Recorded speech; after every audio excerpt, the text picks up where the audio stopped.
3027 Summer, The Yellow Jacket 3027, Summer. Stara P, Torian Concordat. Jackson Watt wasn't the artistic type, spare and willowy, but instead broad at the shoulder and squat like a great ornery bulldog. He dressed, and unfortunately was shaped, more like a sedentary old banker hunched over a card table than the kind of man at home at an arms demonstration. Makers of mankillers were meant to be lean and knife-thin or ham-fisted and steely-eyed, instead of like a big man had been gently squashed downward until he'd puffed out in self-defense. But he'd had a frantic motion even while sitting still these past few years, and it was still present even on this most important day, even if the constant expression of a man trying to restrain himself from coming over and just doing things the right way because it's so obvious to him and he can't believe you're doing it wrong was absent and replaced by one of I know a secret and I'm too excited to tell you because it will ruin the surprise. He was also Miriam's direct supervisor, her manager, and the owner of 76% of all shares of Watt and Hammer Industrial Products despite being closer to a third of her age than half of it, having ascended to his position as company head via dead man's boots. 20 was entirely too young to bury your parents, or to have eyes that see so terribly clearly, but the old assistant manager was proud of how the young man had reacted to the accident in 25. She'd been terrified that he'd lose himself in drink and gambling, as he had in younger years, but instead young Jackson had seemed to grow up into a responsible man overnight. She was, she admitted privately, more proud to work for him than she'd been of his father or grandmother. The man in question climbed onto the speaking platform, up the steel ladder hand over foot until he came out on top and leaned against the podium as he regained his breath. "Have there always been so many people here?" he asked, and then stared at the microphone accusatorial as it broadcast his words across the big metal bleachers borrowed from the local football fields. "And who invited Taurus Territorial Industries? I already said I'm not selling my company. You did open this event to all industry professionals. I thought I might stop by to see how badly you're going to go bankrupt." The TTI rep was a little shrew-faced man by the name of Elias Kate, always snooping around Whip and other minor manufacturers looking for acquisitions to add to his account. Jackson's parents hadn't even been cold on the slab before he'd shown up to offer condolences with one side of his mouth and lowball buyout offers from the other. Miriam snatched a sandwich off a table and shoved half of it in her mouth rather than give voice to her usual response to the scavenger's presence. Up on the podium Jackson chewed the inside of his cheek, obviously debating instructing security to escort him out, but instead after several long seconds he nodded. "Well, that's fair enough. I think you'll be mighty interested in what I've got lined up, all right, and I did say all were welcome. Can't unring that bell, can I?" He laughed then, as if he'd said something tremendously funny, before smothering it with one meaty fist. "Right. Right, let's be on with things. I see several men wearing Count Zakara's colors, and quite a lot of men who've been serving in Taurian armies for longer than I've been alive. Any mech jocks present?" "No, I didn't think so either." "How about aerospace?" One woman raised her hand. Miriam hadn't noticed her, standing as she was in the shadow of a giant man with two shining medals decorating the chest of his Taurian Defense Force Army officer's uniform without any of the alterations that would signal he was a member of the local nobles' house units. She was wearing her dress uniform as well, though it was a plain one and neither were close enough for a good look at their sleeves, but she thought she saw gold flash. "Ma'am, what are you doing here? Surely you have somewhere better to be on this fine Saturday than watching a demonstration for new infantry gear." "I'm his +1, she said dryly, cocking a thumb at the giant next to her. "Well then I'll try to keep you entertained too," Jackson Watt promised. "Now on to the others. Do I have any tankers? Any infantry? I know there's more than one of you, so let me know where you are. I'm afraid I can't make out precise numbers."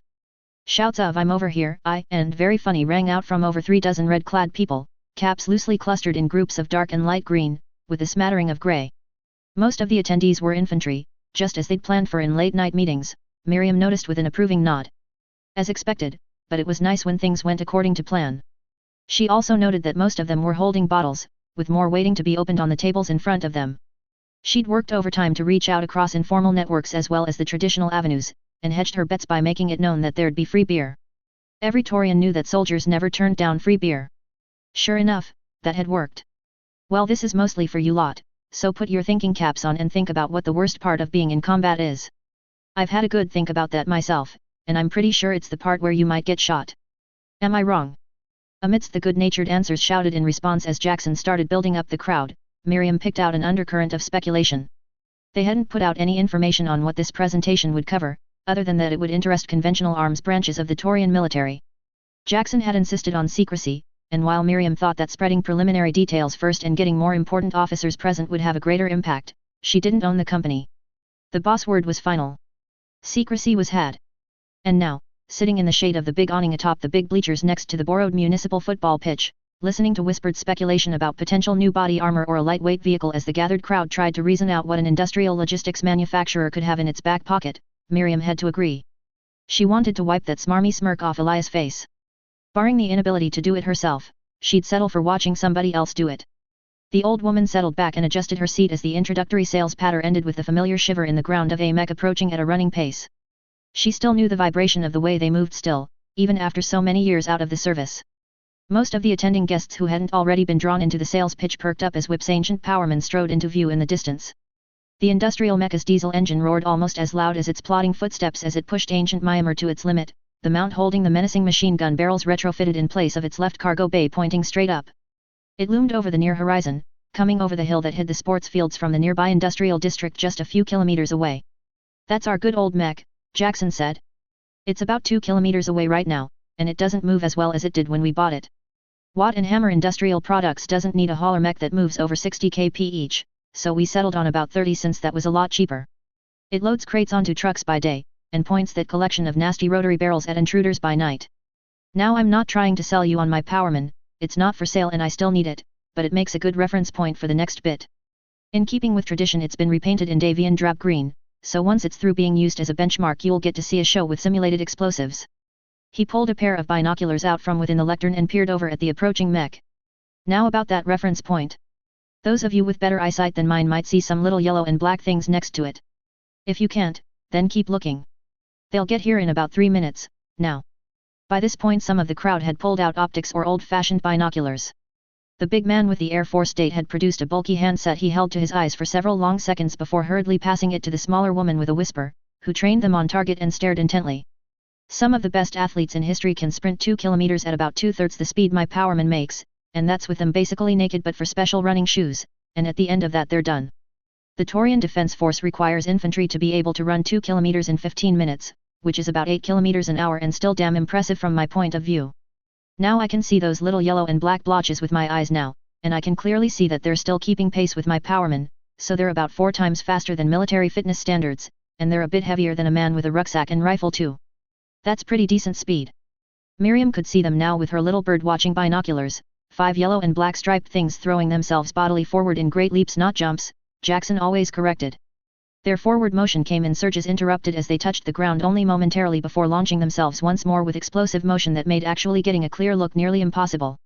They moved like bugs, she thought, and shivered despite the balmy afternoon sun. She ran her gimlet eye across the crowd and saw binoculars being passed around before she handed hers to a nice young man who'd fetched her a drink on request earlier, which she now opened with a satisfying pop. "It's not quick for a vehicle, of course, but by now you can probably see that those yellow things are taller than they are wide. Oh, somebody's guessed what they are and is running for his car phone. Keen man." The boxy industrial mech lumbered up onto the field, and moments later 5 comets smashed into place around it, running to a stop to bleed off momentum and still ending up ankle-deep in turf before lining up to the sound of the powerman's diesel quieting to an idle rumble and absolutely no sound from anybody. Everyone, from the smarmy Elias Kate to the aerospace officer, simply stared. Because the yellow and black things were men. 5 men stood in a row. Their lower extremities were covered in a thin coat of mud, shredded grass, and heavy armor. Armor covered them from head to toe, bulky slabs of fitted composite that met at the joints with robust covers and cowled a collection of barrels that protruded from the right arm. Their helmets held creased point, and the necks were concealed beneath a raised gorget. Their forearms terminated in flexible covers that extended over the back of armored gloves, and the gloves moved easily as each displayed what they'd carried all the way here. One brandished a bulky missile launcher, another a tiny pistol, the third set a device on the ground, reached into a compartment at the small of his back, and pulled out a similar piece which it latched onto the first and unfolded flat. The fourth and fifth carefully set their heavy crates on top of the newly assembled table and popped off the lids to reveal dozens of bottles, which they removed one by one and set on display unbroken. One popped a cap with his thumb and white foam burst out like champagne christening a ship. Introducing Whip's first military product, the Yellow Jacket powered armor. The infantry tool of the future, with targeting integrated squad support weapon, featuring Myanmar enhanced movement, carrying enough armor protection to endure a 1-2 burst from a vehicular machine gun, and with 40 kilograms of armored cargo space. Space operations retrofit kits are in the prototype stage and should roll out next year. Any questions, before I get to the part where they run a simulated swarm attack against my powerman here? Jackson coughed into his fist when no one responded. Right then. Daniels, please bring out the smoke putty we'll be using as a stand-in for demolition charges. Janet, go ahead and roll out the bulletproof screens. If everyone could please come down off the bleachers and to the ground so they can't be hit by a ricochet, then we'll start in 10 minutes. Now's a good time to use the restroom if you need to, or to grab another drink.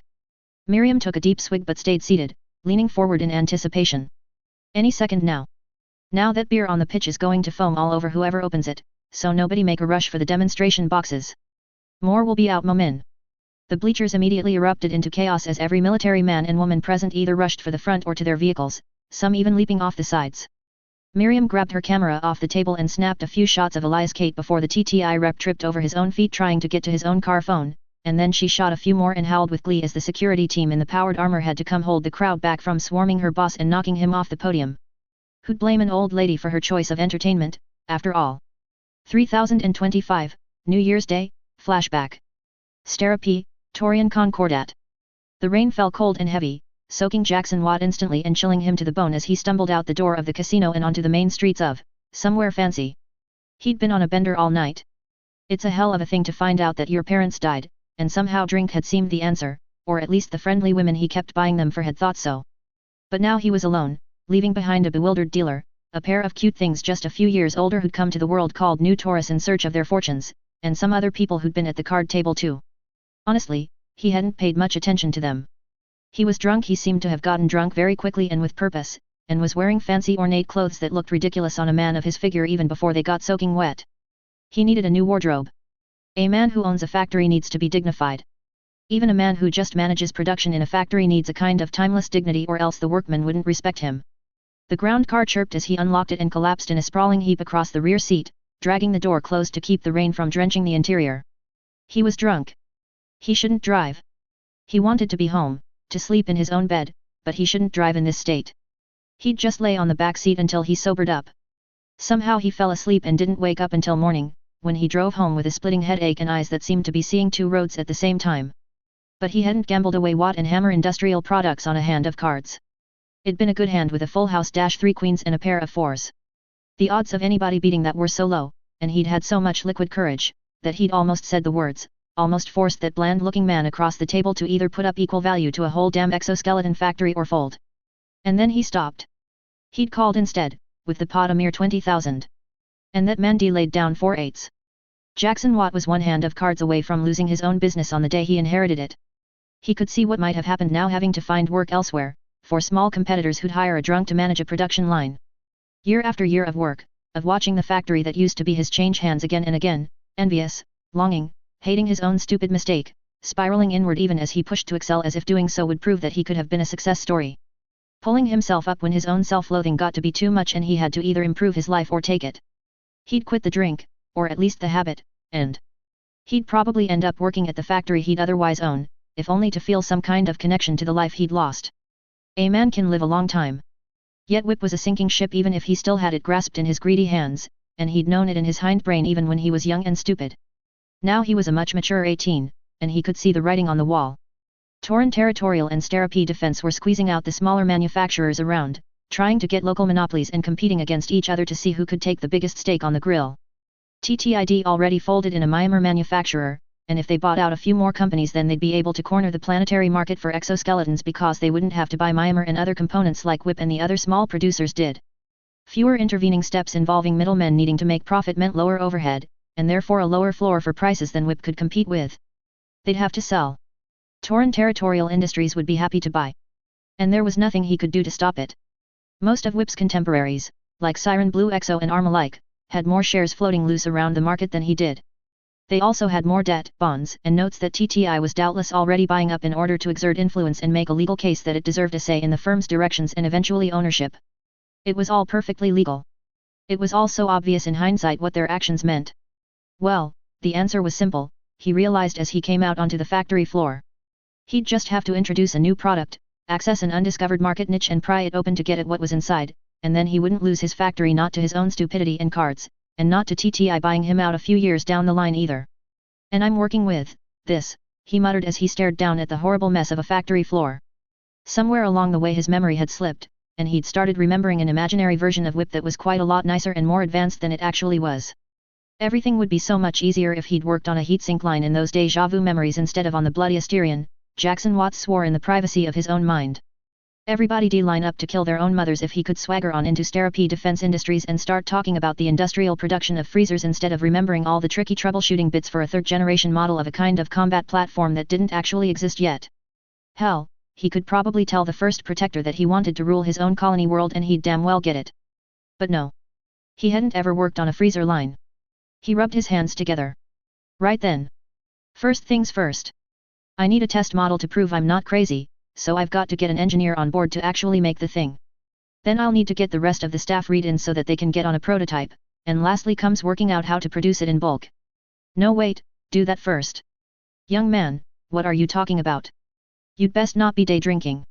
Miriam asked from behind him, where she'd been standing the entire time Jackson had been in the factory. She was an older woman who looked like someone had described a little old granny, but forgot to mention that she kept a pistol holstered under the folds of her sweater, the same model as the TDF issued when she'd been in service decades previously. Jackson hadn't seen the old lady in days or nearly half a century, and he couldn't tell. He smiled shakily and gestured at the factory floor, the machines in rows and stations holding partially assembled exoskeletons, the crates of parts whip bought pre-made and the milling machines that turned metal blanks into finished parts, and all the rest. It was quiet. Everyone had the day off in mourning. I've got an idea for a new product, but I want to make a test model to make sure that concept will work.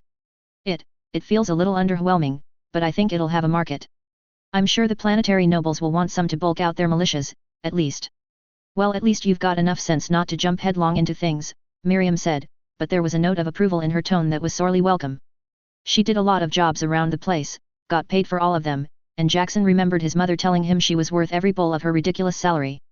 In fact, I'm going to need to work with an engineer that knows Myanmar. Do we employ any experts who aren't too busy and would appreciate a challenge? The old woman's nod came slowly. Normally I'd say to ask Philomena, but she's starting to get arthritis in her toes and it's making her snappish bad combination for something with a lot of setbacks and experimental nonsense. Chang's solid, and as long as you make him the lead engineer for the team making the product, if this idea of yours works, then he'll jump at the chance. Jackson nodded as he grabbed a notepad and started writing. Chang, then. Have him come to my office at his convenience tomorrow, and I'll sound him out. Thank you. I know this isn't the best time. It's just life, Miriam said. He kept writing as he walked away, noting down the specifications of the various battle armors he remembered. Jump jets seemed important, and were definitely very impressive. Modular weapons, those were a big selling point that were talked about often. Speed was key, but armor was king. Swarm attacks with big grabby claw hands. He'd once seen a suit of elemental battle armor, and the bulk of it was awe-inspiring, so he doodled one in the corner. Power, be it raw strength or weight of fire. Missiles, obviously. There'd been a big thing about suddenly being able to produce lighter weight armor that freed up payload space. That camouflage armor the Capellans and Canopians had used while the Concordat cheaped out had been a big deal, right? And there'd been lots of bigger battle armor and smaller suits too, so maybe big armor was easier to make than delicate little suits? There were so many questions that he was already glad that he was planning on bringing in an expert, but the prematurely old man took care to write one thing in big letters at the bottom of the list: keep it as simple and easy to make as possible, start as you mean to go on. Just gonna make a quick buck off people who can't buy anything really good, and then buy better tools and do some vertical integration of my own, he mumbled. No need to compete with the big boys in the great houses chasing the cutting edge. 3025, New Year's Eve, flashback. Sterapy, Torian Concordat. This is what I want to make, the boss said as he flipped over a whiteboard.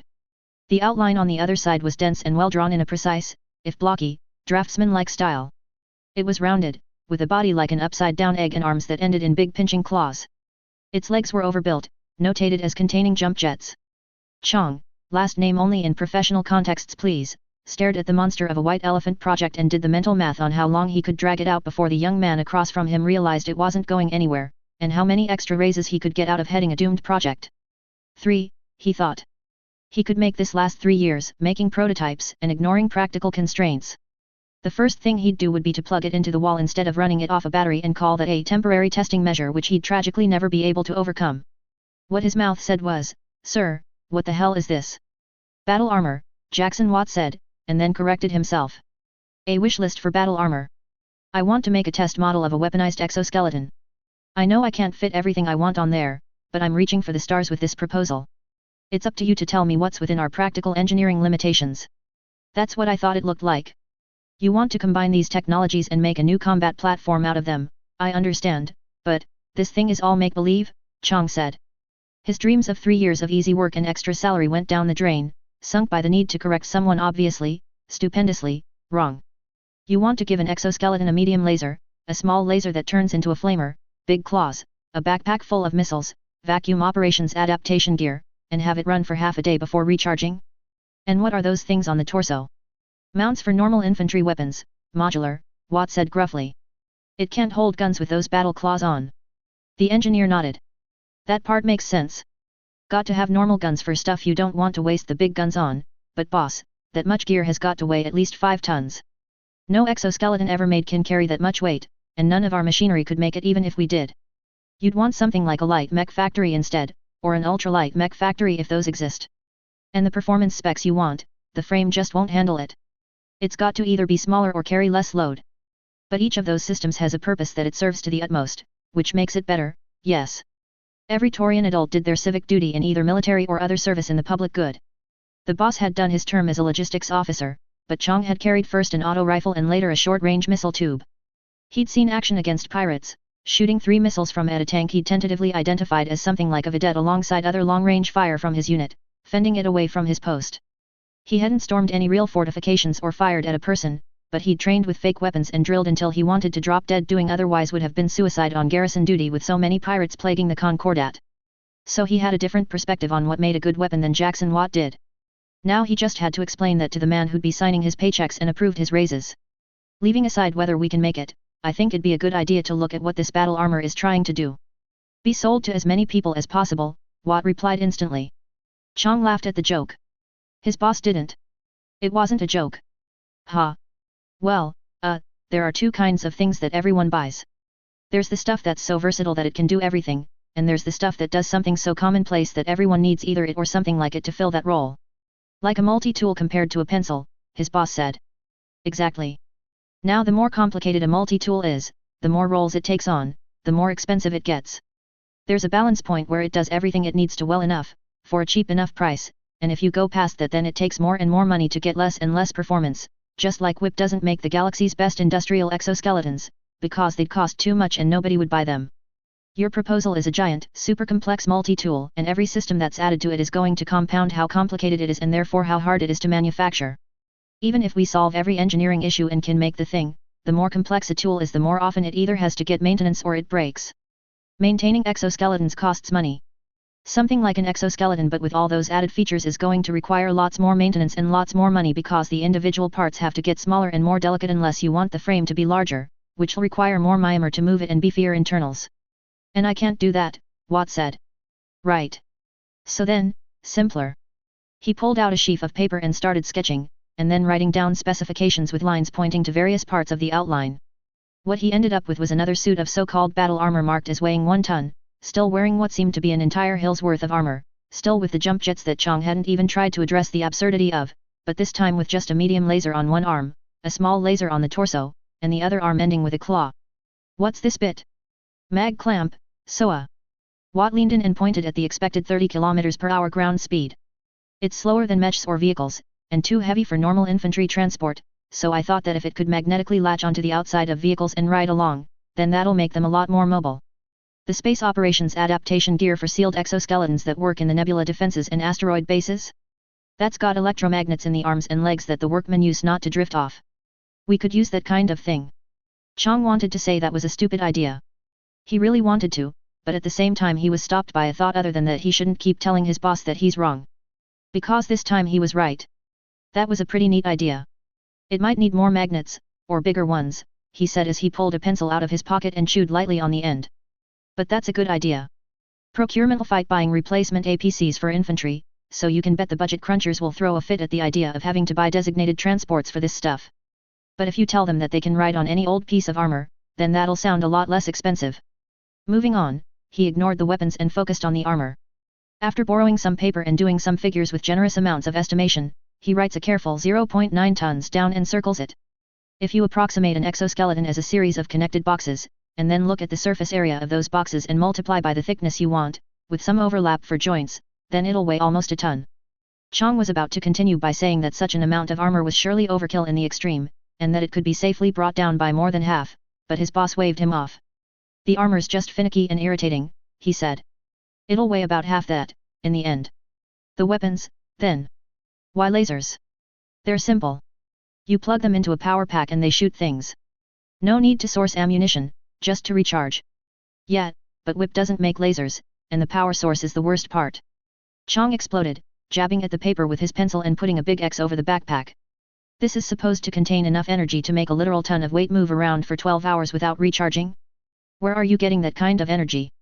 The rounded man across the table bristled, drawing up and glaring before suddenly pursing his lips and staring off into space as if trying to remember something. No, that's not, damnation. He muttered under his breath. You're right. Lasers are a mess. What if we use something simple instead, like machine guns? Those get strapped on everything that moves. Or we could use infantry support lasers instead of vehicle-scale ones, Chong offered, conciliatory. They're less powerful, but they're everywhere and use external power sources. Jackson Watt reached out and slowly slid the marked-up paper over to stare at it. He closed his eyes, sighed, and folded it in half before tucking it away in his jacket pocket. No. That won't work either. I'm doing this all wrong, I need a test model that can be made with what we have. He leaned over and pressed on the intercom. Miriam? Do we still have that shipment of 2 exoskeletons for binary electrical that they defaulted on payment for? Yes, Mr. Jackson. Please have them brought over to the testing area, thank you. He hung up and pulled out another piece of paper, sketching and writing as he spoke. If I understand what you were angling at earlier, before we got distracted with specific parts of the armor systems, you think that the best way to ensure maximum units sold is to make the product as broadly applicable as possible, just like our industrial exoskeletons can be used to do basically anything you'd need an exoskeleton for? Yes. Exactly, boss, Chong said, slightly surprised. He hadn't remembered the former owner's son being able to follow a point that well. In that case, then our test model needs to have no specialized pieces of equipment. First, it needs to be able to move, to be able to catch normal infantry and smash it and get into position to fight. Second, it needs to have a vehicle-scale weapon to fight with that can hurt vehicles and infantry. Third, it needs enough armor not to die. But most importantly, it needs to be made out of things we can either make here at WIP or buy bloody cheap somewhere else. Anything else come to mind? The engineer took a deep breath to brace himself and leaned forward. I don't think the movement's possible. Even if you pare it down to armor and a gun it holds in its hands, moving that fast wearing an exoskeleton just doesn't work. Is this about the Myanmars? I know mechs move a lot faster with Myanmar, so can't we just use more? Not exactly, he hedged. Myanmar bundles can definitely move the load. I've seen some light mechs move exceptionally quickly, but they do that using longer, thicker limbs, and with a big fusion reactor pouring electricity into them. Longer lengths of Myanmar charged with more electricity contract with more force, and thicker bones so to speak withstand it. Short little human limbs mean you can't have a long enough length of Myanmar to really get moving, and an exoskeleton's battery just doesn't provide the same potential energy that a fusion reactor does. He sketched a joint. Additionally, battle mechs have big fat joints. The ones with boxy arms and legs are usually hiding mostly metal foam under there, except for the joints. They've got these giant, massive bundles of Myanmar there to move with. He copied the outline of the draft Watt made, and then drew a proportionally smaller bundle of Myanmar at the knee joint, connecting the upper and lower leg. This is how we build exoskeletons. The Myanmar. Watt calmly reached out and slid the new sketch over. He made 3 quick strokes of the pen, and spoke only 8 words, but the importance of them made the rest of the meeting pass in a haze for the older engineer. He didn't know how he got home that night, or what his wife made for dinner. He'd lost his appetite. He lay in bed, those damned words ringing in his head as he worked through everything he knew and slowly, incrementally, realized that maybe his boss wasn't as stupid as he'd thought. He might actually be a visionary.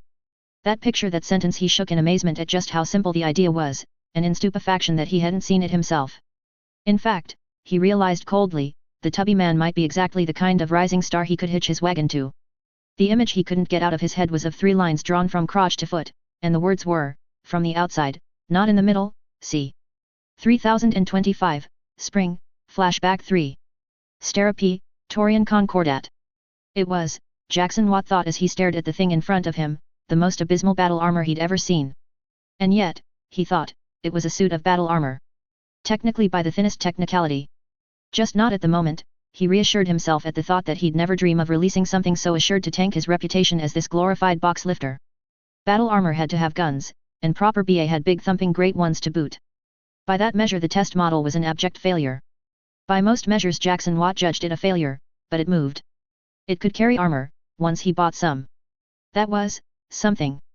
Smit, a brawny security guard, took slow shuddering steps around the backlit. Grey 45-kilo disc weights hung from the exoskeleton he was strapped into on thick straps fastened to mounting points welded on, approximating the mass of armor and payload Watt had painstakingly calculated as the most the frame could hold. "I think I got boss," Smith said as he bent over and carefully tipped a shipping container over. Oops. He lost control just past the halfway point, and the big box fell away from him and clattered to the floor with a basso thud. "Walk a lap around the yard again," Watt instructed. "You're still thinking like you've got big grabby loader claw hands instead of Myanmar armored gloves." He rubbed his nose as the exoskeleton walked steadily away.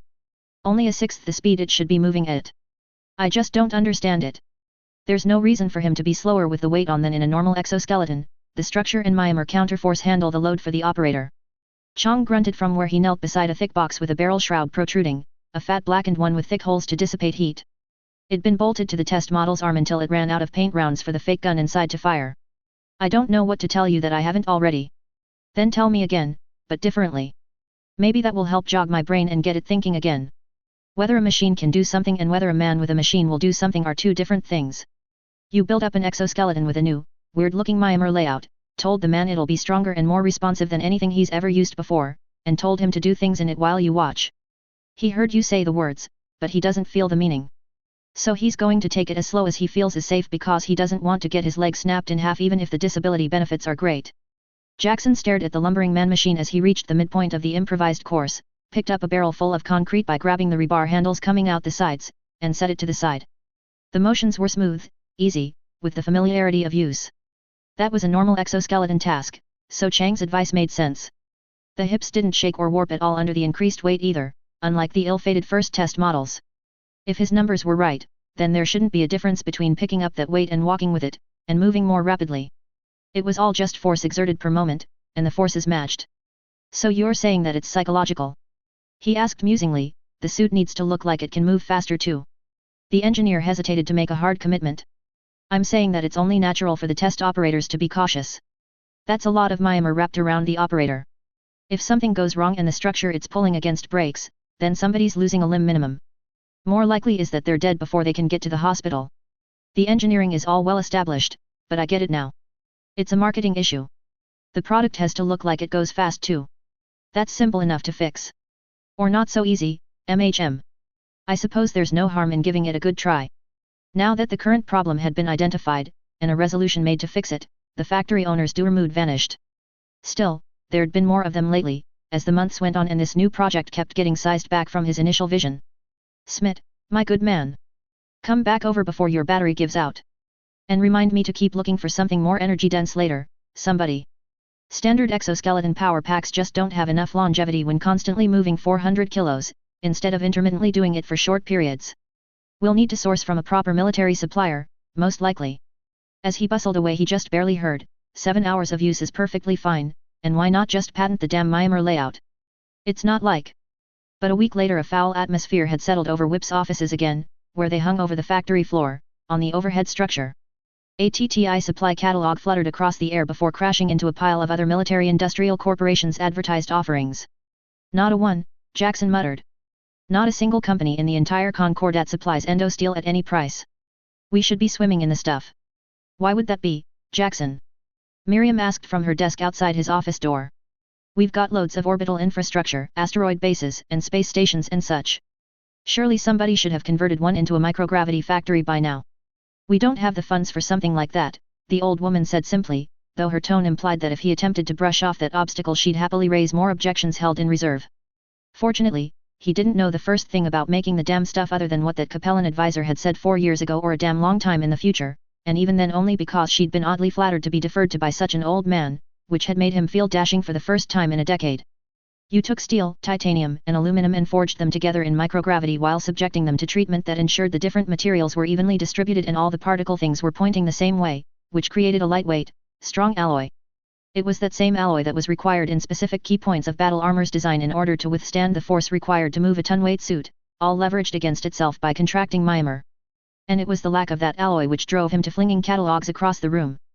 Likewise his attempt to buy endosteel from Comstar had only confused the young acolyte manning the desk at the HPG station. Everyone in the business knew that Comstar D had the best technology in civilized space for a long time, and had been making endosteel and fancy ferro armor the whole time since the Star League fell.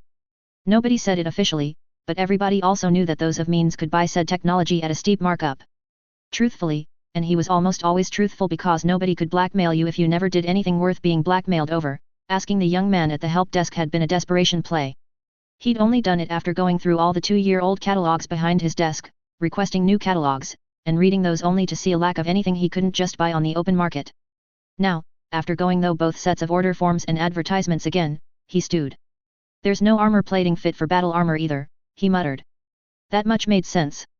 Nobody put one and one together and made the stuff yet, so of course it wouldn't have armor developed. Murky old thoughts roused themselves in his head as he closed his eyes and wished for a bottle of something strong, but the thought of drink brought back the disorientation and confusion of the card table, and the creeping horror blooming into terror at realizing just how close to the edge he'd stepped. There would be no drink, so he grimaced in concentration as he dug up everything he knew about who'd made Endo Steel. There wasn't much. Fragmented memories of old conversations in bars and pubs, or slow days talking shop with new transfers from TTI's other factories, were the best he had. The great houses of the inner sphere all made it in huge quantities, of course, and didn't. Detroit? In the new colony region that used to be disputed ground, and then used to be jointly governed with the Canopians, and then went independent, he thought. They'd made battle mechs which used Endo Steel, and even had an orbital factory for it. It'd been the Anubis and the Duangung? Something like that. Who'd made BA armor was easier who else but Taurus Territorial Industries. They owned the lines which produced the Asterion, though hadn't there been talk about how Stera-P Defense Industries almost got the job instead? Yes, there was. He remembered because his factory would have been transferred with the contract, and it would have been nice to work for somebody other than TTI. There'd been something about a Star League cache uncovered with information about how to make advanced armor composites, and companies with sufficient security on-site had been able to apply to work with the data. The prize for successful use cases and manufacturing methods was a patent on said use, and Jackson Watt's old mind buzzed with canny excitement in its new, younger brain case. He'd actually handled ferro-fibrous armor. He'd done more than that. He'd worked with it, after all. He knew the tolerances it had for certain forces and pressures, how it could be shaped during the manufacturing process, and he'd heard more gossip about advanced armor of various types than any man currently alive. TTI had cracked it first, in his future memories, but what if they didn't? Surely he could get whip on that research, couldn't he? It was a small company, but the fences were thick and the loader mech on site had a machine gun, which was pretty damn secure when you added in the location in urban Stera-P. Even if he couldn't whip ferro, he was sure he could at least figure out the stuff used for battle armor, which was easier to make. Jackson Watt relaxed back in his office chair and closed his eyes. That's one problem down. The test model works, and armor's as good as a done deal. I just need to upscale, which means I need to figure out how to get Comstar to fork over Endo Steel. Another week or so passed, in which he continued making minor tweaks on his test model. Chong obviously thought he was crazy, so he made a mental note to make sure that man got on the armor research and development team. His face when good ol' Watt got the armor properties at exactly what he'd predicted would be worth a laugh. His desk phone rang. Excuse me, but why are there two gentlemen from the Ministry of Intelligence here? I don't appreciate not being notified of important visitors. Miriam's voice warbled over the line as soon as Jackson picked it up. Jackson looked around as he thought that the Concordat's intelligence arm might be visiting for unexpected reasons, but quickly dismissed the idea as nonsense. He wasn't doing anything wrong or unusual that would throw flags, so he leaned back over to the phone and gave the approval for them to be shown to his office. So quick? He softly asked the air in confusion, but I only submitted the paperwork last week. That can't be right. True, the forms in question hadn't exactly been displayed, and he'd had to tell the clerk where to look to find the copies, but the 401 TI-66's application to work on sensitive projects didn't ever change, and neither had the government on Taurus ever decreased the security required to work with ferrofibrous and ferrofibrous-derived research and development. The damn things had a 6-month authorization period before you had to fill out the whole 10-page packet again. He'd have to be daft not to remember the things. 3025, Spring, Winter, Flashback 4. Stera-P, Taurian Concordat. Bruce Bettman was a man on a mission. To be honest, which he rarely was, he was a man on several concurrent missions kept straight only by carefully engineering each mission to have roughly the same parameters. To his co-workers at the Taurian Ministry of Intelligence's Special Task Groups, Counterintelligence Division, he was a serious man who enjoyed life's finer luxuries and studied moderation and took his duties seriously in order to never miss out on a yearly raise. He managed a small grassroots polling and information gathering company which was occasionally helpful in figuring out which foreign organizations had penetrated Taurian security. That Bruce Bettman was not technically a lie. It wasn't a mask either, but instead more like makeup layered over his deeper identity as a young agent recruited out of commando training and inducted into the true nature of the shadow wars waged between the great houses of the inner sphere. His co-workers in the Free Worlds League Militia Military Intelligence Directorate, and later Safe's Analysis Branch after being transferred as an embedded intelligence agent qualified to manage local informants, knew him as a serious man who enjoyed life's finer luxuries and studied moderation, and who took his duties seriously because he was a true patriot. He managed a stable of Taurian informants who didn't realize that their work benefited the Free Worlds League. This Bruce Bettman was also not precisely the true Bruce Bettman, because in yet another layer of deception he had made a covert agreement with a co-worker from the Duchy of Andurian. This final layer held all of the previous aspects of his personality, but also wholeheartedly believed that the Free Worlds League was led by a bunch of half-baked morons who'd just signed a goddamned military alliance with the Capellan Confederation and the Draconis Combine. And while he could perhaps trust the Kuritans, he'd grown up on a world once under the thumb of the Capellans. The only thing you could trust a Liao to do was double-cross you the moment it became convenient. Yes, the Lyran Commonwealth and Federated Sons joining together represented a threat which the three remaining great houses would be fools to ignore. Of course, no sane head of state would betray their allies when faced with a looming threat, and three nations together were the only thing that could hope to halt the rise of the seemingly monolithic superstate. But was avoiding a knife from the front really a benefit when it came with the certainty of a knife to the back later? Janos Schmerich was a fool and an idiot driving the Free Worlds League to ruin, in Bruce Bettman's private opinion. It was a thought which would see him drummed out of safe if he voiced it in most circles, but among separatists. Among those in the know about Dame Humphrey's covert preparations. Among people with eyes to see the truth. Well, that was different, wasn't it? So when he saddled up with a bright-eyed youth to go run the checklist on a minor industrial producer who wanted to get in on a classified research and development project, he did so with a multi-layered understanding of what he actually needed to do. The Taurian Concordat wanted him to figure out if Watt and Hammer industrial products could provide the security and delicacy required to handle deriving modern uses for the Lestek they'd dug up in a field somewhere.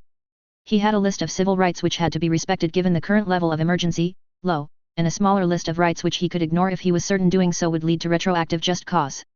The Free Worlds League wanted him to determine if the Concordat's attempts at re-engineering ferrofibrous armor could pose a threat to FWL security, but the word from upstairs was that literally nothing this little periphery state could do would pose any kind of threat, and that if he just kept his paperwork looking pretty for the next few years then he'd get reassigned away from so much drudge work. The word from up top had said the same thing 4 years ago, and Bruce was beginning to think that soon didn't mean the same thing when someone in Atru's central office said it. His contacts in the Duchy of Andurian's own domestic spy agency, which officially didn't exist and he hadn't been told the name of, wanted him to keep his eyes open and look for opportunities to advance within the Taurian Ministry of Intelligence so that he could be of better use when the time for action came. After all, a Taurian raid at the right place could distract the Capellans, and better the bulls face Liao's wrath than Andurian. So what are we doing all the way over here, Bettman? Richard asked from the passenger seat of their low-slung black ground car. Bruce preferred to drive. It helped him think. The boy D asked a good question though. TTI and SDI had their big industrial compounds in the new expansion zones outside Tajia's borders, but WIP was situated well within the old industrial area where small businesses that had been the mainstay of the world back when it was a tiny colony plodded along, slowly fossilizing as the planet changed beneath them. It wasn't the kind of address anybody expected to see on a request to work on restricted materials and development form. We're here because this is the address of the facility listed on the, whichever form that was.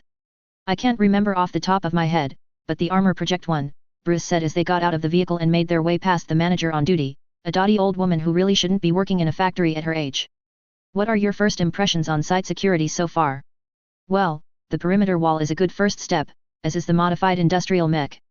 It'll count for a lot in terms of site security, though I don't like how only two sides are bordered by open terrain. The neighboring businesses on the other two could provide concealment to someone preparing to scale the wall or breach while the mech is on the other side of the factory. Building security's not much worse than that TTI facilities was when I visited 3 months ago. It's old, but solid. I'd say it'd pass security needs if WIP hires more armed guards and installs razor wire on the fence, and maybe it can update its electronic security to be safe. The fresh-faced recruit glanced over at his superior, who shook his head. No. You're not wrong, but you're wrong. There's one major difference between WIP and the other companies already on the project, and that's that the other companies don't want any little guys getting in on the action, so they're not going to, and that's all that matters. TTI is subsidized heavily by the Concordat. SDI's not going to do anything that Edward Calderon doesn't approve of, and Eddie's the son of the protector of the realm. Theoretically WIP's got the right to get in on things. Practically? Not a chance. Then what are we here for?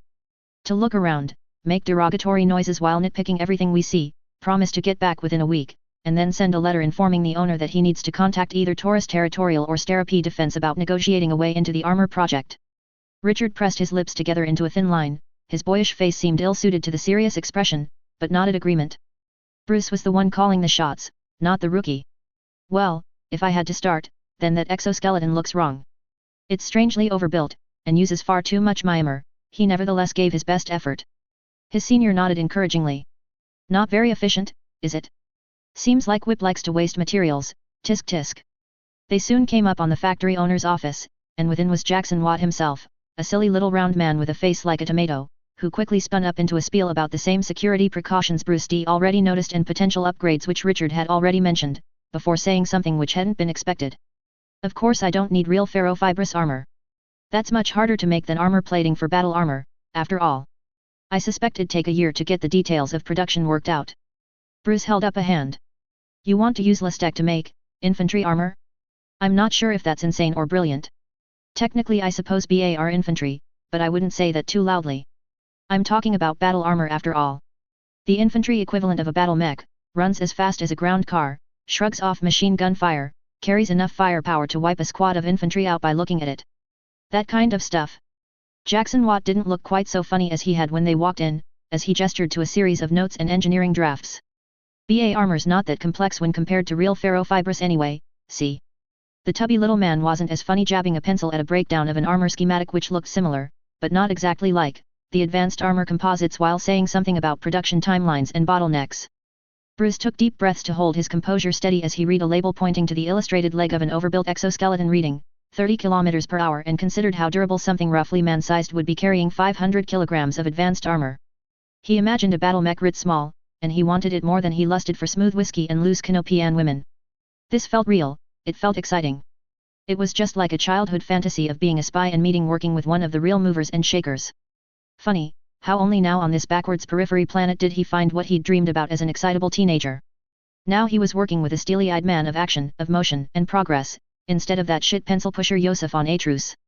And in that moment, as Watt methodically, with reasonable-sounding small words that lent themselves to easy understanding, laid low the engineering challenges involved with developing this radical new weapons system with simple, easy-to-follow explanations and analogies, the future lay out in a long line before him.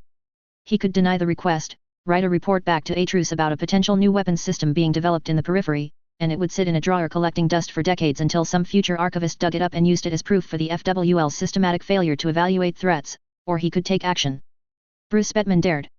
My unofficial orders are not to allow you access to the armor project, he said in a conversational tone. Watt's eyebrows scrunched up in confusion. What? What for? The big players want to keep things close to their chests, and letting minor manufacturers in won't advantage them, so it's not allowed. TTI and SDI are tied in close with the Concordat and planetary governments, and they've settled things between them. If you want access to the advanced armor project, then you need to approach one of them and make a deal. I don't necessarily need the advanced armor technology, the battle armor will just be less well protected with standard armor, and replacing that later is the easiest refit there is. Surely that makes my bargaining position better? It's not like ferrofibrous armor is really complicated anyway. This isn't something you can talk around, Mr. Watt. This is just a matter of policy. Justifications to follow policy will be invented, if they have to. Then what can I do? I can debut the suits without proper armor, but you don't get a second chance at a first impression, and bad armor makes a very bad first impression. It'd be a risk, and a big one. And I really should get a better grip on armor characteristics before finalizing a design, so. He braced himself and asked, is there really nobody else with cash in the game other than TTI and SDI? I refuse to work with Taurus Territorial. The planetary representative is a slime bag. All the big defense manufacturers have programs running to try and create advanced armor, along with Lestech Inc. over on Celano. They've had some limited success. As if I'd trust Lestech Inc. I suppose I could try getting in the door with Stera-P Defense. I'd need to be able to keep the details of my project confidential, though. I don't want some big manufacturer throwing 100 engineers a week at making battle armor and beating me to the market. Richard broke in with, you filed the official paperwork to get access to the ferrofibrous armor project, Watt. Confidentiality seems like it's not going to be something you can keep once someone gives you more than a cursory glance. Watt brushed him off, saying that's just the advanced armor project authorization form, not anything specific. What if I'd wanted to get resources toward making something like reflective anti-laser armor? That'd be the same paperwork. Would that work? That can't be possible. You can't just put a mirror on armor and have it bounce a laser off. Richard asked, bewildered at the possibility and reddening visibly as he reacted to his confusion with growing anger. I don't see why not. I mean, they're coherent light. It can't be that hard to figure out. Bruce interjected himself into the flow of the conversation again. I think I can handle the situation from here, Richard. I'm fine. The senior agent leaned in and whispered, you're making TMI look bad by losing your cool like this. I know he's talking crazy, but I'm just playing along so that we look like good guys. Why don't you go secure the vehicle from tampering? I'm sure the workers here haven't seen a car as nice as ours up close, and they might scratch the paint. Richard left. Picking up where we left off, everybody in the know is going to know that you wanted to get onto the Ferro Armor project.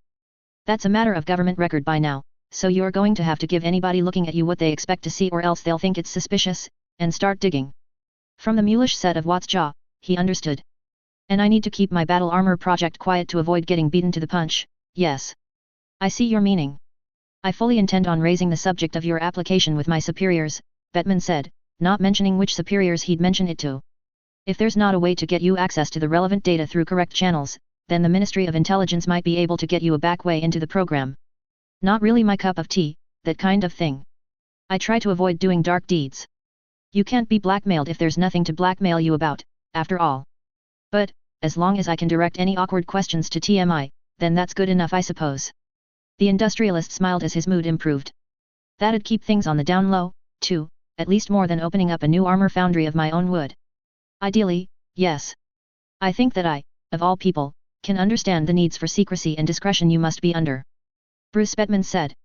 These 1-ton micromechs you've designed. Battle armor. There's no cockpit so it's not a mech. Battle armor you've designed could be a potent force multiplier in decisive engagements taking and defending fortified positions. I can see a day when you're calling this plan the Asterion. It's a good name, he said defensively. It is a good name, very Taurian pride. I think that it's a very fine weapon, and one which wouldn't compete for existing war materials production capacity, the spy said flatteringly, and slid in the knife. Do you have a spare copy of your production documents, so that I can properly make your case to my superiors and ensure what TMI provides you with meets your needs? Watt hesitated, but eventually nodded agreement.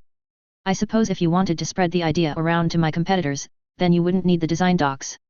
Bruce smiled. You can trust in my discretion. Later that night in his apartment, he opened the thick folder, looked at the documents within, and realized that he didn't have the technical experience to know what most of the important words meant. A week later, after buying several vocation-specific reference books, he carefully took 3 microfilm pictures of every carefully written page. He mailed one set of film to another safe agent who'd send it to Atru's home office. He mailed the second to a bulk mail carrier along with a small bribe, to ensure his envelope wasn't randomly selected for search upon leaving the Concordat toward the Duchy of Andurian. He kept the third, and as he worked through the various middle managers at the big Taurian industrial giants, he occasionally brought it out just to read it over again. It was the damnedest thing he'd ever seen, just how easy the plans were to read. Finding a mid-level manager on the ferrofibrous armor project willing to take outside advice turned out to be impossible, at least on Stera, but after several months of effort Bruce ferreted out a Taurus Territorial Industries foreman with a drinking problem and 2 girlfriends who didn't know about each other. In exchange for silence, he was glad to accidentally make a precisely calibrated mistake with the chemical doping during the next experimental test batch of ferro armor, a difference which created a new armor composite which worked, but several more ambitious batches revealed didn't scale up properly. Something about the interior bonding didn't work right on armor sizes required for vehicles or battle mechs, and the new miracle armor quickly turned into a waste of money and resources with a whole production line already assembled. After that, it was child's play for a man like Bruce to arrange for that subdivision of TTI to sell armor blanks to WIB, ostensibly for micrometeorite protection during vacuum operations. And then word came back from Safe Central that his intelligence coup was a dud, because no existing material could withstand the forces required to move a 1-ton exoskeleton around. It'd tear itself apart in minutes, and the operator inside with it. Bruce drank the good whiskey that night. Jackson Watt stared at the size of the armor blanks that TTI shipped over, and filed his Asterion plans away for later.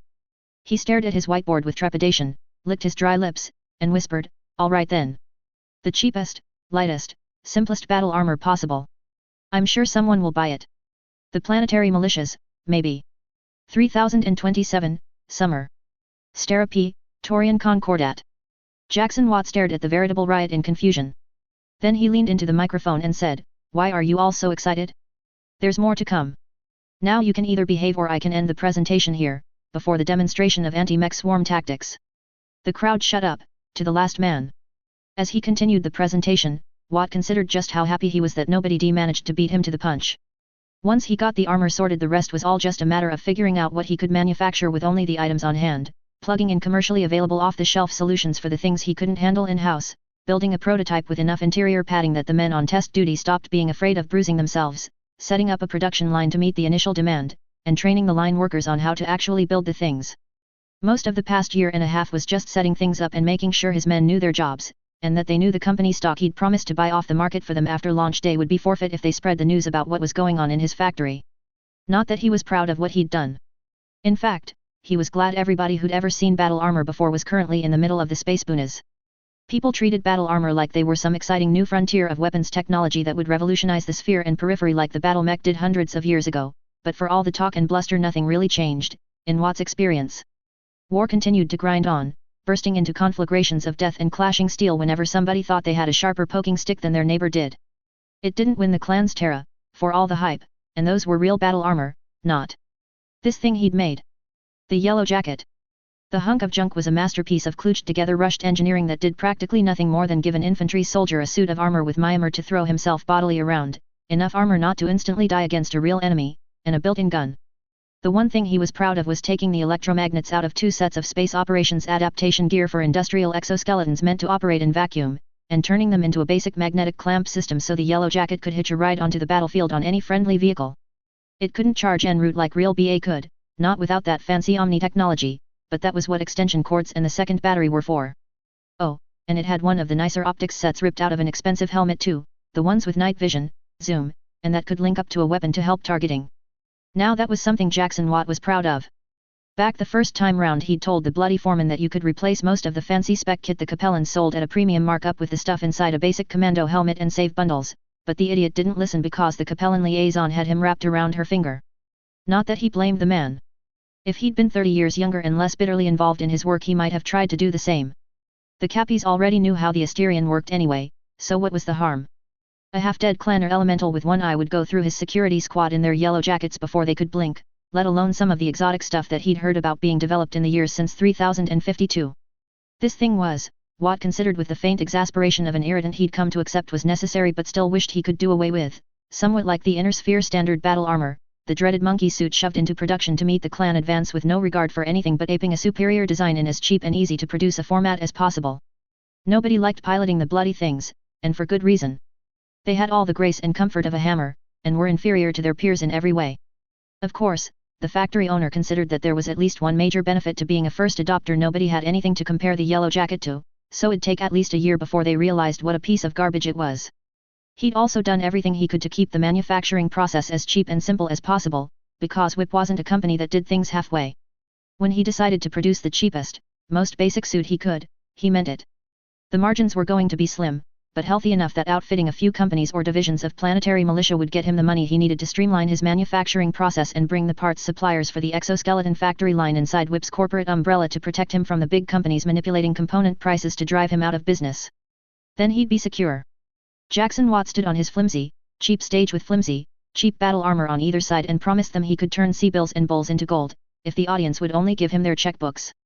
He sold a half-dead lemon of a used car with a busted radiator and a seeping flat tire like his life depended on it. He promised a vacation package that didn't have drinks and hookers included. He beamed his biggest, brightest smile as those yellow and black suited figures swarmed up his decrepit old industrial mech and slapped wads of putty across its cockpit that erupted into colorful smoke. And he did it all secure in the knowledge that his car was the first one the buyer had ever seen. He knew that the buyer was a rube who'd only gasp at the cost of booze in the tourist trap after they were emotionally invested in the dream of a vacation paradise. He stared those poor infantry section leaders and recruits right in their souls and whispered the dream of being able to kill a battle mech without writing off entire squads as acceptable casualties, of carrying enough firepower that 5 men could kill 50, of taking a bullet to the head and laughing it off. Jackson Watt knew it couldn't last, and that once anybody with a decent industrial base and research wing behind them got a look at the damn things they'd whip up something 10 times better in a few years, but he didn't need it to last. He already had plans for what to do next. This was only a cash grab. But he hadn't expected such a positive reception. Looking around, the businessman quickly realized that he really had underestimated just how big an impact even this knockoff battle armor would have on people who'd never seen it before. They'd bought his sales pitch so well that he probably could have even skipped the free beer. But what drew his eye was the reaction from a few members of the crowd. The slight aerospace officer with the huge date stared up at him with laser beam intensity, drinking in every word and expression. Miriam gave him a look that told him she'd been right about the reception, he'd have to get her something nice later. But there was one audience member in particular for whom he gauged the impact of his little presentation with all the decades of experience he had. Could he? Maybe. He might get a bite. Should he? Of course he should. So after the applause died down he laid his trap. Thank you all. I'm sure that you all want to get back to your superiors to make sure you are first on the order list, but I also have exciting news for the industrial concerns in attendance. The TTI rep, that slimy man Elias Kate, glanced up from his mortified gawking at the yellow jackets, who were now posing for photo ops with recruits by lifting them up and carrying them around 3 at a time. Well, enlisted were as enlisted are. Watt smiled genially and baited the trap. I'm aware that Whip isn't fully prepared or even able to handle the demand our new yellow jacket power armor will demand, so I am prepared to offer licensing terms to all Taurian defense manufacturers. On buy the suit commissions, with fixed rates locked for 1, 5, 10, and 20-year periods. The jaws sprang shut as Elias seized the bait and swallowed with grim desperation. The toad of a man stood, and made his way to the front in order to ensure that the Sterapy division of TTI could get a piece of the delicious pie Jackson Watt had just set down. To do anything else was to risk getting locked out of a fantastic opportunity for growth. It was everything Watt could do not to laugh in triumph. No matter what happened next, he'd won. 3027, Summer. Sterapy, Taurian Concordat. Word spread quickly and slowly. It passed by word of mouth to superior officers in the local militias. It passed by radio calls to planetary corporate offices instructing budgets be shuffled and funds freed up. Most importantly, it passed through the vector of a woman in an aerospace officer's uniform, who immediately left the exhibition, drove to the local planetary HPG facility, and referenced a small notepad as she entered an encrypted text-only message to her superiors on Taurus. Comstar ran the HPG network. It was a neutral third party which maintained the faster-than-light communication network and kept it out of every great power's hands, though more important to the great powers was that it was kept out of their rivals' hands. It was this faster-than-light communication which allowed real stellar empires to exist.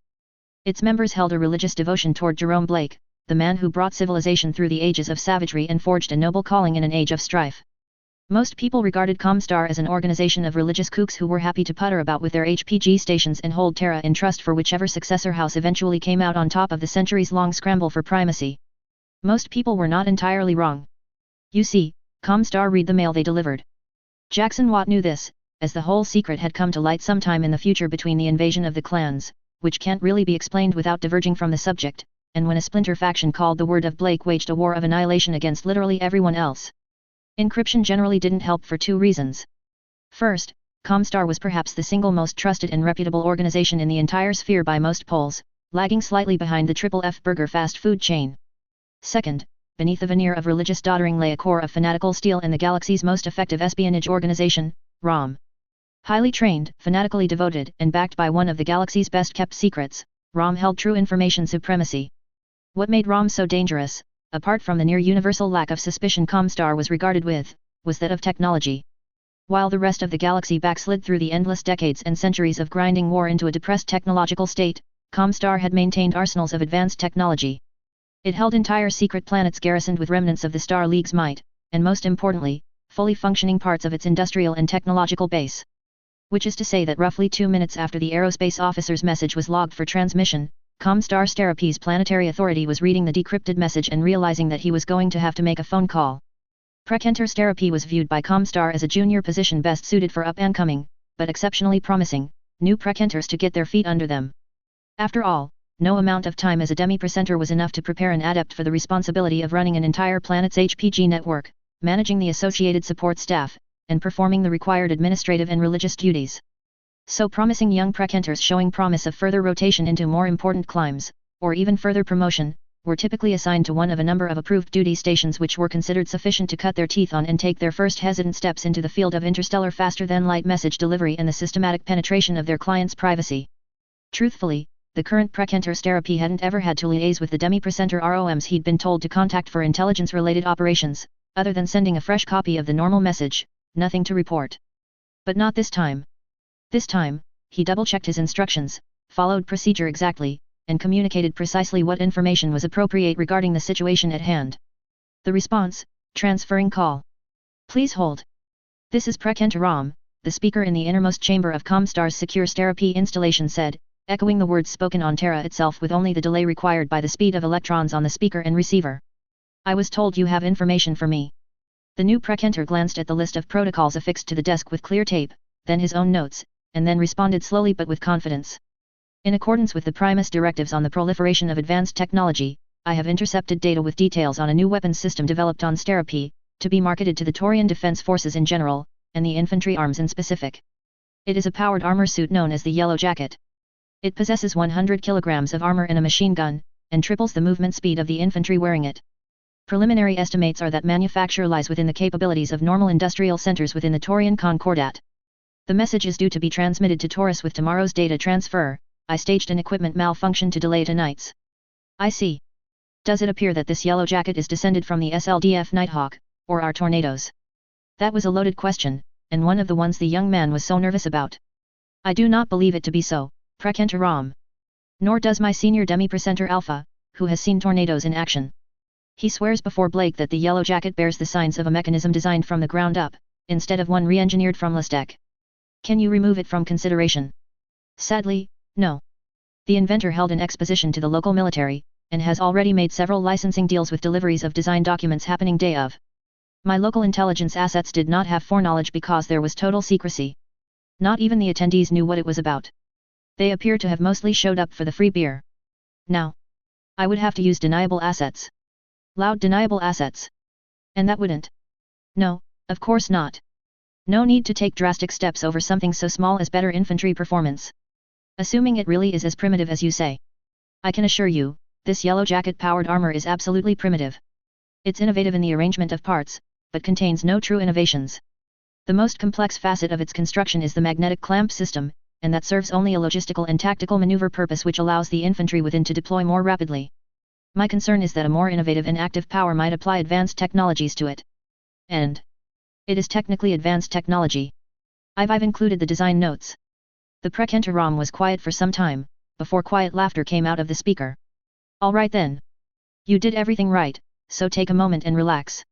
The wider implications of this are outside your remit, so let's just focus on what steps need to be taken for the next few years.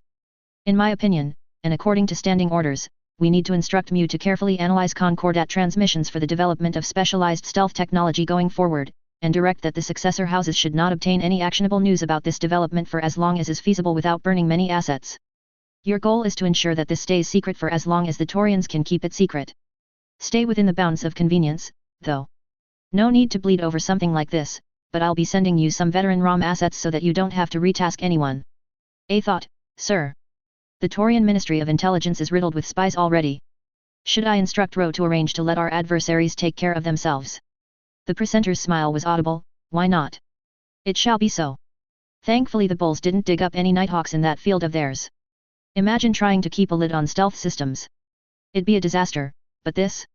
It's a 3027, Summer. Classified location, Comstar. Complete paradigm shift in terms of design from our tornado suits, or the SLDF's Nighthawks. Emily Mars said as he pored over the giant sheets of blue and white design documents spread across the light box, gesticulating to her fellow engineers. Look at this right here. The way the padding is attached to the chassis via screws which can be raised or lowered combines with the segmented nature of the modular armor pieces to allow a single Yellow Jacket suit to be refitted to be operable, if not comfortable, to any combination of body shapes and limb lengths. You'd have to maintain an arsenal of spares if you want to truly fit any body shape, but I see your point, another engineer said. This one was a big, stocky man whose clothes bulged oddly, a veteran of ROM's more active branches. He'd transferred into a technical specialty after one too many injuries. You know that you're not going to be allowed back into one of those, Sargon. Blessed Blake, I know, he said. But let me play devil's advocate and say that I don't see much that we can get out of this, for the sake of argument. The camouflage system we use on our tornadoes is just too heavy to be integrated with the major combat advantages in this suit, and too crucial to ROM's activities to strip it out in favor of guns or speed. Emily stared at the designs spread out on the table for several long seconds before speaking again. All right. Let's take this from the top, then. Assuming the technical specs are correct, and according to the same sources which gave us the schematics and design notes they are, this Yellow Jacket has 4 advantages over our existing Tornado P12S, the Hurricanes. First is speed. It's 3 times faster, allowing it to force or escape from engagements once spotted. Second is the gun. That's a bigger gun than our current power armor carries, and it can carry a normal gun alongside, allowing it to output a level of firepower a foe need vehicles or emplaced weapons to match. Third is ease of use, as previously stated. Anyone within a baseline level of fitness and characteristics with the proper training can get a yellow jacket ready for their use inside an hour. That's a capability which we must translate to our own suits, and if anyone wants to argue that point, then I will personally ensure that you spend the rest of your life serving Blakesville by scrubbing maintenance shafts because you are obviously and deficiently insane. Am I clear? Her gaze bore holes in a few recalcitrant faces until they mumbled agreement with everyone else.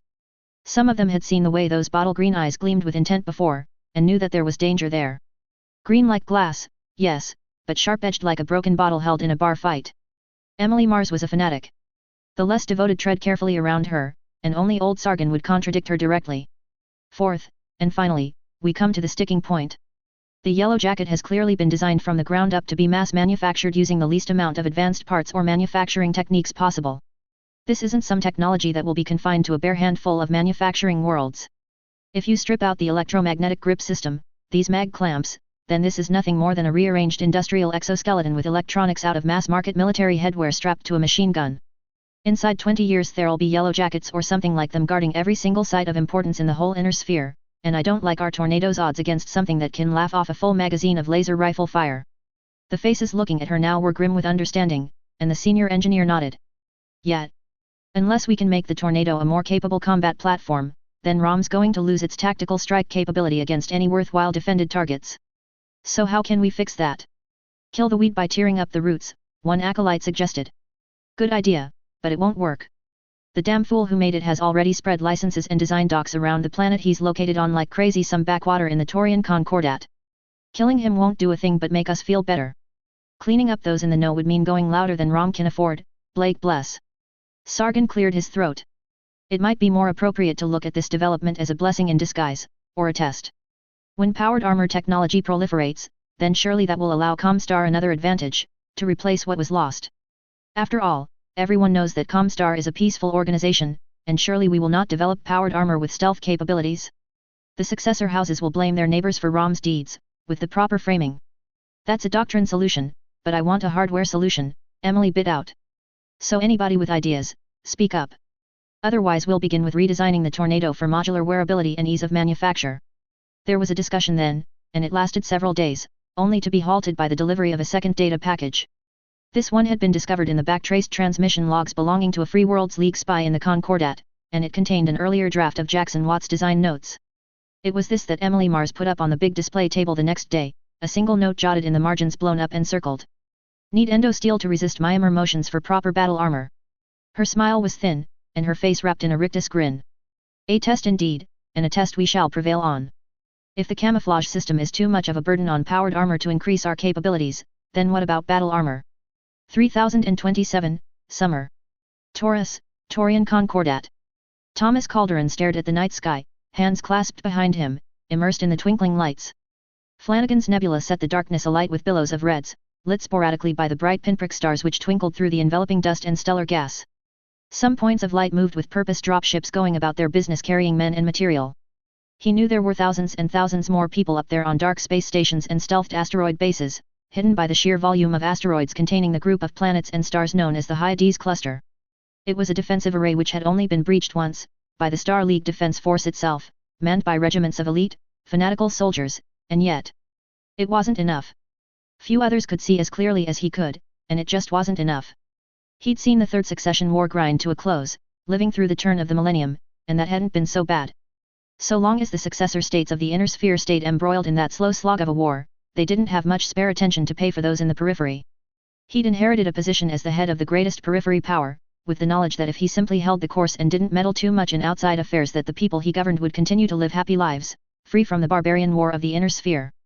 His chief concern had been reforming the Taurian Defense Force's aerospace assets and doctrine, and though the bargains he'd made with the Outworlds Alliance for their knowledge and trainers had been hard won, he was proud of what he'd accomplished. But it wasn't enough. The Third Succession War ended when the Lyran Commonwealth began to make common cause with the Federated Sons. Less than 10 years ago the writing was plain on the wall, written in diplomatic talks and signed declarations that indicated an end to the eternal stalemate. Matters within the inner sphere would be settled within his lifetime. And then, even a school child could say what the inner sphere did when it wasn't able to devolve into a mess of murderous infighting, even more savage outward expansion. The pact arranged in vague terms so long ago was set to be enacted in a matter of months. The wedding of Hansa Davian and Melissa Steiner was due on the verge of autumn, as Terra measures seasons. Once those two realms were joined, the Protector held no doubts as to what would follow the honeymooning. War. War prepared for a decade, war nurtured and scheduled, war to spill enough blood to drown planets whole. And nothing could be done to stop it. Thomas was 43 years old and still young in mind and body. The vigor of necessity drove him to rise early, to sleep deeply, and to see clearly, but even so he couldn't divine the objective of the coming war. Would the Commonwealth of Suns or whatever their name ended up being strike at the Draconis combine, to blunt their most powerful enemy? At the Capellan Confederation, removing their smallest? At the Free Worlds League, the least able to muster a coordinated counterattack? Not at the Taurian Concordat, surely no. It would take too long to breach the defenses around their core worlds, and tie up too much of the Davians' war machine away from the borders of their more powerful rivals. To invade the Concordat without first pacifying or reducing their peers would be foolish. After all, no sane man turns his back on an enemy holding a knife. But once that was done, and that first war won. Once the enemies to the front were beaten and reeling, surely the only reasonable course of action would be for the Alliance to clear out their rear and consolidate. Thomas was no fool. He knew the power of the Federated Suns, and didn't dare stab at that sleeping mountain monster, but neither did he hold absolute power. In theory he was the man on whose word the Concordat hung, but too many myopic fools worked against his vision. They raided Fedcom, they raided Capcom, and they even carried out petty feuds with independent planets in the border regions. Less than 2 years ago he'd held his newborn son in his arms, his little Geoffrey. He was so small, so delicate, and so Thomas lied to his wife as she lay recovering from labor. He told her that peace was real and the future safe. He promised that he'd safeguard their youngest children until they were grown, just like he had the oldest. He was afraid that he wasn't enough. That was the fear that gripped him as he stared into the unknowable depths of space above, the fear of a father, the fear of a leader, the fear of a man who had never been prepared for the scope of the problems he'd soon be faced with. Perhaps he was paranoid, as some said, but he doubted it. When the Fourth Succession War begins, he'd have decisions to make. Heavy is the head which bears the crown, he quoted some long-dead poet. Father, there's a message I think you should read, Edward, his eldest and only adult son, said as he came out into the private garden. This is the only block of private time I have in my entire daily schedule, Thomas said without turning. His cybernetic eye tracked a trailing ovoid of light as he idly speculated about the manner of vehicle the drive flame was propelling. The doctors say that I need to relax or else I'll get ulcers. If you want to succeed to the protectorship sooner, then please do continue. But the footsteps grew closer. I know, but this is important. My friends in the Special Asteroid Defense Force thought I should hear about something faster than official channels, and I think this is the kind of news you'll want to know ahead of schedule too. Unless it's Hans Davian asking me to be the ring bearer at his wedding as a gesture of goodwill and peace. It's about a new technological development on Stera-P. A nimble mind flashed through memories, reports, summaries. A branch of the Advanced Armor Research Project, some weapons development, a minor byline in vehicle and mech subcomponent design. They've got a functional prototype pulse laser, have they? He supposed. No, not that, Edward said. Streak missiles. Wrong again. Armor, then. Partially. You're poking fun at me, aren't you? The younger man laughed, and brushed aside his curling hair as he beamed the same boyish, open smile that helped make him the ruler of 5 planets. Edward was an easy man to love. More than nobility, his personability hung about him like a cloak, and it was a good personality.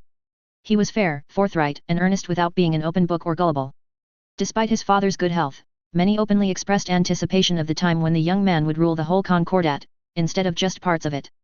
All right then, I'll tell you what I've been told and what TMI has confirmed from its archives. The relevant party is Watt and Hammer Industrial Products, or WIP. It's one of the small companies on Stera-P that are a remnant of the time before the multi-planetary concerns made their investments in the colony. Its owner is Jackson Watt. He's 20 years old, and he's just invented a combat exoskeleton that carries 100 kilos of advanced armor, runs 32 kilometers per hour, carries a vehicle-scale machine gun in one arm, and can go most of a day without recharging. A combat exoskeleton, like on Solaris? Thomas asked, and then his mouth caught up to the rest of him and he issued a snap judgment. He's lying, but bring him in anyway. Have Steve buy him out and move the whole development team to a secure facility. It's too late for that, and he's not lying. He presented the yellow jackets, which is what he calls the suits, to representatives from local militia units.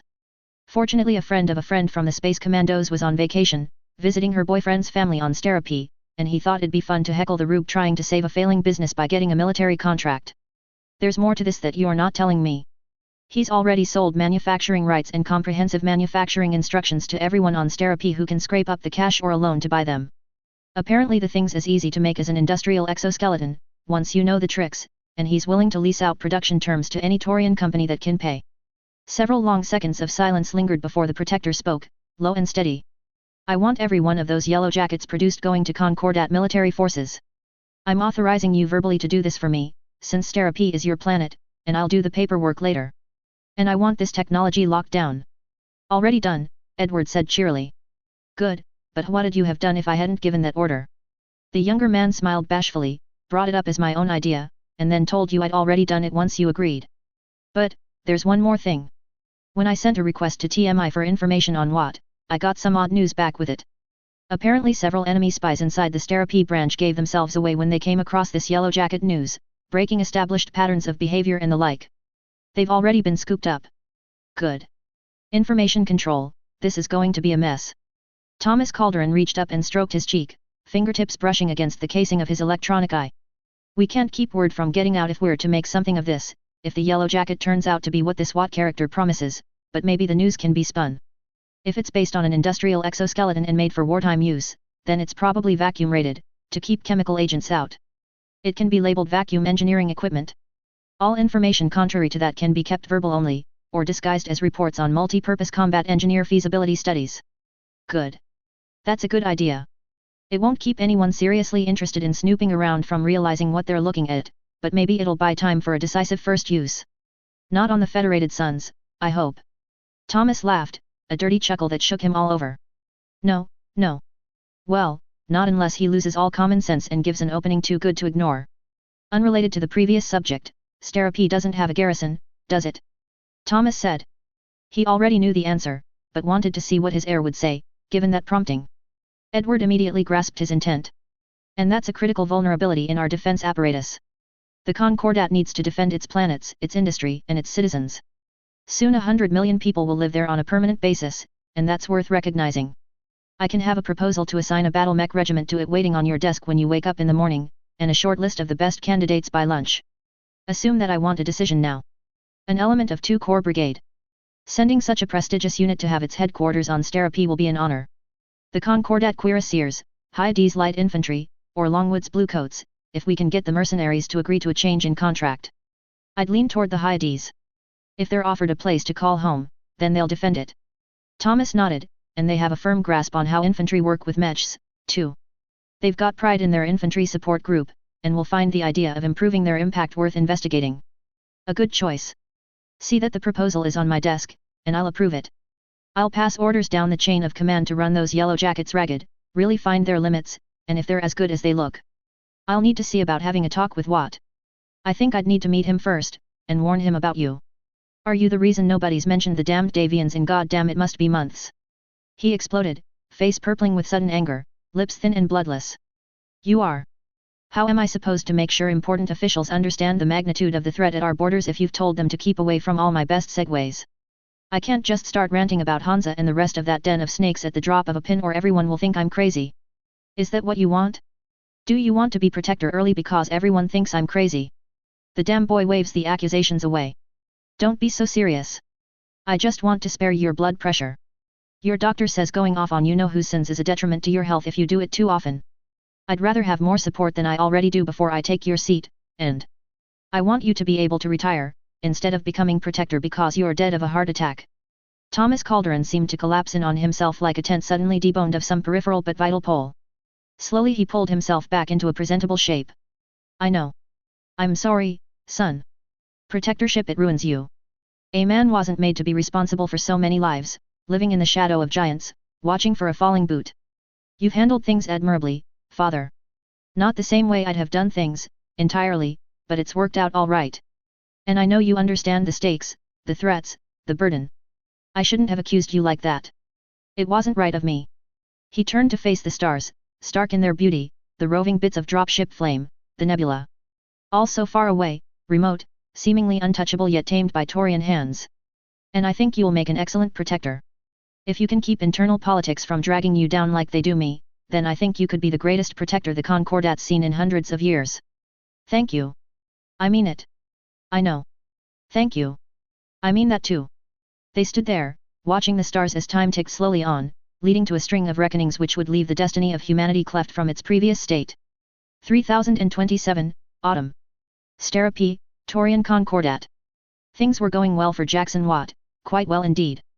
He'd half expected TTI to try something underhanded, like delaying and misplacing the shipments of armor he had a contract for, but they hadn't. The scent of money was in the air, and lovely sea bills and bulls were fluttering to the ground for any enterprising exoskeleton manufacturer to scoop them up. Stera-P Defense and Taurus Territorial Industries had noticed, and the pursuit of easy money meant there simply wasn't the effort to spare toward putting the screws on whip. Maybe there was the possibility of legal action about the armor contract which could freeze the Yellow Jacket intellectual property and all revenue stemming from it while the case went forward, which would let TTI put the clamps on them, but that would mean nobody got any money until legal matters were settled, and the lure of profit was too strong. Simply put, at 250,000 C-bills ahead, the Yellow Jacket was too good a deal to pass up, at least until the customer base saw what the big companies would be putting out now that they'd gotten a look at the things and understood the basic principles behind making battle armor terrible, horrible, paper-armored and pop-gun-armed excuses for battle armor, but that was why it was cheap. The Yellow Jacket was a masterpiece of mass production, but the real money came from licensing. Watt knew there was no point in trying to hold back the inevitable, so he did the reasonable thing instead and monetized it. For a hefty buy-in, more than even the most expensive production license, he'd even sell you his own little yellow book of how the Yellow Jacket works, the fiddly bits of its design, and even the most common whys-it-broke questions and answers for the manufacturing process. His competitors bought multiple copies, each. So he'd splurged a little in celebration. Buying a set portion of production output from a Snowdon mining space station, whichever was stationed most convenient for transport of material to Stera-P at the moment, was a practical decision, really. It was just also such an extravagant one that he felt somewhat dirty for doing it. He justified it as a way of ensuring he wouldn't get cut off by pressure on local suppliers, but that was overkill on the scale of using a battle mech to crack walnuts. Regardless of the extreme means, WIP's new vertical supply line integration meant that it was proof against corporate warfare in the short term. Long-term threats still existed, but for the moment Watt and WIP were both flush with cash. It was a glorious, heady few months. Contracts with every branch of the planetary militia were locked in left and right, licenses were sold by the handful, TTI converted 2 more experimental armor foundries to produce standard BA armor instead, and even broke ground on a whole complex dedicated to just that one thing.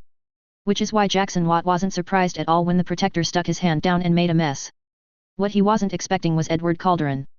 Thank you all for coming here today. I'm aware that many of you have busy schedules, and so do I, so I'll try to keep this as brief as I can, the golden boy of the Concordat said from the central podium. It extended in 2 arcs which reached around in an oval, not quite meeting at the far end of the room, with chairs behind them. Watt's assigned seat was at the very tip of one of the horns, directly facing the democratically elected planetary governor of Stera-P. As my invitation stated, today we are going to iron out the basic problems facing the Yellow Jacket all-environment combat engineering armor, at least in principle. There was a hubbub as the other attendees, who were almost all representatives of new Yellow Jacket manufacturers or the local nobles sponsoring the militia units who'd taken out purchasing contracts, immediately rose up in protest. Watt wasn't one of them. He stared across the open space, shrewdly guessing that there was more to come. Edward stayed silent as the news died down, and Watt took advantage of the decrease in volume to speak up, his voice quieting the crowd with the authority born of decades of speaking over machinery. That's not a very marketable name. Can you explain your reasoning, Governor? The governor reacted as easily as if the question had been provided ahead of time. But then, it may as well have been. Making such a strong initial statement was a rhetorical tool, and one designed to create exactly that response. I'm sure that you've heard the rumors, but the Ministry of Intelligence has had a great deal of good fortune recently cleaning house on Stera-P.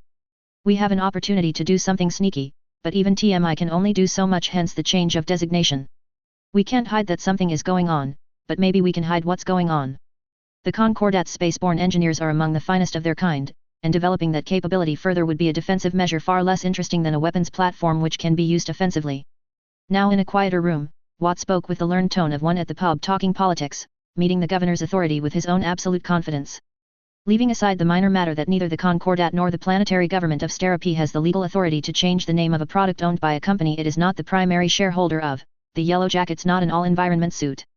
Sure, it's NBC resistant and contains its own air supply for a limited duration, but nowhere near what would be required for a true vacuum engineering suit. Can it be made to be one? Adding a set of space adaptation gear and doubling the life support facilities would help, as would adding jump jets, the businessman said as he remembered drafts and proposals since discarded. It'd need to be heavier, with a much higher payload, and making a suit of battle armor with that much mass would require advanced materials for the interior structure. But that's not the main reason. This idea of the government coming in and interfering in my business decisions is nothing more than Capellan-style intrusion into my right as a Taurian citizen to run my business how I wish, and the courts will agree with me. Dead silence. Stares abounded, but also more than a few approving nods and after a few seconds barely audible just-sos. The governor didn't seem upset, but rather amused. That's a firm stance, Mr. Watt. I'm a man of firm principles, Governor Calderon. So I see. Including when those principles may put the Concordat as a whole at a material disadvantage. Watt's reply was blunt as a hammer. I thought you were used to dealing with Taurians, Governor Calderon. Shelving that for the moment, the next item on today's agenda is that the Hyades Light Infantry will be forming a permanent garrison on Sterapi, as part of the Protector's TDF modernization plans. Sterapi's various nobles, almost all of which are here, will be pleased to know that they are planning to increase their strength from 2 battalions of mechs with support, to include locally sourced armor and another battalion of infantry. Nobles who contribute to the Hyades upkeep will have the amount they do so deducted from their normal expectation of contributing to the planetary militia at favorable rates. This caused a stir. Every ennobled Taurian was required by Concordat law to contribute a portion of their income or net worth toward forming a militia to defend the planet they lived on from pirates and invaders. It was one of the founding pillars of the agreement which formed the Taurian Concordat in the first place, and they upheld it with civic pride. Modifying it was bold, and yet the terms were tempting enough that only a few of the voices were negative. Supporting the several regiments of militia required to defend the burgeoning industrial world was a heavy burden, and while the nobility served the people in exchange for their privileges, if the TDF was willing to take a little of the weight off their shoulders, well, then that sounded appealing. Edward waved toward a door behind him and a tall woman wearing a dress tunic and cap with a colonel's horned ring and ball stepped smartly out to growing applause, once it was clear that applause was appropriate. Colonel Fiona Jameson. I'd like to take a short moment to thank you all for welcoming me. My regiment will be arriving next month, and I look forward to working with those of you who want to contribute to the Hyades growth into a full-strength regiment at long last, and to promise that we will protect Sterapi as our home. No pirate will step foot on this ground and live to leave, so long as I have anything to say about it. A clamor of questions rose, and Colonel Jameson picked some out of the hubbub, her answers rising clear and sharp above the din. No, the entire regiment won't be stationed here all the time. The Hyades Light Infantry is a mobile task group on anti-piracy duty, and we have to move around so the damned things don't reliably know where we are. Are there positions open to tankers? That's still under consideration. An armor battalion would be a powerful tool, but the Hyades Light Infantry requires a degree of maneuverability and strategic freedom that tracks don't offer. My officers and I are putting together a panel to discuss and consider options. I can confirm my interest in upgrading our hover APCs with Maltiers sourced locally. I want a top-notch regiment, and the Protector has issued broad orders backing me in this regard. What about aerospace pilots? Good question. Normally the TDF moves air assets strategically, but with the Protector's backing and Governor Calderon's endorsement I will be evaluating the seedlets for organic ASF support, to make the Hyades a true go-anywhere fight-anyone unit. The specifics of that decision will depend on my aerospace commander and his pilots, once they're established. I have several candidates already but am open to any local experts willing to put themselves forward. I will say that most of the ASF we've worked with have been using heavier frames, but it sounds logistically easier to handle light ASF, so if the idea pans out then the seedlets will be on the short list. As the Colonel became the center of an ever-broadening whirlpool of questions, discussions, and arguments, few noticed Governor Calderon slip away from the podium and into short conversations with the kind of social ease which takes either long study or a true inclination toward people managing. Not everyone he talked to wore a smile when he left, and several glared poison at his back. Watt noticed, but only because he'd been in the practice of people watching for decades. Nobody paid attention to an old man sitting at the bar mulling his drinks and listening to the ambience. After a while he'd become part of the scenery, ignored just like rich people ignore the service staff. So Jackson Watt weighed the young man, though Edward was older than his own body. He considered him, and kept careful track of who he talked to, who they represented, what their economic interests were. He got along well with Julian McAndrews and Costanza Ariel, both locals who had pull with the far-lookers. He got distrustful looks from some of the old guard Calderon populists, but most of them seemed okay, not overwhelming with praise for the man, but okay. He stopped by TTI and talked to Elias Kate, where the rodent fawned and preened before reluctantly saying something that Edward didn't take well. Watt could lip-read a little, since he'd been going deaf before all this mess, and he thought he caught Yellow Jacket and 4 years. Then he went to SDI and that didn't get him good news either, which narrowed down the range of topics. With a sinking feeling in his gut, Watt took a deep drink of his ice water as Governor Edward Calderon turned and began to approach. This had to be about the Yellow Jackets. It was going to be one of those conversations. Damned picky customers, he grumbled, and rose to his feet. Best to do this standing. 3027, Autumn. Sterapi, Taurian Concordat. Pleasure to meet you, Mr. Watt. And it's my pleasure to meet you up close, Governor Calderon. I never thought I'd get to shake your hand. The historic moment passed almost without notice. Decades later, a review of the assembly room's security camera footage by a desperate college undergraduate would unearth exactly one frame of two future legends clasping hands for the first time. It's an image that will spread in fits and starts, unremarkable to some and monumental to others. A copy will be printed and framed by a grandson and given to an old friend of the family, where it will hang in a place of pride next to other pictures on the wall.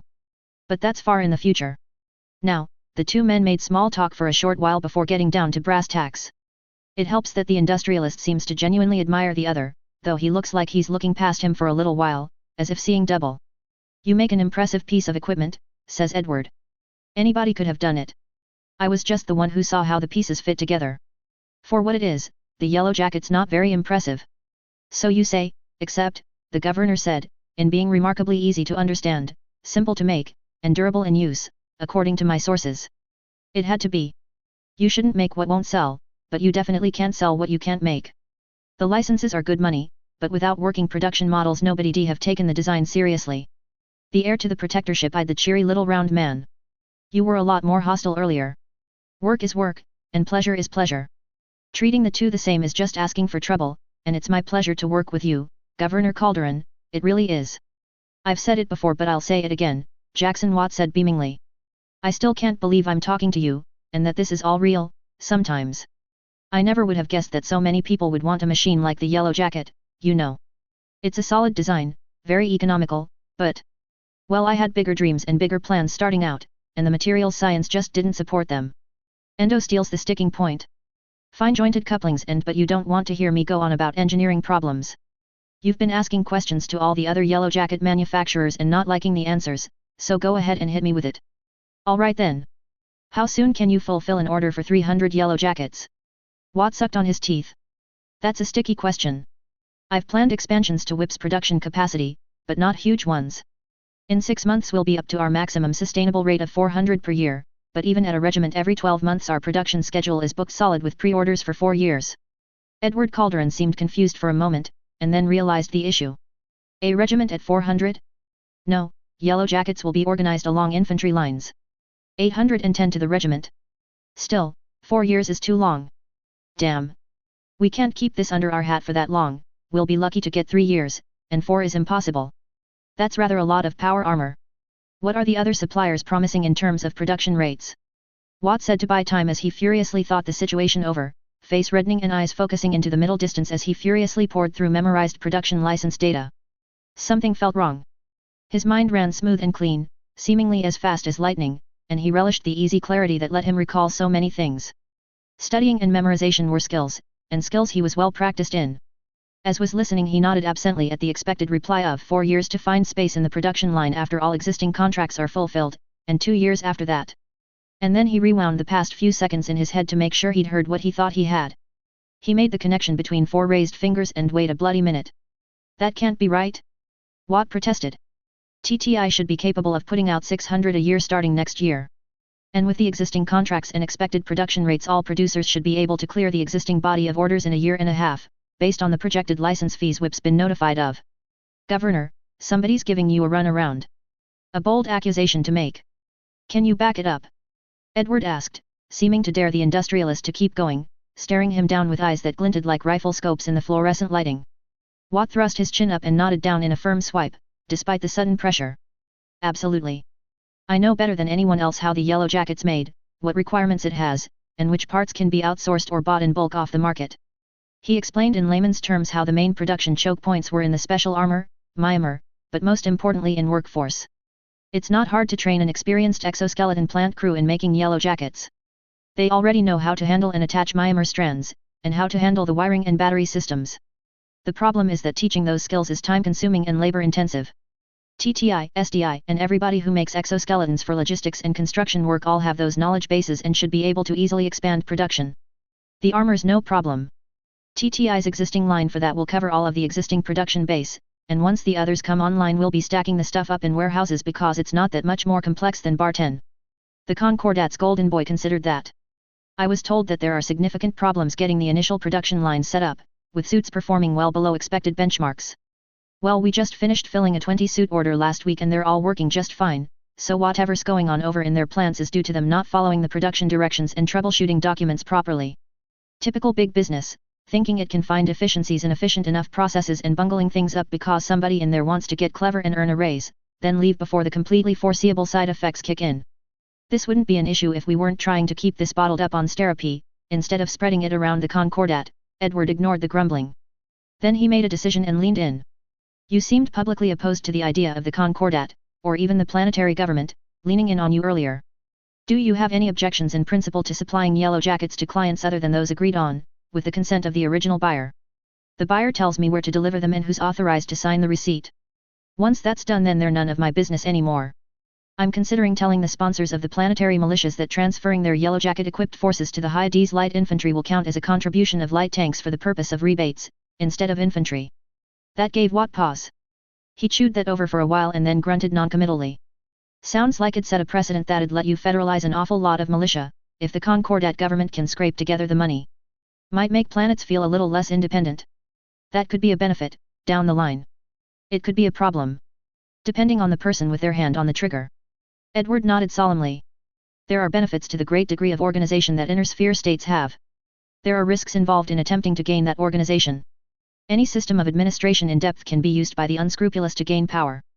My ancestors founded the Taurian Concordat specifically to enshrine the rights of the individual, and today those same people have raised us back to heights we haven't seen in hundreds of years. We could do more with more direction and unity, but how much is a betrayal of our citizens and the trust placed in us? Allying with the Capellans to fight the Davians, Watt snapped back. I don't think anyone would do that. As bad as the blood between the Suns and us is, they're still better people than the Capellans. You say that, but Thomas Calderon sits in the Protector's chair telling everyone who will listen that the Davians are evil incarnate who want to eat our babies and turn us into little more than slaves. Oh, I don't believe for a second that he'd attack them, he said in response to the sudden affronted stiffness of Edward's face. We'd be crushed in retaliation, and Thomas is Kenny, but stupider people listen to what he says and blindly accept it as truth. Then they go off, and when they get power in their grubby little mitts, what are they going to do but act on it? But then maybe it's better to have a strong arm. Davian's busy, but Liao's the sick man of the sphere. If Capcom decides we're worth the short-term cost, then we might end up all speaking Mandarin. I think I understand you better now, Mr. Watt. Do you think you could shorten that down to something digestible, however? Sorry. I ramble when I don't have a speech prepared, Watt said. About getting the yellow jackets for the High D's light infantry by using incentives to federalize some parts of the militia? I think it could work. I think it could be useful, if you plan on using the things in the next few years. I think you'd need to be very careful not to stop on anyone's toes, and to make sure that nobody's going to do something foolish with the precedent you'd be setting. In response, Edward smiled. It was a roguish, sincere smile, and he said, I don't think you need to worry about that. I'm not going anywhere fast. 3028, Autumn. Sterapy, Taurian Concordat. What is being called the Fourth Succession War rages on, though I'm not sure that really captures the scope of what's happening. Reports are conflicting about the Capellan front, with some things being said that I just can't believe are plausible. So the Cappies may or may not be in hot water, but what I do know is that I've had multiple credible accounts saying the Lyrans have captured dozens of worlds from the Combine by throwing a wall of steel at the Dragon's defenders. Folks, I'm not sure who to root for here. The Dracs are abysmal, really disastrous, utterly abominable, but the Lyrans are in bed with Hansa Davian. Is it too much to hope that they both lose, somehow? Let's go to our callers. What do you think's really happening on the Capellan front? Turn that damn thing off, Force Sergeant Aker bit out around the fat stogie clenched between his teeth, unlit only because he only had 4 left, the others long since smoked away to nubs. One of the corporals twisted the volume knob of the radio all the way down, silencing the voice of some regional radio personality. Sterapy had a lot of those. Most Concordat worlds had more television talk show hosts than radio jocks, but Sterapy was booming with growth and radios were cheaper than televisions. Good. I can't think over that kind of noise, he grumbled before pausing a moment to collect his thoughts. First Company, 1st Battalion in the High D's Light Infantry wasn't a young soldier's post, and it showed in the gathering of his senior enlisted. He'd been in for 20 years, and the greenest section leader 12.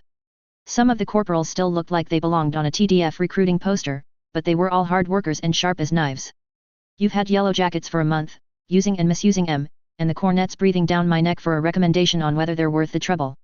Let's hear it. The batteries don't perform, Harding said, a bulky corporal with a nose squashed flat and poorly healed. She shrugged. The documentation promises 12 hours of combat active use, but it's more like 11. An older man next to her holding a clipboard and a sheaf of notes grunted. The efficiency of the system is fine, but the power packs just don't hold enough charge. It's a matter of energy density. We could source better batteries, get up to maybe 16 hours a pop if we were willing to double the cost of the suits and wait for them to arrive from a reseller in the OWA, but... Force Sergeant Aker knew what he meant. All the production of ruggedized high-tech batteries in the Concordat was contained in a few jump ship maintenance facilities.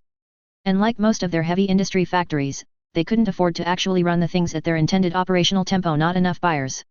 Only the battle mech lines ran hot, selling what the TDF couldn't afford to maintain to mercenaries willing to pay premiums for brand new rides. I know that's a solved issue. What's the klutch we ended up using, again? We stuck a spare battery in the internal storage bay. It's rated for 40 kilograms, and the battery only weighs 25. The clipboard-wielding man, a vehicular maintenance engineer, speaks up again, and I have preliminary drafts for subdividing the mission equipment storage bay with a real mount for a power pack, with a switch to connect it to the suit power systems. That way the user doesn't have to stop and swap packs, just flick a switch. Or maybe it'll be better to keep both packs live. I'm still working out the details. Aker scrawled batteries need work, field fix possible on the presentation board in big square letters. Good. Now I heard something about a doorknob budget. A section leader tried to muffle a nervous laugh. Well, I think the matter is resolved. It was just a training issue, after all. I don't know. Maybe we should ask for a debrief on the subject from the... Oh right, that was you, wasn't it, knob robber? Like you didn't dig a trench in the field with your face. We all had an adjustment period. Settle down. It was a joke is all. Aker said as he glared at a young corporal sliding a cig out of his pocket. If he didn't get to smoke, then neither did anybody else around him. He deeply wished he'd picked up that extra pack of cigars at the Pinard Spaceport duty-free. Knob robbers got a handle on the situation, but the power in the gloves is something to emphasize in training. The gloves are always enhancing your strength, and if it hadn't been doorknobs then we might be dealing with broken spines after a few friendly back slaps instead. When I'm wearing it, I feel like I'm in a hovercraft, someone says.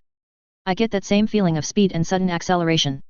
Watching a maniple move in Yellow Jackets is like, well, watching wasps dart around. The first time we went up against mechs in training we made em flinch, we did. The babble grows as everyone chimes in with their own stories about how subaltern James had flown into a screaming rage at the way his company had found out the hard way that the Yellow Jackets' lack of jump jets didn't mean his mechs were safe. The smoke putty used in place of real demolition charges had seen good use during that exercise. Aker didn't bring up how that initial advantage had only lasted a few months. It took advantageous terrain that forced mechs in close in order for the light power armor to really shine in anti-vehicle duty. They'd learned that for the last time just the previous week, when a man had to be medically discharged after a training accident from trying to close the healthy gap a stinger had left between them. Still, even against a wary foe that gap could prove an advantage, if only because forcing enemy movement not to go through certain areas with just an infantry presence was certainly valuable. Eventually he spoke up one more time. So you're all in love with the thing, good. Now let's move on to the boondoggle killers. How's the downtime? How long does it take to repair? What are we looking at in terms of lifetime costs?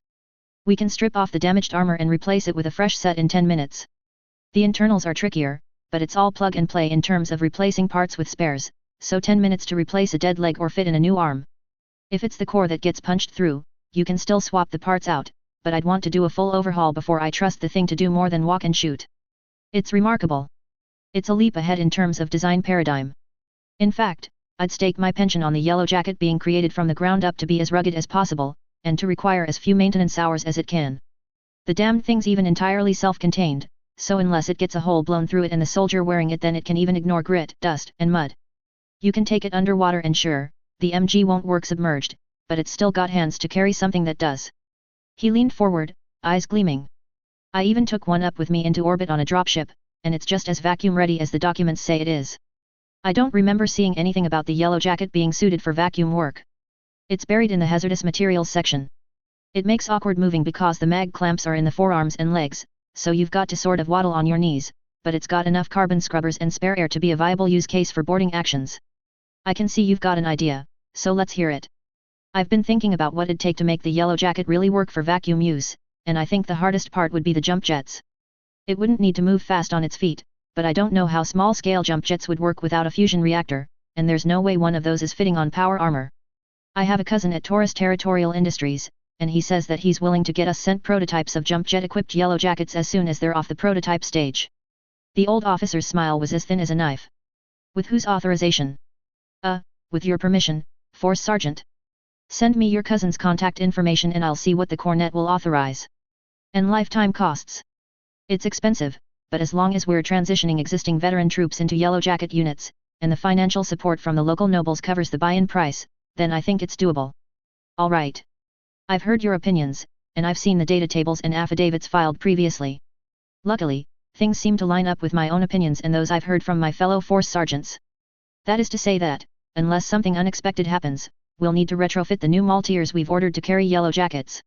He sat back with a broad smile, already thinking of how to break the news that they were the last company on the priority list to actually get more than the squad of yellow jackets they already had.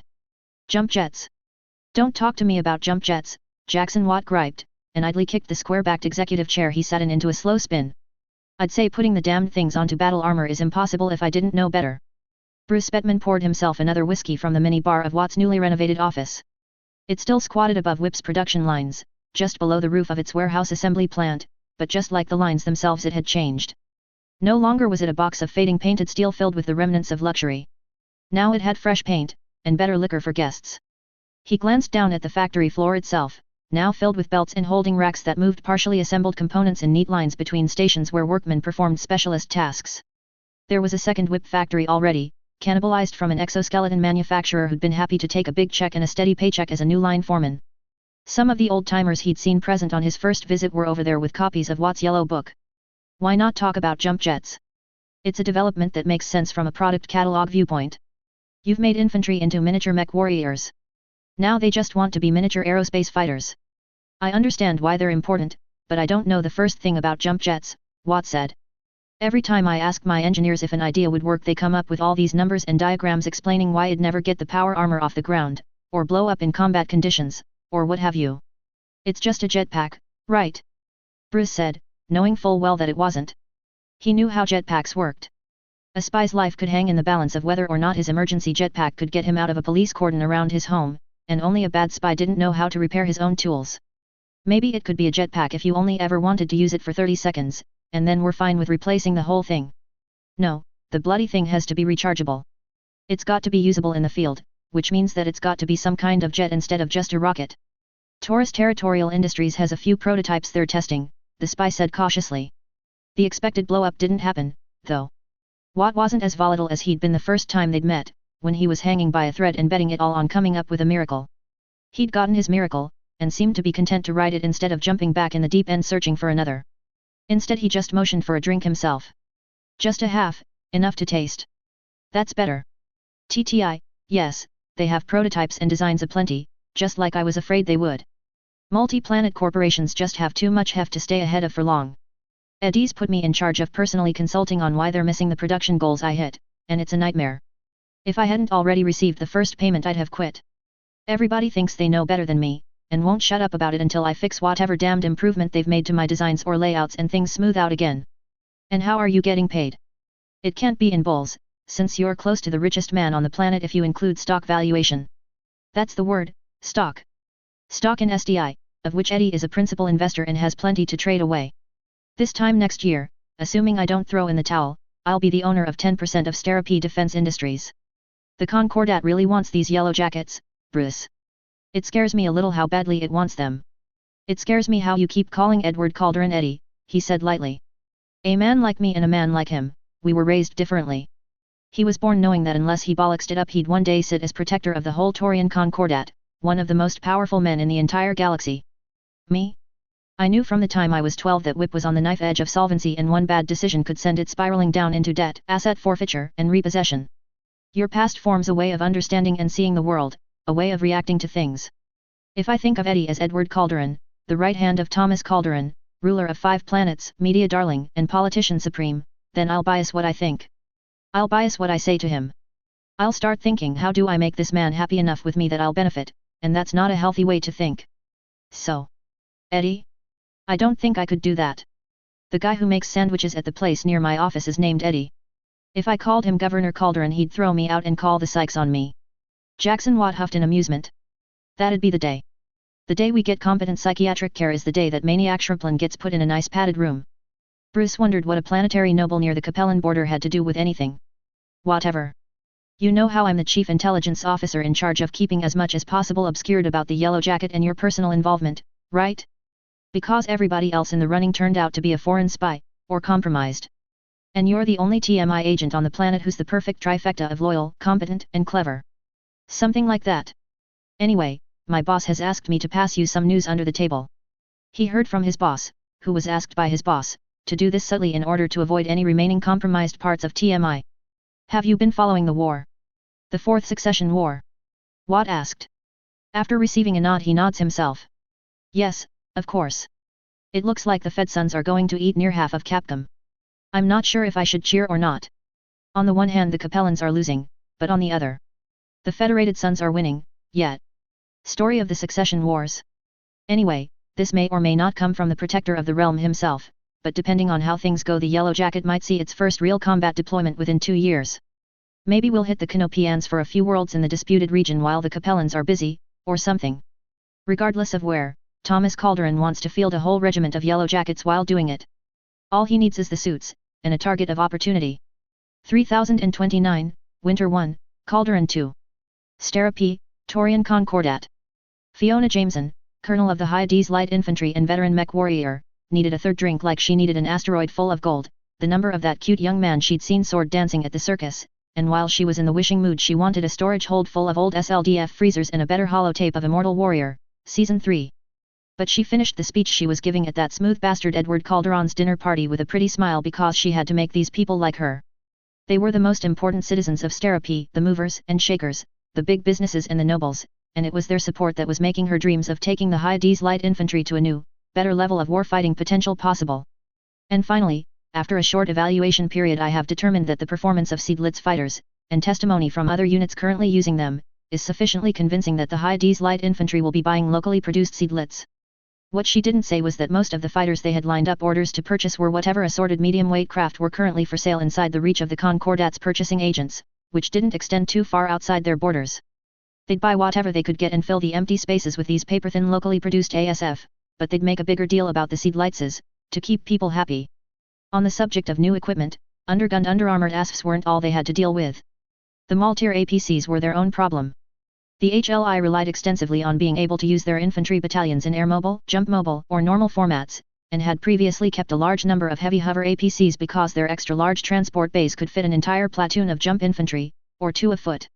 However, the Maltier held 1 platoon afoot, which was a problem because as bulky as jump packs were, Yellow Jackets were in a league of their own. 4 men in Yellow Jackets took up the same tactical transport space as 10 infantrymen. And that caused a lot of issues. The Torian Defense Force was organized along the lines of 5 soldier maniples, with 2 maniples to the squad and 3 squads in a platoon under the control of 1 fairly senior non-commissioned officer. The problem was 2.5. 2.5 was the number of Maltiers required to move a platoon of Yellow Jacket soldiers around, and it was a very troublesome number because there was no way on Green Terra that she'd be able to get a Maltier for every single infantry squad in the High D's Light Infantry. She'd thought that 2 per platoon, with the most junior squad split up into maniples and riding on the outside of the transports, was a clever cost-saving solution, but apparently not. Because word from on high was that she'd have more luck getting Jackson Watt to fork over a battalion of Yellow Jackets for free than she'd be authorized for more than 1 Maltier per platoon. 2 wings of aerospace fighters? Authorized, as long as they're light ASF. Refits to 4 of her dropships? Acceptable, as long it's only 2 at a time.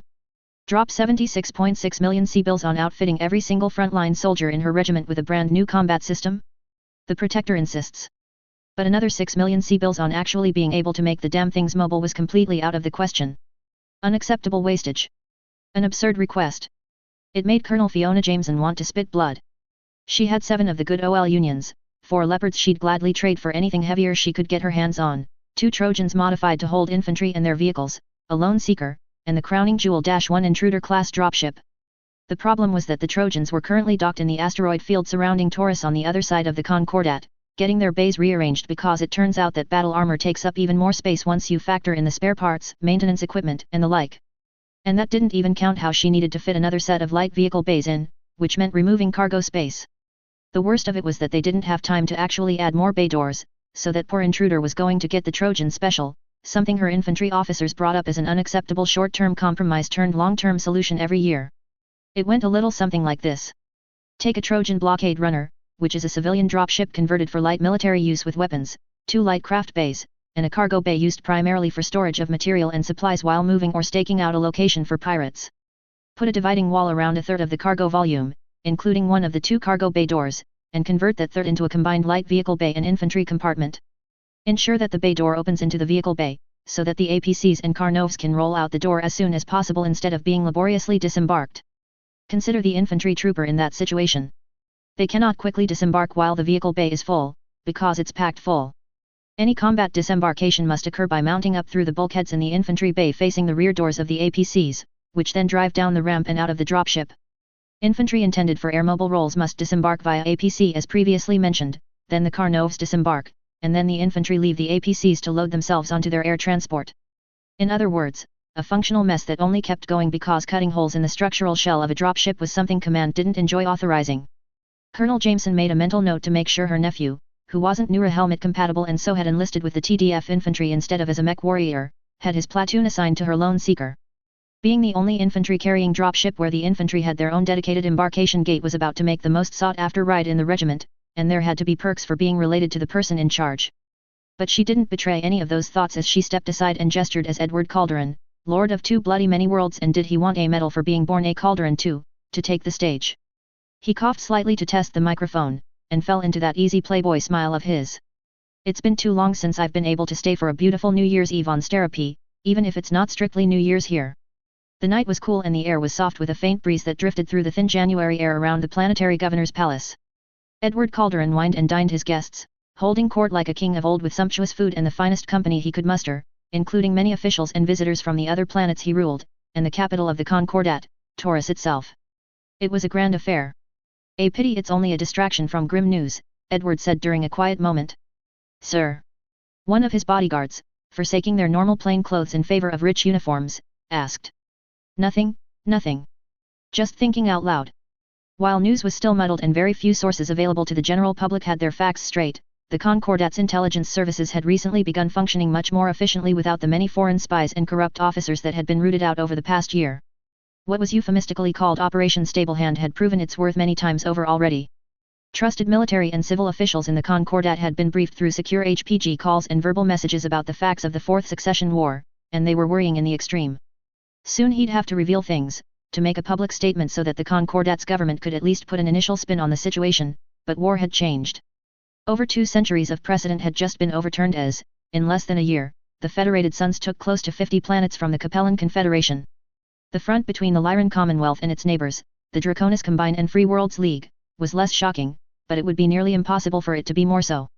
Fighting men died on a scale Edward could hardly imagine, and yet here he was throwing a dinner party to celebrate the formal expansion of the High D's light infantry to include its own attached ASF, at last returning to full regimental capabilities, if not strength. It'd be at least a year before it was actually fully staffed and ready to fight, but celebrating milestones was important. They gave people a sense of accomplishment and belonging, and throwing a party was one way of making sure that everyone on the planet knew the news, even if they only heard about the extravagant waste from the governor's office. The Davians had conquered enough worlds in the past 5 months that, if they were Taurian worlds, would have reduced the Concordat to little better than some 2-bit periphery pirate kingdom. They'd smashed more mechs than the TDF had fielded at one time since the dissolution of the Star League. And they'd done it all so damned fast, too. Capcom was reeling but still in the fight, somehow. He couldn't believe it, but for the first time he truly understood his father's wariness of the Federated Suns, and Hans Davian personally. It had been a moment of profound empathy, looking across the briefing room, meeting his father's one good eye, and realizing they both had the same thought. If they can do that to another successor state, then what about us? Fortunately he was done with the politicking for the night, a task he usually enjoyed but for the moment simply found onerous. That freed him to wander the grounds while enjoying the atmosphere and the sights of a home he found himself often far away from, because he had many homes. This one was, honestly, not very impressive. The previous planetary governor, who'd built this mansion, had an eye for the ostentatious and a preference for gilding things that didn't need to be gilded. Perhaps in the inner sphere the lords and ladies needed to overawe their subjects with displays of ridiculous grandeur, but he was a Taurian, and a ruler of Taurians. He was a man, and it was important he remembered that. Part of that essential, natural humility was taking criticism. And if you wanted to be criticized, all you had to do was find a group of Taurians and wait. Jackson Watt had found a group of people willing to argue with him, and he was talking politics. Edward told his guard to get someone to evaluate the businessman's local popularity. He wouldn't be the worst local power broker to have risen on Sterapi, but the man was as opinionated as a leathery old line worker, and just as hesitant about sharing his opinions with anyone who listened.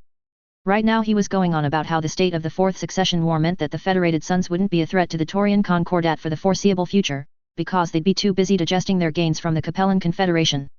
The man he was arguing with didn't seem to have a good grasp on the situation, not truly understanding the scale of the victories, but what? He was nearly dead on with the difficulties Thomas's experts had predicted an invader would have managing dozens of new planets. He was completely sure in his position too, without a trace of doubt. And then he saw Edward and waved. Governor. Good to see you. Marvelous speech you gave earlier, marvelous. Can you tell this fellow that he's completely off base about how many soldiers it takes to keep a world pacified when it's suddenly changed hands? Unfortunately Edward did know about that, due to the lessons his father had given him about the mess in the disputed territories between the Concordat and Canopus. He quirked a smile onto his face and shrugged with one shoulder. I don't see why I couldn't explain what the Concordat knows on the subject, of course. At least it would be an entertaining conversation. 3029, Winter 2. Stera P, Taurian Concordat. The problem with the Taurian Defense Force, Bruce Bettman thought as he was all but strip-searched at the entrance to the Hyades Light Infantry's HQ, was that they took their job so very seriously. There was a spaceport under construction on the horizon, on the opposite side of the capital as the Taurus Territorial Industries shipyard which produced Union dropships. Its skeletal buildings surrounded the giant expanse of aerodyne landing strips and spheroid cradles, which were finished weeks ago. And here he was, standing in a dressed-up shipping container putting his vest back on.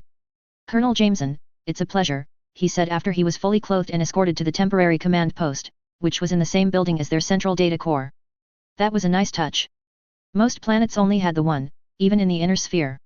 He took a moment to remind himself that the Taurians may be a second-rate power, but they'd once maintained nearly the same level of technology as the great houses of the inner sphere.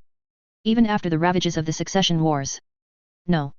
In fact, partly because of the ravages of the succession wars, which the Taurians had mostly avoided, they'd managed to rebuild their worlds to the point where it was lack of markets and the economy to actually make full use of their industry that held them back from beginning a true re-expansion, certainly not into the inner sphere, but outward. He could imagine the Taurian bull spreading toward Canopus, that third-rate power, and north into the Tortuga dominions, especially now. But then he remembered himself, quickly enough that Fiora didn't notice his lapse of attention. No it's not, she said over the top of her terminal while punching keys like she was firing weapons. You never bring me good news, only more people who've been rounded up for being infiltrators that my people missed. Well? What is it this time, Bettman? In response, he reached into his pocket and slowly withdrew a 6-inch knife, which he set on the table with a heavy clunk. You should have been searched. I was. Bruce shrugged. Poorly. The colonel swore and stood. Can this wait? A little while, sure. She left the room and moments later the familiar sounds of someone being dressed down began to filter in. Bruce entertained himself by stepping lightly behind her desk and pulling a spy camera out of his other sleeve. Running it over the documents present to peruse them at his leisure later, he considered the memory cube socket on the flat screen before dismissing that as too big a risk. Fiora de-locked her computer this time, and a good spy didn't push his luck. Instead he went to the door and pretended to eavesdrop. Then he really started to eavesdrop, because that woman had a wonderful way with words. When she came back and he didn't bother pretending he wasn't listening. You're an exceptionally angry woman, wound tighter than a wasp pilot scouting for a lance of heavy armor. When was the last time you went out in the evening to blow off steam? You know, I happen to know a fantastic little place down on 8th Street, downtown. On an unrelated note, do you have anything planned for tomorrow? Thank you, Bettman, for noticing that I'm under a great deal of stress at the moment. It was clear that the thanks was entirely fictional. I'm afraid that I'll be busy for the foreseeable future, as will my security team. Drills and more opposed infiltration drills. I'm sure you understand. Bruce smiled that special cocky smile he saved for special occasions, when he really wanted to rile someone up into a predictable furious froth. It really was a shame she wasn't interested. The kind of woman who committed to her tasks wholeheartedly was the best kind. And then he smiled in a different way as he drew a sheet of hard copy out of his pocket, neatly folded. In that case, I'm afraid that your plans have been interrupted again. Operation Stablehand has turned up some intelligence which I think you'll find interesting. The colonel accepted it, read the several sheets quickly once, and then again carefully. She made to set them down but then thought better of it, folding them back up and sliding them into her pocket instead. Well then, this does present an intriguing opportunity, Mr. Bettman. It seems TMI's finally gotten its legs under it. Bruce made a face which expressed his dismay at the idea that the Taurian Ministry of Intelligence might be competent. We're getting there. Colonel Jameson smiled thinly, for a moment. Then she pointed at the door. Get out of my office. I have a lot of work to do and not much time to do it. As he left, the spy heard shouted orders for leave to be cancelled, training units recalled, and for everyone to prepare to embark aboard their dropships tomorrow. And for guards to be procured and a cell set aside for a captured pirate jump ship navigator. 3029, Spring. Badlands System, former Taurian Concordat ***. In a system not quite like the Hyades Nebula, a protostar guttered as it broadcast its light out into the blackness of space through dust clouds and the 100 whirling worlds which orbited it. It would go dim, failing to ignite into a main sequence star and settling instead into an oversized super-Jovian mass that'd glow red sullenly for eons, but for now it shone white as its futility drew in stellar gas and the contents of the local area not in stable orbits. It was beautiful. It was also damn near impossible to jump into. This was the Badlands Cluster, and it was home to two worlds which had once been part of the Taurian Concordat's Dumas's Union, Badlands itself and Lorkdal. Like many relatively small colonies in the time before the Unification War or even the fall of the Star League, they'd been marginal planets, and over time support from the Concordat was transferred to more populous territory. Their population dwindled until they were formally disinhabited. As the centuries passed, the navigational data plotting the planetary orbits and the elusive jump points created by the interplays of their gravities was lost. But not to everyone. Certain groups had seen opportunity, and had been quick to exploit it.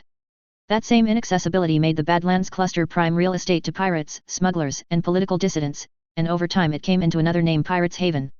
Petty pirate bands rose and fell throughout the periphery all the time. Pirates Haven was different, beyond the reach of reprisal. And the pirates who made it their home ensured no navigators who knew the jump points were ever taken alive, whether out of loyalty to their band or, more probably, to spitefully make sure that their navigators couldn't ransom their life and freedom with that information. So Pirates Haven remained beyond the reach of punitive expeditions. Until now. A Lone Star Lord-class jump ship fell into existence at precisely the correct point in the cluster. Without burning its weak drives, there was no blue tail of fusion fire behind it. One invader and a merchant lay ahead, just as seemingly still, and after a few minutes a second invader jumped in behind it. But inside their armor shells all was not still. Aboard the Star-Lord, Colonel Fiora Jameson downed a squeeze bulb of hydration drink and clamped her eyes shut, tensing her face to drive off the fuzziness of jump shock. A maniple of Marines chosen for lack of jump disorientation stood guard behind her, bracketing a sixth man and preventing him from moving. He was the man who'd made this jump possible, and he didn't need to be here because he'd already taught the required calculations and local astronomical data to the Hyades Light Infantry's jump ship pilots, but Colonel Jameson wanted him on hand. If this had been a trap, the first thing she'd have done would be shooting him dead herself. He was a scraggly fat man, always disheveled even after donning a plain prisoner's jumpsuit and pale-faced from lack of sleep and stress, but he slumped in on himself in relief as he realized that everything had gone according to plan. As some of the color returned to his constitution, the pale tattoos on his face got easier to see. See? Everything's all fine, all good. Just like I said it'd be. Nobody acknowledged the pirate navigator. We're not being shot at yet. That's good. No defenses at the jump point, just as promised, Fiora said, and then turned to the intercom and pushed the button to address her naval captains, spreading to her other dropships and jump ships on tight beam radios so as not to broadcast to the entire system. This is Colonel Jameson aboard the TCN Avenger. All captains, report status. The replies came back fast and clear. Then came a second reply, from the merchant. Colonel, there's a reactor signature and it's close. It's in the same jump point. The pirate's jump ship, she whispered at the same time the prisoner moaned its name, the Queen Mary. Scopes don't see any dropships attached, and its sail is deployed no. Retracting sail, Colonel. They've seen us. Fiora glared at the captive navigator. What do you think, will they cut sail and jump away? He shook his head. No, no. Pete and me weren't allowed to stay on board while it's at Pirates Haven. We got brought back planetside to make sure we couldn't do anything funny, and while we were raiding we had guards to keep us away from the consoles. Until your spy pulled out that fake body, knocked me out, and smuggled me. Spare me the sob story, child killer, the officer sneered. I know what those tattoos on your face mean, and I know what you did to get them. The fact that you get to walk free at the end of this makes me want to shove you out an airlock and shoot your twitching space-bloated body with the Avengers guns. But I have my orders. If you keep talking, then I might find extenuating circumstances that require me to ignore them. So I'd stay quiet and compliant if I were you, and you'll get your million bulls and a one-way ticket to Canopus when we're done here, understand me? He nodded, pale-faced and clutching at the cuffs around his wrists. Good. Fiora thought about taking a moment to calm down, but she'd lost too much time on filth already. She pressed the intercom again and sent out her orders. Dropships detached from their jump ship carriers, bays opened, and two full wings of aerospace fighters formed up before zipping out into the void, toward the enemy jump ship.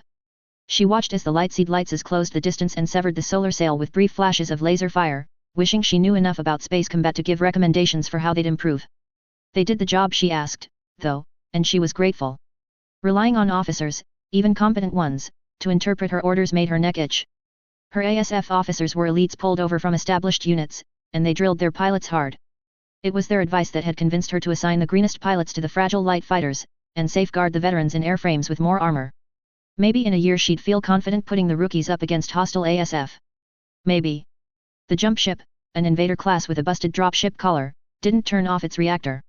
The seed lights wheeled as a group and splashed laser fire off the bridge.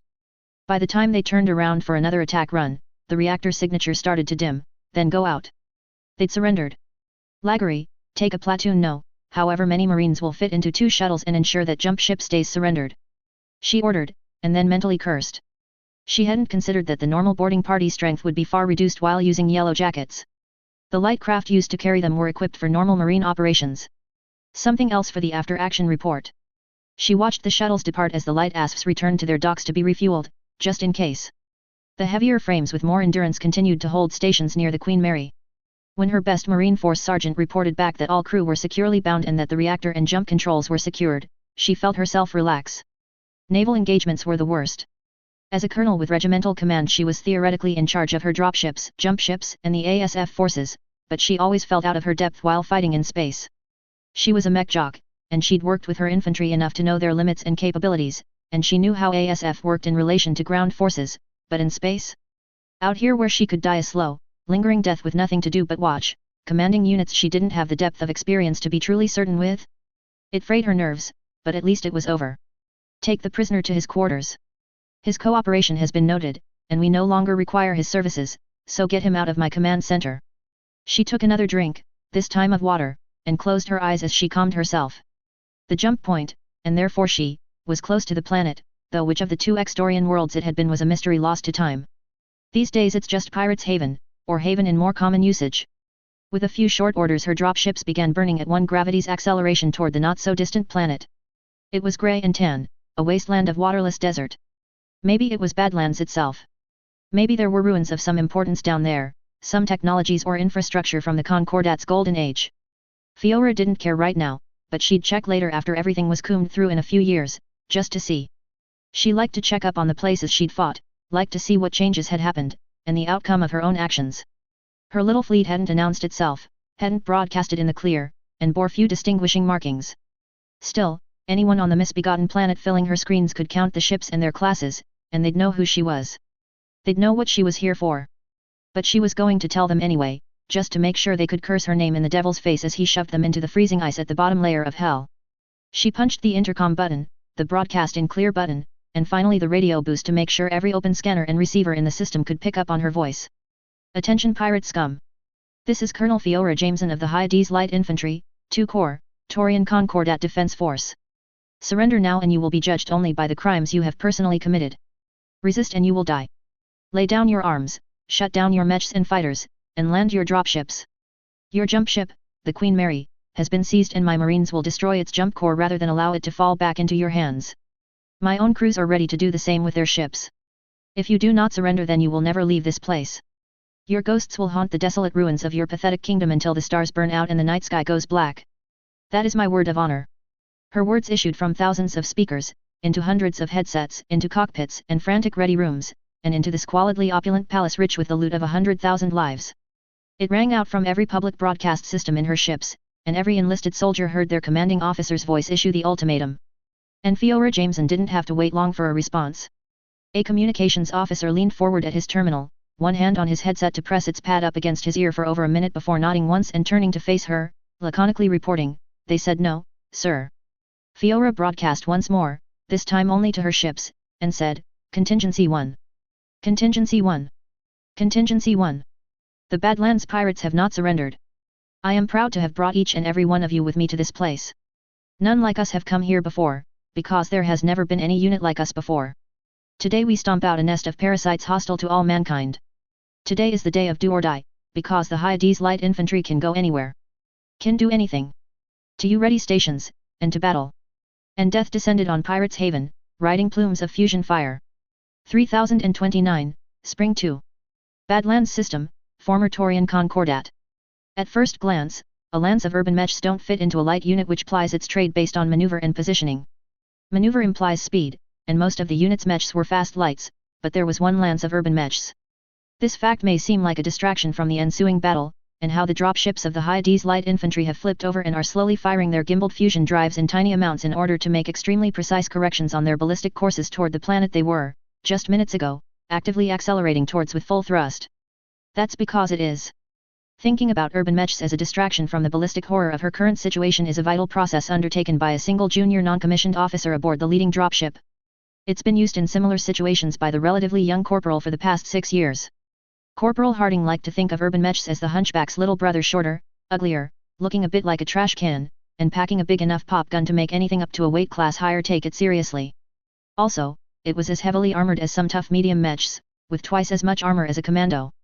Every hammer needed its anvil, and the URBR-60 was the lightest mech in Taurian service to carry an autocannon large enough to scare the life out of any unfortunate light mech pilot caught in its sights.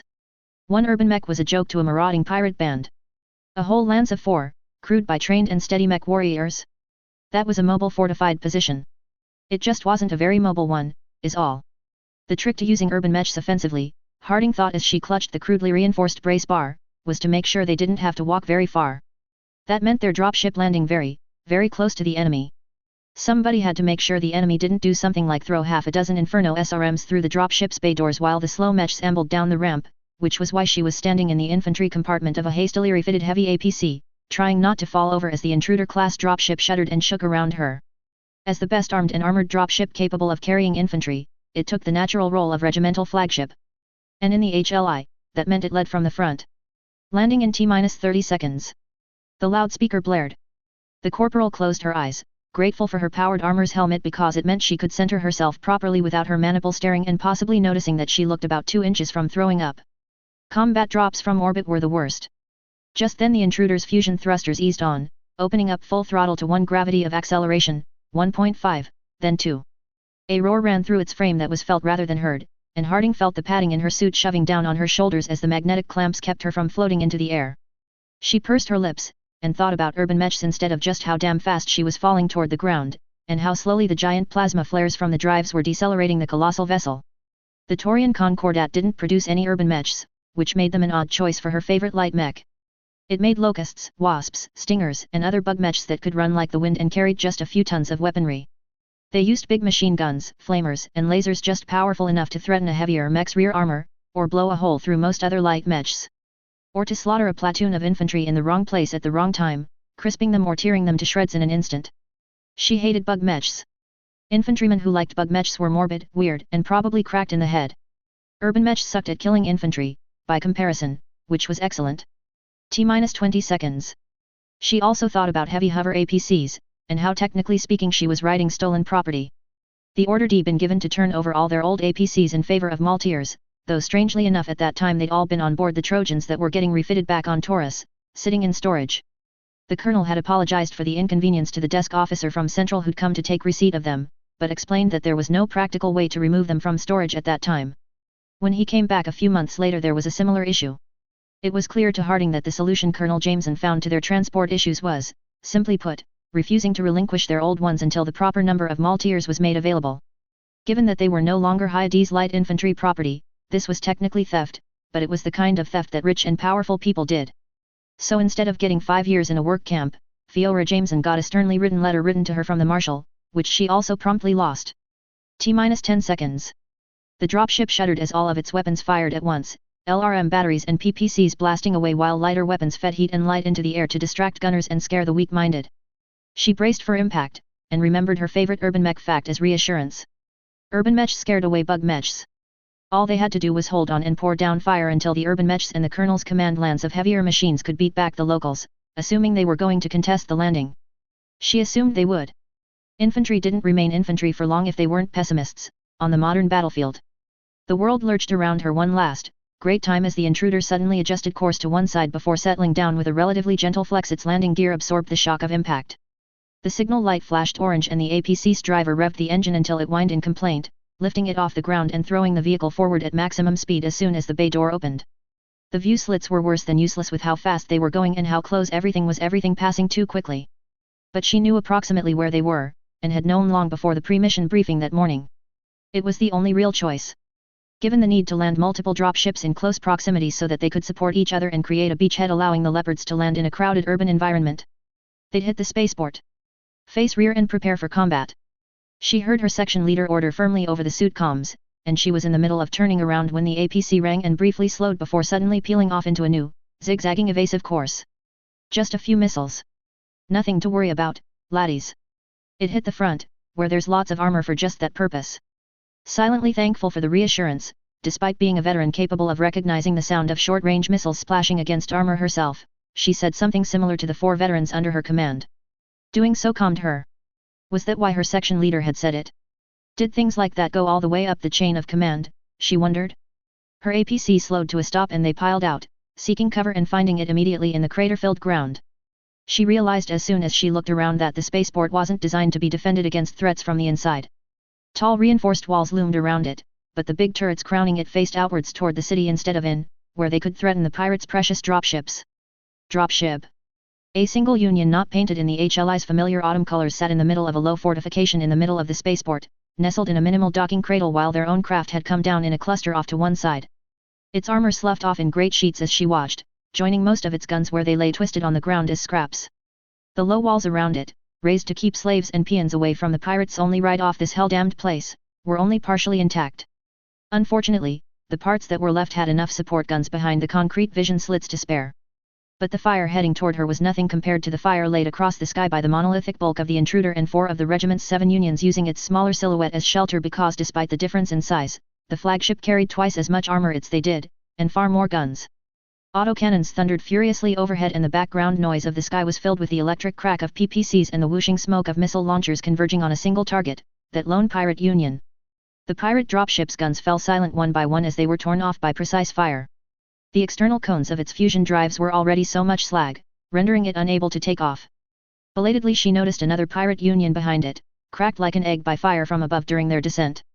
When the maimed Union fell silent, their own dropship's guns tracked toward the turrets on the walls, popping them like blisters. She glanced back toward the clump of spheroid dropships, and as she did so she saw black blotches in the sky that must be their heavier fighter craft swooping low, lashing out with their own weapons at points of the city itself.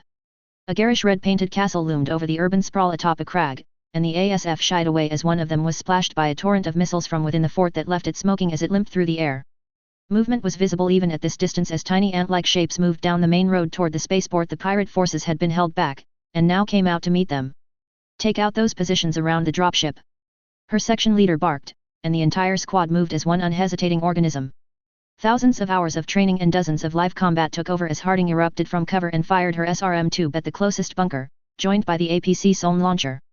Rain splattered off her as she sprinted full out, leading her maniple as the other half of the squad lay down suppressing fire. She threw herself bodily through the air, flying tens of meters before landing, running at the concrete wall, hopping over it as if it weren't twice her height, and perching atop it for a bare second, sweeping her gun over 2 laser emplacements before falling over and punching a screaming pirate so hard he burst. It wasn't raining, she realized. Those were bullets. Everywhere she turned the machine gun pirates died, torn apart by explosive rounds. Her maniple was behind her, and in moments the work was done. Her muscles quivered with anticipation of violence, of death and pain, of resistance, but none materialized. Maniple, sound off conditions, she said tersely into her voice circuit. And everyone was fine. The worst was a recruit who'd taken a burst from a Mauser 960, which she hugged to her chest with a possessiveness that bordered on mania. Its former owner had stained her left armored glove dull, dripping red. It was bizarre. Section leader, this is Corporal Harding.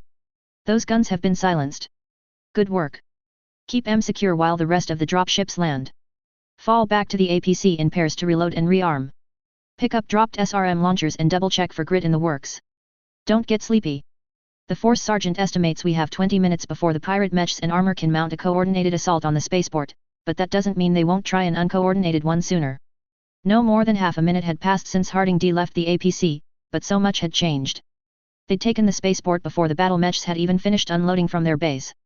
In the distance she saw leopards in a landing approach, and the familiar dome-capped shape of urban mech slumbering out of a Union's bay doors as friendly bug mechs sprinted around the perimeter, tipping over any vehicle that a hidden pirate could try to use as a suicide ram. For now, the only sounds were distant violence and the occasional clatter of Yellow Jacket machine guns. Corporal Harding's newest urban mech fact was, urban mechs are slower than Yellow Jacket equipped infantry. 3029, Spring 3. Stera P, Torian Concordat. There he is, ma'am. Him in the booth at the end of the row, that's Jackson Watt, he heard the bartender say. Bit of a weirdo. Doesn't drink more than a glass a day, but he's nice enough and he tips well, and when we get really busy he leaves on his own or if I ask him nicely. Thank you. The voice was low and smooth, like good honey, and the woman who followed it matched her first impression perfectly. She was the picture of smooth control, from the white suit worn open precisely the right amount, to how not a single strand of hair escaped from her tight black braided ponytail. Her eyes were dark and inviting, like fresh hot coffee. Watt realized that he had food on the brain and waved down a waitress, promising her a big tip if she could get the cook to hurry up his food. He hadn't eaten since breakfast, and was starving. Hope you don't mind if I multitask. It's been a long day already and I had to skip lunch to deal with a minor emergency. Of course not. I'll take a coffee. The woman said as the waitress came back with a plate of what was originally intended to be someone else's food. At the nod, she sat down. Jessica Lu Calderon, former CFO of Taurus Territorial Industries. It's a pleasure to meet you, Mr. Watt. Why'd you get fired? That's an interesting way to respond to a polite greeting. Watt smiled, flashing a thin arc of white teeth. People only track me down in my off hours if they want something from me. You're dressed to kill, so you need a good impression. You mentioned your former job title instead of a current one. You didn't act offended or angry when I was rude, so you must really want whatever you're chasing. Combine that with the job title thing, and, you want to work for WIB, don't you? I was pretty sure when you walked in, but now I'm certain. He took a bite of his meal, content that he'd sussed her out. The greasy bar food was terrible, but comforting. It was an old habit at this point, and habits are hard to break. Jessica leaned back in her seat and pursed her lips. You're a complicated man, aren't you? Yes, and you still haven't told me why you were fired. I'm sure that you'd rather we discuss what I can do for you. I'm sure I could get up and walk out that door right now, Watt said. The stilted silence continued until the waitress came by with the coffee, and suddenly the table was all smiles and thanks. Some of that joviality lingered until Jessica leaned forward again and began to speak in a low, measured tone. I'm sure you understand the disruptive effect WIP has had on Sterapi's war industry. That's one way to describe things. I'm also sure you would not be surprised to know that TTI, and presumably SDI, would rather you not personally have been involved. Obviously. They're trying to freeze me out, now, to keep me from expanding any further or growing outside the PAL niche. If I hadn't taken the measures I had as soon as I had liquid cash to write checks with, then WIP'd be in a bad situation. Watt's smile took on a hard edge. But I saw that coming. Jessica said, before I continue, you should understand that neither I, nor any of the other executives, nor any members of the board who were present ever said anything actually actionable. Everything that was discussed was kept within the realm of speculation. Wouldn't it be nice if, at worst? I don't know if I like this topic, Miss Lu Calderon, Watt said slowly. His doughy face, nowhere near as lumpy as it had been when he was an 18-year-old idly rich man, settled into a serious, blank, stare. In fact, if you're about to say what I think you're going to, I think I might call a mutual acquaintance of ours.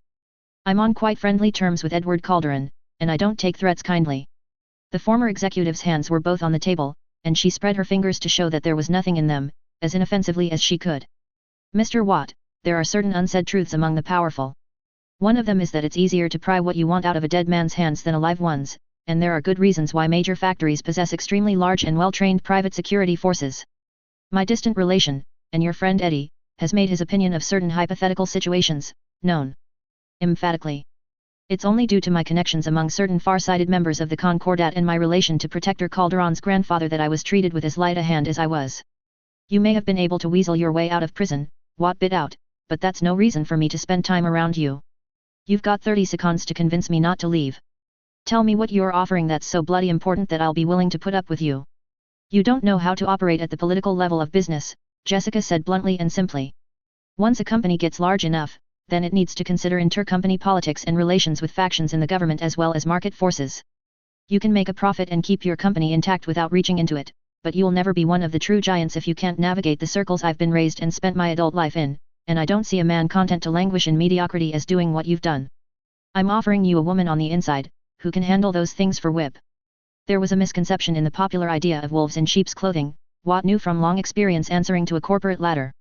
The error was that the kind of men who'd prey on their fellows were cool, smooth, almost reptilian beings cloaked in a thin disguising layer of humanity. People thought they could pick out the real nasty pieces of work through a look in the eye, or a telltale bearing, but that just wasn't the case. That's not to say that they didn't exist, but they were a different breed than the truly remorseless. He'd spent his career as the manager on the line, the one who'd keep getting pressure from higher up to improve the numbers, shuffle schedules, and pull dirty tricks on his direct reports about how he needed to improve metrics and increase ratios. These were monsters he had a long and bitter relationship with, as he watched the factory built with his own family's sweat be squeezed of every drop of blood inside it. Whatever guise they took, they recognized that the world was full of living, breathing, loving, grieving people, but just didn't think you were one of them. You, whoever the you in question was, were inferior. You were born different, or raised different, and so you didn't matter. You weren't relevant. They may love their fellow humans, may mourn a spouse or cry on holiday broadcast specials, but they didn't consider you. So whatever they said or did to you didn't matter, until their moral code decided that you were a person again. A wolf didn't find a moral dilemma when it killed a sheep. They're only sheep, after all. The officers who condemned their commands to do or die and surgeons sorting patients by triage protocols weren't like that. They held lives and greater intangibles in either hand, and weighed the difference soberly. The monsters held lives in their right hand, and their left held 0.5% of added growth to their stock portfolio. Those were the real monsters, Jackson Watt thought as he stared at the woman across the table from him. There was no lizard coolness in her expression, but Watt recognized her type like a cat would a ghost. This was a woman who'd gladly cut safety procedures to save civils by spilling Taurian blood, and was only kept from doing so by the Concordat's legal system. But damn it, he was already surrounded by circling wolves. What excess harm would one of his own do? Watt knew that he didn't need politicking. He just needed a good enough product, and other people would work out how to justify how to twist their convoluted scheming and backdoor dealing into the proper shape to buy what he was selling. But he knew the Yellow Jacket wasn't that product, and he didn't think he'd be able to do anything better on his own. Even with the engineers he had on hand, he was reaching the end of his ability to compete in the marketplace of products and ideas. The problem was that all the best people he'd known in that other life were young even then. They'd been full of fire and the thirst to prove themselves by solving issues and making solutions nobody else around thought possible, which was also the problem. They'd been young men then. Most of them weren't even born yet. Now, I'll give you a problem, and if you can solve it in a week then you're hired. I'll offer a full C-level salary and benefits package, with back pay to include every day from now until then. If you can't cash the check your mouth's been writing, then I never want to see you again. Then let's hear it, Jessica said. Taurus Territorial Industries has a functional prototype of jump jets that'll work on Yellow Jackets. They held a tech demonstration last month, Watt said woodenly. They've been publicly receptive to the idea of working together, but negotiations have stalled behind closed doors. They want too much from me as a buy-in, and they're not willing to give anything but consolation prizes and token payments in return unless I sign over a portion of WIP that I'm not comfortable being outside my hands. We're a family company, and we'll stay a family company. The problem is that I need jump jets for proper long-term growth, and TTI is fully aware of that. The longer they can lock me out through patents, the larger their head start grows, and I need to minimize that head start in order to stay competitive. I can't feasibly develop them in-house, so I need access to TTI's research, at least the rights to purchase completed components off of them, if I can't get anything else. That greasy weasel Wissaname, I know what he's trying to do. The future of battle armor is going to be a big, profitable enterprise, and TTI wants to lock me out by being the only party able to offer jump jet equipped BA to the Concordat. Are jump jets important? I thought you worked for TTI. I handled the finances, not the practical effects. She nodded though, but assuming that this technology is necessary, I can see a few options. Would you like an explanation, or a fait accompli? He wanted to know. She told him. Watt reluctantly agreed. Still, getting the government involved? He felt a little queasy. But he desperately needed a potential second product line before the TDF caught on to just how terrible the Yellow Jacket really was. 3029, Spring 4, Harding. Badlands System, former Taurian Concordat. The air screamed with the sound of guns as Corporal Harding rounded the corner, dragging one of her recruits by the little ridge in the armor nestled between gorget and helmet. His breath was heavy and moist through the maniple radio channel, but she had to get him off the street. Hard-won combat instinct screamed louder than any preparatory training ever could, insisting that she had to get out of the open. The booming steps of the battle mech that had turned the street corner and caught them in the open were like God's hammer. Doom. Doom. Doom. Once she'd dragged him into an alley, out of sight and obscured behind the sensor-scrambling ancient buildings, she took in the damage and fought back a win-ce. The roaring, hissing death of ignited inferno gel set a hellish background to the ground-shaking thunder of war and lit the alleyway sullen red. The initial flare of white death had faded, but the tar in the asphalt was still on fire. Her section leader spoke orders, took tallies, and she responded automatically as she inspected her man. She'd seen prettier dead men. When the spread of missiles hit the ground and, instead of erupting into explosions, launched bone-melting gel across the area, when the man who'd been between the triangle they made had time to scream before their radio cut out when Slate had screamed that he couldn't move and it was on him. Slate? Can you hear me, recruit? Yes. Yes, I can hear you. How? How bad is it? I can't look. Suit's jammed up. It hit me. Harding had access to basic biometrics from her maniple, and a quick glance showed 4 green lights. She popped her visor to spit on the ground. Suddenly her mouth wasn't so dry anymore. The inner layers say they haven't been breached or broken. The mimers look like boiled shit, but apparently they're still operational. Once that jam gets fixed you can walk back to get it repaired yourself. Oh thank God, Slate moaned. That was a missile. What kind of sick fuck uses inferno rounds on infantry? It hit me. It hit me right here. What kind of infantry lives through a missile to the chest? Just stay here. The section leader wants the rest of us to push. Help me with this jam and I'll go with you. No time, Harding said firmly. You can't take another hit anyway. Sit tight. I'll be back in a minute. She stood up straight and wished she hadn't had to drop her SRM tube to drag the downed man out of the open. Having SRMs built into a yellow jacket suit, maybe somebody could work something up like that? Probably wouldn't be as useful as the machine gun usually, but it'd be great right about now. But that was for the future. Instead she opened her armor's storage compartment and withdrew her weapon of choice. A shiver ran down her spine. It was like she imagined holding lightning felt like. Hopefully it'd make that pirate mech jock terrified. They better hope they died with their mech, because they weren't going to get to live through surrendering. Inferno SRMs. A spread of goddamned infernos hit the squad dead center, and only one of them died. Without the yellow jackets they'd all have died screaming. For now she had her can opener, a plan, and a target on which to vent her anger. The countdown hit 0. She stepped out into the street already facing the pirate mech as it loomed over the toxic smoke and the melted lump that used to be one of her friends. Let's see if there's still any punch left in the death charge after it burns through your cockpit canopy. It was a Panther, a big squat light mech with a big gun on one arm and a pack of SRMs in one side of its torso, but the arm gun had been blasted off in the main fight it retreated from, and from which her squad had been detached to finish it off. The missiles were still dangerous, she abstractly noted in a detached corner of her mind. One moment there'd been 10 men moving in the squad, and the next there were 9. One wouldn't even get a coffin. There hadn't been anything they could do about it. The Panther was just faster, could maneuver through the streets like they couldn't, and had seen what had happened to one of its landsmates. The scum-sucking pirate in its cockpit was running scared, and she liked that. It felt good to wear the boot, for once. Way back half a year ago, there'd been a presentation as part of anti-mech training, highlighting what a general-use battle mech as pilot could see at various ranges, in terms of distinguishing features. It went through the different alternate vision modes, the zoom amplifications commonly in use, and what degree of stealth an infantryman needed to hide based on how long the camera was pointed at them, and how far away they were. At 60 meters, she may as well have been standing right in front of the sensor bundles and waving. So Harding knew for a fact that the black and red Panther saw her coming, and it saw the block of demolition putty she'd pulled out of her armor's storage compartment.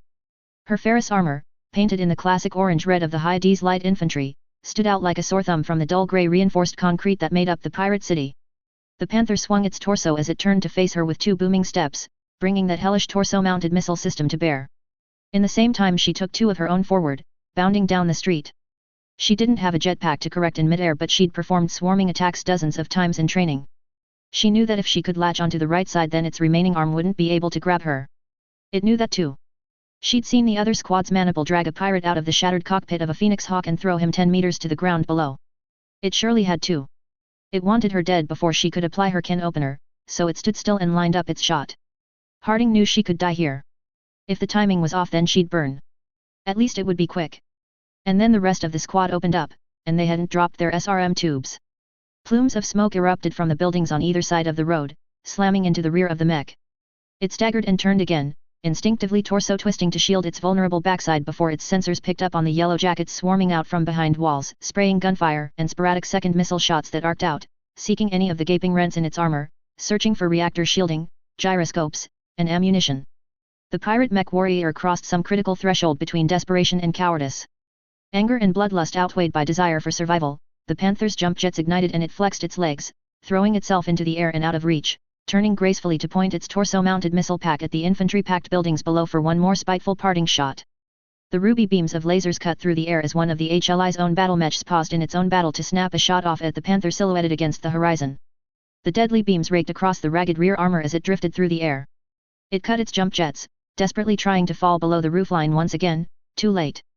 Something inside the pirate mech detonated violently, tearing it nearly in half, and it crashed to the ground like a brick, consumed in a flare of white-hot heat as the Inferno missiles cooked off and burned the mech alive. Just desserts, Harding thought. The battle was almost over, and the mess was horrendous. Only the cleanup was left, and aside from policing salvage, that wasn't the High D's light infantry's job. The constabulary, already en route, and Harding didn't envy them their job one bit.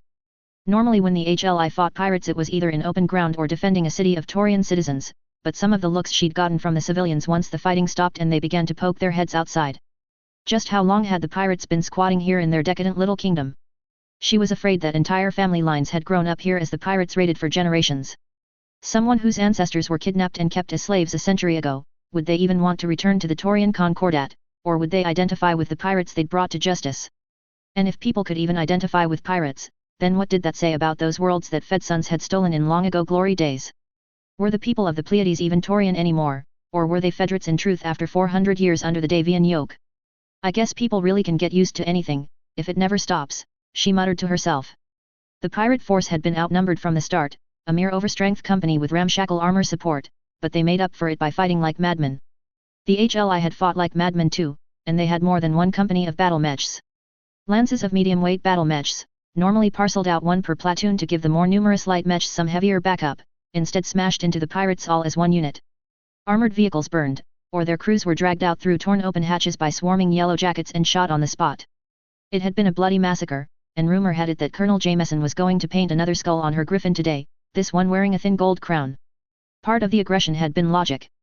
Yellow jackets weren't going to be an unexpected weapon forever, so they had to be used aggressively while they were.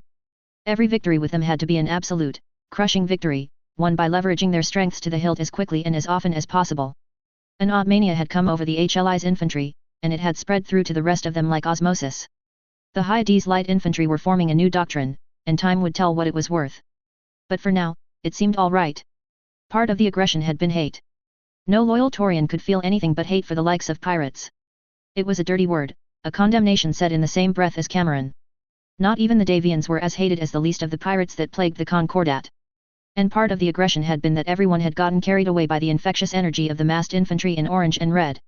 Pirates used weapons designed to slaughter unarmored people. Machine guns, inferno missiles, flamers, all of them were terror weapons made to break the spine of their victims' morale, but inside their armor.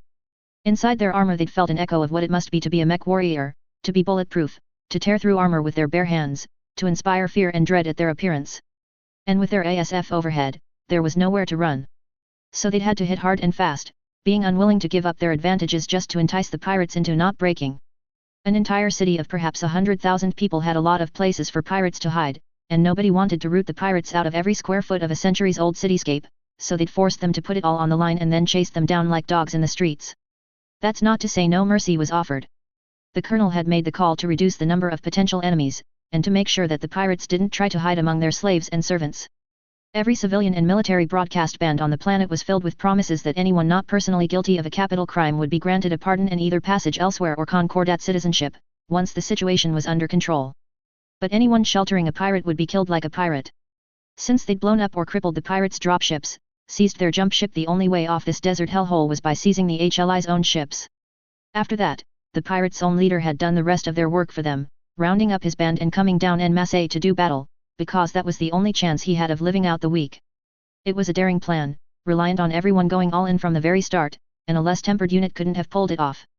But the High D's light infantry had, and they had the salvage to prove it. Even the half-stripped dropship had surrendered, getting slightly more lenient terms in exchange for not destroying the ancient vessel's fusion engine. Hostages hadn't been a concern. It was Torian policy that a hard line against piracy saved more lives than it created dead hostages, and they made sure the pirates knew it. If they had to, then the TDF would just sit in the spaceport, count the dead bodies, and tell the 10,000 or so inhabitants that they'd get food and water once they'd handed over the pirates. It was a cruel ultimatum, but these pirates had a habit of tattooing their crimes on their faces so they couldn't abandon their outlaw brethren. It wouldn't take long to get them all accounted for, the colonel had said. Harding had doubts, but knew better than to say anything that sounded even remotely like speaking up for pirates. It was the Concordat constabulary's job to sort that mess out anyway, because in a week or so she'd be on her way back to Sterapi, to good food and better company, and with new stories. 3029, Summer, Calderon. Taurus, Torian Concordat. It represents a significant risk, Thomas Calderon said. His prosthetic eye whirred faintly in the quiet of his office, near totally silent. It was an office designed to stifle echoes, to prevent outside sound from intruding and what occurred inside from getting out, leaving its occupant alone with their thoughts, and the weight of their decisions. There were only 2 people inside it. Few people were allowed in the Protector's office, and none of the help. He cleaned it himself, partly as a reminder that no matter his status he was no self-aggrandizing successor lord of the inner sphere, that he was a man and capable of a man's mistakes. Also, it helped keep spies out. It's a risk, he repeated. You said Jackson Watt wants this before he agrees to join Ka? And this is his reason? It's not like it's hard to figure out. That's all the reasoning he gave. That's all he wants as a special consideration, and yes. That's his reasoning, Edward said to his father, the man whose seat he'd one day inherit. It wasn't a throne, would never be a throne in his eyes or in his ancestors. A throne was a symbol of the continuation of dynastic power, of natural-born right to rule and the division of men into separate classes, but the Protector's chair was just that, a chair. Thomas liked to say that he wanted to be buried with his office chair, and he was only half joking. Edward would bring his own chair to the Protector of the Realm's office, when it one day became his. I don't know why I'm considering such a ridiculous condition, but I'm considering a lot of things I'd once considered ridiculous, these days. Edward took in his father's appearance, the bags under his eyes left uncovered by makeup in the privacy of his own rooms. Have you been listening to your doctors? The Protector paused, and then slowly nodded. Yes. Yes, I have. I'm doing everything they want me to. I can't risk my health turning sour with the Federated Sons. It still seems unbelievable to me, like a nightmare. I'd suspected the Fox of much, but even in my wildest dreams I would never have thought him capable of war on a scale like this, of conquest like this. What do you think, my boy? I think Hansa Davian is going to pause soon, if he hasn't begun already. Even a greedy fox's stomach is only so large. If it eats too much it'll explode, and he's too clever to do that. Edward considered for a moment before deciding to press forward and offer his view on a related subject. And this war's revealed that we were never really safe. We couldn't have withstood the beginning of this Operation Rat. Even if he kept the Capellan marches garrisoned, and only shifted attention away from the Draconis march, we'd have been broken by the initial attack. He'd take losses on a scale that would cripple us for decades, but father, he took those same losses against the Capellans in this offensive without flinching. He believes he can recover them. I've come to much the same conclusion, the Protector said, his eyes far away and haunted. The reports and battle ROMs our spies were able to uncover are damning. Their regimental combat teams are such a great concentration of force that even without real coordination they'd be impossible to stop without nuclear weapons, but the damned Fed Sons have their own stores of those, and enough ASF to sweep ours out of the sky once we began using them. Without aerospace delivery systems we'd be forced to nuke our own cities, our own people. My only consolation is that we now know that the unit composition we experimented with in the Taurian Lancers has merit, and we can try to spread that to more established units. He braced himself and continued. My analysts say the Federates couldn't take the High D's cluster quickly, but without extraordinary measures everything else would fall in a year at most, and without the rest of the Concordat the core would wither and become unsustainable. Our only hope of survival would be to turn the initial targets into killing fields, relentlessly counter-attacking. It'd take reactivation of previously conscripted citizens, mass drafts, suspension of liberties. And we'd have to pray the Draconis combine the damned Kuritas of all people would relieve pressure on us by attacking from the rear while the Davians are distracted. Edward dared go one step further. A gesture of goodwill would do much. Opening a dialogue, even if nothing gets decided, would. I know. Thomas snapped, and then more quietly, I know. But I cannot base anything lasting and good on fear. And regardless of the internal support for the idea, which you know doesn't exist, opening a dialogue with Hansa Davian would only give him an opportunity to make demands that he knows, and he knows that we can't refuse. It would be sticking my head into the jaws of a lion. You know I disagree. He could make no spoken threats and ultimatums that aren't unspoken now, and being official allies would force him to rein in his border dukes to keep his other allies from questioning his commitment to them. Ha! Of course you think so. But until you take my place I am the one who rules the Taurian Concordat, not you. After a short moment, to ensure the topic was settled, he continued on a less contentious line of conversation, although speaking of succession, have you met anyone you're interested in? I have 4 younger siblings, father. The succession is safe. Accidents happen, Thomas said flatly. I'd be accepting of any accidents you had too, by the way. You rule how many planets now? I refuse to believe you aren't swarmed by women the moment you step in public. Edward bluntly changed the subject. And what's your decision about Watt's conditions? I'm just saying that birth control isn't reliable when one party doesn't want it to work, and you're a young man. I know you're not a monk, and Jackson Watt's conditions, father. Fine. If it gets him to let Whip join the Concordat Armor Works, then he can sell licenses for his yellow jackets to anyone who'll buy them. But only after we get a good first use out of the things. The older man forced the words out as though each one tore a chunk out of his chest. 2 years from now at the latest, I'll authorize limited negotiations with foreign companies and governments. Every report I've read says the damn suits are too easy to make to keep the production methods secret, and our security is already starting to spring leaks. TMI found a dead man who managed to get an HPG message out, and his noteputer data was only partly hard erased. He was working for somebody codenamed Wolfnet. If that's any indication, then in 10 years the sphere will be swarming with the things, so there's no point in trying to keep them bottled up. What do you think of that? I think I'd have made the same decision. Good, good. The more effectively they kill each other, the fewer of them there'll be left to play reunification war in the periphery. But I want a tax rider on those licenses. If the inner sphere is going to start having armies full of maniacs in powered armor, then they're going to pay the Concordat an extra fee for the privilege.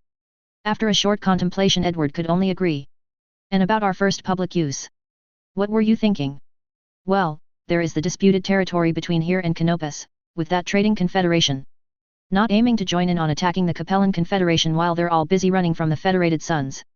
Thomas snorted and his organic eye rolled in derision. Of course not. Unless I stripped the Fed Suns border dry and sent in the whole Taurian Guard, they'd smash us flat.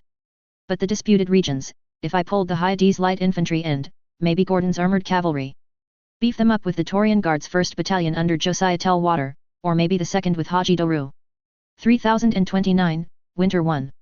Stera P, Taurian Concordat. New Year's Eve in the Taurian Concordat, on the verge of the Big 3030. Is there any better place to be in the whole known galaxy? Jackson Watt was enjoying himself, having already had a glass of very fine spirits. He'd refrained from indulgence beyond a glass for years, but at a party that may as well have been dedicated in his honor he felt like unwinding a little couldn't hurt. Actually, it was for the honor earned by the Hyades light infantry in glorious victory squashing an entrenched band of pirates, but they'd done it with his yellow jackets, so he'd take the reflected honor. Yellow jackets really were selling, he mused as he gently tilted his glass in a little circle and watched the flavored soda water swirl. The Taurian Guard, the bloody Taurian Guard, champions of the Concordat, the pinnacle of regular regiments, wanted 1,000 suits, and that was leaving aside the gossip Bruce D passed him the other week. Apparently, the Special Asteroid Defense Forces wanted to know when he'd have a version ready that could be fitted with space operations adaptations, which was a bit of a problem because the thing wouldn't fit. It was worrying, just how many people wanted to buy terrible battle armor. But then, they didn't know any better, did they? That had been a revelation that knocked the factory owner for a loop. It was so obvious in hindsight, but the yellow jacket was competing with normal plain old infantry, not the inner sphere standard, its derivatives, and, Blake forbid, the elemental. And that was a large, potent difference. He wasn't under any mistaken assumptions about how even the leanest suit of decent BA stacked up to normal body armor. It was just, he'd had to shift his thinking a bit to properly understand, and he still felt a little unstable from the resulting paradigm shift. What was really stopping Watt from relishing the fine food and company on the governor's dime was that Jessica Lu Calderon was right, and enjoying her new compensation package immensely. She was right, and that knowledge was like a pebble in his boot. There was no way he'd have known which strings to pull to get the very companies that were roadblocking him to suggest the creation of the Concordat Armor Works, a governmental organization founded to ensure commonality of battle armor parts and the proliferation of relevant technology between qualified parties. Getting the Concordat's government involved in negotiations got WIP access to all the technology that the big suppliers were prototyping and researching for their battle armor programs. In fact, that was the first ruling put down by the advisory board, which through more pulled strings and friends of friends had been almost entirely staffed by senior military officers who wanted to make sure their old units could get the weapons that had helped make the capture of Badlands possible. After all the trouble SDI and TTI had getting their factories to make yellow jackets on schedule, and how quickly Watt had sorted them out, those same very senior officers had wanted to bet on the steady horse getting all the feed it needed, and Watt was the only horse in the race that had crossed every finish line on its own so far. The choice had been, as Jessica had put it, obvious. The technology proliferation in WIP's benefit was only guaranteed for a decade, with continuations to be considered at the end of that period, but that was still a damn good deal, and all he had to do was concede permanent licenses to let other companies under COS jurisdiction produce the same things that WIP developed at a reasonable fee. Obviously he had to pay the same kind of license fee to use TTI's jump jets, but that was just fair play.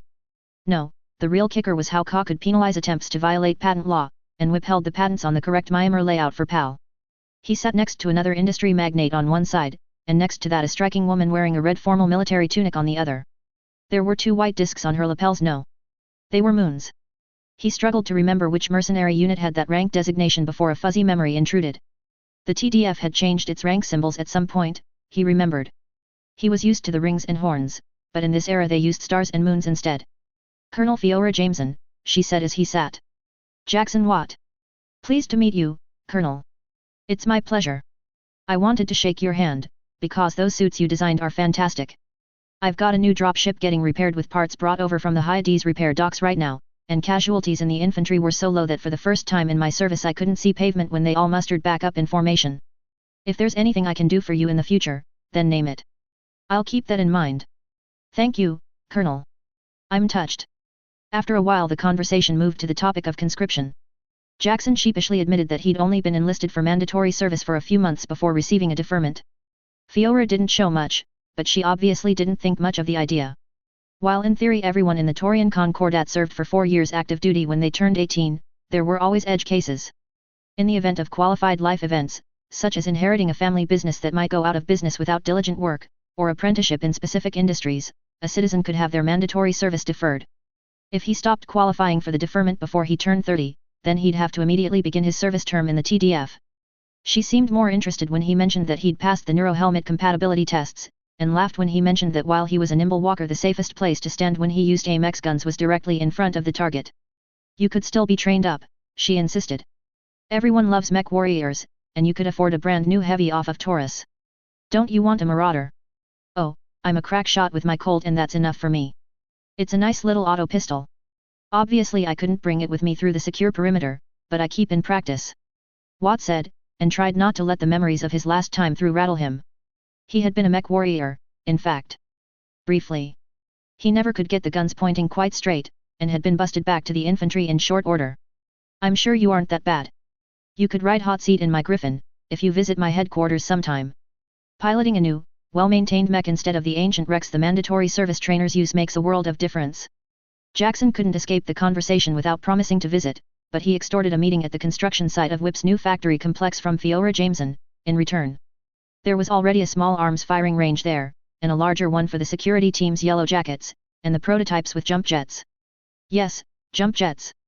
He really had branched out from his initial design, and he had tentative plans drawn up for how to make a kind of cut-down Asterion too, once the issues with the internal structure were worked out.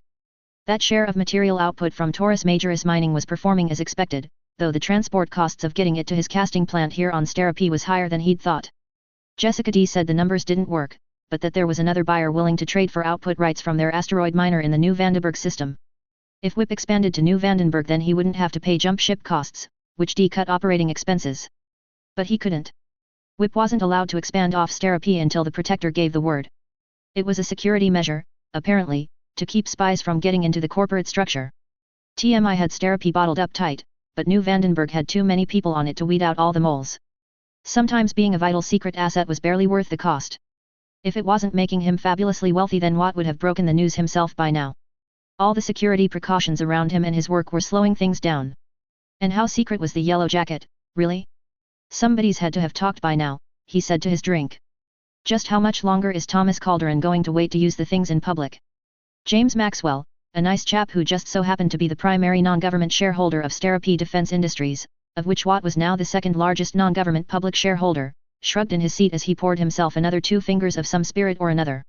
He offered the bottle to Jackson, who hesitated before shaking his head. Hell if I know, but from what I've heard unless the Fedsons and Lyrans stop their offensives soon, they might just swallow the Capellans whole. Watt snorted. Not going to happen. Give it a month or 2 and the fox will settle down to digest all the snake it's gobbled up. Or maybe Hansa Davian will stop once he's nose to nose with the Free Worlds League, and our only neighbors will be the Canopians to one side and the giant Fedsons on 2 sides instead of 1. James said sullenly. He was an all-right friend, and usually far more optimistic. The drink just brought out the pessimist in him, like it brought out Watt's sense of quiet relaxation. Who'd it been that introduced them? His new CFO, right? I'll bet that he won't. PSH. The old memories stirred more things from the depths of his mind, disconnected phrases, slang he'd overheard line workers using, the price of Earthworks stock in March of 3060. But mostly the slang. As the kids say, you dare refuse my batchall? Jackson said, voice rising in a provoking question. Then he clarified, it's shorthand slang for battle challenge. On his other side, Fiora snorted. James squinted mulishly and thrust out his hand. All right, then. Let's talk steaks. A bottle of 100-year-old whiskey, single malt. Watt said. That sounds agreeable. Bargained and done, then. And they shook on it. And so the evening went, until the 11th hour began to draw to a close. The various guest speakers had come and gone, and now only one was left, but he was no guest speaker because they were all his guests. Edward Calderon took the stage, bounding up the stairs athletically to the speaking podium. Ladies and gentlemen of the Sterapi, of the Taurian Concordat, it's my pleasure to see you all again so soon. I'd love to make a habit of coming back here every New Year's Eve, but if I did then I'd have to set aside a holiday for each of the planets I rule, and I'd spend half my time on a dropship instead of actually getting work done. Edward Calderon paused for the crowd to make its noises. That was the thing about Taurian crowds, they always made noise. Taurians loved to interrupt public speakers if they weren't given the appropriate pauses for them to applaud or boo. Thank you. Thank you. I know this is a more selective crowd than I had present last year, and since you're all cleared to know this and you'd find out soon enough through your regular briefs anyway, I'd like to give a moment's thanks to the estimable head of TMI's planetary division, who does not need or want an introduction. He's probably not here tonight, but let's give him a warm round of applause regardless, for the rousing success of Operation Stable Hand so far. He and his team have done a fantastic job of taking down foreign spy rings and corralling compromised individuals locally. As of last night, he's given his personal word that if a hooker tries to blackmail you it's probably just for money, and not because they're a MIO or Maskarov agent. Once again he paused before briefly dropping the levity. That being said, please report any attempts at blackmail to the Concordat Constabulary or TMI as soon as possible. The fine gentlemen who hand out security clearances like it when you do that, and probably won't throw you in a cell. Unlike if you don't tell them and they find out later, which they now will, I assure you. Stable Hand has ensured that only the bulls are left inside the workspace, ladies and gents, and lately they've gotten into a habit of digging around looking for things that aren't right. So if you have any dirt on your gloves, consider this a prime opportunity to turn state's evidence. The crowd shifted, and several members of it looked like they'd just begun to regret drinking so much of the governor's strong spirits at the complimentary wet bar. But now, I believe it's time for a grand old tradition. We're a minute from midnight, so let's begin the countdown. 3030, Winter 1. Sterapi, Taurian Concordat. 0. Midnight came with a roar of cheers and the rolling thunder of 1,000 fireworks. Sterapi's twin moons shone down onto Gia City as all the guns in the fortified positions surrounding it aimed skyward and shot brilliant streaks of sparks that exploded into cacophonously joyful patterns that formed a giant ring of celebration in the sky itself. Entering in the new year I bring a message from the protector of the realm, Thomas Calderon. Edward shouted over the roar of the crowd. At his signal a screen descended from the ceiling and a projector lit up, displaying a recorded message from the man himself. He looked better than Watt remembered, more collected, and the furtive mania he expected to see was missing from his jovial expression. Where Edward Calderon was noble in bearing, clear-eyed and regal, his father Thomas was earthy and knowing. The gleam of his prosthesis gave a hint of danger to his otherwise jocular face. Most everyone present remembered his mother, Zarantha's, reign as protector. The far-lookers had adored her for her rimward colonization policies, just as they embraced Edward's ideas of securing the core ward border with negotiations instead of arms to free up resources which could be used for their projects. Now that the Federated Sons were on an expansionist trend, Thomas himself was a divisive figure. Increased military funding had to be pruned from other sources, and the pilot program to allow nobles to contribute financially to the military instead of maintaining militia units had picked up a few powerful detractors. But the crowd still cheered, because it was a party where the wine flowed, the attendants were beautiful and flattering, and he was their protector. But for the first few seconds, all Watt could see was the ghost of an old, stooped, wretched man terrified of shadows and whispers of Davian. He saw an empty space where Edward now stood, with the deaths or ruinations of his other children following. He saw a decade of high military alert undoing nearly a century of economic revitalization and rebuilding, halting the rise of the Taurian Concordat in its tracks. He saw an entire corps thrown into Liao's war against Davian and used until not even their battle banners remained, just to get scraps of technology and aid from the Capellans. He saw the Concordat shatter and break, and he remembered with a clear mind. Meanwhile, Thomas Calderon spoke. I know it's been a heavy burden, this secrecy, and I'm very proud of you all for all your hard work and diligence. I could not be prouder of you, the people of Sterapi, which some call New Taurus but not me. You are what you are, and I see a great future ahead of you and your planet, as the fulcrum on which the anti-spineward reaches of the Concordat will grow from. This isn't an official announcement or press release, so I won't disclose any plans, but rest assured that I understand the potential you hold to rejuvenate our people, to reclaim lost worlds, and to let the Taurian Concordat rise greater than even the heights of our golden age before the Star League. You will not have to keep these drastic secrecy measures for long, I promise. Now I won't keep you, because I'm sure you'd rather continue the party than listen to me speak from 110 light years away, and several weeks in the past. Goodbye, and have a happy new year. The recording raised a glass, and the massed crowd raised their own glasses, giving so many different toasts that it was impossible to discern them individually. But Jackson Watt did not drink in celebration, not even from the sparkling but not alcoholic drink he held. The night, the celebration, the talks, everything compounded together until it was like suddenly a veil he didn't know existed was torn off his face, leaving him naked in the daylight for the first time he could remember. His mind was bright and clear, moving with lightning swiftness yet the momentous slowness of thunder. But just like thunder, its glacial slowness was only an illusion brought on by the magnitude of the motion. He reached for a seat and took it, slowly relaxing into the padded cushions and finding a bottle of water which he poured into his hand to wet his face. The inside of his head felt stuffed and throbbing, and yet he'd never felt so incredibly alive. He considered himself as much a patriot as any Taurian, which mostly meant he complained robustly about everything the government did but still voted carefully in every election, and his memory held so many things yet to come, not just in the Concordat but some of the big sphere-shaking events in the wider galaxy. But he was just a factory manager, factory owner, a businessman. How could he? Edward Calderon, standing at the podium and giving some routine speech full of polite nothings and feel-good words, glanced his way. He had the ear of the protector's heir. He may be a businessman, but he was anything but small-time anymore.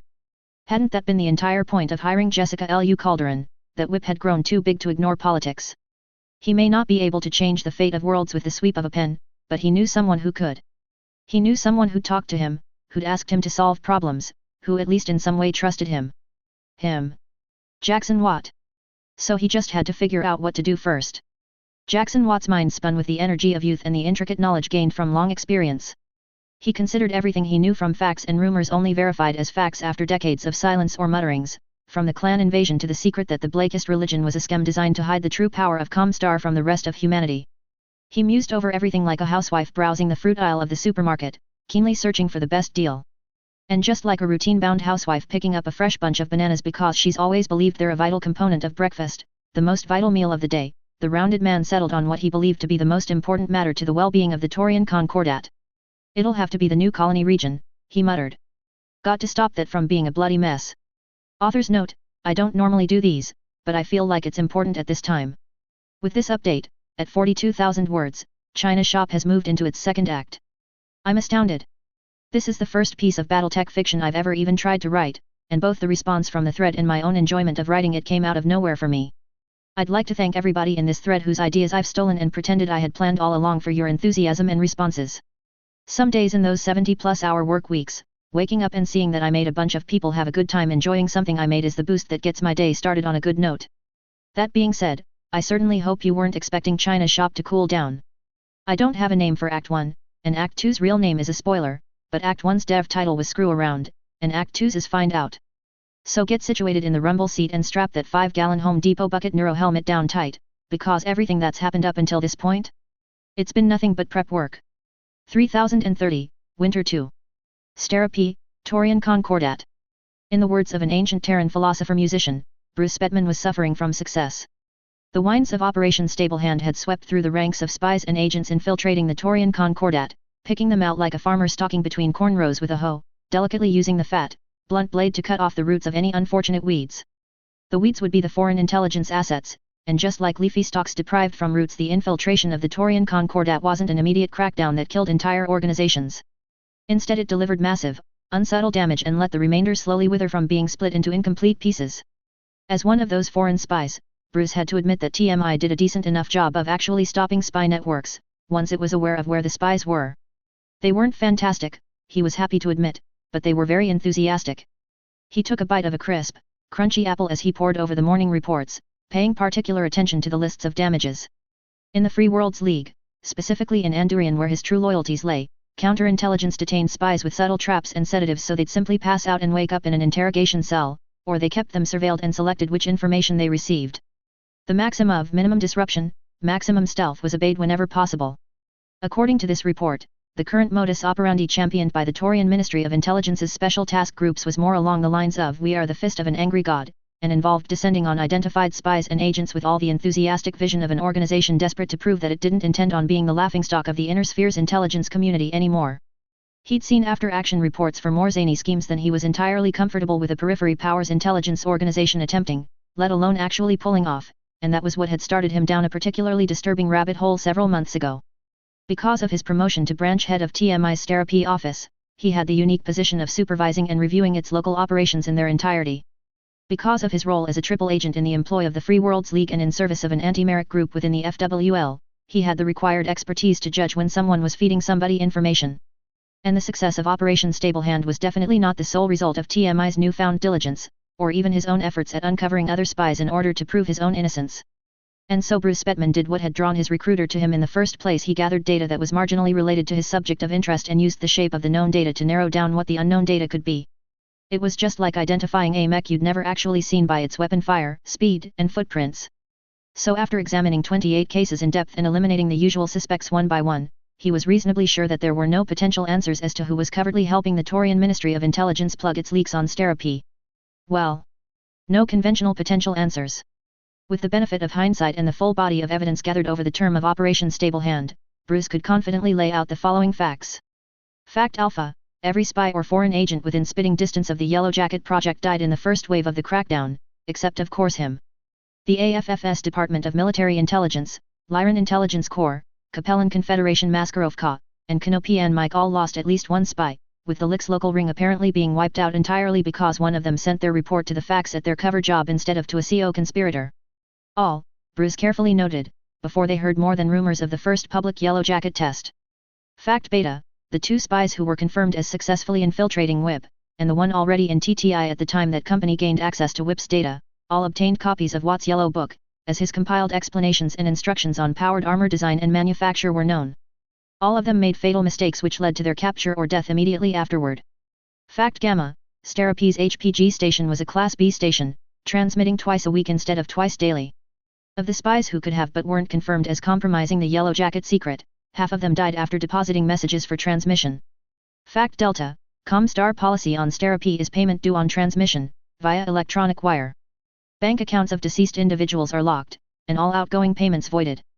Fact Epsilon: per a second-hand Comstar customer service flow chart obtained through entirely legal means, Bruce knew that if the payment didn't clear on the morning of transmission, the message in question was not transmitted, instead archived pending payment. It was a good thing he'd sent his report via courier, instead of over HPG. He'd have used a code, but who knew what devilish low-tech machines Comstar had access to, left over from the technological glory days of humanity and sequestered on Terra? The conclusion was obvious. The diagnosis was that the neutral party controlling the FTL communication network of HPG stations across the known galaxy was using the Taurian spy agency as a cat's paw to eliminate all the other spy agencies' presence on Stera-P, with a special interest in making sure that nobody got word of the Yellow Jacket powered armor off-world. The prescription was for a shot of whiskey to settle the nerves and a ticket off-planet arranged through Bettman's backup identity.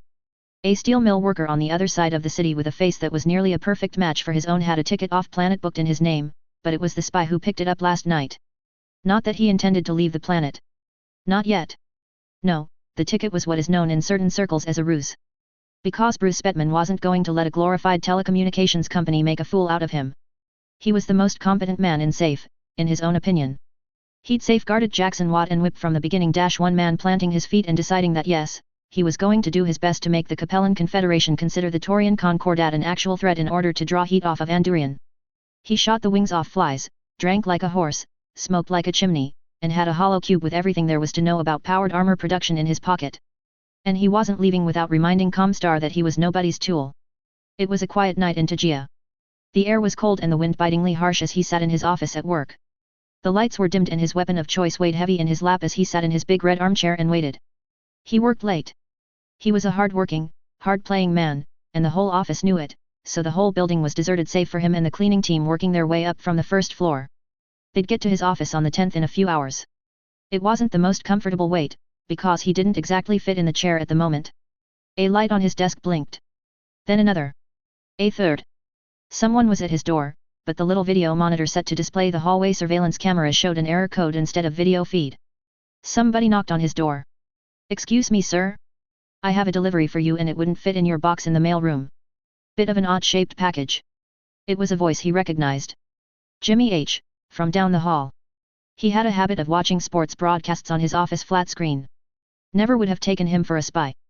Must just be compromised, oh well. He should have known better, he whispered to himself, and then louder for the audience in the hall, "Give me a moment and I'll be right out." "Thanks, boss." Bruce glanced down at the lights again. All three, each leading to a different pressure sensor installed in the hallway outside such that it was impossible for one man to trigger multiple on his own, still testified that it wasn't just Jimmy out there. 3 lights and 5 rounds in the magazine meant 2 spare bullets. A little mental math and imagination gave 2 more tentative targets based on the spacing of the other 3. He stood and took a drag of his cigarette. Out in the hallway Jimmy coughed. Are you smoking in there? You know how building management gets when somebody tampers with the fire alarms. We're going to have fire drills every week for a month. Smoke 'em if you got 'em. Bruce called cheerily as he leveled his Camden HR-7 at the door, and opened fire. He liked the Camden. It was very Torian. How many other pistols fired .50 BMG? The iron in his hands thundered as it spat death through the solid oak door, through the reinforced walls, and over the 3 pressure plates and the 2 calculated targets. In less than 2 seconds the magazine dropped and he slotted a new one in before holstering the hand cannon, kicking open his door, and diving low through it as panicked fire blasted over his head. He grinned. Somebody wasn't used to their targets getting to shoot back. Jimmy lay dying on the floor along with 2 others, but he'd guessed wrong and there were 3 more goons further down the hallway instead of 2 bodies bunched up with the others. His little SMG rattled and spat and filled the hallway with lead. One dropped as his skull peeled open when a bullet clipped it, another raised his arm up to cover his face and adjusted his aim, and Bruce didn't see what the third was doing because he was too busy sliding back into his office. The concealable pistols the hit squad had fired into the walls, but unlike him their guns weren't intended to punch through the armored inserts behind the sheetrock. The lights on his desk flickered green again. The team in the hallway talked to someone and there wasn't an audible response. Radio communication with another team? With their commander? He couldn't take chances. So Bruce threw a canister through the door and soon gas clogged the air. He had a gas mask. It'd been sitting on his desk next to the gas bomb. Maybe the other guys had them too. There were muffled shouts of gas, followed by bodies hitting the floor. They must not have had gas masks ready. Bad form, that. For a moment he considered leaving them lying there, but no. He didn't want the Torians knowing that Comstar was playing games, not when that knowledge was about to be the Duchy of Andurian's biggest bargaining chip. Tying off loose ends only took a moment, and then Bruce Bettman double-checked all his preparations were in order before opening his window, stepping out onto the ledge 15 stories in the air, and taking a deep breath of therapy. Every planet smelled subtly different, even without the differing pollutants of various factories and abnormal biospheres. Therapy was nice, crisp, and relatively unspoiled. It was a nice smell. It was a nice planet, except for being in the periphery. Oh well. Life moved on. He'd be off-planet with the rise of the local sun, and onto a jump ship that had a safe collaborator only he knew about, because he was the one who turned her. He tested the throttle on his briefcase jetpack one last time, and then flew off into the night with a grin and the satisfaction of a job well done. The earbud transmitter he'd pilfered off a corpse spat the garbled sounds of an inexperienced command center in panic over an operation gone wrong. And then his smile was wiped off his face as he heard, "Scramble the backup team. Where is the armor squad? 3030, Winter 3, Comstar. Therapy, Torian Concordat. What do you mean Team 1 isn't responding? I see 3 red vital sign indicators, but 3 green. There should be 3 responses. No, 2-1. 1 survivor. Where's my response?" Prekenter Therapy shouted across the crowded room. Buried deep within the archaic trappings of Therapy's Class B HPG facility, the surprisingly modern and sophisticated command and control facility would raise awkward questions if anyone from outside the Holy Order's ranks knew of its existence.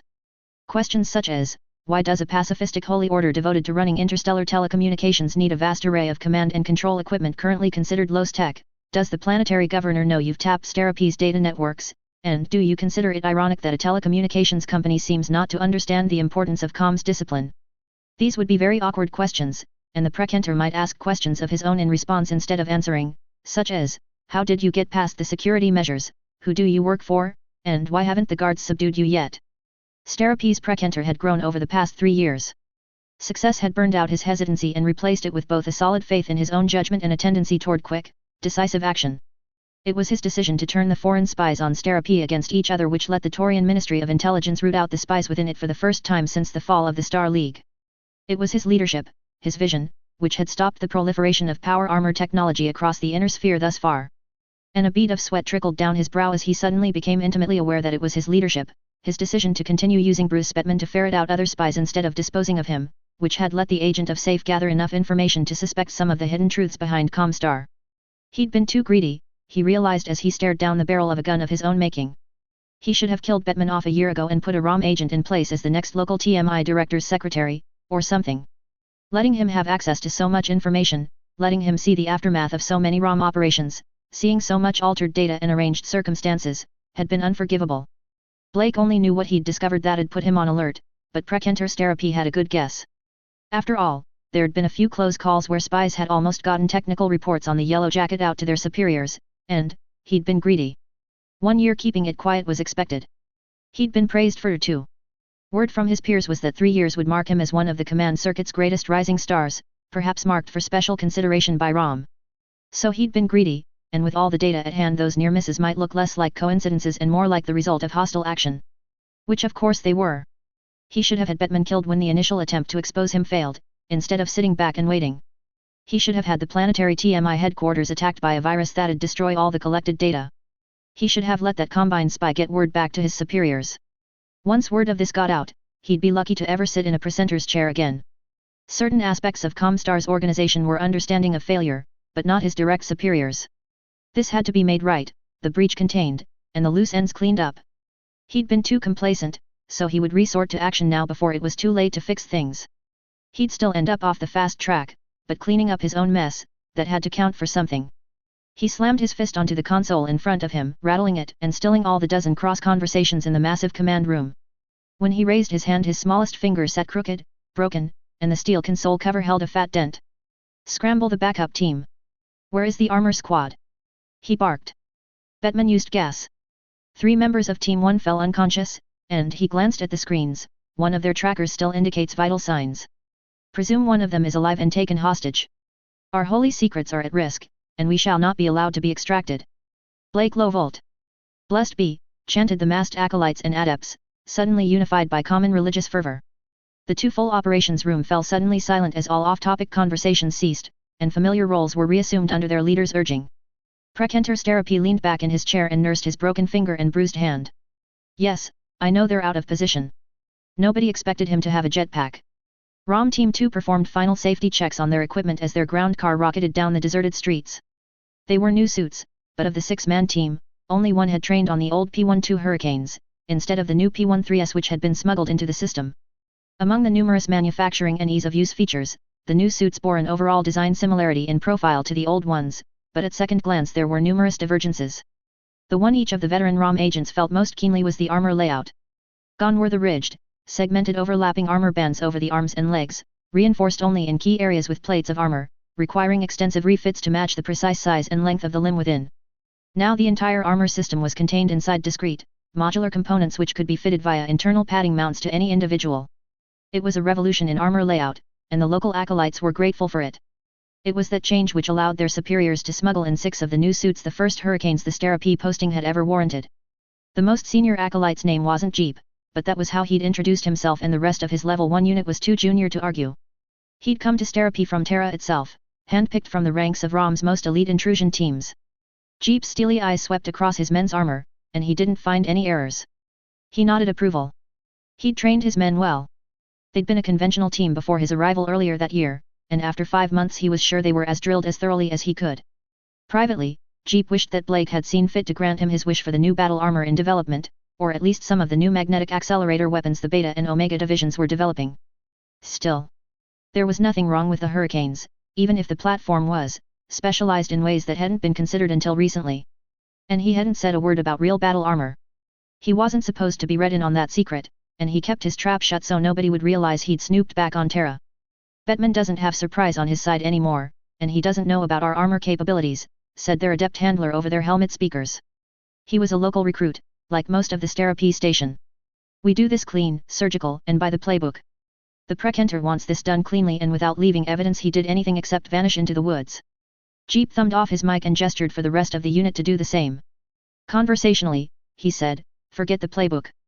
The bag and frame up we had planned out at his house assumed he didn't know we were coming, and the situation is now fundamentally different, so we're going back to the fundamentals. We're doing this hard and fast. Leave him splattered across the landscape, bag the chunks for disposal, burn the stains so they can't be identified, and bail. Then he reactivated his comms and crisply said, Team 2 understands and acknowledges its orders. Going silent to focus on mission objectives. Blake bless you.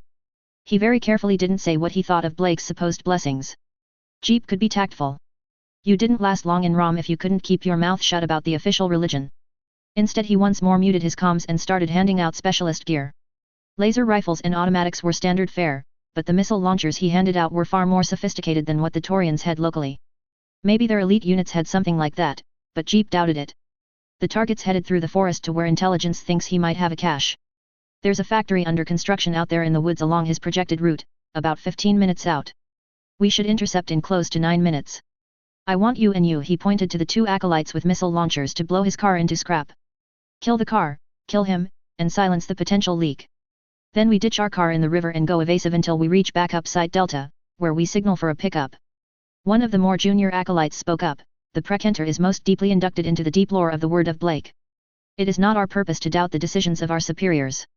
It took a few seconds for the correct words to come to mind to defuse that particular dogmatic landmine. I don't doubt Precentor Starapi's wisdom, just his tempering. I was sent here by my superiors in Rom because under normal circumstances the Precentor would be able to learn from his mistakes to form a more holistic understanding of the more practical aspects of Blake's teachings. However, currently the margins of error are tighter than normal, and I am trusted to make the correct tactical decisions to accomplish the Precentor's stated goals during times like now, when we won't get a second chance and failure is not an option. When we get back to the station I will bear the responsibility for this decision. The acolyte grudgingly nodded assent. If you say so, then I will defer to your experience. There's a time for knives in the dark, and then there's a time for car bombs, is all I'm saying. And if anybody had listened to Jeep, then they'd have wrapped up the Bettman situation after the first frame-up failed. If anybody listened to him last night, then their plant in the TMI building would have wheeled a bomb up to Bettman's door in the storage cart and blown that whole level of the building to kingdom come. But the Precentor had to be a perfectionist. Well, this time he was putting his foot down and nobody was on hand to stop him. This fiasco was going in his next report. That, and a request for another unit of hurricanes. He tracked the projected travel paths on the map and grimaced beneath his faceplate. This was gonna be close. 3030, Winter 4, Bettman, Comstar. Starapi, Torian Concordat. The primary advantage of a defensive turret is that it cannot be moved anywhere else. It is immobile. This is commonly held by most commanders, generals, and marshals as a disadvantage, as the ability to reposition defenses is a great benefit in the waging of war. However, to those paying for the construction of said turrets, they vastly prefer them to stay still and defend what they were intended to, instead of being relocated to defend the manor palace of the local noble. Therefore the humble turret, stocked with common missiles, and locally produced autocannons and lasers are at hand, is a common sight throughout the civilized galaxy. WIP's original factory building possessed no turrets, and a single lumbering industrial mech with a machine gun. It was quite well defended for a factory producing logistics equipment, but not for one focusing on the creation of war materials. Its new one, though still under construction, possessed 5. They were completed 7 months ago. An additional garrison of 30 private security enforcers rotated shifts, with 10 yellow jacket pals on ready racks for emergencies. By the time the factory was complete in 3 months, another 5 turrets would be operational, due to special dispensation in light of its location outside of Tajia's defensive umbrella. So as Bruce Bettman's commandeered car streaked down the back roads, he estimated range, speed, and terrain roughly in his head. The grim certainty that he'd never outrun a military hovercraft had receded into faint relief in the back of his mind minutes previous, when he'd passed the length of time required for those quick craft to overtake him from any reasonable staging point. He hadn't been intercepted during that time window, therefore Comstar hadn't sent a military vehicle after him. They must be pursuing in another. His eyes snapped to his mirrors as a smudge grew on the road behind him, growing larger in the brief moments he dared not pay attention to the road ahead. Another glance back revealed the blur resolve into what looked like a normal white van of the type used by millions of businesses. It was entirely unremarkable, except for how damned fast it was moving. The blocky van screamed over the reinforced pavement, moving with the aggression of an aerospace fighter and speed that spoke of major overhauls under the hood. Bruce wished he could have trusted that his own souped-up car hadn't been tampered with, and not for the first time since he'd begun his escape. But any competent espionage organization would have tampered with his car. The risk was unacceptable, so he'd borrowed one of TMI's fleet of cruisers at random. It was durable, reliable, and had enough armor to stand up to anything short of a missile. He counted the seconds until he'd be within hailing range of the factory with the cruiser's civilian communications equipment. Less than a minute until he could get a clear transmission through, and the second hit team for all their eagerness couldn't change the math. Their slight edge and speed wouldn't let their van catch up to his cruiser and ram him off the road before he called on the factory's defenses. Once they realized he'd won, the hit team would break off and retreat. Comstar's Black Ops branch was an unknown, a non-entity, so they must doctrinally prioritize not being caught over mission objectives. Another quick glance in the mirror turned into a jerky double take. Ah! 2 bulky figures leaned out each side of the van, moving blocky tubes into position. So they had brought missile launchers. Shit! Bruce mashed the transmit button, and for the first time in decades he sincerely prayed. Bettman. I repeat, this is Bruce Bettman. You know who I am. I'm on the white list. I am en route to your location with unknown hostiles in hot pursuit after an attempt on my life earlier tonight. I repeat, there are unknown hostiles in pursuit in a white van. They're heavily armed and I request immediate backup, One of the less senior initiates asked Jeep, I thought he knows who we are. He does, Jeep said, still listening to the radio. He's broadcasting in the clear because he wants us to hear that. Either we believe he doesn't know who's written his death warrant, or we believe he's willing to stay silent on the matter if we withdraw. Then we let him go. Jeep rolled his eyes and thumped one of the men leaning out the bay door. Of course not, never trust a spy that isn't strapped to an interrogation table. Those cruisers can't relay targeting telemetry when they're smoking wrecks. Kill him. 1, out. 2, out. Twin missiles leapt forward, trailing little smoke as they bridged the gap between cars in a split second. Bettman's cruiser swerved as he jinked the wheel, taking the first at enough of an angle that it could have kept going, though down a wheel and much slower. The second missile hit squarely, and the resulting explosion tore the cruiser in two. A fireball erupted out of the rear half as something inside went up like a Molotov, and the front flew off at an angle and bent itself around a tree. Scratch one, the second missiler bragged. That fucking jetpack. Jeep snarled as he jabbed one armored finger to the side. There. He bailed out just as you fired. Sure enough, Bruce's dark-clothed outline was lit from behind by the last remnants of his jetpack's fuel burning away, and zeroing out his velocity enough that when he touched the ground, it was with a little jog instead of being spread across a dozen meters of asphalt. He shrugged off the bulky machine, dusted himself off, and sprinted for the tree line as optimistic fire scattered around him. The ROM agent driving floored the accelerator, but had to screech to a halt shortly past the impact site once the undergrowth grew too dense to plow through even with the reinforced operations van. Then the whole team was out, abandoning the van and proceeding through the chokingly thick forest on foot. Trees a meter wide were in abundance, and so was a nasty thorny shrub that practically made walls out of its twisting mass of branches. Their hurricane armor made them impervious to such minor inconveniences, and while normally they'd carefully pick their way through terrain so as not to leave a trace of their passage, the situation was dire enough that they just buelled through obstacles instead. Despite their haste, the third acolyte was trained and skilled at tracking quarry in the wilderness, and their target's attempts to conceal his trail weren't good enough. But their armor didn't make them any faster than a man on foot, just able to ignore certain obstacles. For this kind of thing you wanted speed, Jeep thought. A yellow jacket suit could run 3 times as fast as an unmounted man. Their hurricanes couldn't. The real battle armor under development could, but he didn't have that. If he'd been in that, then the mission would already be over, instead of relying on slowly closing the gap by cutting corners and relying on the untiring gait of their armor. He loved his armor. He'd trained in it, killed in it, for years. But it relied on its operators having the initiative, and because its designers had assumed that would always be the case, it was limited. Forced to play someone else's game, it could only barely keep up. If Bruce had a yellow jacket instead of that jetpack, then he'd have gotten away clean, he realized.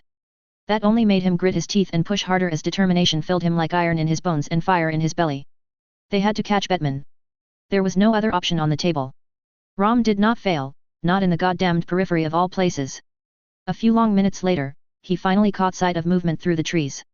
His gun was leveled at the outline instantly as he tracked his target without slowing down, and the laser burst hissed as it burned through leaves, cut through the air, and hit dead on. Arg! Bruce's scream was cut short as he dove behind a fallen log, twisting to look at his pursuers as he fell and a blocky gun in his hand flashed multiple times before he hit the ground, lighting up the shade and driving out the shadows for a brief moment. Jeep fell to one knee as the agent behind him fell in a heap. The back of her armor looked intact, but she didn't move. 4. He barked. There wasn't a coherent response. He flipped her and saw a pair of neat dents on her chest plate, making a line that led to the third impact site right on her neck. The flexible armor plating there was thinner, to let the helmet move, and now there was a thumb-thick hole straight through. 4 was a dead woman with seconds left, and he memorized the location of her body before taking another look at the situation. It wasn't too bad. They'd caught and pinned the target. All they had to do now was kill him. He's out of toys. Envelope him. I'll keep his attention. The remaining 4 members of his unit moved out at angles. Now that they were in a familiar situation and applying their experience instead of engaging in a hell-mel chase, their every movement was smooth and precisely calculated to allow the camouflage system in their armor to break up their outlines. They were all too close for the system to really conceal them from view, but it still helped, and skill multiplied its effect. I don't suppose you'd be willing to take me alive? Bruce called out in the silence that always followed after gunfire in the wild. I'm willing to strike most reasonable deals. Come out with your hands up, and I'll make sure you leave a pretty corpse for your funeral. Jeep said conversationally. It's hard to find a reasonable compromise with that on the table. I think I'm being very reasonable. I'm willing to let you leave an ugly corpse instead, or abduct you and let the interrogation specialists torture you to death. But I'm a decent man, so if you stand up then I'll kill you quick and tell my boss I couldn't bring you back alive. Bruce's response came in the form of a thrown grenade, but Jeep was already moving and the blast only peppered against his back. More objects flew through the air, lobbed underhand and hurled overhand at the encroaching ROM hit squad. One of them burst into heavy smoke that baffled his sensor suite and did something to his visor that'd take a minute to get off, so he removed his helmet and crept closer once more. "You're bleeding out." A lingering laser rifle wound is a bad way to go. It cauterizes the entry wound itself, but the secondary effects are terrible. It's not the hole that'll kill you. It's the shock, the donut of boiled flesh, the blood loss when the crispy outside breaks because you move and it doesn't have enough give anymore. You're already dead. The least you deserve is a clean death, a man as good as you. Not quite. I've got one hell of a bruise, and definitely a nasty burn, but I won't die in the next few minutes. It's amazing how effective low-profile body armor is when the Concordat is footing the bill. That's a shame. His blood pulsed in his nose. That wasn't just his heart hammering. Jeep jammed his helmet back on and barked over the squad comms, "VTOL, VTOL, VTOL." The trees shook as a thundering roar cut over all the other noises. The smoke. That damned smoke must have let the thing know where they were. He'd avoided just blowing him up with another missile to avoid the shockwave from showing in the tree canopy, but that didn't matter if smoke was leaking up through it. And then the yellow and black suited armor dropped through the canopy, easily handling the 20-meter drop even as their feet sunk up to the mid-calf in the loamy soil. In ones and twos, 10 yellow jacket pals landed around the smoke. The smoke that Jeep D already moved past, closer to Bruce's cover, and nowhere near close to the rest of his team. For a moment nobody moved and the landed yellow jackets just stood there, moving their helmets left and right, pointing their gun arms at suspicious-looking trees. Their armor, emblazoned proudly with Whip's logo instead of any real military units, meant they were the partially completed factory's security team. One popped their visor up, and one of the ROM agents immediately fired a burst of automatic rifle fire that liquefied their head and killed them instantly. The battle resumed. Bruce's hand cannon didn't. "Weapons free!" Jeep roared, and the two agents with missile launchers opened up on the security forces, prioritizing the squad leader based on their distinctive and unprofessional markings, and blowing him to pieces. In moments the fight had gone from 5-on-11 to 5-on-9. The yellow jackets responded and the forest came alive with the roar of machine guns. The sheer rate of fire would have blown holes in tanks, but they couldn't make out their targets and in the first furious seconds the only hurricanes to take hits took them by accident, and only glancing impacts. Jeep saw movement out of the corner of his eye, noticed Bruce running away while clutching his side. He took in the situation. He made the call. He lined up a shot and squeezed the trigger. Another yellow jacket fell over as his laser breached an already damaged section of armor. 2 dead, 1 fled, and another down left 5-on-8. For a moment it looked like the ROM team could handle the security team and then chase down their now limping target. They engaged and disengaged, retreating and using their armor's stealth capabilities to break contact before reopening it somewhere else, creating the illusion of far greater numbers and forcing the numerically superior force to act as if they were the ones outnumbered and outgunned, hunkering down behind cover when they should have rushed in, engaging in exactly the wrong kind of fight against the ROM agents. Another fell. But then one of the yellow jacket operators finally tracked a burst of laser fire back to the other ROM marksman and drilled him with his machine gun. A second noticed the sparks from the impacts, and that was it. 4-on-7. Once more, Jeep made the call. "This operation is blown. Collect the casualties and disengage. I'll keep them occupied and meet you at Rendezvous Point Beta." Another yellow jacket fell as the missile tube operators abandoned their depleted weapons and coordinated fire from their compact automatics with the 2 other acolytes. 4-on-5. "We can win," the zealous one from earlier insisted. "Blake is with us. He will not let us fail our holy mission. There's no point in killing the security team if we can't haul the wrecked hurricanes away before reinforcements arrive. The target's danger is that he can tentatively identify Comstar as the organization behind local manipulations. The Taurians finding a hurricane suit is a far greater security breach. We can only carry 1 suit out each. Grab the fallen and leave. I'll meet you at the rendezvous." After a moment the audio channel opened again. "Truly you understand the will of Blake, and my own foolishness is inexcusable. Breaking contact. May his light guide you. And also you," Jeep muttered as he prepared himself. This was going to be tricky. 3030, Winter 4, Bettman, Comstar. Stera P, Taurian Concordat. He almost made it, that's the sad thing. Bruce Bettman stood surrounded, wounded, oozing blood from the seeping gut burn where his concealed body armor almost but not quite held back the searing power of a laser bolt. He raised his hands and gave a resigned smile. The cash he'd been aiming for, which would have set him up with a sneak suit, false face, electric mountain bike, and everything else needed to vanish off planet without anyone eyeing him, sat only a few hundred yards away. "Well lads, you've got me. I'm Force Sergeant Gonzalez, sir." One of the yellow jackets in the clay-red camouflage of the Hyades light infantry said. "It's good to see you made it." We were worried you'd taken a hit in that mess. One of the men said something derisive about corporate security. About that. To the non-com's credit, he had the bedraggled spy down on a stretcher and had a medevac coming in moments, issuing a furious torrent of orders. He didn't even pause to breathe until Bettman had his neck braced and was strapped down. Unfortunately his pistol and submachine gun were victims of the medic's ruthless efficiency, taken away before he could string together the right words to let him keep them. A medic cut away his shirt and pulled back the damaged armor to get at the burn. Fortunately that whole mess was out of sight. I thought you were the hit squad, for a moment. You introduced yourselves very enthusiastically. You've been missing for hours. Much longer, and we would have had to give up and let the civil rescue authorities direct operations instead. So what happened to the hit team? He asked. Sorry if I seem a little out there, by the way. Pretty sure I'm in shock. Lasers. Never again. Really hope that didn't burn my kidneys. I need those to drink. Let's just say it's good you haven't eaten recently, one of the medics said. Gonzalez snorted. And that security team was worse than useless. The hit team disengaged and went stealth. We can't see any tracks beneath all the pal-sized craters, because once the fucking reservists realized the enemy escaped and you'd ran while they were distracted, they ran around like ants and stepped all over everything. A tracking team is coming out from base, but I'm not optimistic they'll find anything. As soon as the enemy disengaged they went full stealth, and none of us saw any trace of their trail at all. I see, Bruce mused. He'd recognized the power armor, of course.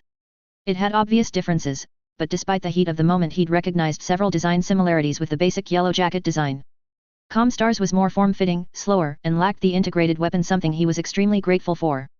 But the way the armor overlapped in key points was a near-exact match for how the Yellow Jacket did it, and that sort of similarity didn't happen by accident. So. That cleared some things up. Comstar had stolen the Yellow Jacket production data as a spy transmitted it over their HPG network, and probably killed the transmission and the spy who did it. Then they'd built their own power armor, but sacrificed speed and firepower for turning the whole thing into a giant sneak suit, visual camo and scanner baffling included. That spoke of an organization reliant on stealth over all else, which made sense because Bettman hadn't known that Comstar even had an intelligence organization. Hell, as far as he could tell nobody did. That made his course of action clear. Bettman needed to get off planet and back to the Free Worlds League, but he needed to be in fit shape to stop a third attempt on his life first, and that meant recovering here in the Taurian Concordat. Maybe he could convince Edward Calderon to arrange a private escort for him to be treated on Taurus? Once he was on a more densely populated planet he'd have a much easier time escaping. Force Sergeant. Yes, Director Bettman. Can you lend me a radio? I need to talk to Watt, Jackson Watt. He'll take the call if he knows it's me, and I'd like to ask his help in getting me some proper security. Or maybe I could rely on the Hyades. I'd consider it a great personal favor. Gonzalez straightened even further, if that was even possible. A favor from someone as locally renowned as Bruce Bettman could go a long way, given his regiment was based here. One moment. I'll get you on a Carnot with a wing of aerospace fighters escorting you back to our garrison.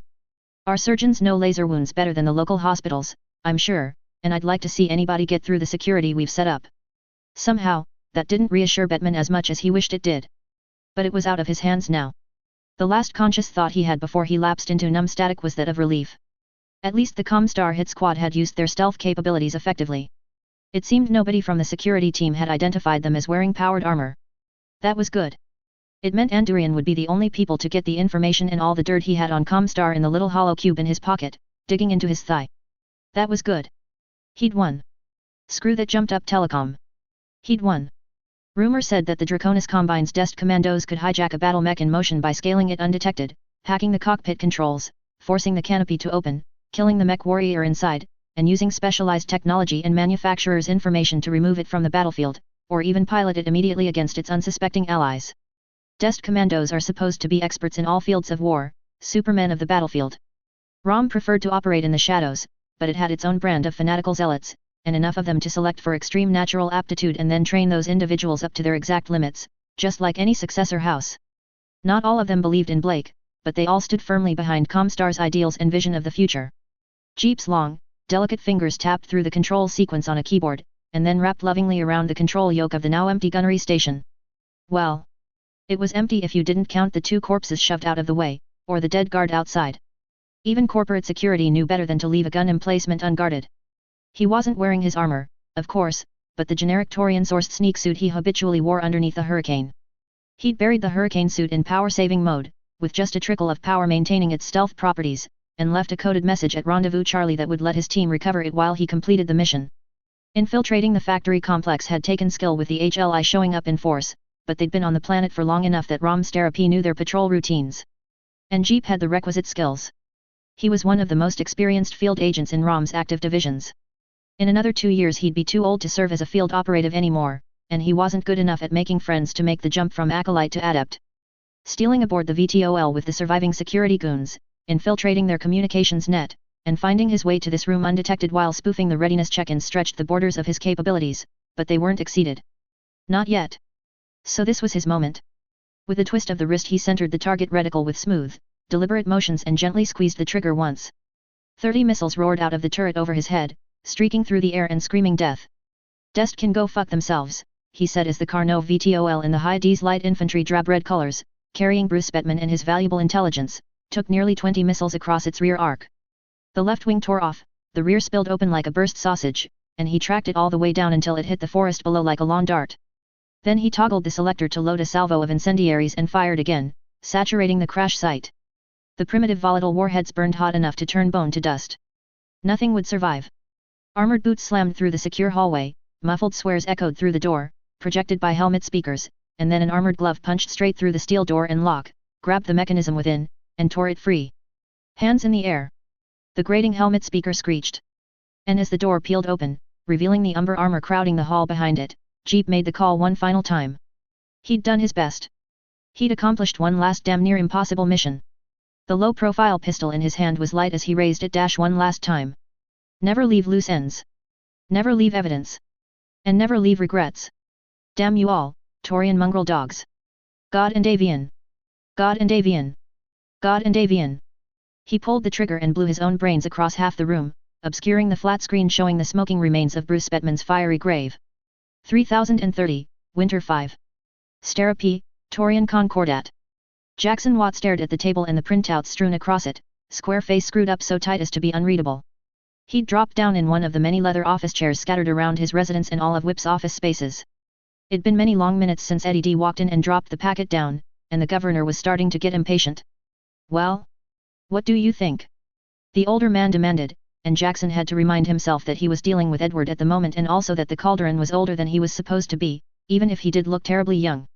The papers on the table were swept up, caught by the trailing fingers of a large hand tanned by uncharacteristic exposure to long hours of sunlight. Jackson's clothing was also rougher than normal, not being any lower in quality but showing a definite bent toward practical durability instead of his normal polish. He tapped the stack of paper to level the edges, and then raised his eyes as he leaned back with a sigh. They were in a private room secured by a detachment from the High D's light infantry, who'd taken Bruce Bettman's death on their watch personally. He could be straightforward here. How odd it was, to choose to behave in the same way he would have before clearing his eyes and waking up completely. It was kind of funny, actually. "The preliminary findings are wrong," he said flatly, and slid 2 sheets out of the stack, jabbing at them. "There, and there. Those are not Yellow Jacket derived. We're not dealing with a copycat here, at least from a legal standpoint. There's definite design influences from my suits, but this fragment from the waist anchor points? It uses a different Myanmar anchoring technology, and the 3 anchors on it are arranged differently. It's optimized for, it looks a fair bit like a standard 10 km/h walking suit. You're certain of that?" "I wish I wasn't. This is an independently developed technology, revised to fit some of the Yellow Jacket's characteristics." Edward leaned forward with a stare like a laser. "Then I am to believe that a successor state possesses its own battle armor program, and that despite our best efforts it also possesses technological information gained from our own advances. This is not what I'm being told by my advisors. The head of TMI on Taurus, the forensic investigators, they all say this shows clear descent from the Yellow Jacket." That got Jackson's back up. "Well, if you don't want my opinion then why did you ask for it? Am I the subject matter expert here, or aren't I?" No you are. You are the foremost expert on powered armor in the Concordat, and I trust your judgment on the matter. You're the only man to build this technology from the ground up, so you'd best know all this. Do you have any ideas on who could have developed the suits used? I can walk you through my reasoning. It's a bit finicky in places, but I'll tell you which bits are solid and which aren't." He had to be careful about this. If he said the wrong things, then this could go very badly. If he made an unfounded statement based on his own common knowledge from decades in the future, and couldn't back it up with what he could prove here and now, then he'd look like a fool. And he needed to be trusted by Eddie, by Edward Calderon. He needed the young man's ear if he wanted to make things better, and avoid the Concordat's long, slow, grinding descent into irrelevance. Jackson was afraid. He was afraid of a golden dawn warming the horizon, preparing to gild the future, and he was afraid that sun wouldn't rise. But the fear settled his nerves. He couldn't afford to let it do anything else. First, anyone could make the internal structure, and that's guaranteed. That's why it was so bloody easy to spin up production of the Yellow Jacket and all its variants. It takes civilian infrastructure and doesn't compete with traditional war material resources. So that's no help. Even the parts don't work. Every exoskeleton design uses its own slight variations to get around patent laws. It was Comstar. These armor fragments, they contain elements that your forensics people figured out was similar to how a sneak suit functions. I'll call that stealth armor, and my own armor standard. According to this material analysis, here, it's a devilish thing to make. I can't even imagine how you'd mass produce the stuff, to be honest. This is less firm, but I'd say this has to be one of the big successor states, or someone more advanced. We can rule out all of our neighbors in the periphery. Of course he couldn't finger Comstar because nobody in the Taurian Concordat would believe the nuts would do anything wrong, with their centuries of goodwill humanitarian efforts. Hell, it was only in the past few years that he'd started to realize that it probably wasn't the Fed Sons who dropped that asteroid, and since everybody was ganging up on the Comstar splinter group, it was probably them. Now this last bit is outside my personal area of expertise, but if you don't mind me making some conjectures. At the expected wave of the hand, he continued. It's probably not the Federated Sons or the Capellan Confederation. If either of those two had powered armor, then they'd be using it right now to kill each other. Since no Capellan worlds are filled to the brim with PAL or battle armor, then they must not have it. Nobody buys a gun they don't intend to use. On a similar note, probably not the Lyran Commonwealth either, since the Davians don't have it. But it was definitely Comstar. He wished he knew more about Comstar, but he'd always been more of a casual Blakist. He came in for the goodwill toward man and charitable works across the galaxy, not the spooky robes and secret codewords business. So somebody out there has a native-powered armor program, but one with a completely different design philosophy than I came at it with. Factor in whatever caused the optical camouflage and the lack of integrated big gun, and you've got one deuce of a piece of dedicated Black Ops equipment. But heavily specialized. So either the Free Worlds League, or the Drax. Or some third party nobody knows about. Probably the Drax, since the League's spy agency is supposed to be a joke from what I've heard. Wasn't the head of Comstar supposed to be in bed with the Drax? Edward nodded. As it happens, both I and the Protector agree with your assessment on the likely culprit of recent events, though I'll be sure to pass along your analysis of the origins of the suits. Do you take anything else from this?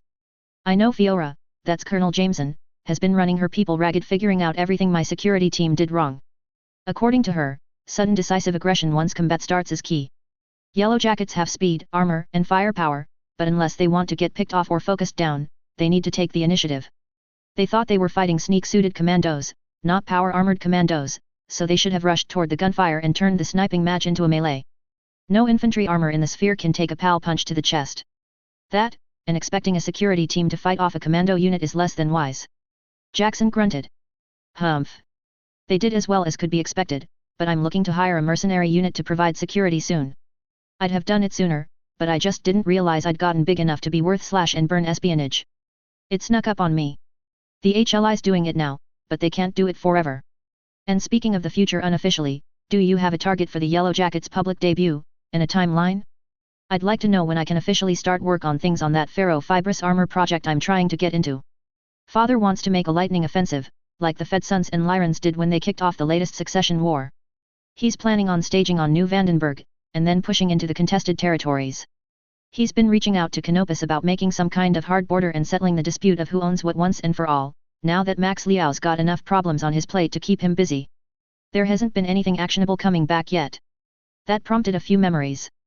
Hadn't there been something in 3030?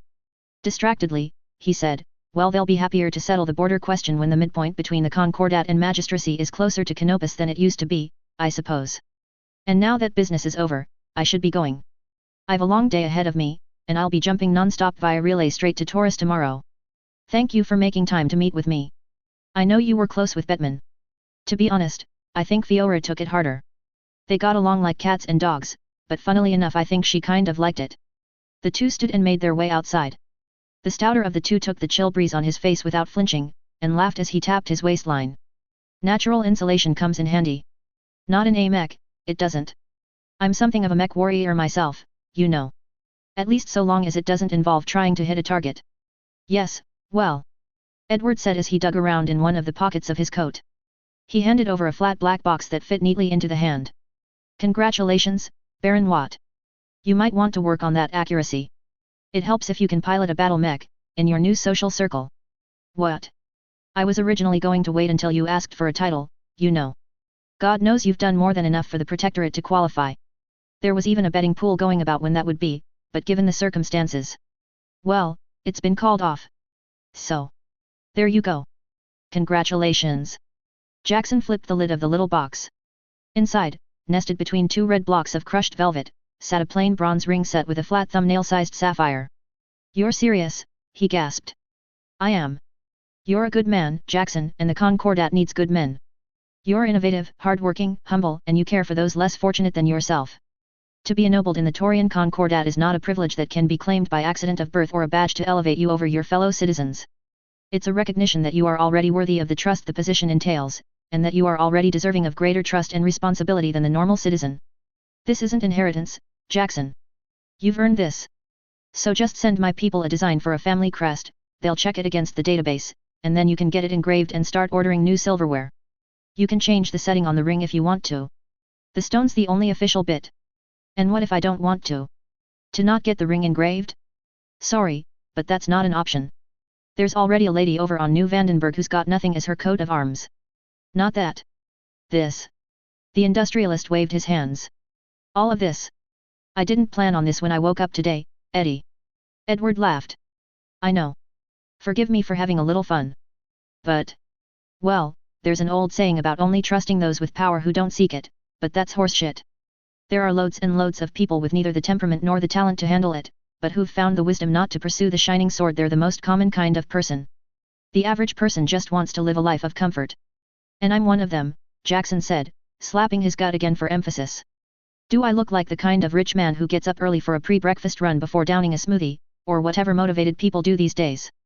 Because it doesn't matter how you think of yourself. The Protector's got a checklist to go down when deciding who gets a noble title, and you fill all the blanks except being a war hero. Colonel Jameson's on that short list, if she keeps up the good work. You've taken a small company and turned it into a multi-planetary concern without too much getting rid of competitors and other regrettable necessities of the free market, improving the economy. You've developed an innovative product that strengthens the Concordat largely on your own, both agreeing to let it be manufactured by others instead of keeping it bottled up and providing a material military advantage. And if that doesn't convince you, then it's your patriotic duty to accept this noble title, because handing out nobility is one of the ways the Protector keeps people motivated, and you becoming a baron will make millions of citizens work harder and think more cleverly, out of the hope that they can wear a shiny ring and get people to call them your lordship. Edward flashed his 10 million bull grin, the one that had helped him win elections on more planets than there were fingers on one hand. There you have it. You're boxed in on all sides, so surrender or I'll fudge the paperwork and pick something embarrassing for your crest. Wisely, Jackson gave in.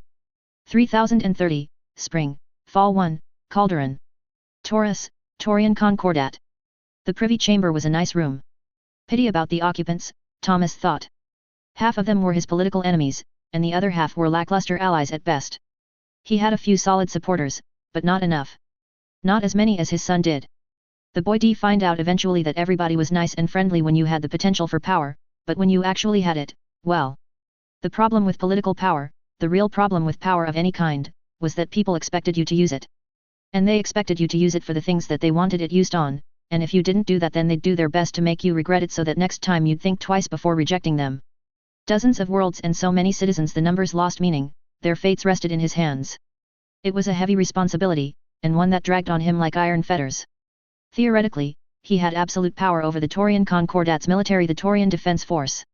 He also had the right to bring any proposed law or change to the relevant ministry at any time, and have them consider it. Legally, no hand but his own was needed to launch the TDF into war. Practically, he had to deal with other power blocks to satisfy, and it was practically impossible to do something without one of them getting upset. There were 3 factions in the Concordat, though only 2 were somewhat organized. The inheritors wanted to take the fight to the inner sphere and its successor houses, or at least to be ready for when the sphere inevitably collapsed after one war too many, so that the Concordat could reclaim its past holdings and glory. The far-lookers wanted to expand outward, further into the periphery, with new colonies and put the successor houses out of their minds. The third had any one of a dozen names, but mostly just wanted to get on with their lives and trusted that everything would be alright as long as a Calderon sat in the Protector's chair. The far-lookers and inheritors held incompatible viewpoints on where to allocate the budget. Far-lookers wanted new colonies, which were expensive as hell if you do them properly instead of just dumping a few drop ships worth of people and equipment on the ground and coming back later to see if they were all dead. The inheritors demanded a bigger military, modernization of factories, reclamation of Los Tech, and so many other big budget items, and held that further expansion rimward as philosophically unacceptable. It stunk of defeatist attitude, or something like that. So he had to found a certain number of new colonies which might one day join the Concordat, and he had to make the military better, and he had to maintain readiness, and he had to rediscover Los Tech, or else when he tried to do something other than sit at his desk and make speeches about how great the Concordat was he'd never be able to get it through the relevant ministry.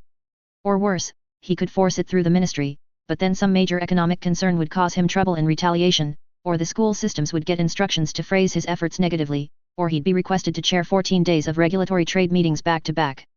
And he couldn't please everybody. He couldn't just magic up enough money, not without tanking the bull and plunging the entire Concordat into a recession. He'd found alternative means of persuasion more reliable. Notably, he'd bring in the experts and let them talk the Privy Council around. He'd gotten that expertise exchange with the Audis approved that way, and it tended less toward unpredictable results than playing the old cards about Davian aggression or the threat of the inner sphere. Unfortunately, that old saw had found new teeth, and they bit hard. Marshal Nim Chok Su of 2nd Corps was the expert giving the current briefing. And in a word, it was terrible. We cannot defend the Taurian Concordat against Hansa Davian. Hell of a way to open, and it gotten worse from there. The only reason Thomas wasn't either as red or corpse pale in the face as the councilman was that he'd gotten the same briefing in private, the week before. Marshal Nim went over all the details. He presented intelligence reports from TMI, and the publicly sourced data supporting those secret reports. He compared the nominal and practical structure of AFFS army units, their regimental combat teams, to the normal garrison strength of various classes of Concordat worlds. He compared the defenses of various Capellan worlds in the recent war to the defenses the TDF could mount, and then he brought in projected and historical loss figures and laid out exactly how few successful defenses the TDF could afford to mount before it lost its ability to resist further advances. And then he proposed 2 potential invasion scenarios. In the first, the Federated Sons launched a third succession war-style invasion. In an ideal scenario, he could see the Taurian Concordat losing either 2 worlds bordering the Hyades cluster, or everything further away than Sterapi, before the other successor states took advantage of Hansa's distraction and forced him to move forces back elsewhere. In the second, a 4th succession war-style offensive? 6 months. He said bluntly. If we commit every man in the TDF and reactivate everyone under 30? We'd hold out a maximum of 6 months. The Hyades cluster could hold for longer, but only by pulling back all commands within its aegis instead of fighting. It would be over and done with before anyone else could do anything. If the Davians just want to wreck our armies and scrap our factories? 4 months. Maybe 3, in the worst case scenario. Screams, shouts, one elderly counselor nearly had a stroke. Only nearly, sadly, which was a pity because he'd once called Thomas a weak-minded fool unwilling to make the hard choices required to protect our children on live broadcast. What if we use nuclear weapons? Thomas asked. This was a question he'd let the marshal know he'd ask ahead of time. The balding, broad-shouldered man pursed his lips. There are 2 potential outcomes, and they aren't contradictory, just on different time scales. A successful nuclear defense would wipe out the first wave of the invasion with minimal casualties. It would be tremendously effective, maintain our fighting force, and show that we mean business. It might make the Fedis back off. But even though we have precedent behind our threat of nuclear force, the Fedis have a lot more aerospace assets to throw at us than we've got, and they've got their own history with WMDs in the earlier succession wars. If we use them, then they might feel justified in using them too, instead of intimidated by the loss figures. And they have the capability to wipe every jump point clean of TDF jump ships even without breaking out the can sunlight. If we nuke Protector. In my expert opinion, I think we could simplify the calculations for how long it'd take for effective resistance to be knocked out. He sucked in his lips against his teeth, hesitating, before slumping over and staring dead-eyed across the table to meet each and every one of the counselors' eyes. It's simple math. All you'd need to do is figure how long it takes for their KF drives to recharge. They could jump in system, drown our ASF in numbers, and lob a nuke at anything they wanted to. It'd be like the age of war all over again, except we can at least count on the AFFS to restrict themselves to industrial or military targets, unless we do something stupid. But we'd lose our industry, our military, and our ability to keep pirates off our worlds. What if we went on the offensive with our first use? If we could nuke one of the justices of the Concordia courts asked. Suddenly Thomas Calderon's presence loomed over the proceedings. With a twist of his face and the harsh mechanical click of his prosthetic eye coming into focus, he broadcast a presence that sucked all the attention in the room to his glowering, baleful derision. The justice swallowed and met his gaze, but there was a mania in the Protector's eye, a laser sharpness that spoke of a man who knew the costs of the choices he made. Because while he struggled to bear the burden on his shoulders, he did bear it. And there was not a single iota of regret in those burning mismatched eyes. No. We will not make our first use of nuclear weapons offensive, under any interpretation of that word. Marshal? Ensure the officer corps knows this. Yes, my protector. Some of the authority leaves the man, but only some of it. I'm skipping ahead here. The slides for the full presentation will be available afterward, but you're all aware that I've been considering strategic objectives in the disputed region for the past year or so, and supplies have begun staging on New Vandenberg for a limited offensive. The reasoning is simple. With the Cappies weakened by their losses in the recent war, we can assert control over several systems between us and the magistracy and be entrenched by the time they can protest with more than just words. They've kept that area unclaimed for centuries, and I think the Concordat would do good by them. We'd protect them from pirates, they'd get full rights, and there's some industrial capacity there, but they'd also be paying markets to grow our own economy and everybody likes that. Now as to the specifics. The meeting trailed on for several more hours. Several preliminary targets were agreed on, and several more were floated but ultimately either discarded or were too daring to reach a favorable consensus on. At the end of the day Thomas had the approval he wanted. The inheritors on the council liked the idea of taking worlds previously governed by a successor state, even if it was centuries ago. The far-lookers liked expanding further into the periphery, and doubtless planned to push for absorbing marginal worlds with vestigial populations into the Concordat's colony programs, sooner or later. Everyone really liked the idea of expanding the Concordat anti-spineward with a fourth succession war-style offensive. It was a great day, alleviating some of the stress of a long week, and he went home to his loving wife and children, content in the knowledge that he was doing what was best for his people. And then the delays started. A fourth succession war-style offensive turned out to be more complex than just jumping a bunch of combat assets forward. It took huge amounts of supplies to keep logistics running over the expected territorial gains. It took rethinking strategic options last updated with the fall of the Star League, because the Concordat simply hadn't planned for offensive wars since that age-old era. It took endless meetings, revisions, and by the time he was reasonably certain all his ducks were in a row, and he was asking his team of speechwriters whether it would be appropriate to give a speech on a conquered planet himself, or if he should let the local appointed as governor do it, something else unforeseen happened. The Duchy of Andurian seceded from the Free Worlds League, allied with the magistracy of Canopus, and invaded the Capellan Confederation. And contrary to every expert's opinion, they weren't immediately thrown back. A second-rate periphery power and a single FWL duchy were invading an entire successor state, and they were even making some progress. Which is when the Capellan ambassador to the Taurian Concordat asked to address the next Privy Council. He had, he claimed, been instructed to make an offer. 3030, Fall 2, Calderon.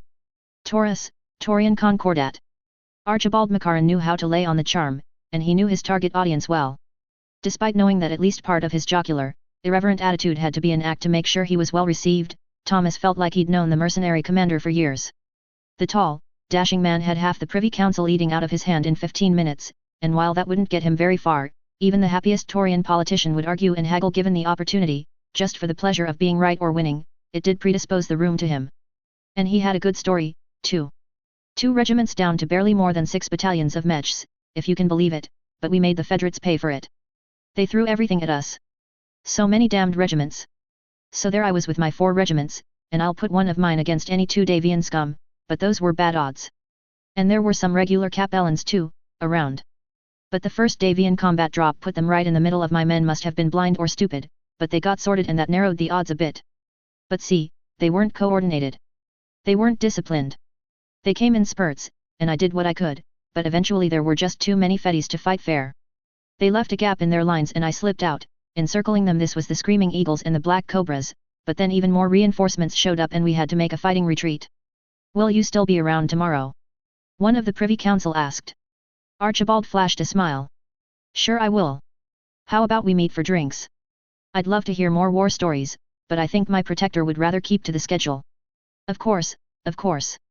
You have my HPG address, and I'm looking forward to doing business with you. Thomas sighed and motioned for the coffee service. His cup held a generous serving of milk and sugar, but he habitually used double-sized mugs to keep his caffeine intake up. There were a variety in the local kitchen with various entertaining slogans written on them, legacies of birthdays with young children that had gotten him through many long days, and today looked to be one of them. It was plain, though. Using personalized mugs was a bit like asking a guest that they were among friends, and nobody wanted to be friends with a Capellan ambassador. Every word out of her mouth was double meaning or selfing. Besides, the tabloids hadn't forgotten about the time his mother's Arantha forgot and used that embarrassing mommy fuel mug at a military parade of the Taurian Guard's 1st Battalion until she died. Thomas had enough trouble on his plate without that. What a prick. I've never seen a man brag so much about fighting off 3 regiments when he had 4 and the whole planetary militia behind him, he muttered in a voice meant to carry across the conference room. And you say he wants to buy mechs from us? Marshal Grenadine of the Taurian Guard, who'd been in that unfortunate parade decades previous, was in attendance that day. He's full of hot air, but I wouldn't want to fight the Big Mac. Makaran's armored cavalry are the real deal. They took a beating from the AFFS, but it wasn't all at once. They got worn down. Apply friction over a long enough time, and you can wear down Bar 10 armor. Good point, he admitted. And he wants to have a company that's legally distinct from Makaran's armored cavalry, buy arms not just from our companies, but from everybody, and sell to everybody. That could be lucrative. We sell most of our heavy lines outputs to mercenary companies already, but have to use a variety of middlemen. Cutting some of them out would let us raise our rates and still present a lower sticker price to non-state buyers. The Minister for Trade and Colonization said unctuously. The man lusted for money of all types. Owning it, counting it, spending it, he lived for seeing the flow of lucre, and doubtless already knew how much agreeing to sell through Makaran's trading company would bring in, and what mark UPS would be acceptable.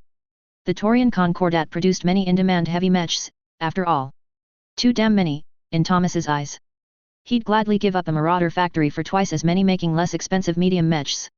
A quick glance around the room to gauge the mood reassured him. Good. The topic was divisive. It could be accepted with some effort on his part, or rejected with the same. We can talk about that later. I think we've kept the ambassador waiting long enough. Let's hear out what old Max wants, and then break for the day. I want something stiffer than coffee, and we're ahead of schedule. How about we grab a beer and snacks before catching our respective rides home? Thomas primed the pump much like the mercenary commander had done minutes before, except he knew his audience better, and sealed the deal. First drinks on me, of course. The mood of the room visibly lightened as stiff backs limbered and tired eyes brightened up. Meredith Monk, ambassador from the Capellan Confederation to the Taurian Concordat, glided into the room soon after the affirmations died down. She'd only held the post for about a year and had been an unknown before that, but TMI already had a dossier on her preferences. Normally she wore Concordat-style business clothes so as not to stand out. Her features weren't especially uncommon in the Concordat, but now she was dressed to represent Xi'an and its chancellor, wearing full cultural Capellan garb. The hat, Thomas noted, didn't quite sit right. The security team must have made her take it off for inspection, and there weren't any mirrors between the security checkpoint and this particular conference room. The pleasantries came and went with reasonable speed, and soon enough it was time for Thomas to put on his most diplomatic face. So, what's this about the Capellan Confederation losing a war to a single free world's duchy and the magistracy, of all places? He asked tactfully. The strategic situation is far more complex than it appears at first glance, she said to buy time as she gauged the mood. Her planned pitch shattered beneath his diplomatic hammer blow, and immediately the ambassador was on the defensive. Makaran coming in on the same day was not accident. He was meant to lighten the mood and predispose the room to thinking well of Cap Khan. Well, nobody was going to think well about a successor state losing planets to a periphery power that couldn't make more than 10 mechs heavier than bugs a year, so that plan was sunk. She quickly rallied, but Thomas knew how she'd planned for things to happen. The warrior houses alone could push back this invasion, but after witnessing the effects of friction from garrisoning conquered worlds present in the Fourth Succession War, the Chancellor has decided to engage in a policy of defense in depth against even these far lesser enemies, in order to force them to overcommit and allow the CCAF to smash them utterly at a time and place of its choosing. Restructuring the CCAF to better handle the changing nature of warfare is more important than the fleas on the dog's back, to borrow an idiom. Thomas couldn't exactly call her a liar. One breach of decorum would be glossed over. Two might make her leave, and he hadn't heard the offer yet. Of course. But I believe you have a message for me, from Xi'an. At this the ambassador's smile turned slightly forced. Her spine straightened. She took a deep breath. Understand that the following words are the Chancellor's wisdom, from his lips, and not my own. The Taurian Concordat is afraid. The Privy Council stirred like a pack of piranha reacting to bait thrown in the river. Marshal Grenadine clutched the arms of his chair and his face reddened with anger. Thomas lifted his mug and set it down firmly, the dull knock rising over the growing hubbub and silencing his counsel. Ambassador Monk nodded. You are afraid. The Taurian Concordat has been proven vulnerable by the union of the Lyran Commonwealth and the Federated Sons, in Hansa Davian and Melissa Steiner's marriage. It has been proven vulnerable by the recent proven battle strategies revealed in pitched warfare against the Capellan Confederation, and the ability of this alliance to withstand attempts to alleviate pressure by the Free Worlds League and the Draconis Combine. But you are not foolish. You are a proud and admirable people, with a long history of fighting to maintain your freedom, so it is only reasonable for you to take corrective action to make yourselves less vulnerable. It has come to our attention that you are planning on an invasion of the region lying between your anti-spineward border, the spinward border of the Magistracy of Canopus, and the rimward border of the Capellan Confederation, referred to as either the Capellan Marches or the disputed territories.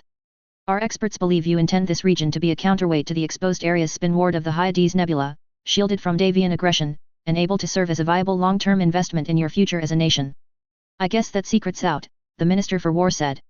Those worlds are claimed by the Capellan Confederation. Although regretfully they were left without protection by the necessities of the early succession wars, they still think kindly of the greater commonality, and the Confederation does not wish to see them absorbed by another power. That's why they're disputed, Thomas said, taking the prompt when it was given to him for the sake of moving things along. Just so. Regarding the current war, the Capellan Confederation's primary concern is Andurian's advances. Canopus and its periphery-adjacent invasion corridor is not a threat. The bulk of its invading armies are mercenaries of ill repute who will shatter at the first serious sign of resistance, and it has nearly bankrupted itself with this drastic overreach. What's that got to do with us? If the Chancellor judges those near-periphery worlds not worth the bother of reclaiming, and instead commits the CCAF to counter-invading and conquering one of the Free World's League's most prosperous and industrialized duchies, the disputed regions would be bordered on two sides by the newly expanded magistracy. I cannot imagine it remaining disputed for long, given that balance of power. Thomas grudgingly accepted that, though he had doubts Merrick would let Humphreys and her Andurian duchy just up and leave once he got his domestic situation settled, let alone let it get taken over by Cap Khan. He'd invade Andurian himself before he let that happen. So you want us to help you fight the Canopians, then? I'm not going to say no immediately. What are you offering, and how much fighting do you want? In exchange for forcing the MCAF out of Capellan space, the Chancellor is willing to allow the joint rule of a selection of planets historically counted as members of the Confederation, also to be jointly developed, in exchange for military cooperation against the rampant opportunism weakening the United Front developed to halt Fedsun/Lyran aggression. This would not relinquish any claims on those worlds, only legitimize your own claims and allow them to be ruled by a selection of laws to be decided between yourself and the esteemed Chancellor. That made waves at the table. Depending on the size of the area of joint rule, that could be a very large bribe. Thomas's quick estimation said he'd probably need to move 2 corps to whip the Magistracy-1 to do it, and 1 shifted to cover the gaps left by the advance. If the Cappies provided some jump ship support and supplies, he could see it as a possibility. I have prepared a reference image. She produced a sheet from a folder and placed it on the long table. One by one, a member of the Privy Council took turns in sliding it further toward where Thomas sat on the other end, and as they did they each got their own look and stared in either astonishment or naked greed. By the time it reached him the tension was so thick that it would take something monumental to live up to his expectations. He picked it up. I see the Concordat in red, the Magistracy in blue, the Confederation in green, and the disputed territory in teal filling in the space between the other borders. Where's the proposed joint rule area? The ambassador smiled. The teal. It was a large bribe. Damn, Thomas muttered, unable to help himself. That was a lot of systems. He could see the far lookers at the table staring holes in his head at the thought of so many worlds, relatively safe from pirate raids and ripe for developing like a bundle of colonies he hadn't even had to pay for. The inheritors, he could spin this to them too, if he thought for a little while. But the talks were still ongoing, and he slid the paper away to signal he was listening once more. Included in this are experts from the Ministries of Social Education and Development, to advise your own ministries in the process of peacefully adjusting the sociologies of the jointly governed worlds to accept their new status and fully explain the many benefits this unique arrangement will bring them, as well as technical data and other industrial aid.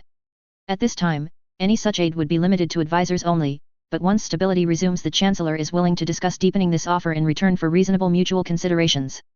He could use those social experts, Thomas realized with a start, as much as it sickened him. Everyone knew the Cappies were damn good at convincing people to buy into their weird social system and support the state, and, well, news out of Pirates Haven hadn't been good for over a year, now. The locals, former slaves of the petty pirate kingdom and descendants of slaves, had started a spirited resistance movement intent on throwing civil law enforcement and all traces of Concordat government off-planet. Apparently most of them were descended from pirates, and loved the damned monsters. They hadn't had to deal with a planet that genuinely didn't want to be part of the Concordat in living memory, and didn't have the institutions to handle it. The Capellans had institutional knowledge from centuries of raising new generations that wouldn't rise up in rebellion. If the Concordat took a dozen worlds, growing by a third again in distance to govern, then it'd need effective planet-level apparatuses in place to keep the peace. But it would pose a risk. He'd have to limit them to just advisory roles, and only give them access to trusted people who'd keep them on a tight leash. If he did otherwise, then they'd probably focus on prepping every plane they landed on to rise up in revolt and join the Capellan Confederation outright instead. And they'd be useful. He couldn't imagine the trouble just one world could cause in revolt, if it had broader access to the Concordat, and peaceful methods were certainly better than sending in the flamers and. No, Thomas caught himself. This wasn't a done deal. Let's not quibble over details when we still haven't agreed on the principle of the matter, he said. He wanted to continue with, after all, our preparations might be intended for an invasion of Capcom, instead of the disputed regions, but that just wasn't the kind of thing you said to a successor state, even through an ambassador.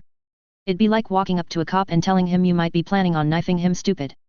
Ambassador Monk smiled and nodded acknowledgement, looking decidedly less silly in her off-center hat than she had when she walked in. She was freshly appointed, new, and hungry for early success, he saw now. That made her dangerous. So they kept talking. And talking. And the more they talked about possibilities, the more the disquieted feeling in Thomas's gut grew. It was like he'd swallowed a dozen little lead marbles. Once the ambassador left, with a promise to give an answer next week, he slowly pushed his chair back and stood. That was a heavier subject than I anticipated. I think I'll skip paying for drinks tonight. You lot are going to want the good stuff and I'm not made of money. I'll pay next week, on my honor. Still, before we go, can I get a show of hands? I'm going to need to send some messages for the morning HPG transmission. He asked a question. A majority of hands were raised. Everyone looked about as sick as he felt. And then he spoke. 3030, Fall 3, Calderon.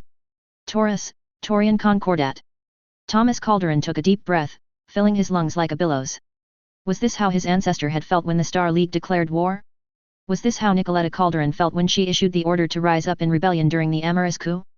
That greasy ambassador was right, he was scared, but not how she thought. He didn't react to fear by taking the easy way out. It forced him to consider desperate action to cut that fear off at the root. It galvanized him. Somebody put together an advertisement for the Mercenary Review Board and have it ready for Comstar to list it tomorrow. If we can scrape together a few battalions from smaller groups, then we can garrison worlds without tying up frontline troops. It'll hurt the budget in the short term, but I will not authorize this invasion with just a few regiments. If we're doing this, we're doing it right. We will not get a second chance. We make one push into the Capellan Confederation from here to Victoria. And there we'll see just how tapped out old Max really is. 3030, Fall 4. Stera P, Taurian Concordat. The affair between Andurian and the Canopus is concerning on many levels, Eddie said, or rather complained as they talked. As usual, Jackson Watt was at one of his factories, this time the new one, and he'd just walked the Protector's heir through the Yellow Jacket testing course. The other man was still in the special test jumpsuit that would show different colors for abnormal pressure, temperature, and other problem signs. The Lyrans and Avians joining up were bad news, but at least there were the twin hopes that any alliance made against them would be less amicable, and that the Commonwealth would get sick of the Sun's two-faced rhetoric or the Fedis would get sick of the Lyrans' corruption and lucre sickness. The concord of Captain between the Combine, League, and Confederation was an obvious flop from the start, so that was reassuring, but this new alliance, if the traditional lines between rivals and friends are redrawn, then things could shake up in a nasty way. And you want my take on it? Jackson asked, just to be sure. After getting the nod, he shrugged. Fuck the Cappies. They'll never give the Concordat anything, even if we cooperate with whatever deal they want to sell us. I've got nothing against the Free Worlds League. They buy a lot of our industrial output, and as far as I'm concerned Andurian's just part of the league that's gone off to do its own thing. I've got no problems with them. That's a bold way of looking at the situation, the older man said. Jackson shrugged. Oh, and another thing. They split off from the league for this stunt, but it'll want them back, and even if they manage to grab a few Capellan worlds. Seems to me that Andurian's going to be on the market for all the friends it can get. What's Andurian make in terms of hardware, and what's it good at that we can swing some trainers for? Like how Thomas got the Audis to send over trainers for our ASF program. Those are the questions I'd be asking. You're not alone in that. They produce several excellent makes of ASF, Wasps, Hermes IIS, Quickdraws, and Stalkers. It's just a handful of factories, but they're more advanced than most of ours. Their military is less than half the size of our own, but by all reports their tactical doctrine emphasizes close support between conventional, mech, and air forces to outsized effect. Like a more holistic version of what the TDF is trying with the Taurian Lancers. They'll want yellow jackets, then. Everybody's going to want yellow jackets, Jackson. He chortled a soft, self-directed laugh in response. That's what Jessica, my CFO says. She's sent a couple dozen HPG messages to Taurus, asking the government to go ahead and invade somewhere so that she can start contacting people and making her stock options explode. She's got a friend of a cousin who's a mid-level at Defiance Industries. Her sister's ex-boyfriend at Irian Technologies thinks he can spring an elevator pitch on one of its regional directors. she's gotten in at General Motors she won't talk about, and, it's either Burgust or Burger Industries - one of those Drac companies, but she thinks she can get them to buy for corporate security production on the day of release. She says it's normally all about connections, but the jacket is good enough to sell itself. You still seem surprised about that. Pleasantly, but, yes. Jackson admitted. I just did my best, tried my hardest, and reached for it. I didn't expect this. Maybe I should have, but if I had, then maybe I wouldn't have had the balls to go for it. Well, anyway. You should probably change out of that outfit before the press catches sight of you, or else it'll turn into high fashion. That sounds like a reason to leave it on. Imagine the red carpet events. Thank you for the time. I enjoy our talks. You have a unique way of looking at things. No, I don't, Jackson said, words almost falling out of his mouth. Don't be silly. I'm just a normal guy. Nothing weird here. Edward Bloody Calderon rolled his eyes. Sure. By the way, once the sales for Yellow Jackets and production licenses go live, are you planning on having your 14-foot-tall commemorative statue cast out of gold, or germanium? Don't be ridiculous. It'll be bronze just as shiny as gold and far more practical. At the stunned silence, he explained, I want to build a museum of power armor, and eventually battle armor design, with a Yellow Jacket statue in front. It'll have one of every major model produced in the galaxy, showing trends, how different design philosophies impact what choices get made, and have an interactive part. Maybe a training course for events and to rent out. Therapy could be some place where armor suits get developed for decades, with the right build-up to it. What's that silly look on your face? Nothing at all. A word of advice. You should look into hiring a mercenary company to lock down security on your production sites, the governor warned. Don't spread this around, but the Hyades light infantry are going to be off-world for the foreseeable future starting in about a month, and won't be available to do that anymore. At that news, Jackson paled and coughed into his hand. I see. I suppose it's finally happening, then. Yes, but again, don't say anything about it. Just say you're looking to handle your own security in case they get called off to fight pirates again, if you have to explain anything. That's going to be annoying to figure out. He didn't know many mercenary companies. Some big names stuck in his head, but did he really want to hire a whole regiment? That seemed like overkill, and besides, you didn't keep money by spending it on mercenaries standing around. You had to invest it. For a moment Jackson felt a flare of satisfaction at the result of the auditors he'd sent after the advanced armor project he'd bought into. There hadn't been any outright graft, but nothing made an R&D team work harder than men with clipboards asking where the money went. A neatly dressed TDF corporal approached after conferring with their respective security details, having noticed that the two were finishing their meeting and could now be safely interrupted. Messages for both of you, your lordships. Taking the offered printouts, they each read them. Jackson Watt smiled at first, and then settled back into a subdued disgruntlement as he got past the first few lines. Fiora was leaving. Eddie D said it earlier, but hearing it from the horse's mouth was different. She was available the next day for dinner, though. He made a mental note to pick up flowers. Despite verbal protestations of disliking them, they always made her perk up. He'd need to find something nice and lightweight before she left, as a gift. Things were starting to get serious. And then he got to the second message, and felt a little bit of something clenched in his gut relax. The shipment of Yellow Jackets to Pinard went through. Christopher's chasseurs of Gordon's armored cavalry confirm receipt of the package, and also that nobody saw inside the shipping containers until they were inside their dropships. Ha! They say Yellow Jackets still pick up heavy boxes perfectly well in public, if you remove the mounted gun. They've been pretending they're just normal industrial exoskeletons. They'll have to realign and calibrate the guns before fighting, but there's plenty of time on a jump ship for that. You probably already knew that. This message came via jump ship slower than an HPG message, but cheaper. And I have good news for you, Eddie said with a scoundrel's grin and a twinkle in his eyes. This morning the mercenary battalion Snords Irregulars accepted a contract to garrison and defend Therapy for a period of 1 year, with options to renegotiate for a longer duration. Looks like you don't need to go looking for security after all, since they opted into the War Materials Protections Clause. I'll make sure you've got a lance here watching your back. Well, that's a relief, Jackson said. I was almost about to look up the Grey Death Legion or the Wolf's Dragoons. Might as well try to hire the Screaming Eagles, the Calderon said, and the two men shared a chuckle. 3031, Winter 1, Jameson. Brinton, Torian Concordat. It'd been October when the Protector and the Privy Council agreed to invade the Cappies, and in Fiona Jameson's mind it'd taken too damn long to actually get that ball rolling. Here it was, February of the next year, and the Hyades light infantry were just now at their staging area in Brinton's Nader jump point, KF drive charged, and ready to go. The timer, intended for the timetable she'd memorized over a month ago, was all but irrelevant. Time passed, and she felt each dragging second. It was all in her head. She could no more feel time passing than she felt that pirate fighter whose drive had gone out at the wrong time when she'd been a subaltern, and Colonel Debris ordered the Avenger to ram the damned thing. It barely scuffed the paint, and she hadn't felt so much as a bump, but when she replayed the memory the crunch and bump were there. If it were a movie then there'd have been a squealing, crunching crash that echoed throughout every one of the massive Invader-class corridors. But there wasn't. The lack of impact made the moment's gravitas rather lacking. But still, in hindsight it was one of those moments that defined her life. Staring up from her console in the command center at Debris' scarred, flat-nosed face, wondering what ramming speed meant in the context of destroying the ASF screening a pirate dropship's escape, and feeling the acceleration drag her down as the transit drives opened to full power. And then came the instant of pure, sublime revelation, the epiphany.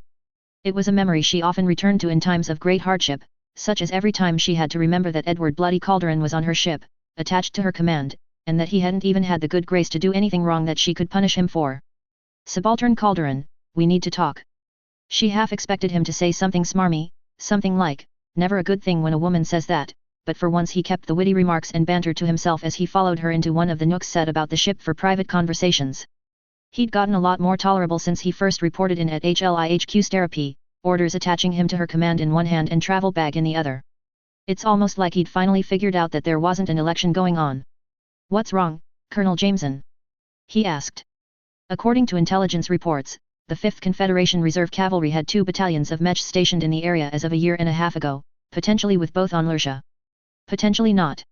They're supposed to have moved north of the Andurian occupation zone, to Ingersoll, but if we jump into Capellan space and there's 2 full battalions waiting for us, then I want you sticking on my ass so close that the tabloids think I'm having an affair.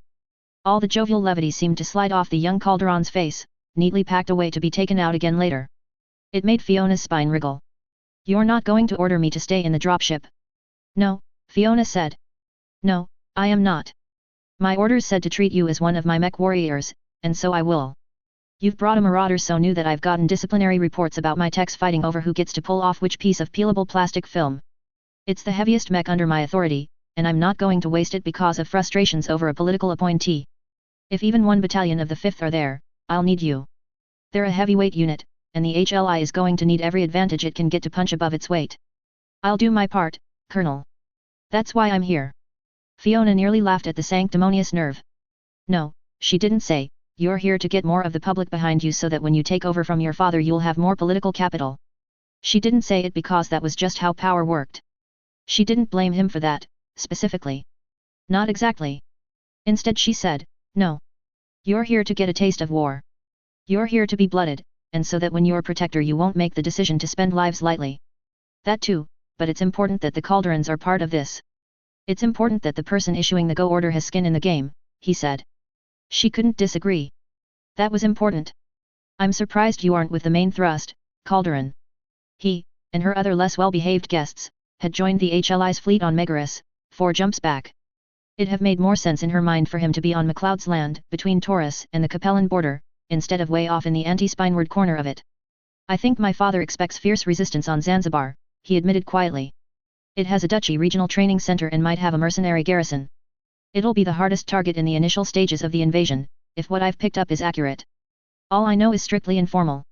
The official documents still say that nonsense about reclaiming control of former Taurian worlds that VE formed the Oregon Coalition. The what now? The officer asked. A bunch of independent systems that have a loose government. They're more of a trade union than a real nation. No real unity, no real factories, not a single world developed enough to manufacture fusion engines.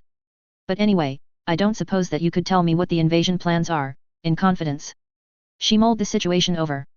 She had orders to keep the plans secret, but it wasn't like there was anyone Edward could tell. The system they were in had a single barely habitable planet that produced computer parts, and was so drenched in a hideous Capellan bioweapon that the parts were exposed to vacuum and cosmic radiation for a week as part of their export process. All radio traffic was monitored, and he couldn't bloody well jump away. Fine. But follow me to the CIC. Everyone stationed there knows already. Once deep in the bowels of the dropship, she sealed the door and began. We're mobilizing 4 task forces as part of an ad hoc reclamation corps. Marshal Corey Calderon, your great-uncle, is in command because as Marshal of 1st Corps he knows the Capellan border worlds best. We've received detailed briefings on the CCAF's doctrines and expected behaviors from elements of Gordon's armored cavalry, who were previously employed by the Liaos and quit in disgust when they got screwed over. She fixed him with her eyes. The official objective is Victoria. Unofficially, we expect to take Victoria and then put up enough of a fight getting kicked off it that Maximilian Liao decides we're too much trouble to deal with and accepts a peace offer that leaves us with 6 worlds, Rallis, Lursha, Muridox, Corridus, Uris, and Zanzibar. All the worlds the Capel lens took from us, and then some, Edward wondered. The extra space is for long-term security. Correct. If Max can retake 1 or 2 worlds 10 years from now, then he'll get to claim that a victory on his part and we'll still be coming out ahead. Our goal is not to back the Cappies into a corner, it's to put enough pressure on them that they're willing to look at their problems in the long term, and accept that a small loss now is better than us tying down their reserves for so long that the Free Worlds League and the Fedsons Capellan March Lords start eyeing them up and thinking they can take a bit out of Capcom too. You mentioned 4 task forces, but there are only 3 worlds within 1 jump of the border. Are 2 groups doubling up on initial targets? He was visibly thinking, and after a quick question the navigator on shift pulled up their star chart. There are more systems on this map than normal. Nondiz and Valdives, Fiona said with a cold-edged smile. We had to dig into the records from the First Succession War to find Valdives after it got nuked to hell and taken off the charts, but a trading ship confirmed the jump points are still usable 2 months ago. Nondiz was easier. Comstar keeps it on record since it was only abandoned relatively recently, and was willing to give us the navigational data on request. We couldn't push to Victoria without Valdives. It gives us an escape route if Jackson gets retaken. Edward traced jump routes on the map, and then leaned back. Can you explain the plan in detail? I'm afraid that I'm lost. No shame in admitting that, as long as you ask for help. She didn't want him to think he couldn't rely on the experts when he wasn't one. That was a bad trap to fall into. So, there are 4 task forces, Eta, Iota, Gamma, and Tau. Task Force Eta, that's us, is the anti-spineward flanking force. Task Force Iota splits apart into companies and battalions to garrison captured worlds once we move deeper into Capcom territory. Task Force Gamma is the spinward flanking force, cutting out before moving back in to stop a pocket developing on the Fedsons border. And Task Force Tau hits the big targets with the Taurian Guard and Taurian Velites. Here's the timetable. Stage 1, March 3031. High D's Light Infantry, 2 Bat plus 3 Bat Pal Brinton Lursha. Concordat Jaegers, 1 Reg Pinard Rallis. Gordon's Armored Cavalry, 1 Reg New Vandenberg Corridus. Taurian Guard, 1 Reg McLeod's Land Non-Diz Zanzibar. Taurian Velites, 1 Reg McLeod's Land Non-Diz Zanzibar. Stage 2, May 3031. High D's Light Infantry, 2 Bat plus 3 Bat Pal Lursha Muridox. Concordat Jaegers, 1 Reg, G. Gordon's Armored Cavalry, 1 Reg Corridus Uris. Taurian Guard, 1 Reg Zanzibar Jackson. Taurian Velites, 1 Reg Zanzibar Jackson. Stage 3, July 3031. High D's Light Infantry, 2 Bat plus 3 Bat Pal Muridox Valdives, uninhabited. Gordon's Armored Cavalry, 1 Reg Uris Jackson. Taurian Guard, 1 Reg Jackson. Taurian Velites, 1 Reg Jackson. Stage 4, September 3031. High D's Light Infantry, 2 Bat plus 3 Bat Pal Valdives Victoria. Gordon's Armored Cavalry, 1 Reg Uris Jackson Victoria. Taurian Guard, 1 Reg Jackson Victoria. Taurian Velites, 1 Reg Jackson *. G, equals unit disperses for garrison and pacification duty. Taurian Velites sit with jump ships charged for retreat or courier duty in case the counterattack hits Jackson instead of Victoria, or they're needed for reinforcements. After looking them over, Edward said, ambitious. This war is ambitious. We've no choice but to be audacious, when everyone around us is doing the same. AFWL Duchy and Canopus are invading a successor state. The Davians have taken half of Capcom. We have to choose to be bold, to seize the moment, or it'll pass us by forever. This is a war of opportunity, but also principle. This is our moment, our time, and as the eyes of humanity turn in on us they will see that the Taurian Concordat may not have its great black water navy, or its shining Lastek factories, but neither does anyone else. And we're still here. We're catching up. And we are no one's dupe, no one's stooge, no one's lackey. Colonel Fiona Jameson set her steely eyes on the heir to the protectorship and said, any further questions? No, none. The tension left the room as she relaxed. Good. Now, you're temporarily one of my subalterns, and as such you can come to me with any concerns, questions, or even if you just have any doubts or questions. You're here to learn from me and I'll do my best to mentor you, but if there's anything you want covered that I'm not, then let me know, and if I can't teach it myself then I'll find somebody who can, even if your father wouldn't approve. There's just one thing, Colonel. Go ahead. I want the names of the techs who've been peeling the plastic film off the furniture in my battle mecha's cockpit. I was saving that for this week while we waited on the jump drive to recharge, but when I went to do it yesterday, it was all gone. I've been robbed, Colonel, plain and simple. Fiona tried not to smile. 3031, Summer, Eddie. Valdives, uninhabited system, Xi'an commonality, Capellan Confederation. Edward Calderon stood with his hands on the railing of the gravity deck, staring into the light of the far-distant sun at the heart of the Valdives system. 3 jumps in, 3 phases in, 5 months into this invasion, and no matter how he looked, he couldn't find any fresh disasters. The Federated Sons or the neighboring March Lords on the border hadn't done anything. No CCAF units had shown up in force to halt the advance.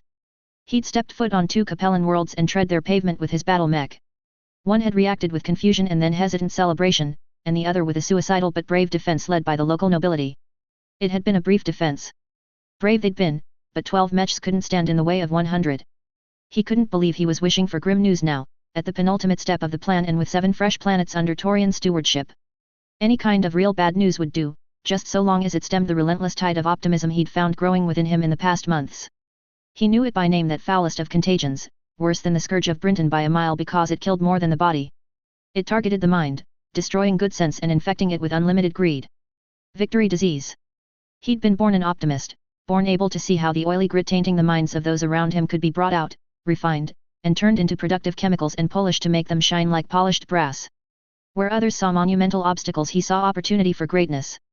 He saw the feasibility in unthinkable political solutions to intractable problems. And he was fully aware that some of his ideas would take unsurpassed influence and backing to achieve.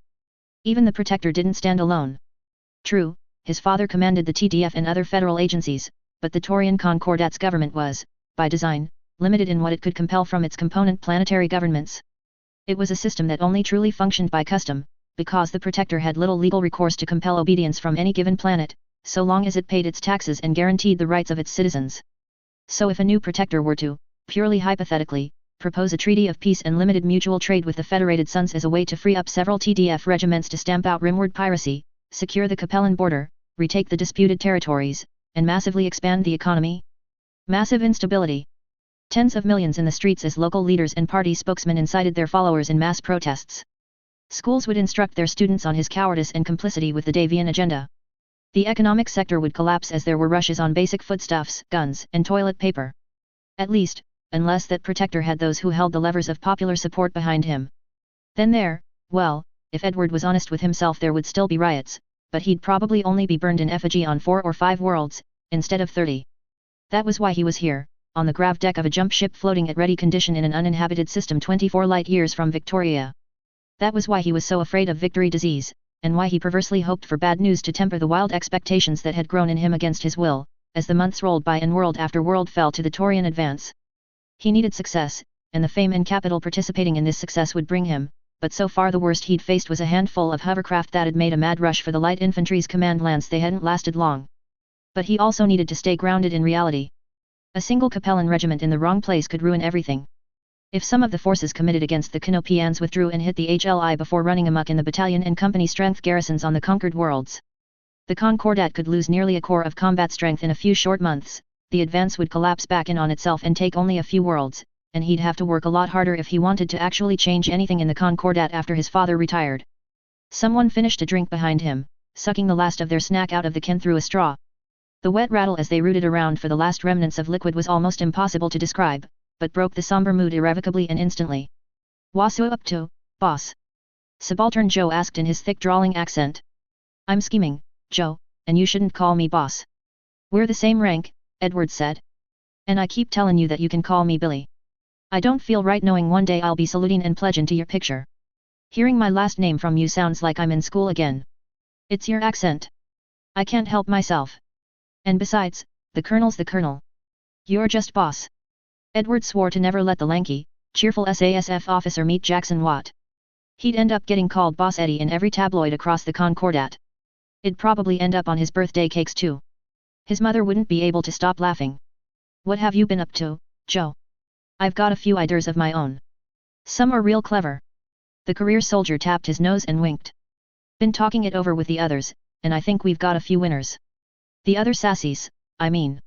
Haven't run any past the Colonel yet. That Jameson likes to play hardball, and I like that, but some things are best she don't know about, if you catch my drift. I'm not sure I should know about them, but talk anyway. Is there anything that I won't feel obliged to tell our commanding officer?" Billy Joe Billy to his friends, Joe to his superiors, and Billiam to his parents, pursed his lips and cracked another can of some horrendously fierce energy drink with 1 per day in red letters across the front. Probably not, no. But there's some key similarities and anti-similarities between ground warfare, which I'm not an expert in, and space warfare, which is my area of expertise. At least that's what me and my peers have seen according to the messages we've managed to pass between us and me and the guys with the Taurian Guard and Gordon's armored CAV think we've identified a key feature of the campaign so far. Edward thought about that. He wasn't an expert in either space or ground warfare, but with his position as a well-studied amateur at both, and with his own observations in the past few months, he hazarded a guess. Transportation. The entire point of staging the heavy force at Nandiz was so that they could hit Zanzibar in the first wave. Because we struck with depth in the first stage, all the jump ships that fled Rallis, and some of the ones that ran from the advances at Lursha and Corridas, jumped into systems where our invasion force could intercept them while they recharged and captured their vessels. We took 10 jump ships and a lot of bulk hauler dropships, and are using them to ease our supply concerns. Exactly, Billy said with a gleaming smile. Exactly. Now what's on your mind? You worried about Jackson? A little. So was I, but the colonel set me straight last night. She's got a Shifa printouts from that Gordon guy bout Mac and the other big players. Warrior houses, line units, personalities, and trends. Real fascinating readin', but thick. The man talks like a damn dictionary. Anyway, you're thinkin' Big Mac might counterattack Jackson to cut off that supply route, because he doesn't know about this secret jump route we've got set up here in Valdives, right? Not in so many words, but yes. It would weaken the Victoria invasion force, at least until the Capellan analysts realize that we didn't come in through Jackson, and that we must have a second route in. Makes sense, but not if you get in Archie Mac's head. The man's a glory hound, gotta have the biggest dick, and he's gotta be told how swell it is too, which means he needs to show off. That's the first thing. Second, the armored cavalry's mechs are generally heavier than the ones we're bringing to Victoria, and he'll know that cause it's got a Class B HPG station. He'll have the upper hand in there because all bottled up in those tunnels, he can start a slugfest that plays to all his strengths and only half ARs. And third, there's the Maximilian Liao angle. Max don't want to fight us. I can assure you that he does. Nah. He wants us out of his way. We're stingin' flies trying to get in the knife wounds. Humphreys and Centrella have opened up opportunists, scavengers even. He thinks if he knocks us right in the jaw, then we'll back off and he can send Mac up against the ones who've actually won fights against him and made him look weak. So you add all those up, and Mac has to hit Victoria. Soon as he hears that we're there, he's gonna start droolin' and asking his boss if he can come smash us flat and take our mechs. It's the perfect combo of good publicity and practicality. What'd he get if he dropped on Jackson? The Velitsd just run away. Nah. He'll hit Victoria, right where we're gonna yank the rug out from under him. That makes sense, Edward said.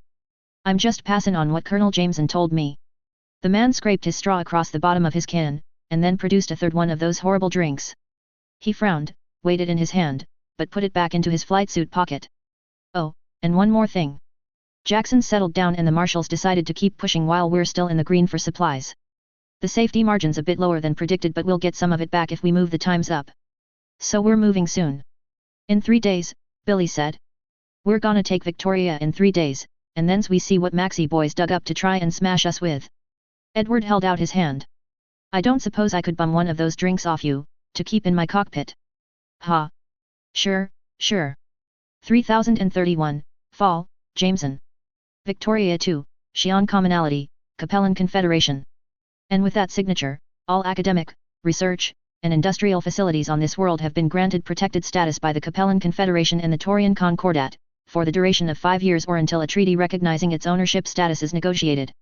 Precenter Randolph Weber said as he inspected all 3 copies of the document one last time before standing and clapping his hands. I'm glad we were able to come to an agreement. The worst part of war is the purposeful destruction of knowledge and skill for short-term gain. I would rather say it is the loss of life inflicted on the innocent, but I see your point. It is good to know that centuries of investments in the future of the Capellan people will not be torn down. Open war on Victoria would be disastrous. Comstar's planetary Precenter was a tall, fat man, and Victoria II's Capellan ruler seemed to contrast him in every way. She had more in common with a bundle of sharp, bony corners than the corpulent barrel of a man. Lady O'Hanlon hadn't stopped glaring suspiciously at Colonels Nicholas Gordon and Brenda Calderon. Fiona Jameson, as the commander of primarily light battle mechs, hadn't merited as much attention. Lady, Gordon laughed, I know this may be hard for you to believe, but I've got no beef with the man on the street, even if he's Capellan, and if you've got evidence that one of mine misbehaves then you can come to me with it and I'll act fairly. It's the CCAF I've got a bone to pick with, but I'll do it clean. That is difficult for me to believe, since your regiment is composed entirely of deserters and O'Hanlon bit her tongue. If you behave as agreed, and don't ransack my world, then the only thing stopping this battle from ending is my talking to you instead of issuing the orders. But keep your boots out of the university, training, and industrial areas. She stalked off. Fucking Cappy nobles. Can't ever trust anybody to be honest, because they never are. She's hiding something, Brenda Calderon said, breaking her taciturn silence. Not lying, but hiding something big. You know anything about that, Prekenter? Prekenter Weber looked up from the 2 remaining copies of the, calling it a treaty would be aggrandizing. Oh? Of course she is. She's hoping that CCAF reinforcements show up and boot you off planet, of course, and if you can't use the hardened facilities the schools and research centers are built into, then you'll be at a disadvantage. But that was obvious. There are real secrets, but they aren't mine to tell. I don't suppose I could persuade you? Gordon asked. Blessed Blake, no. No harm in asking, Prekenter. Sorry if I caused offense. Yes, well. I think it might be best if I were going with my copy of this. I'll include receipt of the agreement in the next HPG transmission to Xi'an. I'm sure the CCAF will abide its terms, since it benefits the Confederation in the long term. Assuming, that is, that the rumors I've heard are true. I don't gossip about my employers, Gordon glanced at Brenda Calderon, who shrugged and indulged in her habit of not saying anything good or ill. That left it up to Fiona. And she could admit that she'd been dying for someone to want to talk to her all evening. Besides, Comstar rankers knew how to keep their mouths shut about other people's secrets. If you mean that we're not intending to keep and hold this planet? You're right. Our invasion here is an intentional provocation. We want him to come here and test our resolve, but we're prepared to withdraw after we bleed the CCAF enough. He may push us off Victoria to save face, but in doing so he'll realize that it'd cost too much time and manpower to scrape us off all the worlds we've taken. Then he'll be open to the peace treaty that'll be offered. The Prekenter patted his belly. The shape it made, pinned to his waist by his belt but pulled tight against his protruding gut, looked like the nose of a stalker battle mech. He seemed of 2 minds about what he'd just heard. That's an interesting idea, he said at last. And then he too left, leaving 1 paper copy of the document for the Taurian colonels. He's hiding something, too, Brenda said. And so are the SASF contingents, Fiona complained. Can't you do something about them? You're a Calderon and they're all fanatics.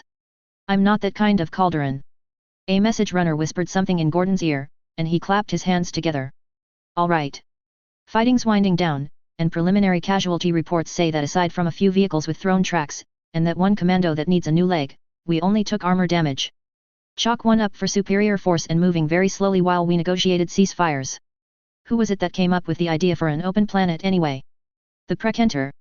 He heard our negotiations with the locals had died down and thought he had a way to make sure everybody got what they wanted. I don't think he was expecting us not to want to keep the world, though. Brenda said, I wish we could loot the university, at least. Victoria Academy of Arms and Technology is extremely well respected back home.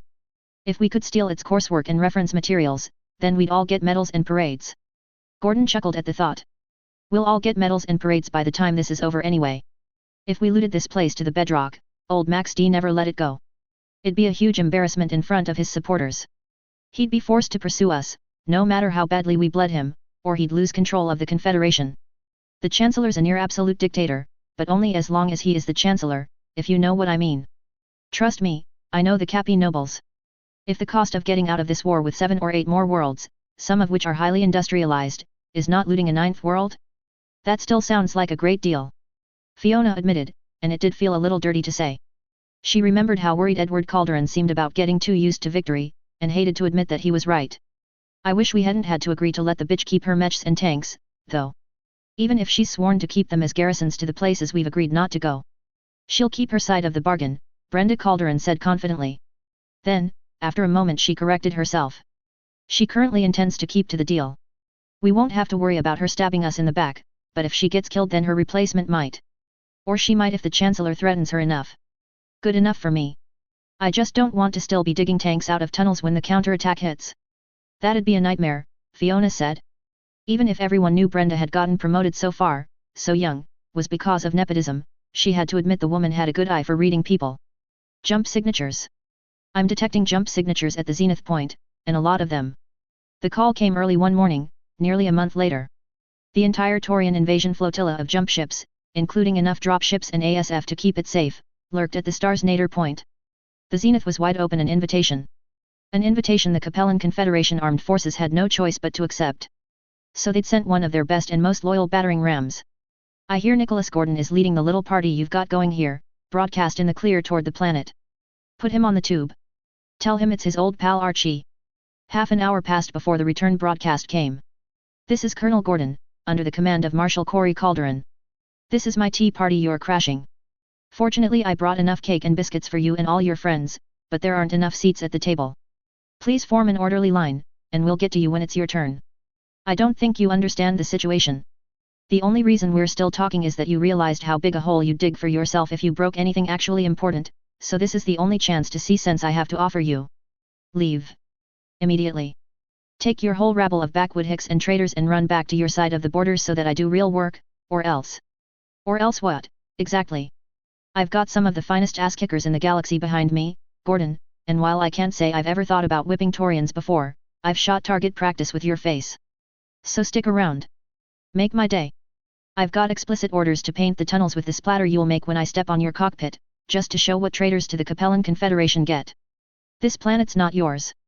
The reply came clipped and ice-cold. If you want it, come and pry it out of my hands, you boot-licking xenophobitch. Don't promise me a good time. Start counting. You've got 3 days until the Big Mac lands. And then the fusion drive started burning, and Makaran's armored cavalry's dropships burned toward Victoria 2, 4 regiments strong. 3031, Fall 2, Jameson. Victoria 2, Xi'an Commonality, Capellan Confederation. Victoria 2 was a miserable planet. Its surface could barely spend an hour without being engulfed in hailstorms ferocious enough to degrade even mech sensors. The only time it was above freezing was a 1-month period at the height of local summer. The winds ranged from tropical storm to tornado-like in intensity. It'd been settled in the days of the Star League, back when why not, was asked far more than how much does it cost, and as a result every city on the planet was dug into the bedrock underground, and connected via arterial tunnels large enough for a whole lance of battle mechs to walk abreast, and tall enough for them to play hopscotch with jump jets. Each city had a domed park either over it or adjacent, within which citizens could go up and pretend they didn't live on a super Arctic hell world. Not that it had many citizens. The Capellan Confederation was primarily composed of servitors slaves in practice, if not in name.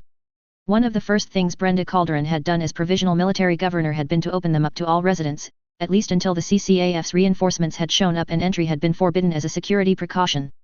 It wasn't much, but it was something. Today was an especially foul day. As she walked into the HLI's forward command center, Colonel Fiona Jameson swept her chin-short hair back out of her eyes, where it'd fallen when she'd removed her neurohelmet. Deep bruised dark rings hung low onto her cheeks from stress and lack of sleep. The task force's initial optimism had quickly soured once the true numbers Makaran's armored cavalry brought to bear were revealed. The initial threat estimates had predicted understrength mech regiments with lower tonnage than usual, and while the latter was the case the former had proven wrong.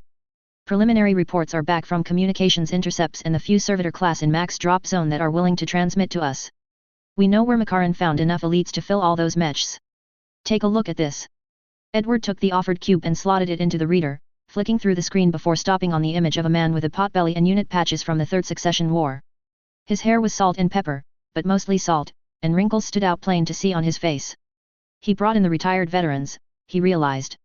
All the best he could bribe and sweet-talk into signing up, and the training cadre. That prompted a muffled swear. Makaran's armored cavalry was based out of Menk, and that was also where almost all of their members retired to when they left the mercenary life behind them. With generous enough pay every mech warrior he'd brought to Victoria 2 would be a true veteran at the bare minimum, and the Liaos could be generous when it came time to pay for brutality. All their plans had hoped their invasion force would have a qualitative edge in skill, wrapped around a core of born mech warriors that were now pinned down in the tunnels approaching Barnes, the planet's capital. Makaran's numerical edge in battle mechs was small, and he only had a regiment each of conventional infantry and armor to guard the base he'd set up in Pictish, the second largest city and the only other one on the planet with functional dropship pits, but his forces held the advantage in both tonnage and skill. At least now they knew how he'd pulled that off.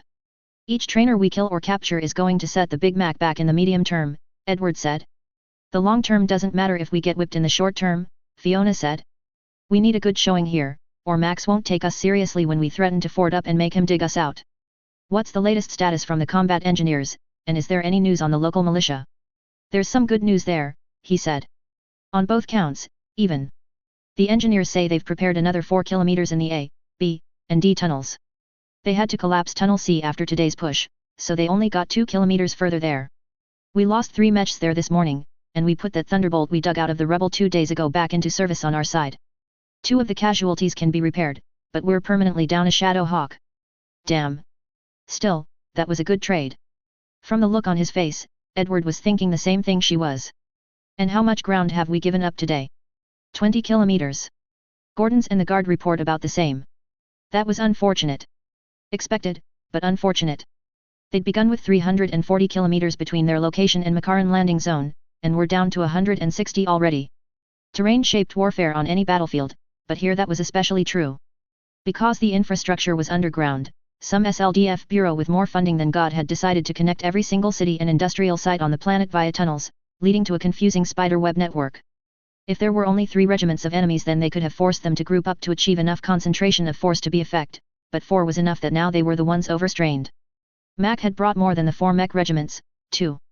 A regiment each of Home Guard infantry and tanks crept along with the advance of the mechs. The tanks provided a secure backline and fast reaction force that backstopped any potential breakthroughs, and the infantry secured the maintenance and emergency evacuation tunnels that surrounded the main routes, and which were too small for vehicles or mechs to fit through. The situation between their ASF assets was more complicated. The Taurians had 40 normal ASF in theater, and all 32 of those 150-ton Tigrises, which was a near unprecedented amount of surface-to-orbit firepower in the TDF, but it was humbling to know that apparently the CCAF could just scrounge up an air regiment, seemingly at will. They didn't have anywhere close to ASF superiority, but as long as they stuck around their dropships they were enough to ward off the Taurian fighters. But, and this was key, they didn't have enough air power to overwhelm the Taurian air power in a head-to-head in the open. If Makaran had told his men to just march their battle mechs over the open terrain, he could close the distance in less than a day, but without being able to maintain air superiority over his advance, his mechs would have been eating PPCs and LRMs to their rear armor the whole way there. Unopposed massed air power could turn a column of mechs into blackened scrap. And that meant he had to fight through the tunnels, where his mechs could square off with the Taurian mechs in slugfest after slugfest without distractions, at least in theory. In practice, the TDF units had filled those tunnels with a rat's nest of bombs, traps, ambush points, and bunkers that had to be laboriously cleared one by one, all the while they used the freight rail lines to transport damaged mechs to the staging area for repair, and fresh ones in. But Big Mac was doing the same thing on their end, and they were pushing through. Slowly, methodically, but they were doing it. And their losses were far lighter than the defenders. "It's only been 8 days, she muttered, and then continued at a normal volume. 8 days, and we're down to 160 kilometers of tunnel between us and their push. We won't last another week. When's that bitch going to spring the trap?" Edward took her pointed look on the chin. "We're not actually closely related, I barely know Colonel Calderon. But if I had to guess, I'd say she wants to buy as much ground as she can.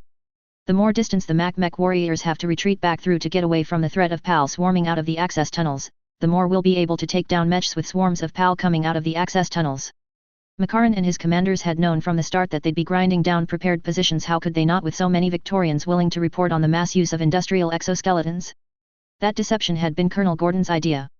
After all, take the gun off a yellow jacket, tell the operator to get everywhere by walking instead of running, and all it looked like was a particularly ruggedized industrial exoskeleton. So their enemy had expected the results of mass exoskeleton use, and they'd gotten just what they were expecting. But the obvious trap, well, it was obvious once you knew that the yellow jacket suits weren't just for combat engineer jobs. That was one that could only be sprung once. It could be used a second time, and they turned infantry into a real weapon, but there would only be one instant of pure shock on Victoria 2. One moment of utter disbelief, of visceral rejection of reality, one brief instance of pulling the rug out from underneath 4 whole regiments of mechs, and it had to be leveraged to the fucking hilt. So in a way Fiona understood why that card had yet to be played. "And we can't just pull back to the optimal point to spring the ambush, because then they'll walk into it expecting an ambush, even if they can't know what the ambush is," she said at last.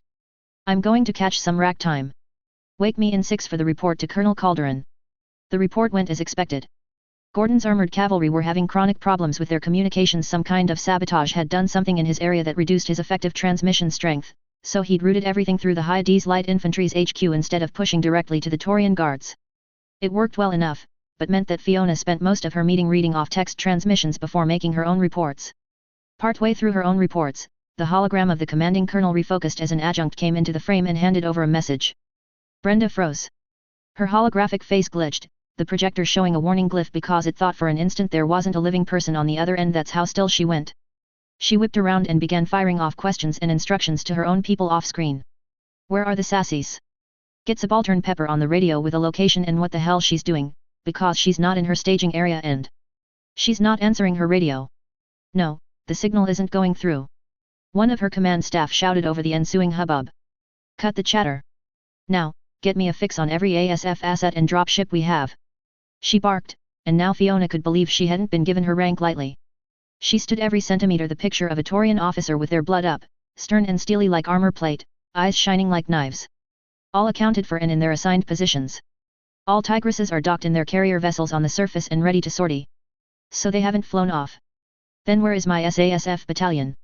Colonel Jameson had been having a similar conversation on her own end, and turned once more to face the hologram projector with a grim frown. Mine have vanished too. And Gordon's adjunct says his aren't at their ready station. Tigresses all accounted for on his end. Behind her, Edward breathed, transportation. What was that? We talked before the jump in. Subaltern Joe said something about not knowing much about ground battles, but that he'd identified transportation as a constant between warfare on the ground and in space. But if all space-capable assets are accounted for, then I can't figure out what he could be. The maintenance tunnels. The Mechs would have spotted them if they were in the tunnels. Not the access tunnels for bulk transport and commuting between underground cities. The maintenance tunnels off of them. There are surface access tunnels, meant to bring in fresh air, every kilometer. It'd mean walking through terrain that'd kill even a man in thermal gear in an hour, but with their suits' jump jets they could clear the gap between ventilation and come down behind the infantry screen securing the access tunnels. Adjunct Calderon, what are you saying? The colonel's hollow barked, and the authority in her voice took some of the shakiness out of Edward's voice when he replied. Colonel Calderon, I think that the SASF rode up the tunnels on the freight rails. Then they used their powered armor to climb or jump out of the tunnel system, using the air vents, with the intention of re-entering the tunnels via the same method. From there, they'll ride the freight trains Big Mac's got to be using to bring supplies up to the combat zone, all the way to Mac's dropships, Brenda said, and then swore. Dig up the security camera footage and find out when they got on those damn cargo trains. Once we know when they left, we can figure out the minimum time until they can launch this stunt. We need to be prepped and in position before that happens. Put the ASF on alert. Get the mech warriors out of their barracks and reinforce the front. Stage your infantry. We're initiating the counterattack on the Sassy's schedule now, and we can't leave them hanging unsupported. The last thing Fiona saw before the hologram winked off was her superior's snarling face, twisted into a mask of demonic fury. 3031, Fall 3. Stera Taurian Concordat. Cranston Snord had a kind of look about him, the kind of look that had to be deliberately cultivated. It ran from the tip of his goatee, down past the suspenders stretched across his broad chest, down to the toe of his calf-high leather boots. Every inch of him screamed that he was the model of the dilettante mercenary, quick to take offense, quick to laugh, quick to draw steel. That was Cranston Snord. Except for his face. He had a liar's face, and he wore it proudly. I don't know, he said as he stroked his goatee. The cowboy hat he wore kept off the light rain falling over Whip's new factory complex and its testing grounds. It's impressive as hell, but somehow it seems a little underwhelming. I'm not a mech tech, but I've done work before. I'd need to see the math, but if you're adapting from an exoskeleton then you've got to only have a few hundred kilograms of mass it can carry before it starts getting too sluggish to use on a battlefield. It's not bad, just very limited. Finally. Somebody else gets it. Jackson Watt exclaimed, thumping the table holding their drinks and Snord's ashtray. Don't get me wrong, I'm proud of what I've made, but the materials limitations are killing me. I am impressed. Certainly it's a big first step, but when I heard you had combat-ready power armor I expected something bigger. That's hardly more than slightly larger infantry armor, with armor, a gun, and the Myanmar to move it. I know. I tried to fit in a laser, but they just weigh too much, Jackson complained. You have to reduce their speed to a minimum just to make it fit, and then there's no payload left over for the magnetic clamp system or any internal storage. Cranston nodded. So then it's slow, still ground-bound, and the magnets are so it can ride along with mechs, right? Then it's slow two ways, then. It would require a dedicated transport vehicle. If that's what it takes to fit a laser, then it's best to avoid one. Of course, you could make it bigger, and I think you're underestimating the positive effect jump jets have in tactical use. Someone hurried over with an umbrella and a problem that only Jackson Watt could address, in his role as CEO, so the pair walked away from the yellow jackets being tested and back into the factory complex. Snord's Archer loomed over the little grey shapes unpainted and moving with smooth economy of motion as the dedicated testers pushed them to their hardware's limits. Several other battle mechs from Snord's irregulars stood nearby. One Shadow Hawk, fitted with an external speaker system, stopped crooning classical music as its canopy cracked open and its occupant climbed out. Watt watched them clamber down the side of their mech as he talked. TTI makes the jump jackets. I've worked on them. I fixed their production lines and made a one-off set of custom lower right arms for a special buyer that hadn't gotten their own capacity up and needed a rush order, but I don't think they'll be very prevalent in the future. My future's in easy to use, easy to repair, easy to license technology. What that means may get more advanced as the general level of technology continues to recover, but for now it means that I'm willing to sacrifice high-end capabilities in favor of making a product that everyone's going to want some of. I'm not discounting the idea, just specializing in entry-level armor. I see what you mean, the mercenary said, and he really did seem to. One of things you pick up fast when you run your own merc unit is that robust engineering has some intangible advantages. I'd like to pick up a company for the irregulars, by the way. They seem very convenient for a great many things. I'm not ruling out jumping armor entirely, just that I don't see Whip making much jumping powered armor. Bigger stuff, what I'm calling battle armor. That'll have jump jets as standard. I beg your pardon. Snort said. Well, it takes advanced materials endosteel to turn 400 kilo power armor into a 1-ton version. It's very different under the hood, and much more expensive, but it adds enough capabilities in theory that I think BA and PA sales won't actually compete. They'll hit two different market niches, and the battle armor market is people who can afford to have dedicated elite users who can apply jump jets to best advantage. I could fit a lot into a 1-ton suit. I see. Jackson realized that he was starting to ramble, and also that he probably shouldn't make too many accurate predictions about the future. It was something he needed to keep reminding himself on a near-constant basis. Becoming more aware of the potential power his scattered, localized, incomplete knowledge of the future that was held meant that he became sensitized. Whenever someone brought up the Steiner-Davian Union, he remembered the Fedcom Civil War. Was it even known as Fedcom now? In his distraction he didn't notice Cranston's introspection, or the second Snort approaching until she'd intercepted them at the door. She was shorter than her father, but had the same sharp chin that he masked with his goatee. Her brown hair was cut short at the sides, but her most striking features were her long legs, bare from ankles to the high cut of her mech warrior's shorts. The rain didn't stick to them the right way. They were replacements. The mercenary commander did notice her, though. Rhonda, what's so urgent you couldn't wait until I was back in my mech to tell me? I got bored, and decided to see why I'd be stationing my lance over here, she said. Well, meet your very important person, Jackson Watt, industrialist, weapons designer, and general troubleshooter and advisor for the heir to the Concordat. Don't run off getting into trouble and leaving his factory unguarded. That means no spending your shift rooting around for old records in Tajia. Rhonda looked at her father in disbelief at the rank hypocrisy. Even Jackson knew about Snort's reputation for running off and rummaging around for collectibles. The man even had the throne of Stefan Amaris in a museum, by the word. She kept staring as he jogged off back into the rain, and another mech gave him an assist up to his cockpit. Shaking her head, the mercenary woman asked, change of subject, but I don't suppose you have the first yellow jackets off the production line set aside somewhere, do you? I've been shopping for a birthday present, though I'm not sure I want to get him one right now. Old Sakaris has the first run, but he'd probably trade you if you got your hands on some jump jackets. He's a funny chap, used to be a jump infantry but he's getting old. I think he likes how fast they make him without risking breaking his hips as much as putting on a jetpack does. She chewed on that for a minute. I'll see what I can scrounge up. People find weird things all the time in the periphery, after all. True enough. I'm a major stakeholder in a research project that got started when a farmer hit the top of a Star League cache with his plow, of all things. You know, you're not as fat as you looked in the briefing on VIPs we got. It wasn't a very flattering hollow, but you've definitely lost weight. Been working out? Got a new diet? Stress, Watt said dryly. My girlfriend is on Victoria 2 as part of a plan to force the Capellans to send Makaran's armored cavalry into a slugging match, and push them to the negotiation table. I'm worried about her, is all. A moment of empathy showed on her face. Not knowing is the worst. Do you know what takes my mind off things, though? Music. What do you think of Elvis? He's alright, definitely better than Nickelback. There'd been a minor revival in pre-KF jukebox rock in the late 3050s on Stereo, and the owner of his favorite Barty caught the bug for nearly 3 years. He's just alright, sure. What's your favorite song? Rhonda challenged. That actually made him think. Maybe. Jailhouse Rock? Or Burning Love? Probably that one. I don't have Burning Love on me, the memory stick got banged up and I lost some songs when I... Yet. Mind if I grab a copy off you? Jackson Watt realized, in that slow, creeping way similar to remembering that you'd left your access badge on the counter at home and were currently staring at the security scanner you definitely couldn't get through at work, that he did own a copy of the collected works of Elvis Presley. In the future. Not now.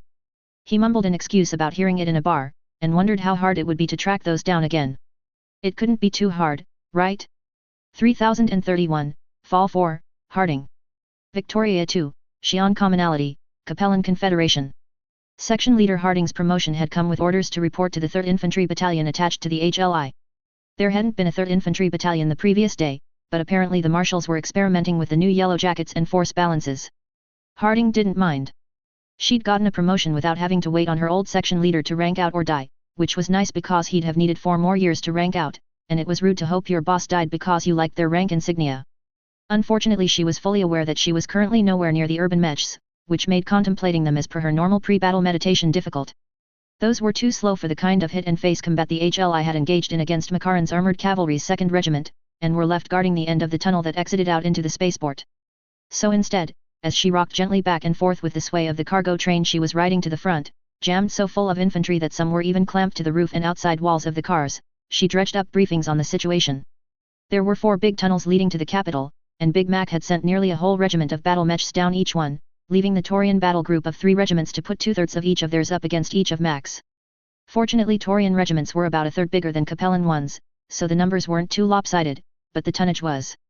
The HLI were outmissed by at least 30 tons, on average, so they'd gotten mean with the modifications they'd made to the tunnels. A full regiment of infantry in PAL was a lot of shovels, and they'd been put to work alongside every mech with hands. The 100-meter-wide Star League engineered tunnel had been transformed. Its gentle curves were exaggerated, closets cut into the sides, blockages of rock and rubble piled high to create killing rooms where a whole lance of defending mechs could concentrate fire as the attackers filed through tiny gaps. Mines were planted, ceilings rigged to locally collapse, and in one case an entire container truck of ice fuel carefully hidden in the floor where a stray laser could touch it off. But Marcus Barton knew his work, and so did his regiment. The HLI had tried to inflict attrition casualties, and he'd responded by liberally rotating his frontline units before they took more than light damage. He'd taken very few losses, and inflicted double that number on the HLI's battle mechs despite the prepared terrain. The problem was exactly the same thing keeping Mac from overwhelming the HLI limited frontage. Neither could concentrate more than a lance at a time in the relatively narrow tunnel without giving the other side a prime target to just shoot the ceiling and drop 1,000 tons of rebel onto. Thus far she'd heard that Colonel Jameson had created ad hoc lances of purely medium mechs, because shoving a lance of lights into close quarters with hostile heavy and assault mechs was a cruel method of execution, and not a battle plan. But geography always shaped the battlefield, Harding thought grimly. And this geography forced a narrow front and long tail without much room to maneuver. Both sides were stacked up behind the front, one to pour through in an avalanche of steel upon achieving breakthrough, and the other to stop them. Colonel Gordon had been certain that 2MAC would aggressively push through any prepared defenses on the main approach, instead of filtering through the many secondary tunnels where his heavier mechs would have to squeeze through single file. He was a no-nonsense commander who favored the brutal application of concentrated force above all else. He was a hammer, just like the rest of Big Mac. And so when the Hyde's light infantry had given him an anvil, he'd started beating it. He'd cracked it, too. Some of the damage Harding had seen on the mechs shuttled back to the drop ships for repairs, it'd been unbelievable. Entire sheets of armor had been vaporized by lasers bigger than her head. Arms had been blown clean off by gigantic autocannons, and some mechs' fronts were covered in so many missile impact pits they looked like the beach after a heavy rain. But oddly the evidence of those catastrophic weapons hadn't frightened her more than normal. What did it matter to the poor infantryman if he was killed by a 10-centimeter laser or a 3-centimeter one? Autocannons that could tear through half a ton of armor composite were still only one autocannon, still hit the one target were still pinpoint weapons meant to tear through battle mech armor, not kill a platoon of infantry hugging every scrap of cover they could. Those awesome weapons still made men into pulped viscera spread across the landscape, but so did the less powerful weapons she was used to seeing pirates and raiders armed with. And she wasn't light infantry anymore. She was light power armor, and while those mech-killing heavy weapons killed power-armored warriors just as inefficiently as they did ones in bulletproof jackets and armored vests, their machine guns and flamers were far less effective. And that made all the difference in the world. The feeling in the air as the cargo train slowed to a stop, rolling past the stacked orange-red ranks of the HLI's 2 mech battalions, powered up and ready to charge, was one of bloodthirsty anticipation. "We're on Access Tunnel C," Harding reminded her squad over their local network, and briefly conferred with her force sergeant as they filed through the thicket of mech legs. She briefly looked up at the towering, lanky form of Edward Calderon's Marauder at the fore of the column beside the colonel's Griffin and the rest of the command lance. Some of her old platoon clung by magnet to them, and one waved. It wasn't recruit able. She was with her new corporal still holding that old Mauser instead of the now standard SRM launcher. Then again, most of them weren't carrying missile tubes. It was too risky to bring that much explosive ordnance in the tight confines of the maintenance tunnels. A single bad hit could detonate a missile early and start a chain reaction that would cave in the tunnel. They could clear it in minutes, but soon enough seconds would be precious, and missed minutes could be the difference between life and death. So her squad only had 2 missile tubes, with the rest packing lasers and auto rifles, like they were normal infantry again. She was almost too big to fit into the cramped tunnel, bordered by huge bundled cables on one side and a motley collection of pipes above. The tunnel was obviously meant for short-term emergency access, and nothing more strenuous. Somewhere in the dim light ahead of her would be a platoon of Capellan infantry creeping forward, keeping pace with the advance in the main tunnel, there more as a human tripwire than a serious part of the offensive. In the cramped access tunnel, the only thing infantry could do when confronted with other infantry in such close quarters was hope to die more slowly than they could kill the others. But again, Harding wasn't infantry anymore, not really. The power armor cradling her frame was warm, and only the thick rubber grips on her boots stopped her from clanking like a dropped can of tobacco with every step. The air felt like a mousetrap, baited, tense, ready to spring shut at a moment's notice. She had the urge to fill it with meaningless words, to offer a prayer to a god that didn't listen, or advice that had been given a dozen times in the past week already. But she didn't. She wasn't a preacher, and her soldiers knew their jobs well. They had their own ways of handling the jitters, and it wasn't her place to drag them out of them. But still, there were things that had to be said. Safety, stay on until I give the go order. Nobody moves until I give the go order. Slow is smooth, smooth is fast, and speed is life. She felt the crackling explosion in the main tunnel, not too far away, as the fighting there drew closer. The front retracted faster now than it had ever previously. The company rotating its lances against the Mac push deliberately gave ground, and despite suspecting the obvious trap Mac had to follow. They had to push forward. This section of tunnel was less fortified than the previous sections, giving the impression that they were finally running out of prepared fortifications and that breakthrough was imminent, but that wasn't the case. The tunnel was almost wide open to allow the lighter mechs in the HLI more room to use their speed, more room to swarm like wolves over buffalo. There was no great broadcast, no pre-battle speech like there had been in the Badlands drop, not against an enemy as prepared and competent as Makaran's armored cavalry.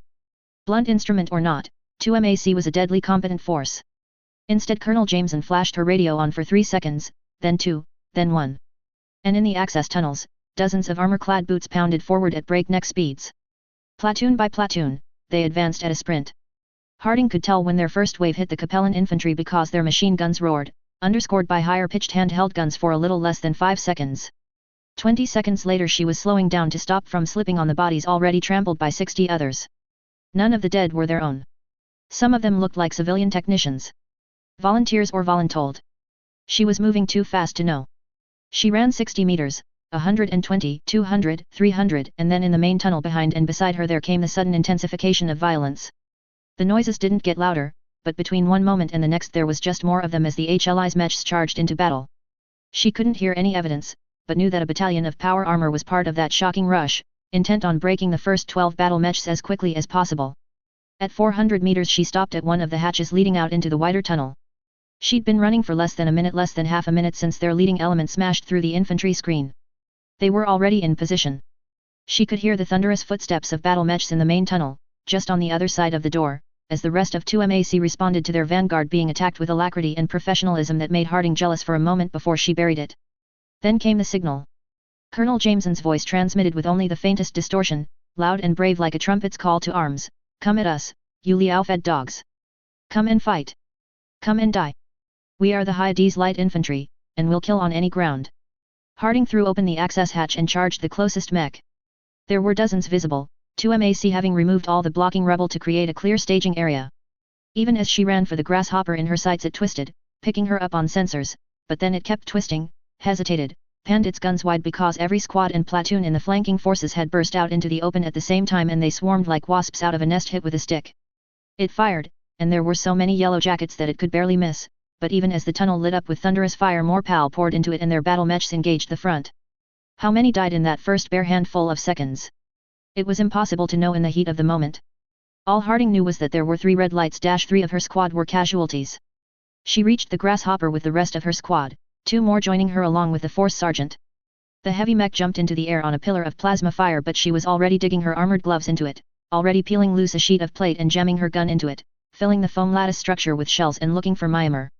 The mech spun as one of its jump jets cut out and the battlefield panned across Harding's vision. It was like a knife fight in the dark, she'd later say, death for all who wanted it. 3031, Fall 5, Eddie. Victoria 2, Xi'an Commonality, Capellan Confederation. The silver-painted rifleman filled his vision, taking up the whole forward arc of the condensed sensor view of Edward Calderon's Marauder. Sweat had long ago soaked through his headband and his heart roared a furious counterpoint to the vibrating rumble of his coolant vest as its warming contents were cycled for cool fresh liquid. The enemy mech's arm-mounted autocannons boomed and rattled from either side. One burst caught his torso but the gyro caught the sway before the impact tore him off target. He couldn't remember where that design stored its ammunition. The rote memorization, sims, and training all seemed to blur together into so much instinct and there was no time for the young Calderon to think through them. But he knew that riflemen had thin armor, so he squeezed the triggers on his Marauder's twin yokes white the targeting reticle panned across the fire support mech's breadbox. The bulky neuro helmet resting partially on his shoulders read his intentions and fed data to various computers, causing the huge 75-ton battle mech to twist its torso to the side, aim its gun arms and the dorsal turret, and fire all guns directly into the rifleman's torso dead center. At this close range, and with the heavy mech limping from the pal that had savaged its leg, it still wasn't easy. The mech warrior juked and threw off his right arm's guns. But a PPC bolt, laser burst, and autocannon shell all tore into the weak armor, and something inside gave. An ejection seat rocketed out of its cockpit on a microsecond of fire before the computer-controlled thing swiveled on its own tiny gyro and decelerated just as fast, meters from splattering against the ceiling. Less than a second later, a jet of crackling fire rushed out of the hole in the torso armor and the massive machine slumped to the ground. The ammo had been in the center torso after all. But Edward hardly noticed that, because the heat build-up from the intense battle had finally overwhelmed his now scarred Marauder and its paltry 16 heat sinks which could dissipate almost half the heat curve its weapons could generate. The myomer bundles governing its limbs hung slack, forcibly extended by the warmth spreading through the internals, and suddenly the already hot air roaring at him from 6 vents was near scalding. It was all he could do to keep upright and avoid triggering the automatic shutdown. Fortunately it didn't take long for the heat sinks to reduce the broil to a mere sauna-like intensity, but in those seconds one of the rifleman's friends had noticed he was struggling to stay upright, let alone fight. The gleaming Ostsoul backed up. Previously unwilling to show its back to either Edward or the remnants of the ad hoc lance assembled to take advantage of him piloting the heaviest mech in the Hyades light infantry, it took in his slackened posture, judged he wasn't currently a threat, fired its 2 smaller chest-mounted lasers one last time at Edward, and launched an alpha strike, firing all its guns at the scarred side of the hunchback variant backing him up. Edward pulled his guns up, but with an eye toward the still red-lined heat gauge he only fired his autocannon, which hit but only blew off one of the heavy's arms. Igor's hunchback twisted desperately to avoid the scything lasers, but the big gun that gave it its name took the brunt of 2 beams. The lasers carved into gun steel and firing chamber, but no further. The hunchback's return fire, now anemic, splashed across its armor plates. Edward's heat levels finally came down enough for him to properly aim a moment too late. 2 platoons of yellow jackets, though both were so depleted that it was more like 1.5, hit the Ostsoul and clung on. It pivoted again, presenting its undamaged side to the hunchback and its front to Edward's Marauder, and swept its arm over its body. Some tens of yellow jackets were thrown off, some lying on the floor, killed by the impact, but there were enough left. Blue-tinged smoke poured out of its back, and it too collapsed to the floor. Less than a minute later a drenched mercenary climbed out of the cockpit with his hands up, scowling but unnerved at the armored hulks that quickly took him into custody.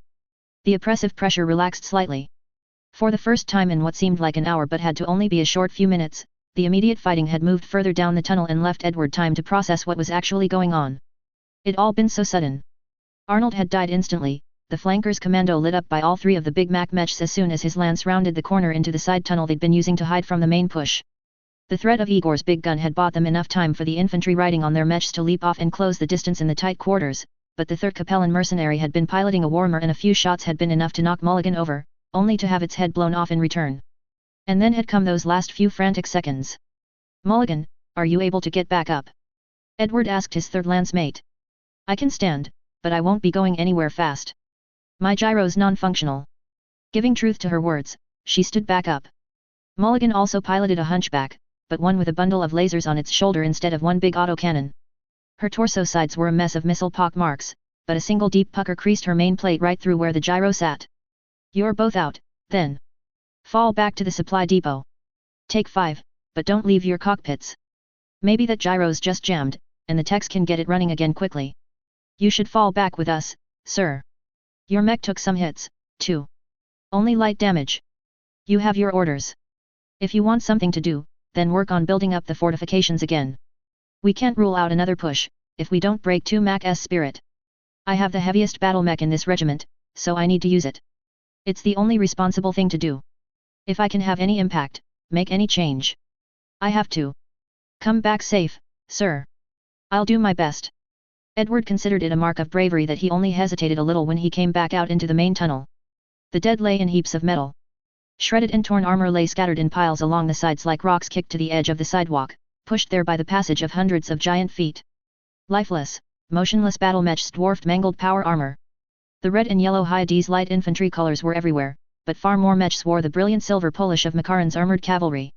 Their charge, launched exactly as the SASF's predicted window of opportunity to hit the dropships arrived, had caught the first lands completely unprepared and buried them with weight of fire, cramming mechs closer together than normally considered wise. The other two lances in the forward company had reacted quickly, but they'd been hit by the infantry coming out of the maintenance tunnels before the mechs had reached them. He paced forward at a fast walk, cautious but still quick. As he did so, his battle computer counted the fallen battle mechs. It tried to count dead PAL, but between the partials, the ones buried until dead mechs, and the ones that had been practically vaporized by lasers or PPCs, the computer couldn't give an accurate tally. He switched to the command circuit and asked, "This is Subaltern Calderon, approaching the front. The rest of my lance is down but I'm still fresh. Can I get a status report?" "Sir." Subaltern James replied, instead of Brigadier Campbell, relief clear in his voice. "The Brigadier's been wounded, and evacuated for medical care. As acting Brigadier, I relinquish provisional command to you." Well, that's unfortunate, Edward thought. By the time he caught up to the advance he was once more fully informed on the unfolding situation. The urgency meant he dug into all of his training over a decade of political, management, and military education and practice to slide into the role of one of the three most senior officers in the Hyades Light Infantry. There were 30 mechs left in his battalion, and because Colonel Jameson was in the thick of things at the front and couldn't appoint a more seasoned replacement without disrupting the ongoing battle with confusion, those were his soldiers. The infantry took 15% total casualties in the initial ambush, which translated to a 28% casualty rate among platoons that actually engaged the enemy, due almost solely to the raw skill and discipline that Barton instilled in 2MAC, which was a horrifying number that might have broken the attack altogether under any normal circumstance. But it was hard to break the will of a platoon that had just ripped out the Myanmars in the knees of a heavy mech while only taking 5 casualties. The elation of success, the sensation of power, the way the heavier machines, distracted by the swarms of yellow jackets, fell before the regiment's battle mech column, it was a sweet drug. The other attacks had gone varying degrees of well. The least successful had been Gordon's armored cavalry's attack, which had the smallest allotment of yellow jacket infantry and had devolved into a brutal heavyweight slugging match. And the SASF deep attack? He asked as the sounds of battle grew louder. The adjutant hesitated. "I don't know. The super blizzard on the surface intensified an hour ago and is only now starting to wind down. We'll know in a quarter hour. If they capture a dropship intact then they might be able to transmit in the clear, then, but without the dedicated transmission boosters we're using to reach through the tunnels I can't get a signal all the way to 2 MAC's drop zone. But they can talk to their dropships, and 7 minutes ago Colonel Barton pulled back to consolidate, collapsed the maintenance tunnels, and has been demanding a ceasefire to open negotiations." "That's good," Edward said. A ceasefire and negotiated withdrawal was exactly what was called for. But, did it need to be the HLI's withdrawal? They started recently. "I'll patch you in, but things are tense.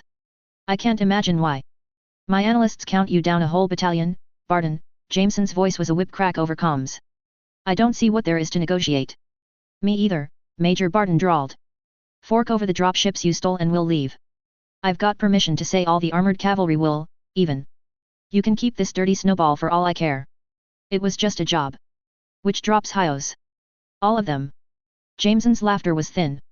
"How about a cargo dropper to stack your battle mechs in, and an infantry transport? That'll get you off-world, and Liao can cough up some new dropships for you. Capcom can't afford you not mobile right now, so it'll do it." "You're kidding me. You know we work for the Liaos, not a charity, right? Give me something to work with, some kind of win before I pivot to their real enemies, and I'll do the same for you." "Listen. You don't get to make demands here. The loser takes what the winner offers and is grateful for the show of mercy. Start being choosy and I'll stop being so generous." Barton's voice grew strained with rage.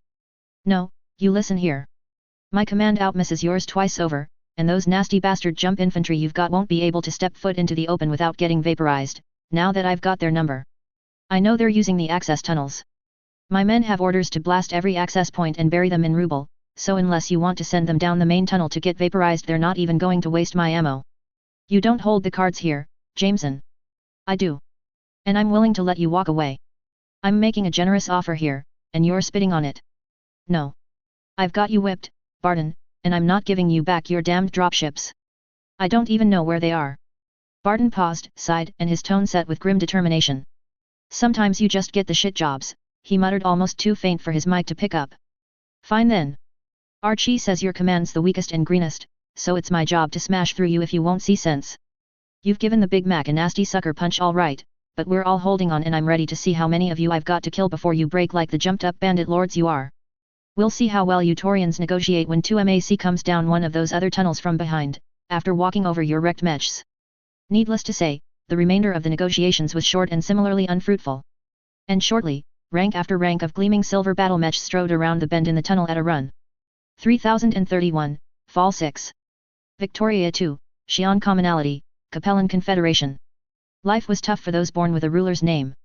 On the surface it was a laughable concept, a foolish joke of the kind said over exotic canapes made with ingredients from a dozen worlds while wearing a fortune sufficient to buy a battle mech and jewels, chattering idly with magnates and princes while immaculately clad servants in themed uniforms saw to their every need.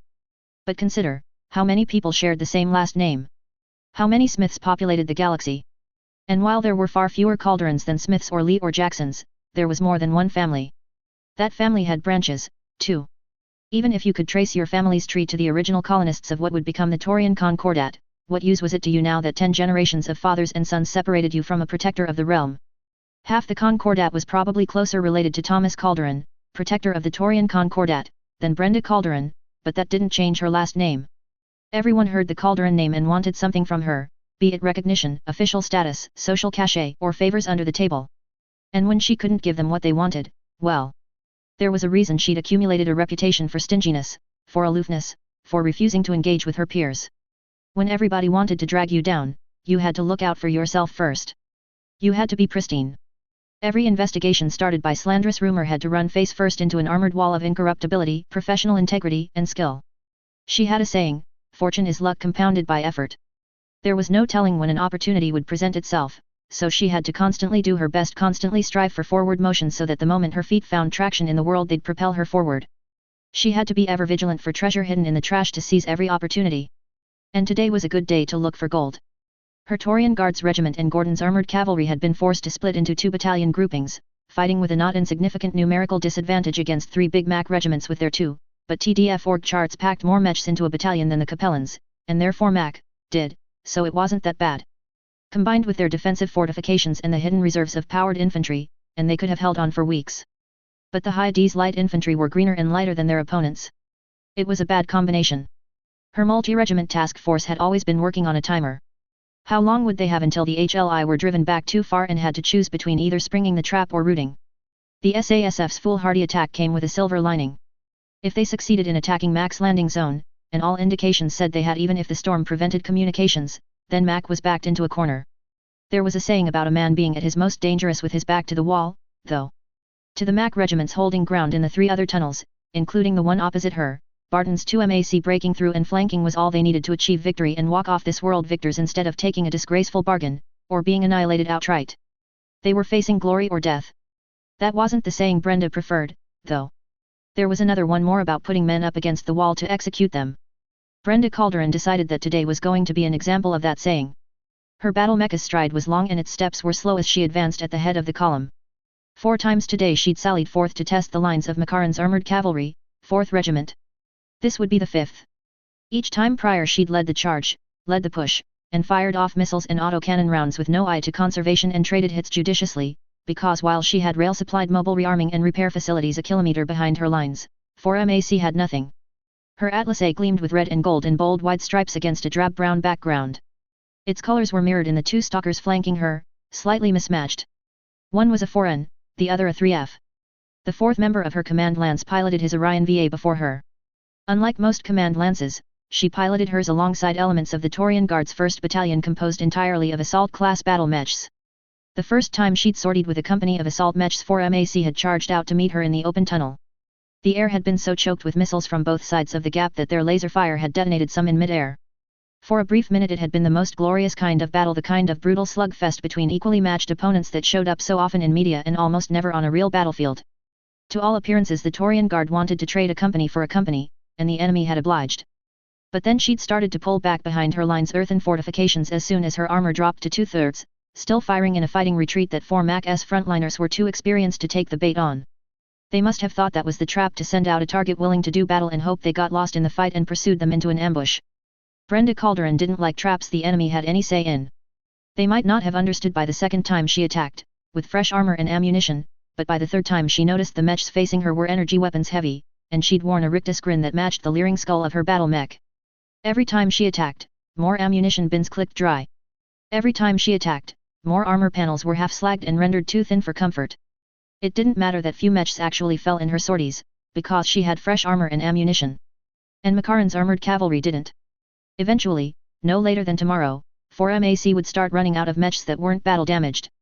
That was when the indecisive skirmishes would give way to one big push, and then Colonel Brenda Calderon would wipe out 4MAC's remaining forces neatly and cleanly. Just like a firing squad. She'd given the order to do the same with the rest of the heavier battalions. Her detached battalion and Gordon's armored cavalry were pursuing similar strategies in the two tunnels they were handling. As long as one of them could break through and flank around to pinch another tunnel's MAC forces between them before Makaran's armored cavalry's 2nd Regiment broke through the High D's light infantry in their tunnel, then she'd have this wrapped up in short order. The Taurian Velites, who jumped into the system this morning in response to her message ship, and would be arriving on planet in 3 days, wouldn't be needed unless something terrible went wrong. If the HLI broke, then they'd be needed. She could hold out long enough for them to arrive, and a fresh Taurian regiment would once more put Mac on the back foot. "Sir," one of her adjuncts said over comms on the strategic channel. "We've received a transmission from the Special Asteroid Space Forces. They are reporting a successful assault and capture of enemy Blackwater assets. Reporting seizure of 1 Jumbo, 2 Overlords, 1 Fortress, 16 Unions, and what might have started life as an Excalibur. Couldn't they get all of them?" Brenda asked after some quick mental math. "And what are the casualty figures?" "Wait, before that. I don't want them landing those dropships the capital spaceport with ours until our techs have gone through every inch for stowaways and traps. Route them to land on Apron on the far side of the Aerodyne runway. They'll get iced over, but that won't be a critical issue as long as they idle their torches for a few minutes every hour." "Yes, sir." Exact casualty numbers aren't yet available, but preliminary estimates suggest they're very heavy. They expect 50 to 65%. "How?" Brenda choked. There was no way they should have taken significant casualties while boarding dropships, not in that armor. She'd lost smaller percentages than that personally, and she'd been using them against battle mechs, not stationary ships. But then she reconsidered. If the crews were on alert, or the SASF had tripped a sentry off, and the layout of the hangar was wrong, and they didn't have a bunch of heavy mechs coming up to distract the enemy, then maybe. Big Mac had more aerodynes than anticipated. The SASF prioritized capture of the spheroid craft, believing that they could blow the door to the hangar and the aerodynes would be unable to taxi out onto the protected runway, but Mac's guard contingent were able to clear the door and the other half of their transport fleet took off in good order while they were capturing the other transports. The empty landing cradles meant there were longer lines of fire, and after the first wave the SASF took significant casualties crossing between ships. Additionally, some of the spheroids took off despite the SASF control of the weather cover. They just blasted it out of the way, and their drive torches wiped out anyone too close. She hadn't been able to get a solid identification of most of Mac's dropship force due to weather, but given what the Sassies had captured and the size of the invasion, they probably hadn't brought a second big dedicated supply ship, just that mule. So now she had a firmer grasp of what Big Mac had in theater, though it wasn't important anymore. Whatever supplies they'd brought, nobody on the ground had access to them anymore. The rest of the strategic information rolled over her, absorbed without need for comment. The HLI had successfully retreated back to their prepared defensive line with light casualties, giving ground they'd already fought over twice in favor of fresh fortifications that 2MAC was even now grappling with. Fiona Jameson had taken a cockpit strike from an autocannon and briefly gone out of action, leaving command to Edward Calderon, but to his credit he'd quickly given it back when the colonel returned in a fresh mech. She had mixed feelings about Edward, but at least he knew better than to expect a battlefield promotion by dead man's boots to stick.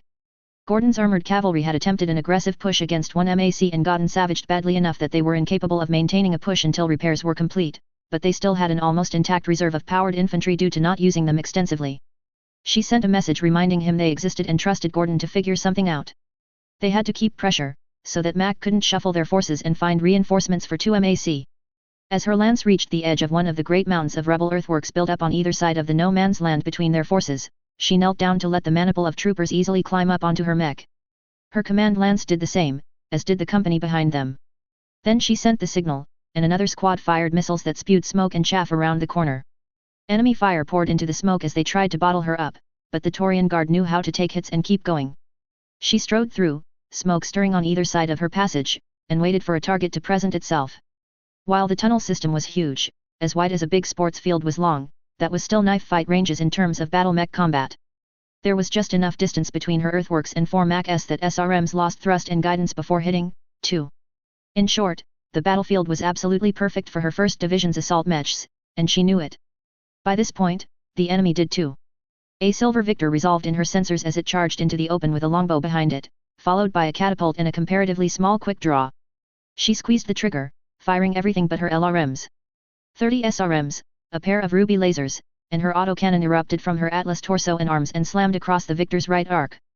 The lighter assault mech stumbled and nearly fell as its entire right side was blasted clean off, and then it really did fall as her 2 stalkers finished it off. I thought we were trying to spread out the damage so combat loss group the whole regiment at once. She said over comms, tone light even as she twisted to make sure the return fire didn't concentrate too much on her own vulnerable side. The pilot of the 2nd stalker replied, wanted to make sure that big autocannon was off the table before it could start firing at us, sir. I was already squeezing the trigger when you fired. Sounds like you need more drills. They laughed. She wasn't joking. They knew that. More battle mechs filled the space, and in less than a minute she gave the order to retreat again before too much internal damage accumulated. A good team of mech techs could repair armor in no time, but replacing a broken gun or damaged internals took too long to be practical in this brutal mech grinder. She did make sure to drag the crippled and lifeless victor out by the leg, though.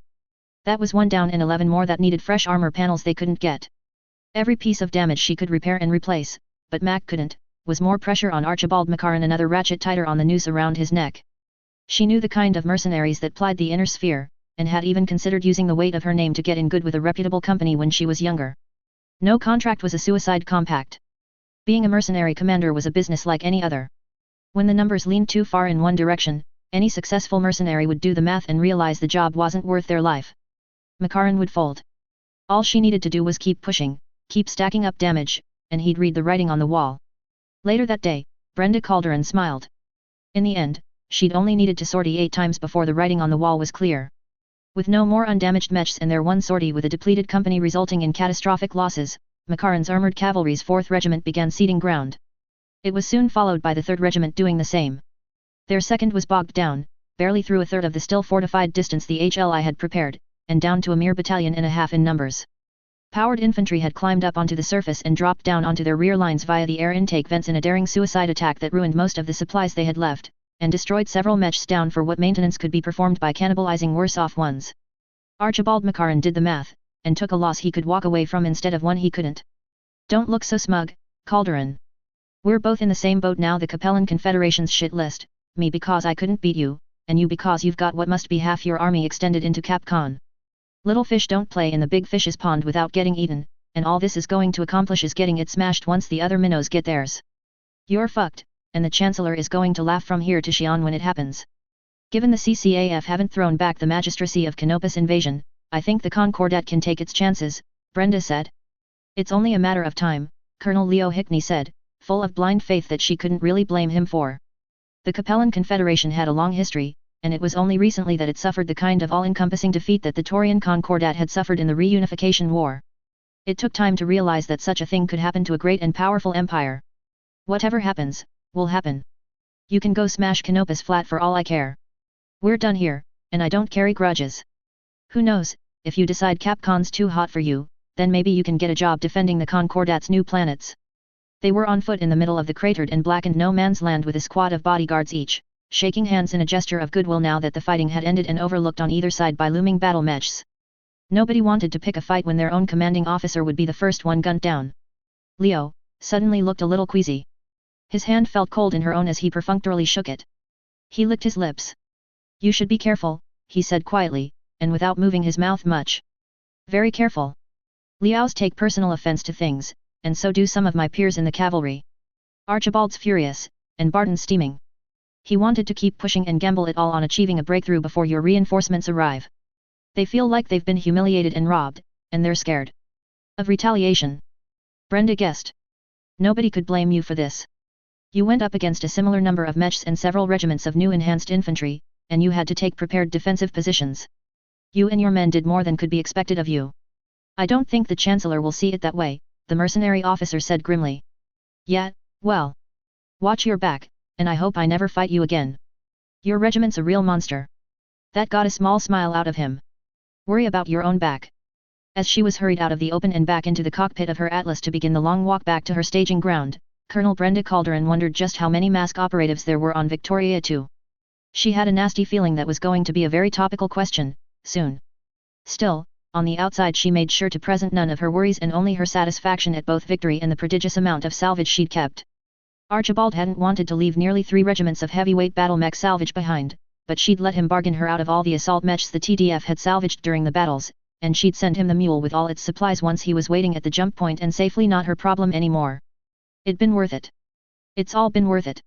The long jumps, all the preparation for the invasion, being away from home, the brutal fighting, pretending that the SASF had gone on their raid on orders instead of going wild, it'd been worth it, and now they could bargain with the Capellan Confederation from a position of relative strength. There'd be a peace treaty, because Capcom would have to prioritize the invaders trying to seize its heartland instead of its rimward edge, and maybe in a decade they'd retake Victoria, but she'd done it. She'd beaten Makaran's fucking armored cavalry. Her strategic channel opened. "Sir. This had better be important," she said. Makaran's armored cavalry, their dropships landed again at the spaceport, they boarded them and took off, but, they spit it out. Brenda snapped, suddenly furious at having her first moment of relaxed bliss in the entire damned year ruined. They fired on the hydrogen reserves on their way out. The adjunct stuttered. It went off like a bomb and half the spaceport is just gone. And their fighters blew holes in 8 minor domes and every dome in Pictish. The weather's getting into the city and get the engineers loaded in dropships and flying over immediately. Those holes need to be patched and the environmental seals verified before the entire fucking city freezes to death when the heat comes out the top. They can't evacuate efficiently with the main tunnels full of rebel from our fighting. Brenda snapped to life, irritation forgotten in the face of a deep-rooted rage that festered and blistered deep within her heart. "Yes, sir. And sortie every ASF asset we have, blow those fucking dropships out of the sky. Get the SASF flying, get the ASF scrambled. If the intercept course is too much for their fuel tanks, then scramble the dropships to close the distance first. Contact the Taurian Velites and tell them to adjust course. They aren't slowing down to make planet fall, but speeding up to cut off max droppers. No mercy offered, no surrenders accepted. Makaran's armored cavalry has broken a white flag of truce to attack a Taurian world." "Yes, sir." The adjunct's voice took on a shade of anger as well. He hadn't thought of Victoria 2 as Taurian, yet. It hadn't really sunk in what their victory over Big Mac had meant. There wasn't a treaty yet, but they held it. They'd fought for it. It was theirs. Brenda Calderon swore under her breath when she realized she was too far away to get onto a dropship before they took off in pursuit. "And send ROMs and recordings to Comstar when you have time. Prekenter Weber should know that they broke the truce first. What a mess. What a mess." 3031, Fall 7, Eddie. Victoria 2, Xi'an Commonality, Capellan Confederation. "I must admit I had ulterior motives when asking you here today." Lady Kelly O'Hanlon looked like she hadn't slept in a week. Her bright red hair showed a sprinkling of grey roots in need of dye, and though her formal dress was immaculately clean and arranged, she still presented a distinctly rumpled impression. "The first of which is to ask you to pass along my personal thanks to Marshal Brenda Calderon, both for the revenge she obtained against Makaran's armored cavalry for their barbarism, and for not escalating the situation further. It'd been only a few days since the last of the TDF dropships returned to Victoria 2, and less than a week since the disastrous end to that battle." Eddie wore his formal uniform red tunic with gold buttons and black trousers.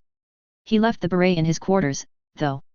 The gold buttons distinguished him as an officer enough without letting anyone with eyes see he was a mech warrior. She'd take it better if you told her personally, or wrote a letter to that effect. She had to cool down a lot of hotheads who wanted to chase them all the way to the jump point jump ships, and collateral damage be damned. If Colonel Hickney's mutiny hadn't peeled off those 2 dropships. Mac had deployed their full complement of fighters as a screen to stop the fast fighters taking off from the planet from getting a slashing attack off immediately, and they'd fought like demons. Apparently they'd been an actual CCAF unit and were only assigned to Big Mac for this campaign. By the time the slower craft and TDF dropships had taken off in pursuit and broken the Capellan Air Division, they'd had to coordinate with the Velites' own ASF to pin the trailing elements of their fleeing fleet between them. Then the ships carrying what remained of Leo's demons had flipped and began deceleration burns while transmitting that they'd had no part in the disaster that had apparently been, in the own man's words, Barton's fucking temper tantrum, and that they were exercising their right to object to their commander's decision in the most emphatic peaceful manner available to them. He didn't know what cutthroat negotiations had gotten Archibald Makaran to promise to send the demons' dependents off Menk on the next available jump ship, but Eddie had a gut feeling that it was related to keeping Colonel Hickney's departure peaceful. After losing all 4 battalions of the once 5-regiment-strong Big Mac, he must have not wanted to push his luck, and had fled at all speed. In the end the TDF space assets could have intercepted Mac's leftover remnants for more than a harrying skirmish, but the window was too close to their jump point. Brenda D called the attack off. It had been the right call.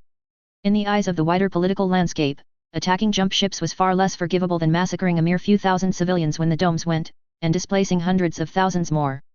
The heir to the Concordat wished he didn't agree with that landscape, but he did.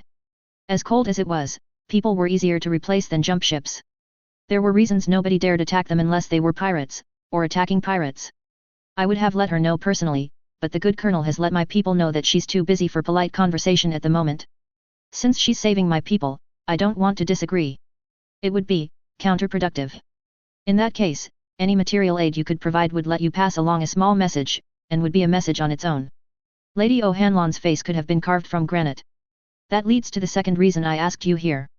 You see, in the Capellan Confederation there is a certain level of significance at which it becomes prudent to acquire ways to learn information that the Confederation feels should not be available to the public. There is what is proper to know, with the implicit understanding that knowing or appearing to possess information contrary to official policy is dangerous, and then there is what it is unsafe not to know. For the vast majority of Capellans, the commonality, supporters, and servitors, they do not have to dance between those lines. But for the directorship, knowing on which side of the knife's edge your situation falls is critical. As it happens, I have certain lines of communication with my peers closer to Xi'an, and in various ministries. They tell me information which even someone of my position and rank would be censured for knowing, and censured severely, but that would be even more dangerous for me not to know. You have a personal spy network, and want to barter information the Concordat would find valuable for something. Yes. How well do you trust your guards? Eddie glanced at the two power-armored members of the High D's light infantry. They were both lifers, proven a dozen times. There were more in the hall outside, and securing the outer perimeter of Lady O'Hanlon's estate. A glance out the armor-reinforced window showed that crowds had gathered to gawk. He instinctively gauged their mood. They weren't too unhappy, and were more curious than anything. With my life, he said. Maximilian Liao is no longer Chancellor in fact, though he still rules in name. Romano has seized control, and she is mad. The air seemed to freeze. You're certain of this? I have been certain that Romano was in control for 4 months. I had heard rumors of her personality, but had not paid them much attention. All Liaos are mad, in their own way. They cannot be great without madness to drive them. And it takes time for even news of that importance to filter down to me out on the rimward edge of the Confederation, but my uncle serves in the Maskarov Ka on Menk. Encoded in last night's HPG transmission was a warning. The mask has been ordered to make an example of what happens to those who fail the commonality. What kind of example? Edward asked, but the creeping dread settling in the back of his mind meant he already knew. Targeted brutality was normal in the Capellan Confederation, and wouldn't make a mask agent risk their life warning a family member. She told him. He was right. After a few moments he said, you know, the entire invasion plan was drawn up with the understanding that Max was in charge. My father knew him well enough by reputation and action to predict he'd take a separate peace with the Taurian Concordat for limited losses, in order to concentrate on fully defeating the Andurians and Canopians. This is unfortunate timing. It really is, isn't it? I will have to verify this information, but I take it from her supposed orders on Menk that Romano is far more volatile than her father. O'Hanlon pursed her lips and nodded. She bears a certain similarity to Colonel Barton, to use a topical example. I haven't heard of any orders to the mask agents on this planet, but I'm sure they've received at least preliminary instructions already. There are some I know I can rely on, and others I cannot. In light of recent events, I believe things would be better if I collaborated. Helped maintain order and the continuation of my people's well-being. Edward remembered in vivid detail the records of the Badlands cluster occupation, where even the literal slaves of pirates had turned against their liberators when the Concordat constabulary responded to attacks overzealously. A few hurled bricks and insulting graffiti had blossomed into a blazing hotbed of active sabotage, and even when new orders came down to de-escalate tension, the poisoned well couldn't be undug. And those were men and women who'd been abducted by pirates, the children of rape, literal slaves dependent on the blood-soaked booty their masters brought them. There weren't even a million of them. He was suddenly hyper-aware that the people of this world, and every other world the TDF had occupied in its invasion, could go off like inferno rounds at the hint of a crackdown that would be the knee-jerk reaction to mask running amok and causing problems on those worlds. And they couldn't afford that. Extreme measures would have to be taken in response that had never been deployed in the Taurian Concordat in all its history, because they could empty the entire Concordat constabulary and all its reserves to just this one world and it still wouldn't be enough to keep the peace if it really got nasty. He remembered what Colonel Brenda had said, that day not so long ago. And he was that kind of Calderon. As he was gathering his thoughts a knock came at the door. One of his men confirmed that it was safe with the pair posted outside, opened the door, and a liveried servant entered bearing a message tube sealed with a biometric lock. Urgent message for you, ma'am. You're not one of mine, the Capellan noble said, startling Eddie. Who sent you? The messenger blinked, and then instantly the serval stance vanished as he lunged forward without a word, plastic razor wire flashing between his outstretched hands as he dropped the message tube, grasping to wrap that deadly loop around a neck and sever every vital tube in that delicate trunk in one savage motion. The soldiers at the door reacted but were a moment too slow. Kelly O'Hanlon moved in a blur. Suddenly there was a tiny pistol in her hand and fire spat from its muzzle. Flechettes shattered off the Taurian soldier's armor, but only a few. Most of the burst buried itself in the gunman's chest and fragmented, shredding his internals to so much hamburger. By the time Edward had his own concealed gun out, hers was laid neatly on the table between them, and she stepped back with both hands held wide in the air. "They're moving faster than I thought," she said, ignoring the corpse on the floor. "I'll assign you a guard detail. You'll be looked after by my own men, or Gordon's maybe. They know Capellan ways better than mine do, and will notice things out of place more easily." Edward assured her. "Your death would cause unrest in the population, and that's not allowed. We're doing this the right way. I'll send an emergency transmission home, get my father to issue a firm order to that effect. No mass crackdowns." "Sir," the guard whose armor was scratched said, but the older woman spoke over them. "That assassin wasn't coming for me." It only took a second for her meaning to sink in. "Radio this in," he barked. "The mask has gone loud. All TDF officers are suspected targets." His heart sank as the replies began to come back in, and a muffled thud echoed across the city. In the distance, a cloud of black smoke began to billow into the air. 3031, Winter 1, Hosek Davian. Undisclosed location, Capellan March, Federated Sons. The man who stepped out of the matte green shuttle and into the waiting docking bay of the Comstar vessel strode forth with confidence greater than his age would attribute. He was only 26, still a young man, and his shoulder-length red hair shone almost metallic in the harsh overhead lights. His formal suit was not a military uniform, but its lines and design seemed to echo the dress reds of his rank and the branch in which he'd served before receiving a promotion of a more political nature. He was Duke Morgan Hosek Davian, and he was one of the few men Hansa Davian trusted absolutely. It was known that he would rather cut off his own hand than raise it against the first prince. He had defended the Federated Sons' jump shipyards at Kothel against the Capellan Confederation's attempt to destroy it and cripple their longtime enemy and, more relevant to the upcoming meeting, he had used the advantage gained in that action to rescue a compromised spy from Xi'an itself, as well as another spy and his lover, the Capellan Duchess and former heir presumptive to the chancellorship, Candice Liao. Despite the circumstances of this meeting, so far from any support, Morgan stood at ease.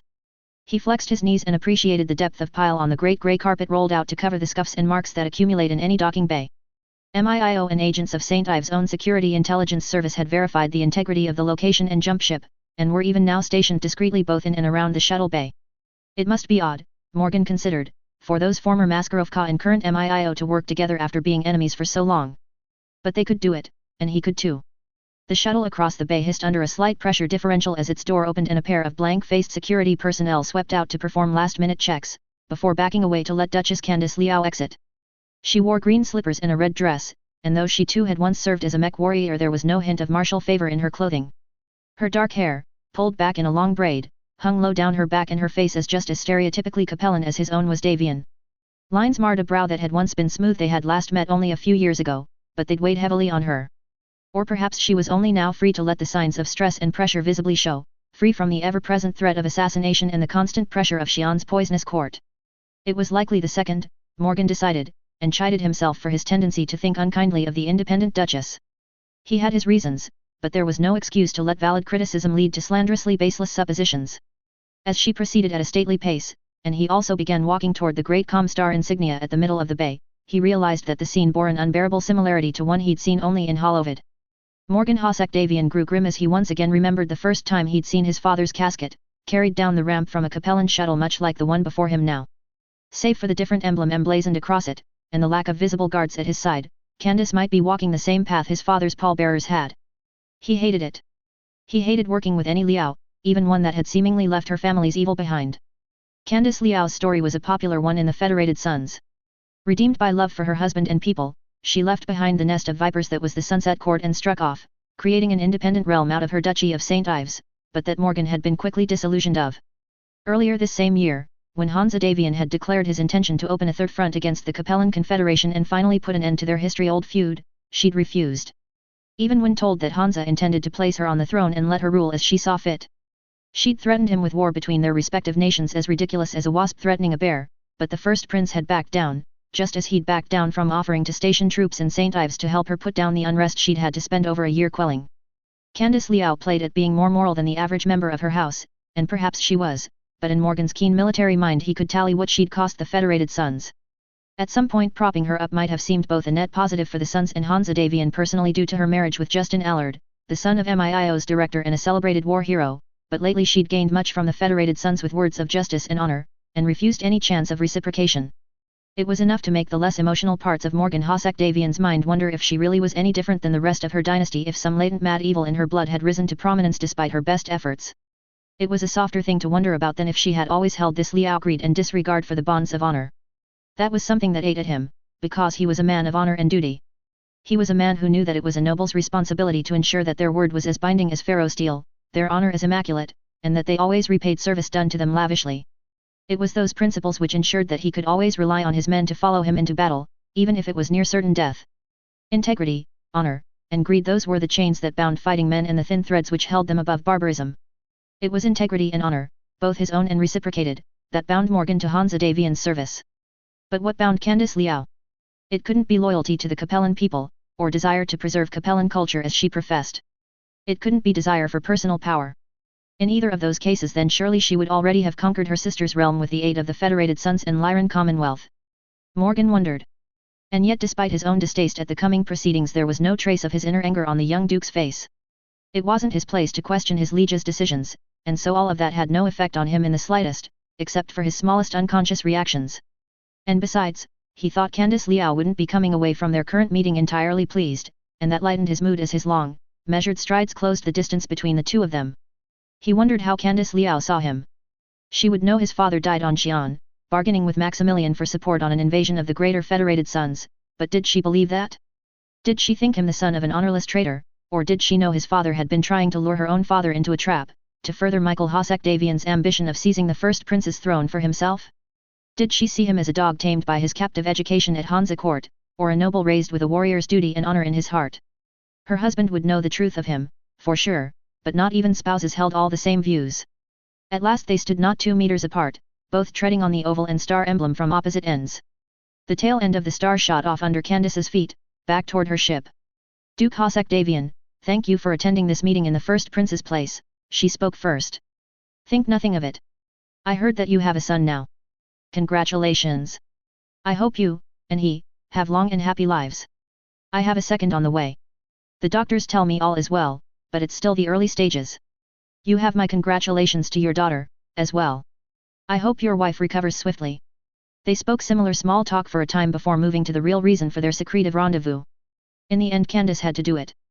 Morgan could make polite conversation for days due to the rigors of court, and while no doubt she could too, he was not the one who needed aid from the other. She said, I would not be so concerned if the broader Free Worlds League militia were invading, but the Duchy of Andurian is composed of former Capellan worlds. Dame Catherine Humphreys has long seen my people as her blood enemies, and her worlds know how to dismantle the unique facets that create a true Capellan identity.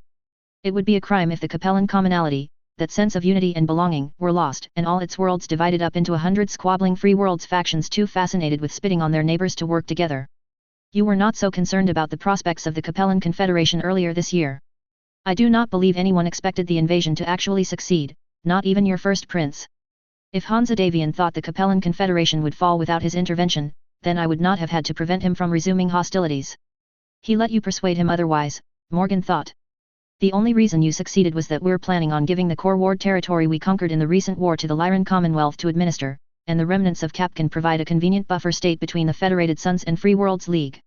What he said was, nobody expected things would come to this, Morgan said ruefully. Though in hindsight the general terms should have been obvious, if not the exact details. It's foolishness to create a new, modern, way of waging war and not expect others to learn, but when the Andurian crisis began it looked much like the old ways of fighting.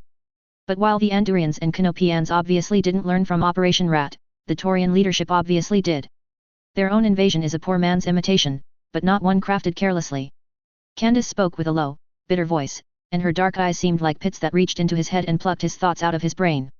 You must think I seem a fine fool to have gambled on what seemed a near certainty, only to be proven wrong that if I had accepted Hansa Davian's offer then I would have swept into Capellan space at the head of an irresistible army, overthrown Maximilian and Romano, thrust back the Free Worlds League and magistracy of Canopus, and the Taurians would not have dared attack.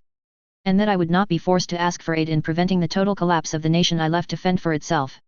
Honesty compelled Morgan to say, I'm sure you've heard of Thomas Calderon's peace offer. Their invasion might stop at Victoria. The Ministry of Information, Intelligence, and Operations insists the offer is valid. He did not mention anything about what other information MIO had compiled about the Taurian invasion corps. It was fascinating reading, and he'd already directed a portion of the duchy's funds, as well as his own family wealth, in small-scale feasibility testing. Might? Probably. Candace scoffed. I am through with those words. I will not gamble on my people's future. Even if the Taurian Concordat advances no further, the galaxy has already changed too much. The Capellan Confederation and its armies have been struck too many blows in too short a time, and its equilibrium is lost. Those of my spies and contacts still alive tell me both are fragmenting. The total defeat of Makaran's armored cavalry and the shocking speed of the Taurian advance are beginning to cause localized collapses. Pacho's rulers sent a message to Taurus last week, asking for terms for peaceful admittance into the Concordat. That world lies between the Canopian and Taurian invasions. Its leaders must believe they need to decide between pledging to either of the two periphery powers before they're subjugated by force. Its DM wants a deal that will enable him to retain as much of his personal power as possible.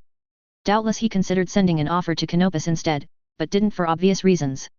The magistracy was, of course, a matriarchy. He'd have been stripped of his authority and replaced as soon as it was convenient to do so, if he were stuck under Kyala Centrella's thumb.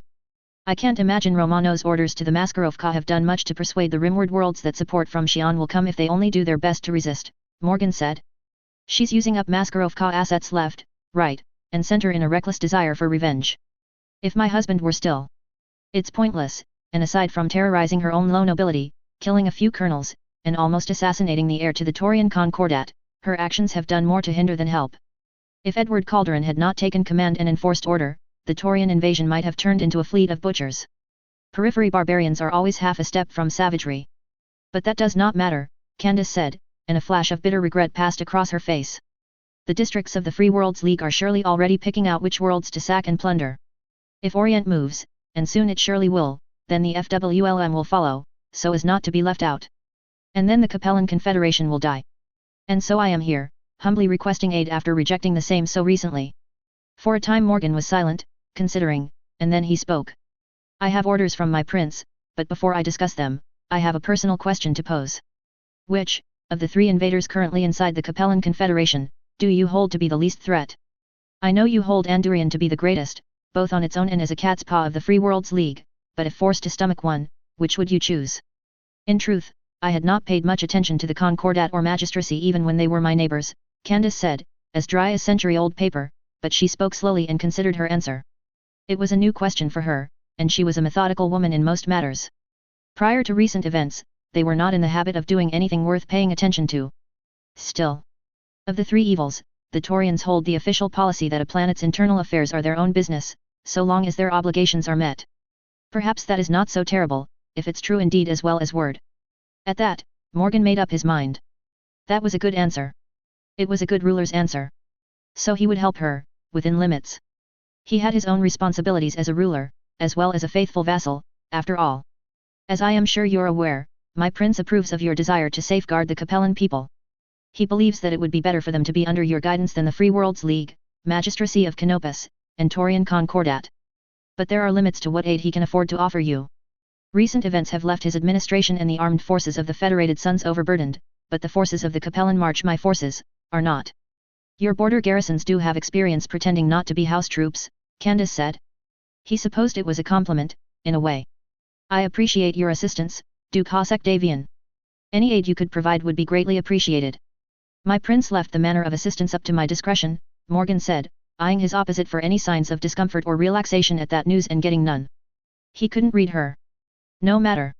And I can lend 4 regiments worth of forces to support your efforts. 4 RCTs, to be precise. I see. Thank you for your support. With 4 additional battle mech regiments, and that proportion of conventional support, I can certainly force a stop to the depredations of the periphery powers, and without them the Capellan Confederation can be trusted to handle Merrick's cat's paw. She lied. Morgan couldn't see it, but he knew she lied. He couldn't see her reevaluating her plans, discarding some and modifying others in light of this new information. She was too skilled at holding a courtly mask for him to notice the exact moment she decided to disregard Hans's wishes. Candace had come to this meeting to obtain the support necessary to overthrow her sister, not just to halt the advance of the invaders and secure her people against them. Her own military power was too weak to take that all-important first step, but with sufficient mercenaries she could make a bold foray into the Capellan Confederation, rally its disarrayed armies to her command, throw back the invaders, and then sweep her family off the throne for her own ascent. Morgan Hosekdavian did not need to be able to pierce Candice Liao's mask and read the truth she concealed from him. After all, her husband was one of the best spies in the Federated Sons. And he knew the meanings of integrity and honor. I am not finished, Morgan said. These units will aid you, under my personal command, and in their regular colors. Candice Liao was struck dumb for a moment, and then suddenly there was venom in her eyes and on her teeth. You seek to cripple me. Morgan's smile could cut ice. I am giving you everything you asked my prince for, armies sufficient to stop the invasion into the Capcon in its tracks, and allow you to protect more of the Capellan people from the depredations of your sister. And you expect the Capellan people to accept me with open arms when my safekeeping comes accompanied by Davian battle mechs. Whether the Capellan people accept you or not is your business, and not my own. My business is ensuring the continued presence of the Capellan Confederation and St. Ives as buffer states between the Free Worlds League and Federated Sons. Morgan said firmly. I could fulfill your request with 3 sternly worded letters, or a single regiment to show that further aggression would risk the displeasure of the Federated Sons and Lyran Commonwealth. His tone softened as he continued, growing kinder. I'm offering as much support as I am in the spirit of new friendships, of moving past bad blood, and for the good of your people. 4 regiments should allow you to solidify your position against the Capellan Confederation and potentially reclaim its lost holdings in the future, because I do believe you would make a better chancellor than either your father or sister. Your brother is not my concern. But my soldiers do not serve for the honor of placing a foreign ruler on a different throne, and their blood is not your currency to spend. I will not send them to die on Xi'an, not without an explicit order. And my prince will not give that order. Then our objective is Grand Base, Candice said after a long minute of consideration. He thought he detected a hint of something in it, but whether it was outrage or agreement he did not know. And all the worlds between it and St. Ives. I thought the Taurians were the least of 3 evils. The Duchess seemed to shed the trace emotions remaining after her outburst, transforming into a living statue, hard and cold. They can live without another factory producing heavy mechs. If I am to save the Capellan people, then I cannot. 3032, Summer 1, Calderon. Taurus, Taurian Concordat. 2 men wearing comfortable summer fashion put the remnants of the meal that they'd been served by a celebrity chef in the previous segment aside as the commercial break ended. Their current guest had been a more divisive public figure than the proponent of New Vandenberg cuisine, but recently his approval rating had skyrocketed. He didn't look like a man riding high on success, instead maintaining a kind of sardonic humor, as if amazed at the ridiculousness of the situation he'd stumbled into. His weight had settled slightly more than last year and silver grey seeded his tousled hair, but it was hard to tell whether his cybernetic eye or his organic one gleamed with greater intensity. The image of Thomas Calderon was one well recognized in the Taurian Concordat, and recently also across the inner sphere. It would be honest to say that his decision to intervene in the Andurian crisis, as it had been originally known, had rocked the sphere. His success had done more than just rock it. The dozens of security guards in the television studio weren't visible on camera, and were well practiced at staying out of the way while still maintaining constant awareness of potential threats. Dozens more security agents in plain clothes were outside, and had swept the area for several days beforehand. Even the celebrity chef had been put through a strip search and deep scan, and their ingredients replaced with locally sourced replacements. An entire company of battle mechs stood guard, stationed in half-lance packets in the surrounding area. VTOLs full of commandos flew in holding patterns overhead. A dropship hung in geosynchronous orbit, not on high alert, but prepared for it. It would have been considered rude, to say the least, if it weren't for all the assassination attempts. The 2 hosts didn't give any sign if they were discomforted by the precautions. If anything, they just thought it was a shame they couldn't discuss them on air. I think we've all heard what's been going on in the Privy Council recently, Chet. For sure, Troisky, but while everyone knows why you dismissed former Councillor Bright, and we know what Bright said about your reasons, but I want to hear your reasons from the source.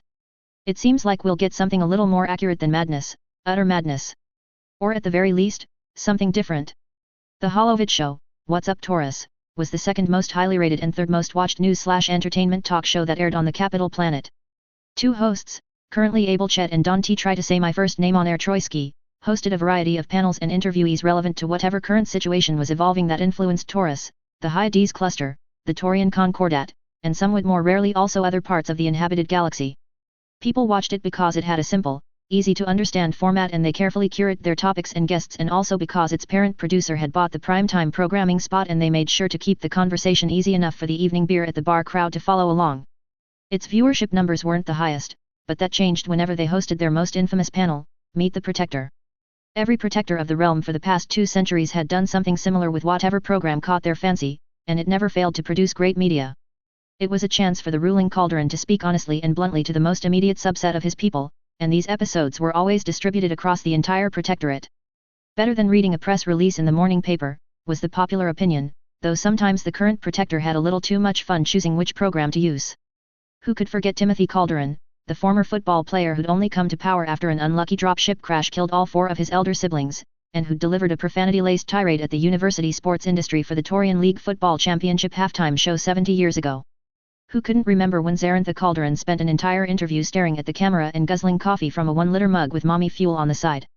Thomas's predilection for the lowbrow interview show was, if anything, a little too tame for the average Torian's tastes. He dabbed a handkerchief across his face and groaned before setting it on the small table next to the guest couch. As he leaned forward, the 2 hosts on the other side of the table did the same. First off, I can say that there's plenty of madness going around lately, but I'm still sane no matter what Mr. Bright says. I say he's the crazy one. The facts of the matter are that Bright refused to change the Ministry of Trade and Colonization's policies to reflect the basic facts of the situation we now find ourselves in. Colonization is off limits for a few years, maybe longer. But trade and shipping internal to the Concordat is even more important than ever.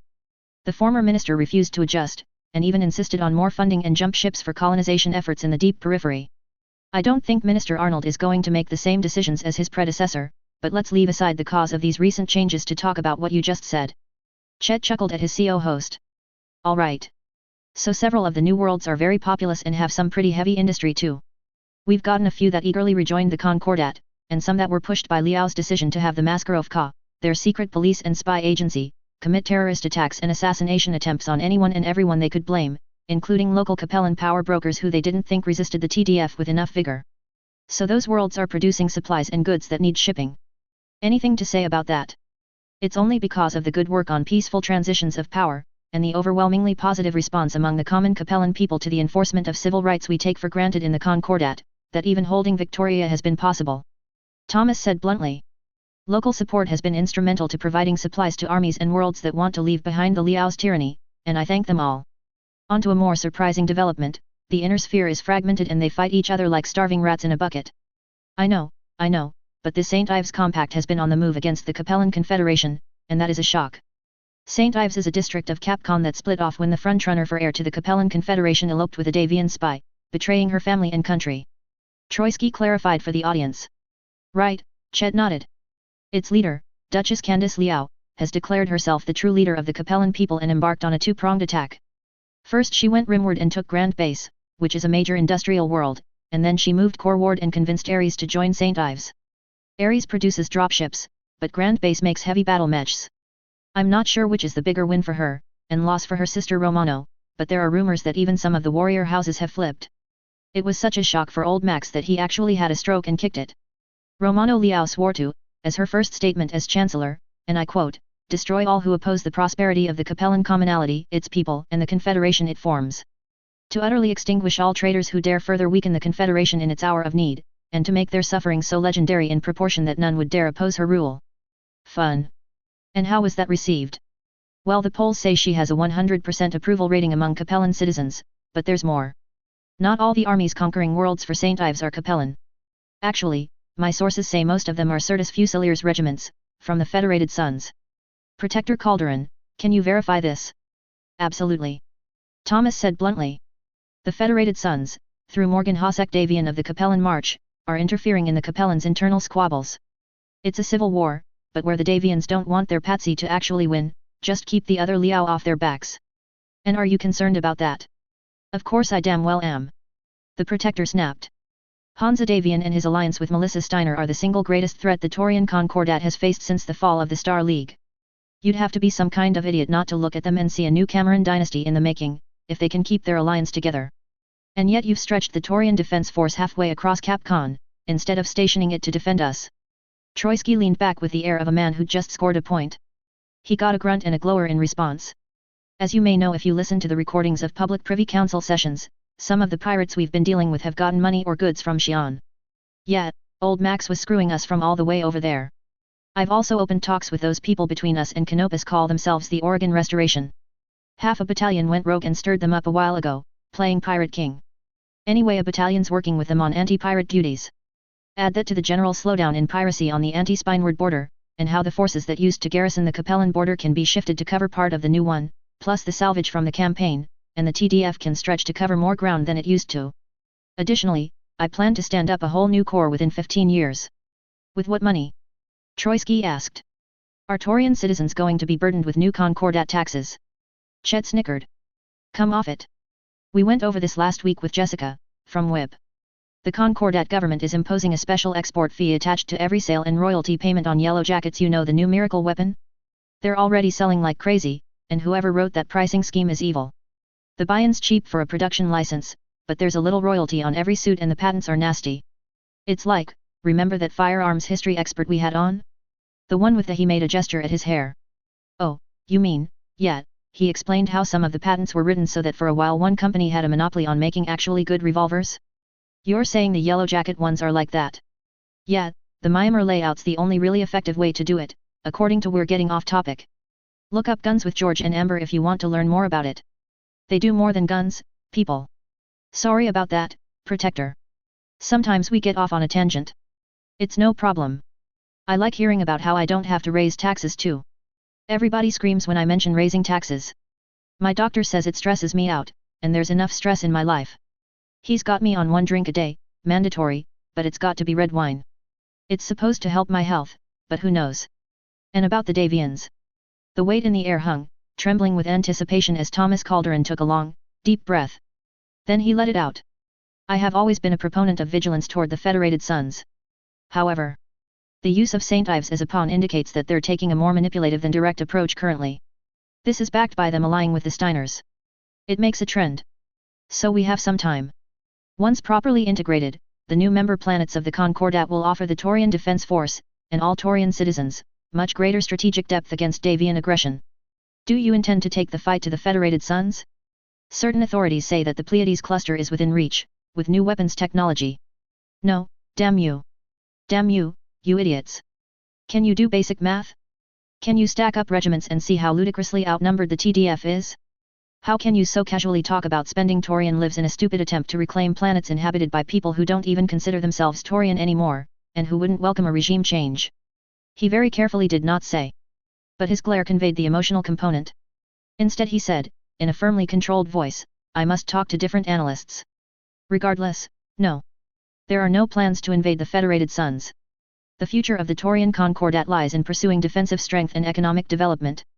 The wars between successor states to revive the Star League on the bodies of billions of dead soldiers, those aren't my wars. But you invaded the Capellan Confederation. You did give that order, and waged an offensive war.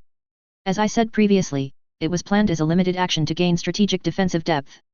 There were developments ongoing which made such an action feasible against the Capellan Confederation, at that precise time, in a way that they simply aren't normally. The host caught the hint. Is there anything else you'd like to talk about today? There's some more time in the scheduling block, or we can show some Battle ROM holos from Victoria. Well, there is one more thing, one more small thing, Thomas Calderon said. His lips quirked up in what might have been a smile on his son, but on him was just an evil smirk. After a moment he realized what he was doing and laughed. Ha! Listen to me. I must have sounded like the villain in an action holo. One more small thing. That's what I get for watching old Immortal Warrior seasons late at night, but I can't help it. That show's Catherine's favorite. She eats it right up. The things we do for love. The recording blipped. It's a small, almost unnoticeable change where the part of the live broadcast where Troitsky made an inappropriate joke about how he'd love to watch a late-night movie with the Protector's wife, and Thomas's reaction, were cut out. It was cut out on the live version too, since even live holo shows are broadcast with a delay of a few minutes. The only sign of it was a minute difference in positioning, easily overlooked. What was easier to notice was Troitsky's blanched expression, and the way he kept glancing at the armed TMI agent standing beside the camera. Well, don't keep us in suspense. What is it? Chet asked giddily. The last time you came onto my show, it was to announce that the Taurian Defense Force had launched an operation meant to reclaim the lost Taurian worlds in the Capellan Confederation. An operation that's been a rousing success, Troitsky said, falling into his stage persona again. What are the numbers again? 8 new worlds. 9, with Pachos, Chet reminded him. 13, actually. Surprise. The former Duke of Egress, Gennady Vinogradov, accepted my terms after a month's negotiations. The man drives a hard bargain, but he wants what's best for his people and we've come to suitable terms. Egress, Columbine, and Vard join the Taurian Concordat as administered worlds. I'll need governors for them too, of course, at least until we're sure all the new Taurian citizens are getting their rights and being properly educated. That was a phrasing he'd worked on. Getting their rights. He had to put things the right way to make sure people could divorce the idea of people who were raised Capellan from the former Capellan regime. His experts thought it might help. Maybe. It was worth a shot. Wait a second. It's been a while since my Capellan geography unit in college, but isn't there one more world in that duchy? The magistracy of Canopus has Cavalar. Thomas shrugged. More power to them, but with that and Borden their borders far enough away from their capital as it is. I think that's 9 jumps, which is ridiculous. I think it's stupid, but what do I know? I'm a man. His one remaining eye rolled in its socket like a pool ball. The hosts guffawed. The magistracy of Canopus wasn't strictly a gynocracy, and hadn't been for a long time, but jokes only had to be a little true to hit home. One more small thing. I'm in similar talks with the Holloway and Decatur duchies at this time. It's not as clear-cut there as with Egress, because those dukes aren't as powerful internally, so I'm really talking with several people from each duchy, each of which is a planetary or subplanetary interest, and they're all looking for the best angle. Holloway wants to go for St. Ives, but who knows what that lot are doing. 2 more duchies? Chet asked, astonished. Do we even have enough jump ships to provide trade for those worlds? Troisky said, the majority of all jump ships in the Concordat are owned by corporate entities, not the government. I'm not sure how things are in Capellan space, but the owners of the jump ships previously servicing those worlds should be willing to continue doing so. That's right, Thomas said. Additionally, all Capellan Confederation-owned jump ships the TDF's gotten their hands on have been pressed into emergency service. And how will those worlds be defended? It sounds like before this is over we're going to have a hard border with 2 Capellan states, a chunk of the Free Worlds League, and the magistracy. Where is the TDF going to get battalions to defend those worlds?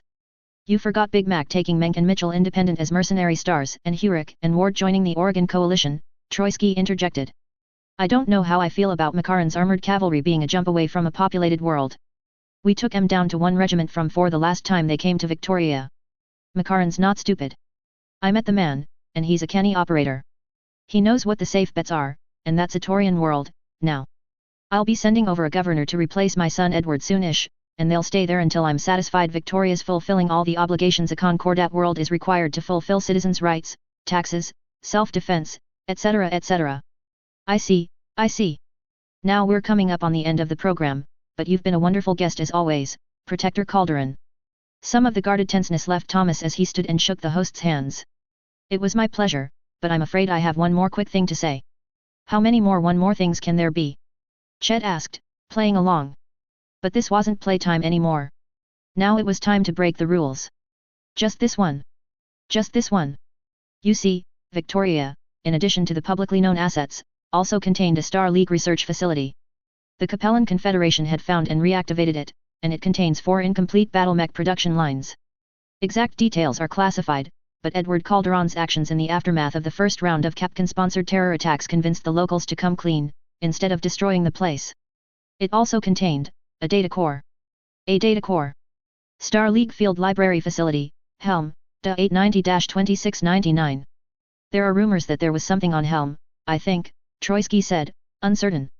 They're true. Thomas stared directly into the camera.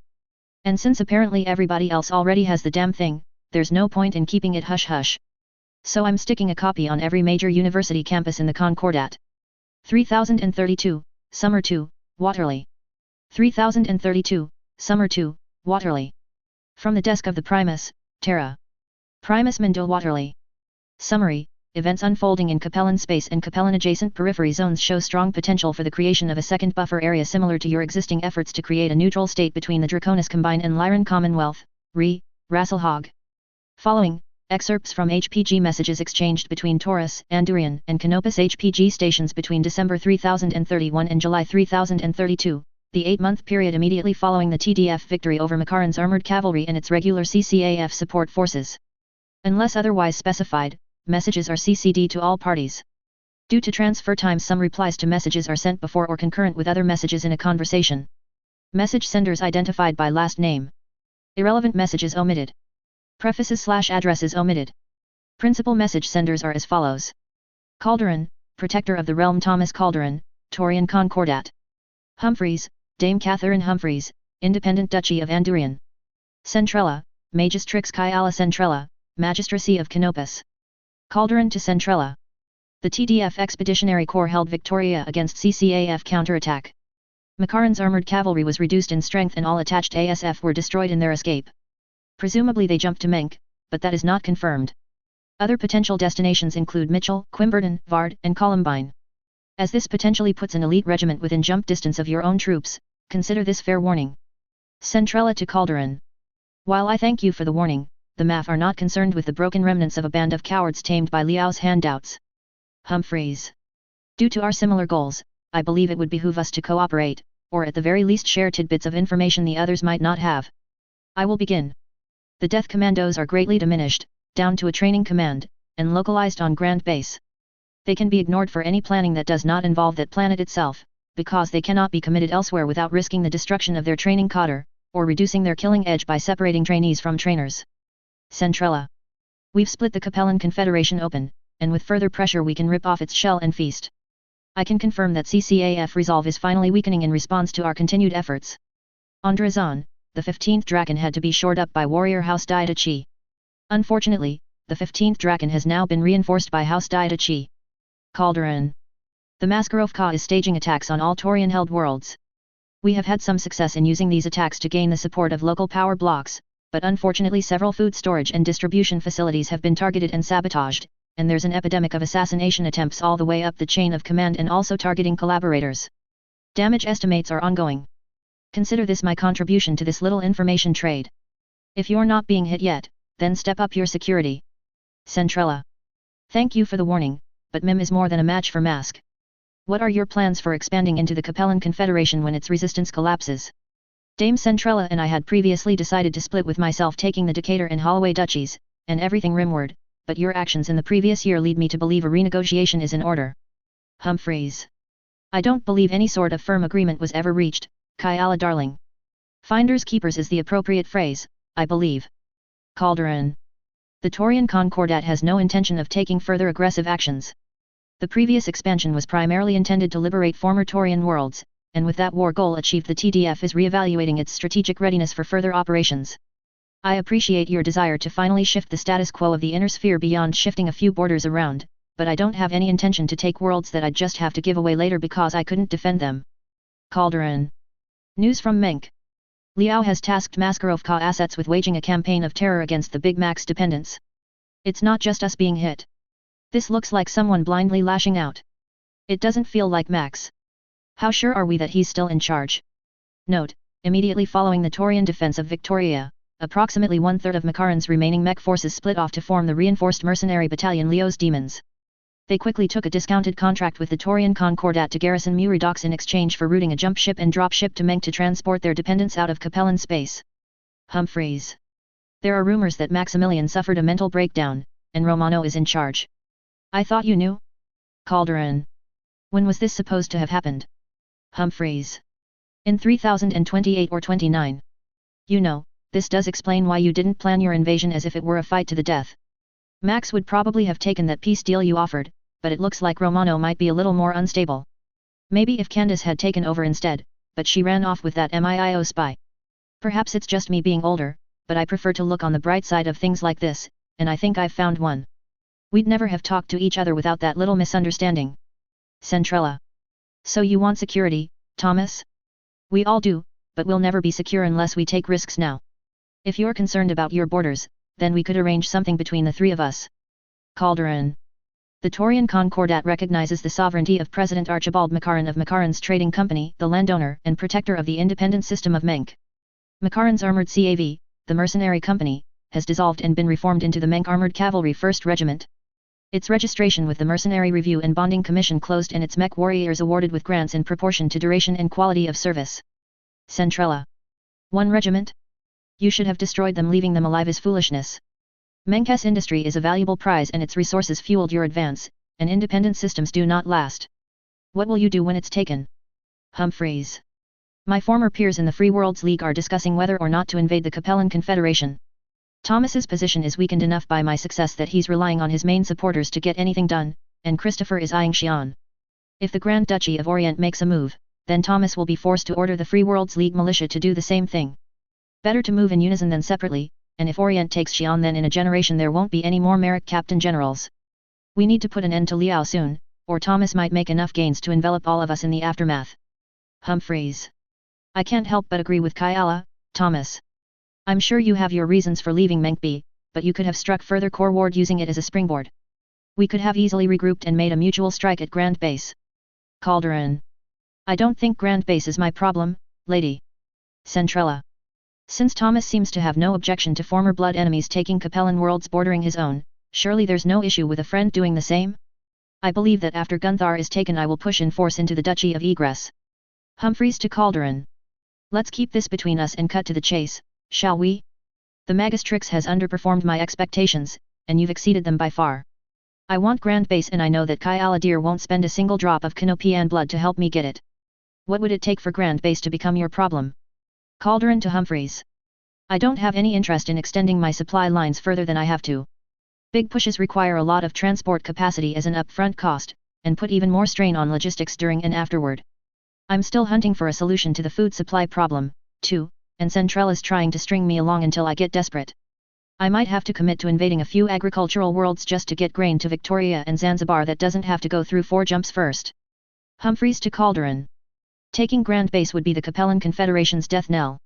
We can't afford not to try, but I understand that your priorities are on securing what you have, first.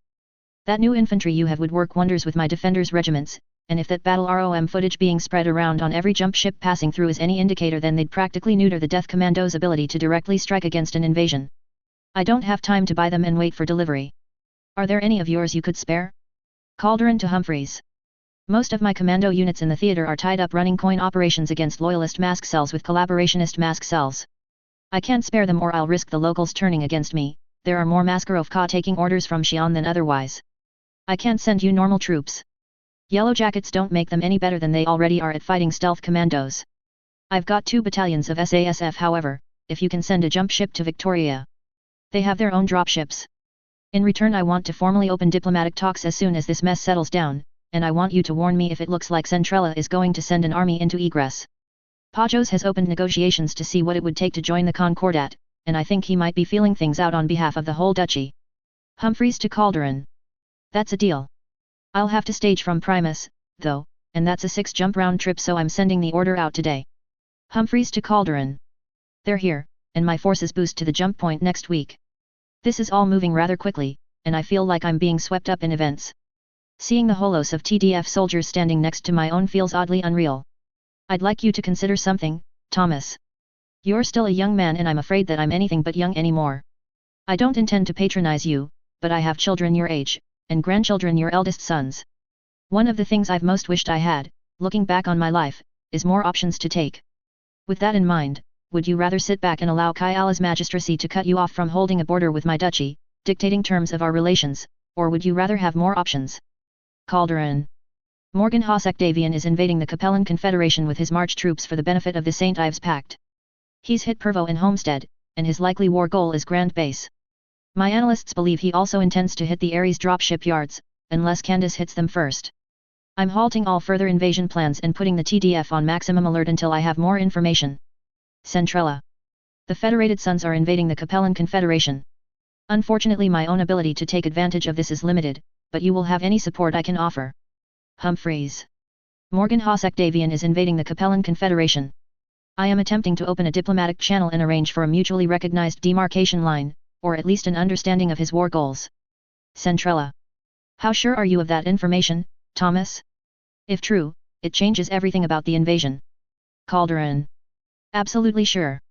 I've had my people watching the Capellan March for any hints of potential action. Morgan Hosek-Davian vanished for 2 weeks less than 3 months ago, and now Certus Fusiliers RCTs are moving into Capcom just rimward of the St. Ives Pact. If the Federated Sons wanted to invade Capcom, then they'd take St. Ives first to stop Candace from collaborating with her family to repel them, so they must be cooperating. Grand Base and Ares are the only strategically important systems that could be added to St. Ives in the short term. Humphreys. Now is the time to act. If your armies leave Victoria and jump to Grand Base, we can crack the defenders like an egg between us, take the planet before the Davian can reach it, and then with all of us together we'll be too powerful for the benefit he'd gain from giving his puppet Liao one more world, even one like Grand Base. Calderon. Absolutely not, and neither will the SASF staged on Primus. They have the strictest orders not to antagonize the Federated Sons, written with my own hand.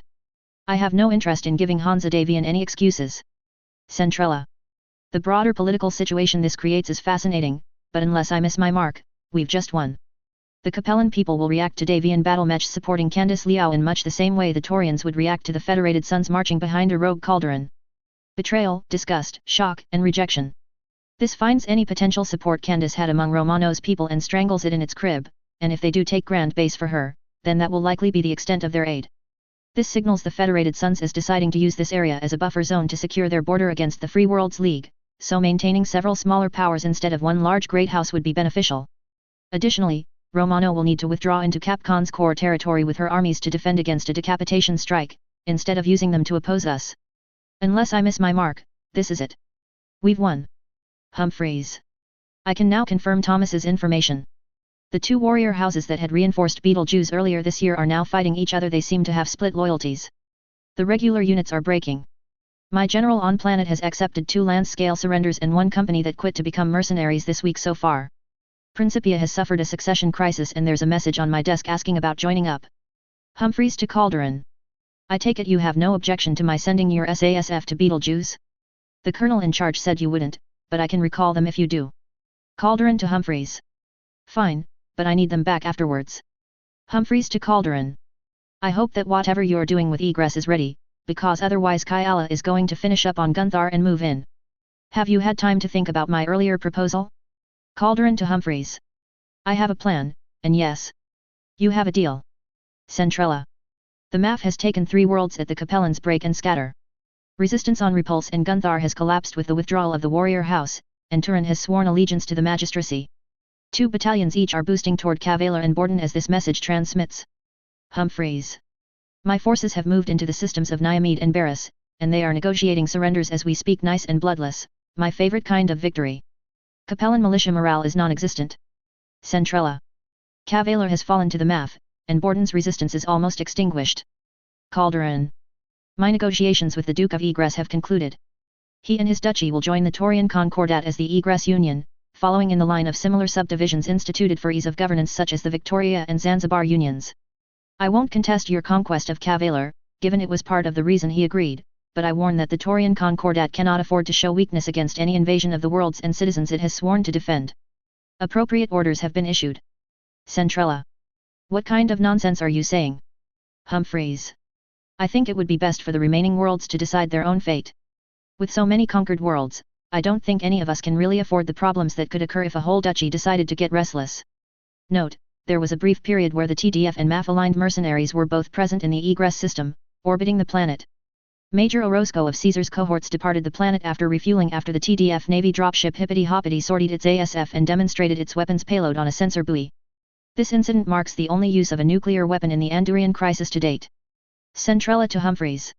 You're cutting me out, and that's a dangerous game, Catherine. We went in on this plan together.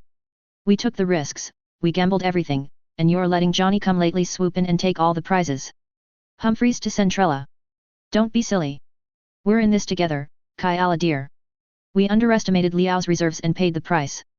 Now we need all the help we can get, or Thomas Merrick will crush first me, then you, and take all the gains we've won for himself. Perhaps if you had been more ambitious with the MAF's invasion plans while there was actual opposition to overcome, we would not be in our current position and you'd have clear run of Capellan worlds from Turin to Uris. We have to live in the galaxy we're in, Kyala dear. Calderon. The spirit of comradeship and shared history between us is exactly why I'm not contesting your armed seizures of Borden and Cavaler, instead of allowing the inhabitants of those bereft Capellan worlds to decide their own fate. The Taurian Concordat will not tolerate any attempts to force Huric and Ward under an invader's thumb when they have voluntarily joined our close friend High Lady Irano in the Oregon Coalition. Centrella. The magistracy put High Lady Camia on the throne. I put her on the throne, over the objection of a Taurian lackey.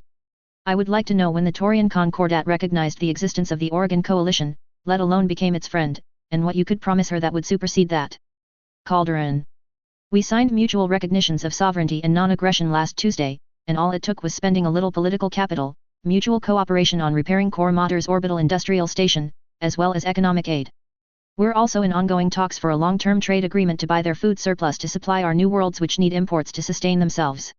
Also, Mitchell just joined Menk and I don't understand why, but the Concordat backs their decision. It's been a busy week. Note, other correspondence indicates that the negotiations with High Lady Irano were more urgent than indicated here. There was a serious food shortage on several former Capellan, now Taurian, worlds due to the disruption of existing trade routes to worlds now under magistracy control. Preliminary estimations are that quickly reaching an agreement with the Oregon Coalition may have saved up to 100 million lives, and prevented billions from being affected by food rationing. Humphreys. Orlov is invading the Capellan Confederation, backed by Orient. If this goes even remotely well, I expect a vote in the FWL Parliament for mobilization and invasion within the month. Note, the Duchy of Orlov is located core ward of the much larger Duchy of Orient, and is known derisively as Orient's Hat due to habitually following its rimward neighbor's lead. The two make up one of the Captain General's most powerful habitual backers. Calderon. Someone on Holloway must have heard about that too, because they've stopped fence-sitting and waiting on Romano to throw Candice off Grand Base and Homestead to link back up with them, and they've applied to join the Taurian Concordat. Humphreys. Congratulations. Now that it wouldn't be against the spirit of our agreement, I wouldn't mind sending over a few teams of specialists in stirring up popular sentiment. I know things like that wouldn't be allowed on a full member of the Concordat, but worlds under TDF governors should be a different story, shouldn't they? Calderon. I'll think about it. Humphreys. They hit Bithynia, Jasmine, and Pella too. All three surrendered within 2 weeks. Centrella. Romano and Candice likely just had a clandestine meeting. Both went missing for a period of the same 4 days. Humphreys. My old friends are telling me that the best medical experts within one jump of Orlov have been pulled out of bed and shoved onto drop ships that burn toward jump points at maximum acceleration. Humphreys. Duke Vicente Orlov was found with his head twisted around, neck snapped, and crammed into his own escape tunnel. His wife was gunned down on her way home from a social event, and their son, along with every student at Orlov Military Academy, was poisoned with something slow and nasty. This could get messy. Parliament is in closed session, and I don't know how Thomas Merrick will react to something like this. Centrella. I thought League nobles killed each other all the time? Humphreys. It's different when it's an outsider. Calderon. Did any of you just get the same HPG message I got? The one where Archon Katrina Steiner and Hansa Davian both say all that horse shit about what a shame it would be to completely extinguish the noble legacy represented by a successor state, and how neither of them would tolerate further aggression against the Capellan Confederation. Calderon. Also, this is terrible timing, but congratulations on the Duchy of Decatur deciding to join up with Andurian. 3032, Autumn 1. Stera P, Taurian Concordat. Jackson Watt stared down at his grilled chicken and seethed. Everything had been going so well, too. This sudden turn of events had come out of nowhere, blindsiding him, and now everything was all wrong. Jessica Lu Calderon had demanded he start going to see a doctor about his health, which was ridiculous. He'd lasted until he was an old man the first time around, but after a few hours recalling the memories old aches that hot baths had only temporarily relieved, and the gradual malaise of age, he'd asked his secretary to call the number she'd left for him. And the damn fart of a doctor had said he needed to lose weight.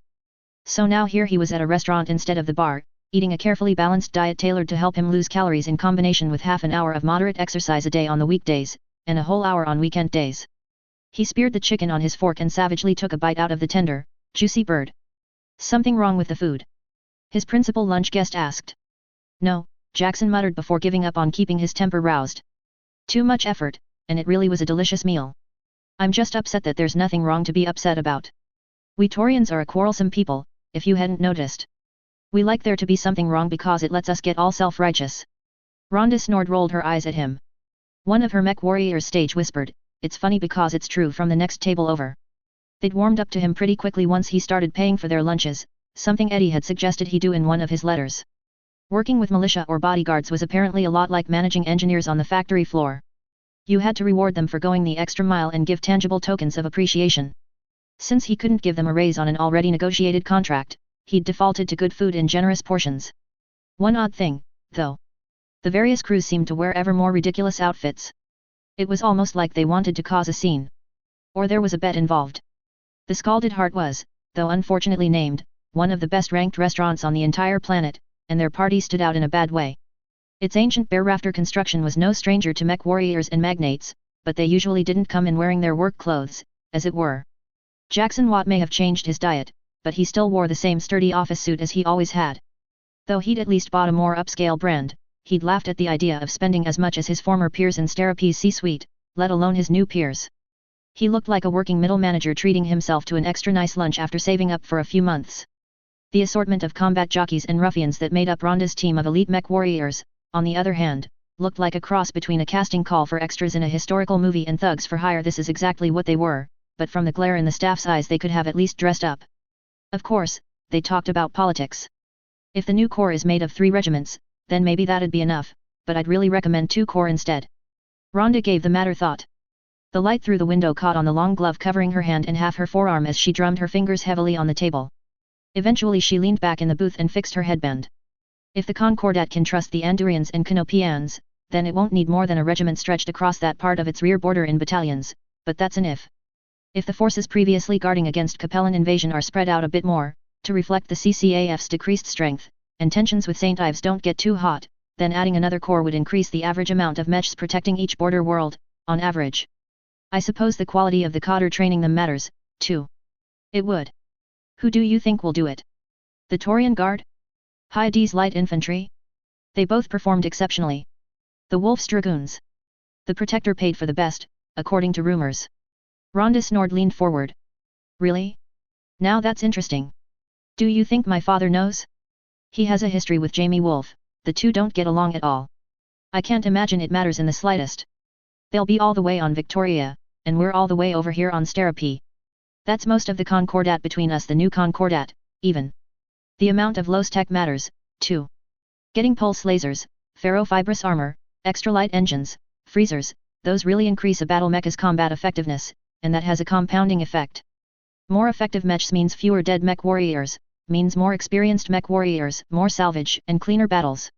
Jackson waved that off. I don't think we'll be seeing much in the way of Lostech-toting mechs running around, at least for a while. This from the man who's got controlling interest in several research groups working on Lostech right now. There'd been an almost miraculous resurgence in the presence of Lostech as a concept, in the Taurian public sphere. Despite the occasional sabotage, and far more frequent attempted sabotage, the raw chutzpah of the Taurian Concordat's approach to the Helm Corps had caused several previously clandestine research efforts to come into the public light, if only to actively recruit from the hordes of professors, professionals, graduate students, and bleary-eyed undergrads pouring through that repository of SLDF data. It was said that the Samantha Calderon Department of Computer Sciences had a wait list 4 months long to use anything more powerful than a noteputer. It was even rumored that there was a shortage of glue on New Vandenberg as new companies were founded at an unprecedented rate, intent on revealing the lost secrets of the past with nothing more than dogged determination, manpower, a warehouse full of scrambled printouts, scissors, and paste. Jackson would know. He'd invested in a dozen of them and founded 2 more, just in case. He'd also bought out the other owners of that Snowden's output, then the owners themselves, and a muffled memory that Endosteel needed something orbital had him rushing out late one night to get a dozen little rundown orbital factories scattered across the Concordat under Whip's banner, inadvertently starting a wave of buyouts that drove the prices for the remaining orbital infrastructure through the roof. Taurian business was booming, and for one simple reason. Everybody in the entire inner sphere was buying yellow jackets, and nobody directly benefiting from the sales had any hesitation about putting the money right back into the economy. Jessica had a giant map of the known galaxy, with every inhabited world a white dot, put up on the side of his big new factory. You could track the jump ship routes and how much time had passed by the steadily expanding wave of white dots colored red to show a customer. Whip's factory output was on back order for a decade, and they'd sold more tonnage in data cubes containing the manufacturing details and licenses than actual yellow jackets had left the planet to foreign buyers to date. Not that Watt expected that state of affairs to last much longer. Jessica D taken a special kind of perverse pride in getting up on the ladder during shift change one hot day and painting the white star over New Avalon red. Whip was practically the only company in the entire Taurian Concordat allowed to sell anything to the Federated Sons, and she knew it. Not that Jackson had anything to do with sales, but apparently the Davians loved power armor, just as she'd insisted they would. She'd also said privately that she had a can of gold paint set aside, to mark every world where someone had refused to pay extra for a copy of the little yellow book of how to make power armor, and later had to either buy it or pay for a technician to come out and tell them to follow the instructions. She expected the first gold stars to be in Andurian. And the money rolled in. He had a special liaison at the HPG station now, just for handling his bank account. The Concordat's government was making out like a bandit too, since not only were its export fees pure revenue, but so were Whip's taxes on all those license sales. Jackson had almost started looking for a tax professional to try and reduce them after nearly passing out at the sheer magnitude of the numbers, but Jessica had once more pulled him aside and told him firmly that weaseling out of giving the Concordat its due would put strain on his personal friendship with the heir to the Taurian Concordat. His dissatisfaction had been alleviated when he heard that the Protector wanted to spend a chunk of the immediate money on setting up an assault mech factory on New Vandenberg, and was receiving offers from Blackwell Industries, Irian Battletech Unlimited, and even Scoble Mech Works, apparently still barely afloat even after the succession wars, protected under Comstar's neutrality on Terra. The debate between the relative merits and costs of the offers associated with the Marauder 2, Awesome, and Mackie showed no sign of coming to a close despite Thomas Calderon's announcement that he'd be giving his final verdict next week. "It's all about scalability," he said in response to the implied question. "A company usually has to choose between modest profits at a modest expense, or higher profits with a higher buy-in.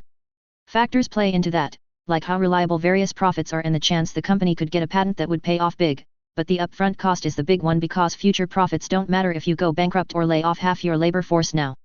"I understand what you're saying, but low tech." "Low tech what?" "Just low tech." Jackson harumphed. "Think about it this way. Everybody loves PPCs. Biggest, most efficient gun you can put on a mech or vehicle, right? As long as you've got the heat sinks," Rhonda said. "Most battle mechs don't." "Right, but still. Everybody loves M to death. Now this Helm core thingy has lots of old SLDF technology in there somewhere. It's got performance specs, maintenance logs, and everything you need to figure out how to do all kinds of things. Lots of those things are about PPCs and even the old Star League Extended Range Particle Projectile Cannons, ERPPCs. There's a factory here on Stera that makes Donal PPCs. The factory was made back in pre-Star League days. It used to be mostly automated, ran most of the quality checks mechanically, etc. Back then it made, I dunno, 3 times more PPCs a year than it does now, but over time parts broke that had to be made in hegemony space, repair knowledge became distorted, and of course the Star League did its best to make it dependent on imports so there's kludges and fix-its stacked and compounding on each other. All that reduces how many PPCs it can make a year, how much more expensive they are per unit produced, and how much the manufacturing process diverges from the original steps. Following so far?" She'd made a face at the mention of the Star League, but waved acknowledgement. "Sure. Now imagine the company who owns that factory gets some information out of the Helm core decoding research, and thinks they can either repair the factory to its original specifications or change its current processes to produce fewer ERPPCs a year. It will eventually be able to do either, but can only do one right now. What'll it do? It'll make better guns, of course. There's fewer of them on the market, so they'll sell for outrageous prices. That's not what SDI is doing with their Donal PPC factory on Stera P, right here. They're taking it offline for a month to completely overhaul it in collaboration with some Andurian company. The board of directors say that even if somebody came up to them with full ERPPC specs tomorrow, they'd still wait 5 years to get all the kinks of their upgraded production line worked out. What they said is that the ERPPC upgrade specs aren't going to include directions for how to handle working in a degraded environment, so they wouldn't get your current throughput out of it if they upgraded now. Probably more like 50%, because of tighter manufacturing tolerances. And it'll take longer to set up because it won't just be following instructions, and when the time comes to fix the factory's throughput, it's not even a normal PPC factory anymore.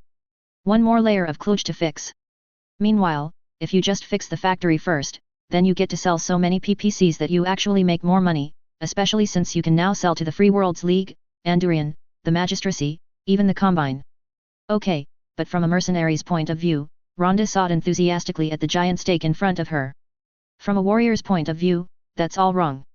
You make the ERPPCs, you make the extra light engines, the freezers, because if you don't then your enemies will, and the advantage of mass you'll gain will be outweighed because with superior range brackets, superior weapons mass, and superior heat management, a smaller elite force will defeat your factory's defenders without suffering many losses, and then either you're not the one making PPCs anymore, or they blow it all up and nobody gets them.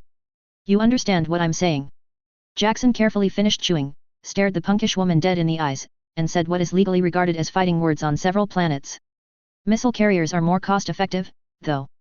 A mech warrior dressed up like a pre-fusion samurai at the other table sniggered into a clenched fist. Rhonda glared daggers.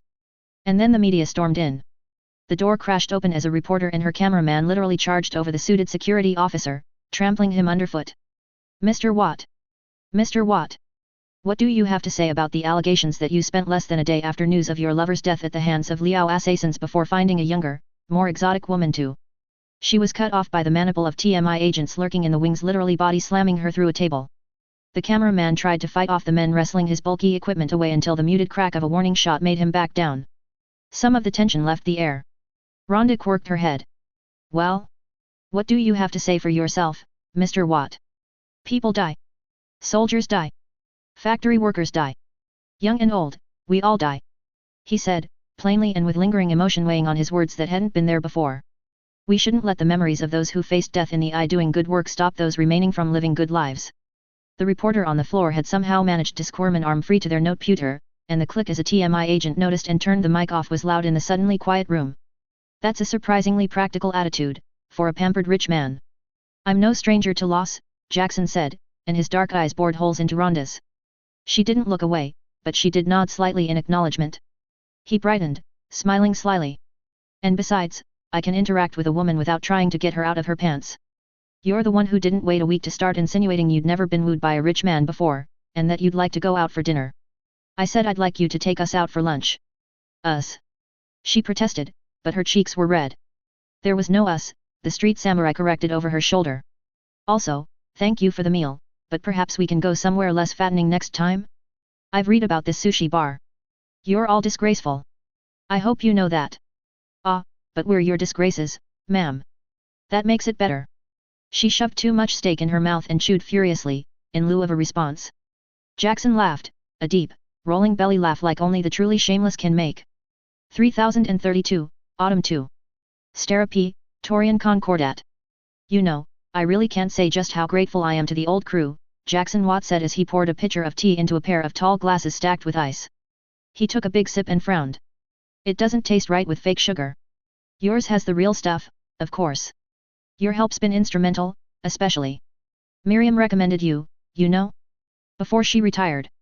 You, out of everybody at WIP, she said, had the chops to pick the feasible out of a bunch of dreams, and you did. Change didn't take the drink Watt had fixed for him. He was too nervous.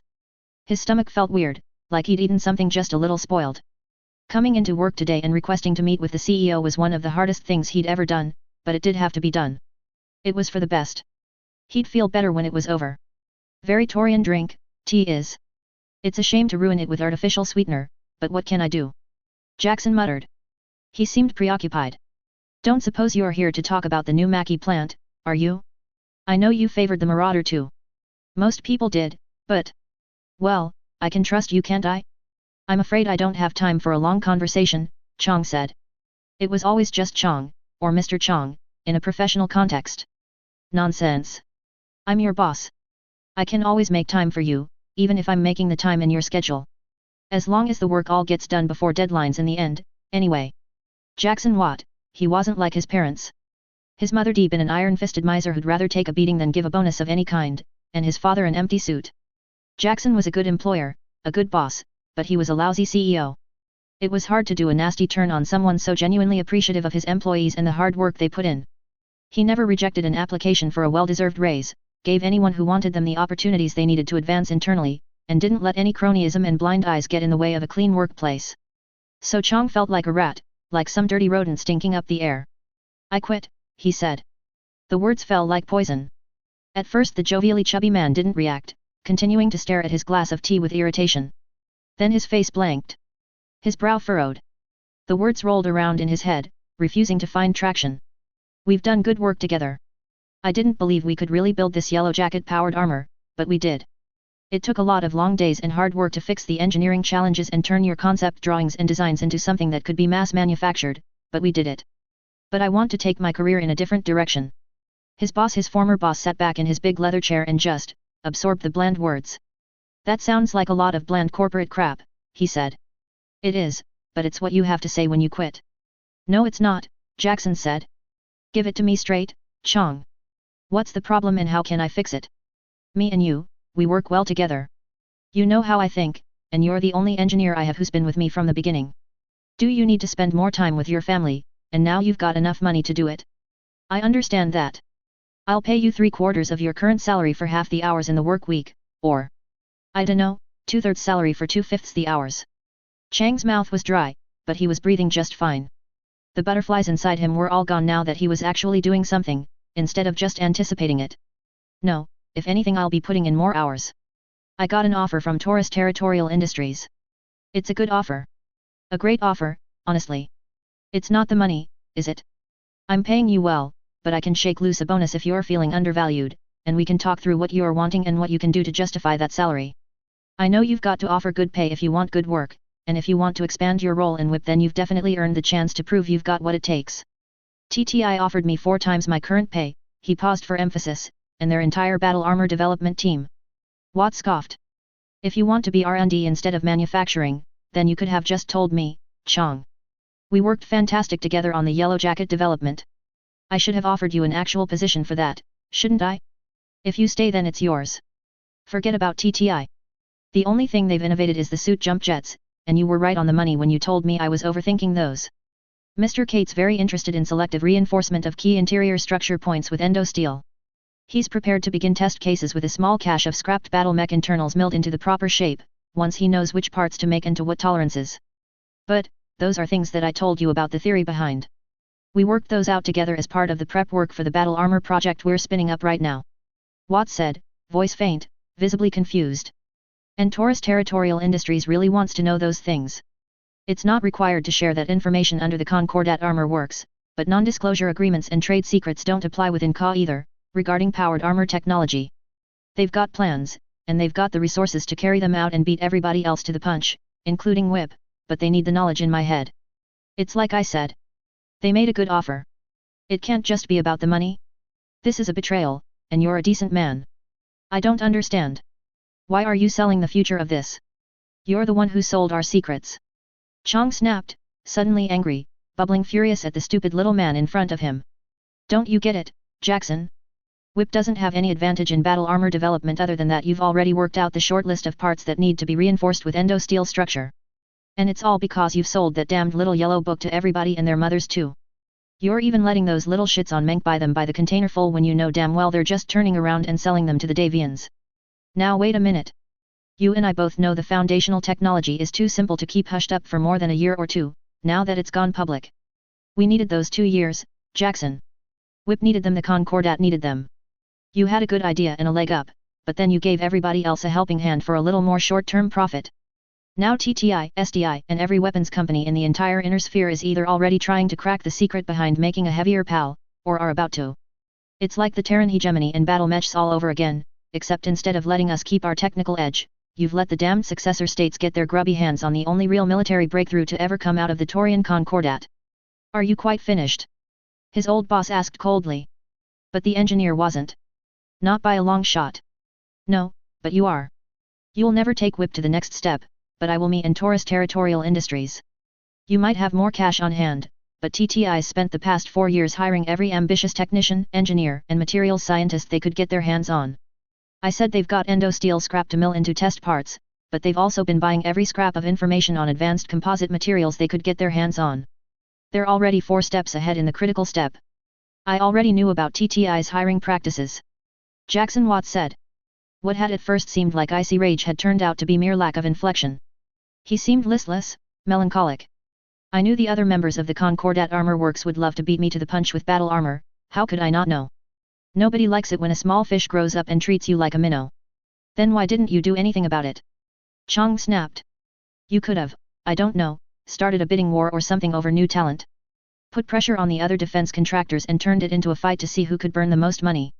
Gotten the Protector's kid to pressure his dad to revise the CA agreement in your favor, or something. As it is, unless I do this then the big inner sphere research groups will scoop us. His response was a single finger jabbed firmly against the same dark wood desk that Jackson's father had sat at when he hired Chong decades previous, echoing through the little room. Something dry and tight crawled up into the engineer's throat, stopping him from talking as the other man's dark eyes shot straight through him, almost burning with intensity. Mr. Chong, I am no fool, and neither am I insane. I know that Whip needs to create a potent first-generation battle armor, or else we'll be relegated to a one-note. But before you came into my office and began this conversation, I knew we had everything we needed to beat our competitors in-house. Now? The only difference is that I know I have everything I need to beat them in-house. Holy fuck, you're delusional, Chong breathed. Well, if we're at the part of the exit interview where personal insults are exchanged, then we're done here. If you want a reference letter then I'll write a glowing review for your technical skills, but don't try to use me as a personal advocate for your character. That's it. That's all you're going to say? No response but that you'll take on the R&D resources of the entire fucking galaxy and win. At that, Watt finally slapped his hands on the table and rose to his feet, voice growing in volume and wrath until he almost bellowed, I'll put this in the vernacular, then, if Plan English wasn't good enough for you, you despicable little weasel. This is my turf. I envisioned it, I built it, and I'll be the one to take it to the next level. If the rest of the galaxy wants to challenge me at my own ball game, then I only have this to say. Bargained and done, Mr. Chong. Bargained. And done. I should have quit this place last year when TTI first offered, Chong spat, and slammed the door open on his way out. Hell. Rhonda snored spat as the heavy slab of dense wood barely missed cracking her in the head as she dodged away.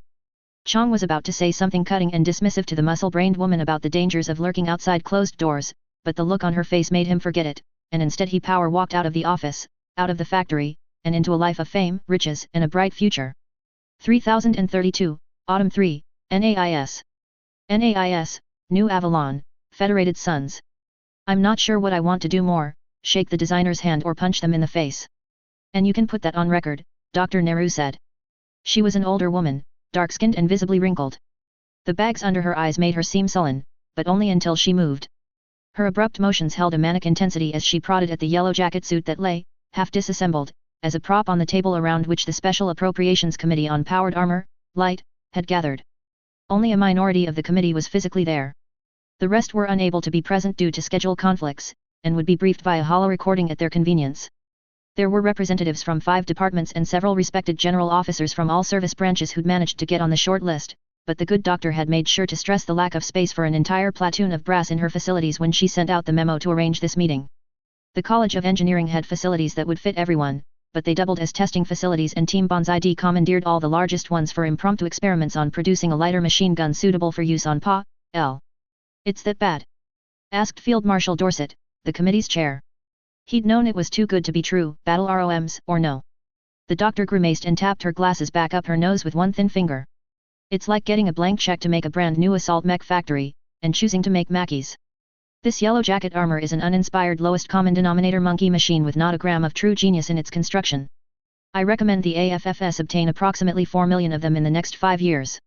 After a slight pause she continued, or more reasonably, that High Command create a plan to ensure every RCT and every March militia unit every single regiment of conventional infantry with PA.L. troopers in the next 30 years. This, unfortunately, will not remove the need for infantry fighting vehicles. They were already in the early stages of ensuring their conventional infantry were all organized into armored divisions, instead of foot divisions. That's going to be expensive, one of the staff officers muttered darkly. Field Marshal Dorset nodded acknowledgement, but there was no counter-argument found anywhere in the committee. We could recommend cannibalizing the push to provide infantry fighting vehicles uniformly across the AFFS, he thought out loud, but there'll be massive pushback against that. I can already see talk forming about how the proper counter to PA.L. is better infantry fighting vehicles, not PA.L. adoption of our own.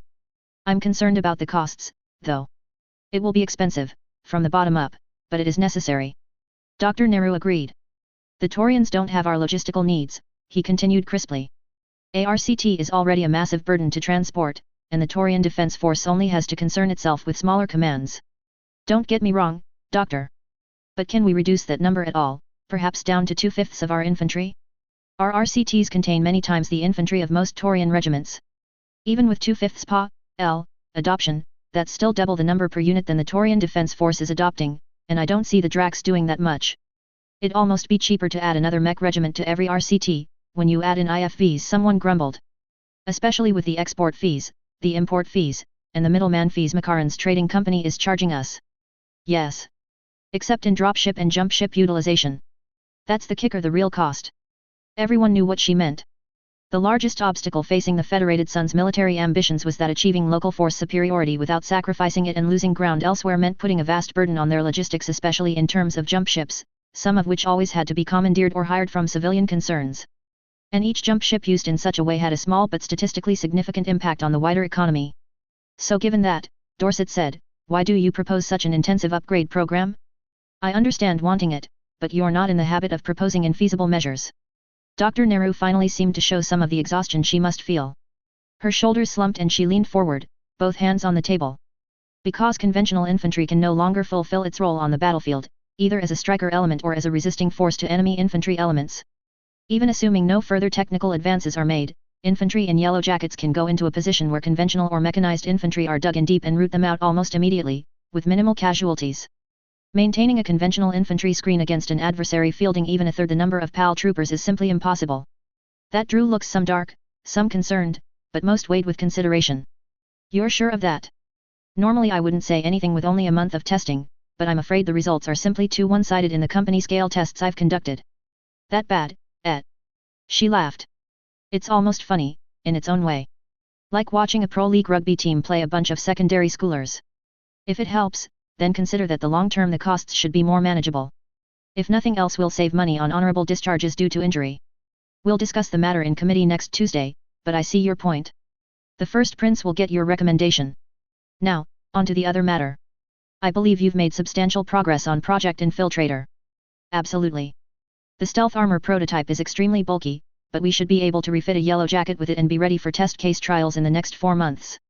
There are concerns, however. The prototype armor is bulky and massive, far more so than the standard armor detailed in the yellow jacket production information, and though more efficient, the new Myanmar layout is similarly a constraint. We might have payload issues.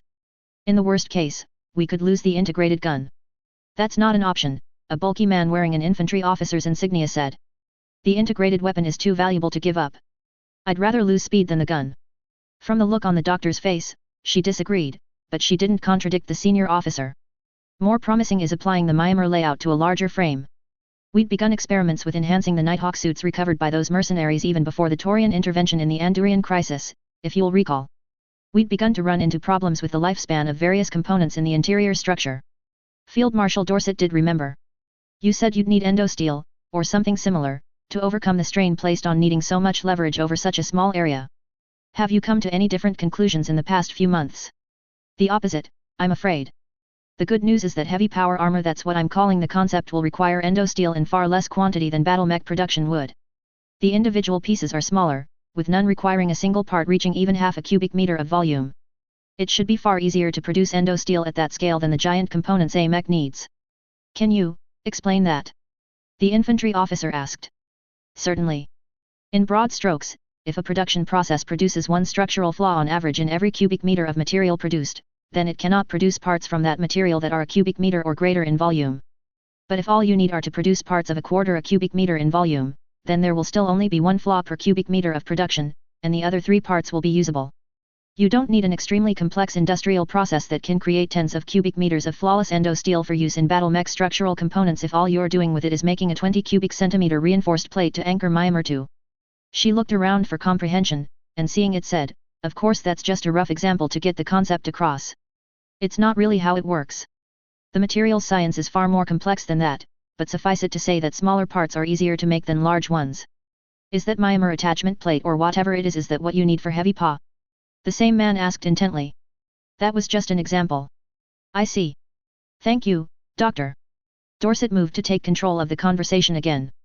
If he let everyone ask questions willy-nilly, then they'd be here all day. I know that project is still in the early stages, but what can you forecast about this heavy-powered armor? It will be about twice as massive as a yellow jacket, though far more of that will be payload space instead of internal structure. It'll have the same movement profile as the standard set by the yellow jacket, for structural reasons, though which yellow jacket is undecided. There are advantages to a jump-capable design as well as a ground-bound one. Until we get better stealth armor out of the College of Metallurgy, we should get double the armor as PA.L. can carry. It'll still have an integrated weapon, magnetic clamps, storage, and all the other niceties. I predict that inside of 4 years we'll have limited but scalable production. The production of prototype stealth armor has teething issues which will need to be resolved before any kind of official adoption, as well. Dorset nodded, and mentally made a note to revise that to 5 years during the briefing to Hansa Davian, just in case. He'd heard all he needed to, but the bulky infantry officer, a respected lieutenant general left desk bound by internal injuries, had one more question. That sounds like a commando suit. What would you get if you took out the fancy armor and just used something like what we made? The doctor pursed her lips. 200 kilograms more payload. The officer glanced at the commission chair meaningfully. If they could bring the armor threshold up a little bit more than double what the yellow jacket carried, then the armor would be able to withstand a hit from most common mech lasers. That seemed valuable. I believe you should investigate that avenue as well, Dr. Dorset, he said, and overrode her objections without stopping. I'll ensure you get the funding and staff to let it happen. If you can get me missile system experts, she asked. I will, Dorset promised. 3032, Winter 1, Nandi Steiner. Thurcad, Lyran Commonwealth. Tharhes Industries, former subsidiary of Defiance Industries and currently majority owned by Houses Welby and Steiner, was one of the most advanced military industrial arms supply and development companies in the inner sphere. It lacked the vast power and influence of larger corporations, but being in large part a private company made it able to move with more agility than those lumbering behemoths. Theoretically. In practice, being owned in part by the current Archon did very little to actually improve Darhee's ability to climb out of the roiling crab bucket that was Lyran industry, and everything moved on from that starting point. The Lyran Commonwealth produced the greatest number and tonnage of battle mechs and tanks in the inner sphere, due in large part to the fierce competition between its many arms companies and vast industrial base. Its economy was vibrant and fierce. Its nobility was proud. Its armies were full of the mightiest machines of war in existence. And those same strengths were its weaknesses. The constant struggle for advantage meant Lyran corporations were quick to sabotage each other's progress. Its entrenched nobility ensured that every talented low-born officer or entrepreneur was matched by one who'd bought their success with their accomplished ancestors' money. And the legendary Lyran Wall of Steel's problems with precision and agility were well known across the sphere. General Nandi Steiner, being the younger sister of Archon Katrina Steiner and having inherited the title Duchess of Gallery Young, knew she'd been born lucky. Born into wealth, into privilege, into the ranks of those granted unimaginable power over the broad swathe of humanity, she'd always done her best to live up to the expectations placed on her. Joining the LCAF as a mech warrior officer, she'd quickly risen through the ranks with the delighted praise of her then superiors, who'd been more than happy to elevate someone so socially connected who actually knew how to do her job, and possessed the diligence to do so reliably. Much to her own discomfort, she'd recently become even more popular in the social scene, and was unable to beg off of all the invitations to parties and events pressed on her. Her promotion to full general and Margrave of the Damar Theatre had come with overall command of Operation Gerter Demerung, and while the invasion of the Draconis Combine in 3028 hadn't matched the unmitigated success of Operation Rat, she'd still managed to wrestle the LCAF forces under her command into good enough form that they'd taken a sizable bite out of the Kuritans. The Archon's efforts at sweeping the social generals out of the LCAF and making it a real professional army at all levels, instead of just below the command level, had been a serious help. Unfortunately, many of those social butterflies and magnates were among her sister's most powerful backers. It would take more than a mere 15 years to turn the Commonwealth around, Nandi knew. It would be the work of decades to come. She didn't envy her sister, dealing with the dross for that long. She hated the stuffed shirts, the endless exaggeration and repetition of ancient family glories, the constant strutting and preening. She hated that she'd even gotten a reputation as a good officer to stick your son or daughter under the command of, because they'd get to bask in her reflected success. Nandi planned to retire soon and let the whole thing be somebody else's problem, like she'd considered back in 25 but put off when she heard of the mad scheme Katrina and Hansa Davian were hatching to break the back of the Capellan Confederation. She'd stayed then when Katrina said she needed her sister at her back. She'd stayed now, because the second part of the 1-2 punch they'd started a few years ago was starting to coalesce. And if one of those popular layabouts who got into the senior staff by being good at throwing parties and owning a factory complex that made battle mechs got their piggy little hands onto the planning stage, then they might fuck it up. If that happened, then she'd just have to come back out of retirement to deal with the mess anyway, so when Katrina D asked she'd agreed. One more time. But back to Darhee's Industries, and unfortunately, to Landgrave Michael Welby, the representative on site for the other family that owned a large part of Darhee's stock. His office was bedecked with bunting in teal and white, and cluttered with memorabilia of battles and campaigns that he had, however technically, contributed to. He was a former mech warrior, retired for overpressure damage to his inner ear that left his proprioception lacking and gave his habitual commando a terminal wobble, and like many former soldiers he'd struggled to adapt to civilian life. A soldier keeping up their PT could reasonably eat more than double a desk jockey's calorie budget a day, and Michael struggled to contain his habitual appetites. Between the brightly colored dress uniform and his girth, he looked like a blimp covered in the contents of a gaudy upholstery store and set upright at one end. Nandi tried not to judge him for it. God knew she'd probably have problems cutting back on calories too, once she finally retired. As coup of Darhee's Industries, I have of course studied this periphery technology in depth. My engineers are quite excited. He began talking as soon as the straining buttons on his elaborate teal uniform jacket crossed out of his office and into the corridor as he ushered the general off on a tour of the facilities. And then he started into his blather without the slightest hesitations, spewing hundreds of words with no meaning outside making him, his friends, and Archon Steiner look like geniuses who would forever change the nature of warfare. Nandi absorbed it all, letting it pass into and through her and getting the gist without having to actually pay attention, a skill everyone in the LCAF knew. The key points were that Darhee's senior engineers had quickly taken the contents of Jackson Watt's little yellow book and translated the engineering examples within into a generalized knowledge base, and that none of this new knowledge contradicted the foundational assumption of Project Sloth that a quadrupedal-powered suit would have greater payload capacity than a bipedal one, given the same overall parameters. More importantly, I am now absolutely certain that a bipedal 1,500 kilo suit cannot achieve a speed of greater than 22 km per hour. The math just doesn't work, even with advanced materials in the internal structure.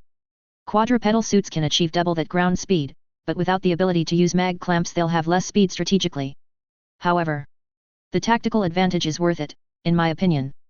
After all, mechs without jump jets are strategically limited, but there's still a role on the battlefield for non-jump capable battle mechs that use that tonnage to instead carry more weapons and armor. I'm not an investor, Michael. But you are, Duchess Gallery, but you are. And then he started going again, talking about future weapons systems and how he wanted half of the yellow jackets produced to be made with Arhi's new missile system instead of a machine gun. She let him. They weren't at the test field yet, so there was no harm in letting the man talk. The Lyran Commonwealth needed this man to do his best, and indulging in a few of his frustrating habits was worth getting the Arhis on board willingly instead of having to get nasty about things. Nandi needed to plan and prepare for offensives against the Free Worlds League and the Draconis Combine already, and didn't want to have the gears of war gummed up by nobles who felt undervalued. At least she didn't have to plan to keep the Cappies from trying to take back their lost worlds, too. It was a pity that Thomas Merrick hadn't finished things when he personally led the FWLM in a raid in force deep into what remained of the Capellan Confederation. In that inferno of burning factories, cities, and the systematic demolishing of Xi'an Center for Martial Disciplines, the Leaguers had exacted their revenge for Romano's underhanded threats tenfold. Then they'd neatly filed back aboard their dropships and returned home, mere days before reinforcements arrived. The message left behind proclaiming vengeance done had been clearly intent on ensuring the Archon and First Prince knew the Captain General of the Free Worlds League had heard their veiled threat, and complied as much as was internally feasible. While Nandi understood the advantages of a fractured border region comprised of nations too individually weak to pose a threat, and too ideologically opposed to band together, she still wished personally for the sense of resolution that would come with the total destruction of a great house. Like what would hopefully happen to the Draconis Combine. If Janosch Regent hadn't successfully threaded the needle between dire threats within and without, then perhaps the FWL would have served as a border region instead. Nandi would have been happy to hear that the League had fallen into anarchy over the Captain General's chair, if Thomas had failed to keep his internal backers appeased after Romano's madness. Landgrave Welby's spiel wound down at last, ending on a point about the boundless future possibilities represented by Arhi's innovative new weapons systems. So how many pals have you made so far? Nandi asked. At the moment? Yes. As in, right now? Yes. I don't have the exact numbers, he dithered. Perhaps if I could get back to you in a month. I don't believe I can wait that long, Landgrave. The words came out soft and polite, but despite that their meaning was as sharp as a vibro knife. If I had to guess, and this is only a guess of course, then, 3. Welby admitted, face red with shame at the admission. It's not my fault. It's Defiance Industries. As coup of Arhi's Industries I can say authoritatively that they've been on a hiring spree like crazy, and while of course Arhi's is the best in the business, we're having some manpower problems. We don't have the hiring budget to compete with Defiance, and they're deliberately targeting our own picks with counter offers. Despite that, we've got one production line working, by God, but then we had to choose to either make a second line and train up some new fresh hires sharp but no real experience, or run the line we'd worked the bugs out of, and I picked the former. Once we get the second factory line running in 4, 5, 6 months, then we'll be pumping yellow jackets out like crazy, but we are facing a short-term delay in production. And this is really good, you'll love it. I've even got a proposal on my desk for the existing factory to produce a variant with a missile launcher instead of the machine gun, switching from the base template every second month. He'd mentioned that earlier, and Nandi latched onto it. What's the performance on that launcher? The exact same as on a battle mech, except it's only one tube. We can fit it in a 4-round magazine onto a yellow jacket with only minor modifications, and it's simple engineering to upscale it with more tubes and a more permissive frame. She let that roll around in her head for a long minute, during which the lower noble dared not speak. Would a new and effective weapon be enough to make up for the lack of current results? Yes. Expanding the engagement range of PAL threefold was excellent, especially defensively where they could constantly resupply their internal magazines.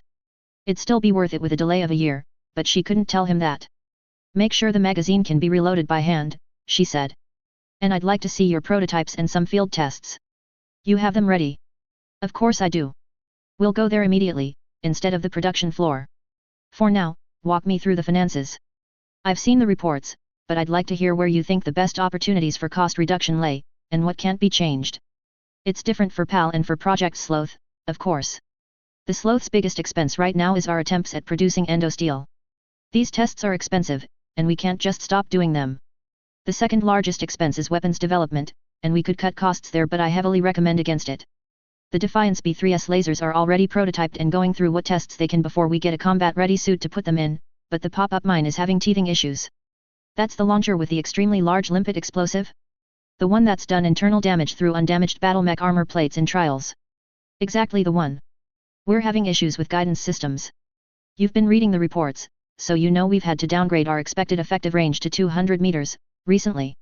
We could cut that program, or relegate it to backup status, and move forward with a missile launcher or machine gun cluster instead, but through armor damage is, well, it's very tempting. The former mech warrior's voice lowered as his shoulders firmed, just for a moment. If I'd had to worry about taking engine or gyro damage without having my armor ablated first. Well. It'd force enemy mech warriors to be a lot more cautious. I'll tell you that. Nandi considered what he'd said. If she had to worry that her Zeus might just stop working because of a single hit, that kind of thing happened already. It was called a lot of things across the galaxy, but the Golden BB was a common one. You could throw 19 tons of armor on an assault mech, and there'd still be the minute chance that something could get in through an undetected flaw in an armor plate, crack your reactor shielding or break a gyro, and then you'd lose half your combat effectiveness in an instant. Giving the Sloth the ability to force that would be very powerful. Alright. What about PAL?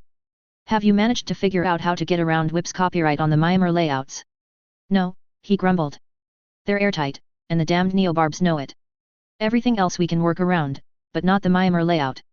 If you want PAL out of Darhees, then you'll be paying licensing fees. Once you've paid the Myanmar one, then the rest are pretty cheap, so it's not all bad. The Archon wants PAL, and she wants lots of it. We plan on anchoring our conquests in the next war with it, freeing up more frontline units, she said. Is there anything you can do, under the table? Do you think the courts would back the Taurians' patents, if Darhees pressed the issue? Michael Welby's jowls wobbled as he took a more aggressive stance than he had all day. I cannot endorse attempting to circumvent patent law. I would never endorse anything so low down, so outrageous, so ill-mannered. And besides that, Watt and Hammer Industrial Products has contracted with Blake and Sons. They're a notable Terran law firm that specializes in copyright and trademark law, and since the Yellow Jacket's already in production across the Commonwealth, there's no realistic chance of getting to make the stuff for free. Damn. Fees, no matter how modest, added up fast when applied across the full breadth of the LCAF. Blake, and, they sound like Comstar cultists. They are, but they're very good at what they do. It's damned hard to pull one over on them. No, as coup of Darhees Industries, I can't endorse it. His smile took on a decidedly slanted angle as he leaned his ponderous bulk forward conspiratorially, but I will say that we've figured out a solution to the Sloth Project's motivation problems. Our initial tests are seeing motive improvements on the order of 33%. As to the armor, that's also been improved massively. It was simple enough to whip, if you'll pardon the joke, up a completely original armor formula for Project Sloth, and our own Yellow Jacket production, which eliminates a source of license fees. And the cost efficiencies? The scalability of production? Nandi Steiner asked, knowing that was where the problems also were. Only about 6% better cost ratio than what the Taurians are selling. Nandi nodded approvingly. I knew it. Nobody beats Lyran engineering. Michael swelled up even more at the compliment. I want to see simulations run, comparing various weapon loadouts. Keep the pop-up mine, but consider replacing the lasers, or just one of the lasers, with a missile system. Something to give it more punch at skirmishing distance. I'll have the simulations run as soon with the latest performance forecasts as soon as I can arrange for computer time. The results will on your desk within the week, he promised. There, she thought. That should do it. And then the inspection tour resumed. 3033, Winter 1, Chong. Stera P, Taurian Concordat. The door to the conference room closed slowly behind them as the pair of men walked down the thickly carpeted floor of the secure facility which was Concordat Armor Works headquarters. The monthly meeting with their ultimate client, the TDF, was over, and it'd been a messy one. Jackson Watt had refused to behave properly, and the representative in question had been, unfortunate. For him. For Chong, it'd been pure catharsis. Can you believe the nerve of that man? The balls he has? Who does he think he is, talking back to our primary future customer like that? Ka is reliant on the goodwill of the protector of the realm and the TDF. You just can't backtalk to a customer like that. Elias Kate ground out between clenched teeth. His protruding mouth combined with an unfortunately shaped nose and shrunken eyes to give him an unfortunately tapered face. But he was the chief of operations for Taurus Territorial Industries on Stera P, and the one who'd headhunted Chong to lead TTI's battle armor project. His acquisition was a move justified with market share predictions, but everyone in the building knew the real reason. Director Kate was the kind of man who'd go to a small-time company's product demonstration just to see it flop, and laugh at their misfortune. He never forgot an insult, and he always got even. The Stera P branch was his kingdom, and he'd be either your best, most generous backer, or hound you until he finally got to see you squirm. Shift changes, bad managers, denied promotions, relegation to dead-end projects, and worse awaited anyone who didn't raptly hang on his every word and treat him like their own corporate god. Stealing a key employee and letting a corp collapse after it outmaneuvered his attempted takeover? That was Tuesday for the little weasel. Still, he'd worked for worse, Chang thought. His job before Whip had been retail, and that's just the same shit. And in this case, as so often lately, he couldn't bring himself to disagree with the little tyrant. And the pay was fantastic. He just stood there and said it was a stupid idea. To a marshal. The marshal who personally wrote that requirement. He may as well have called one of the most important people in the Concordat an idiot. Okay. So obviously that was a dumb shit move, and Whip's loss is our gain. I think I can squeeze TTI in as the project lead and clear pick for uniform TDF adoption, in the aftermath of that fiasco. Watt just told Marshal Nim he wouldn't be working on the Consolidated Battle Armor project personally, and you're the Yellow Jacket's primary developer. Between that reputation and my work on the jump jets used in the jump jacket, TTI's got to be a shoo-in. I'll lean on my people in the Ministry of Defense and make that into a certainty. Chang shook his head. I knew the man was naive, but this is too much. Enough about Watt. He'll survive it, Kate groused. But that was strictly armature hour. He's burned some political capital that he didn't need to, but even though this is going to burn Whip bad, it won't sink them. Moving on from that. The Andurians. Who invited Andurian Aerotech? Protector Thomas Calderon, obviously. Nobody said it. They both knew the answer. The engineer didn't like it either. It's called Concordat Armor Works, damn it. But they're supposed to make good ASF. This limited technological proliferation thing could benefit us. I think one of those worlds they conquered makes a lot of big tanks, too. Next thing you know, the Canopians are going to get involved. What's wrong with Canopians? My favorite girl's Canopian. Kate snapped, and Chang immediately deflected his boss ire away. Nothing's wrong with them. I just don't want them leeching off Ka. If they want our technology, then they can buy it fair and square. Humph. I suppose. I spend enough money on her anyway. It'd be nice to get something back from Canopus. Anyway, what's your take on these new requirements? Can you still make it work? Among the items Chang had brought into Whip on the day before he'd quit had been a hollow cube with an almost unnoticeable false front. Behind this facade, which was a real hollow cube containing nothing but music files, had been a second interface port for a second, much denser and more powerful, memory storage section contained within the low-quality exterior. He'd loaded up every file, every page of notes, every design document that he'd ever contributed to, and because of the spyware in that special hollow cube it hadn't even been detected. It'd only been fair. A man should keep what he worked on. It wasn't right that he'd lose access to everything he couldn't cram into his memory when he quit. Theoretically he could remember all of it, so it wasn't theft or breach of intellectual property laws, just a memory aid. Give me a minute to work it out, okay boss.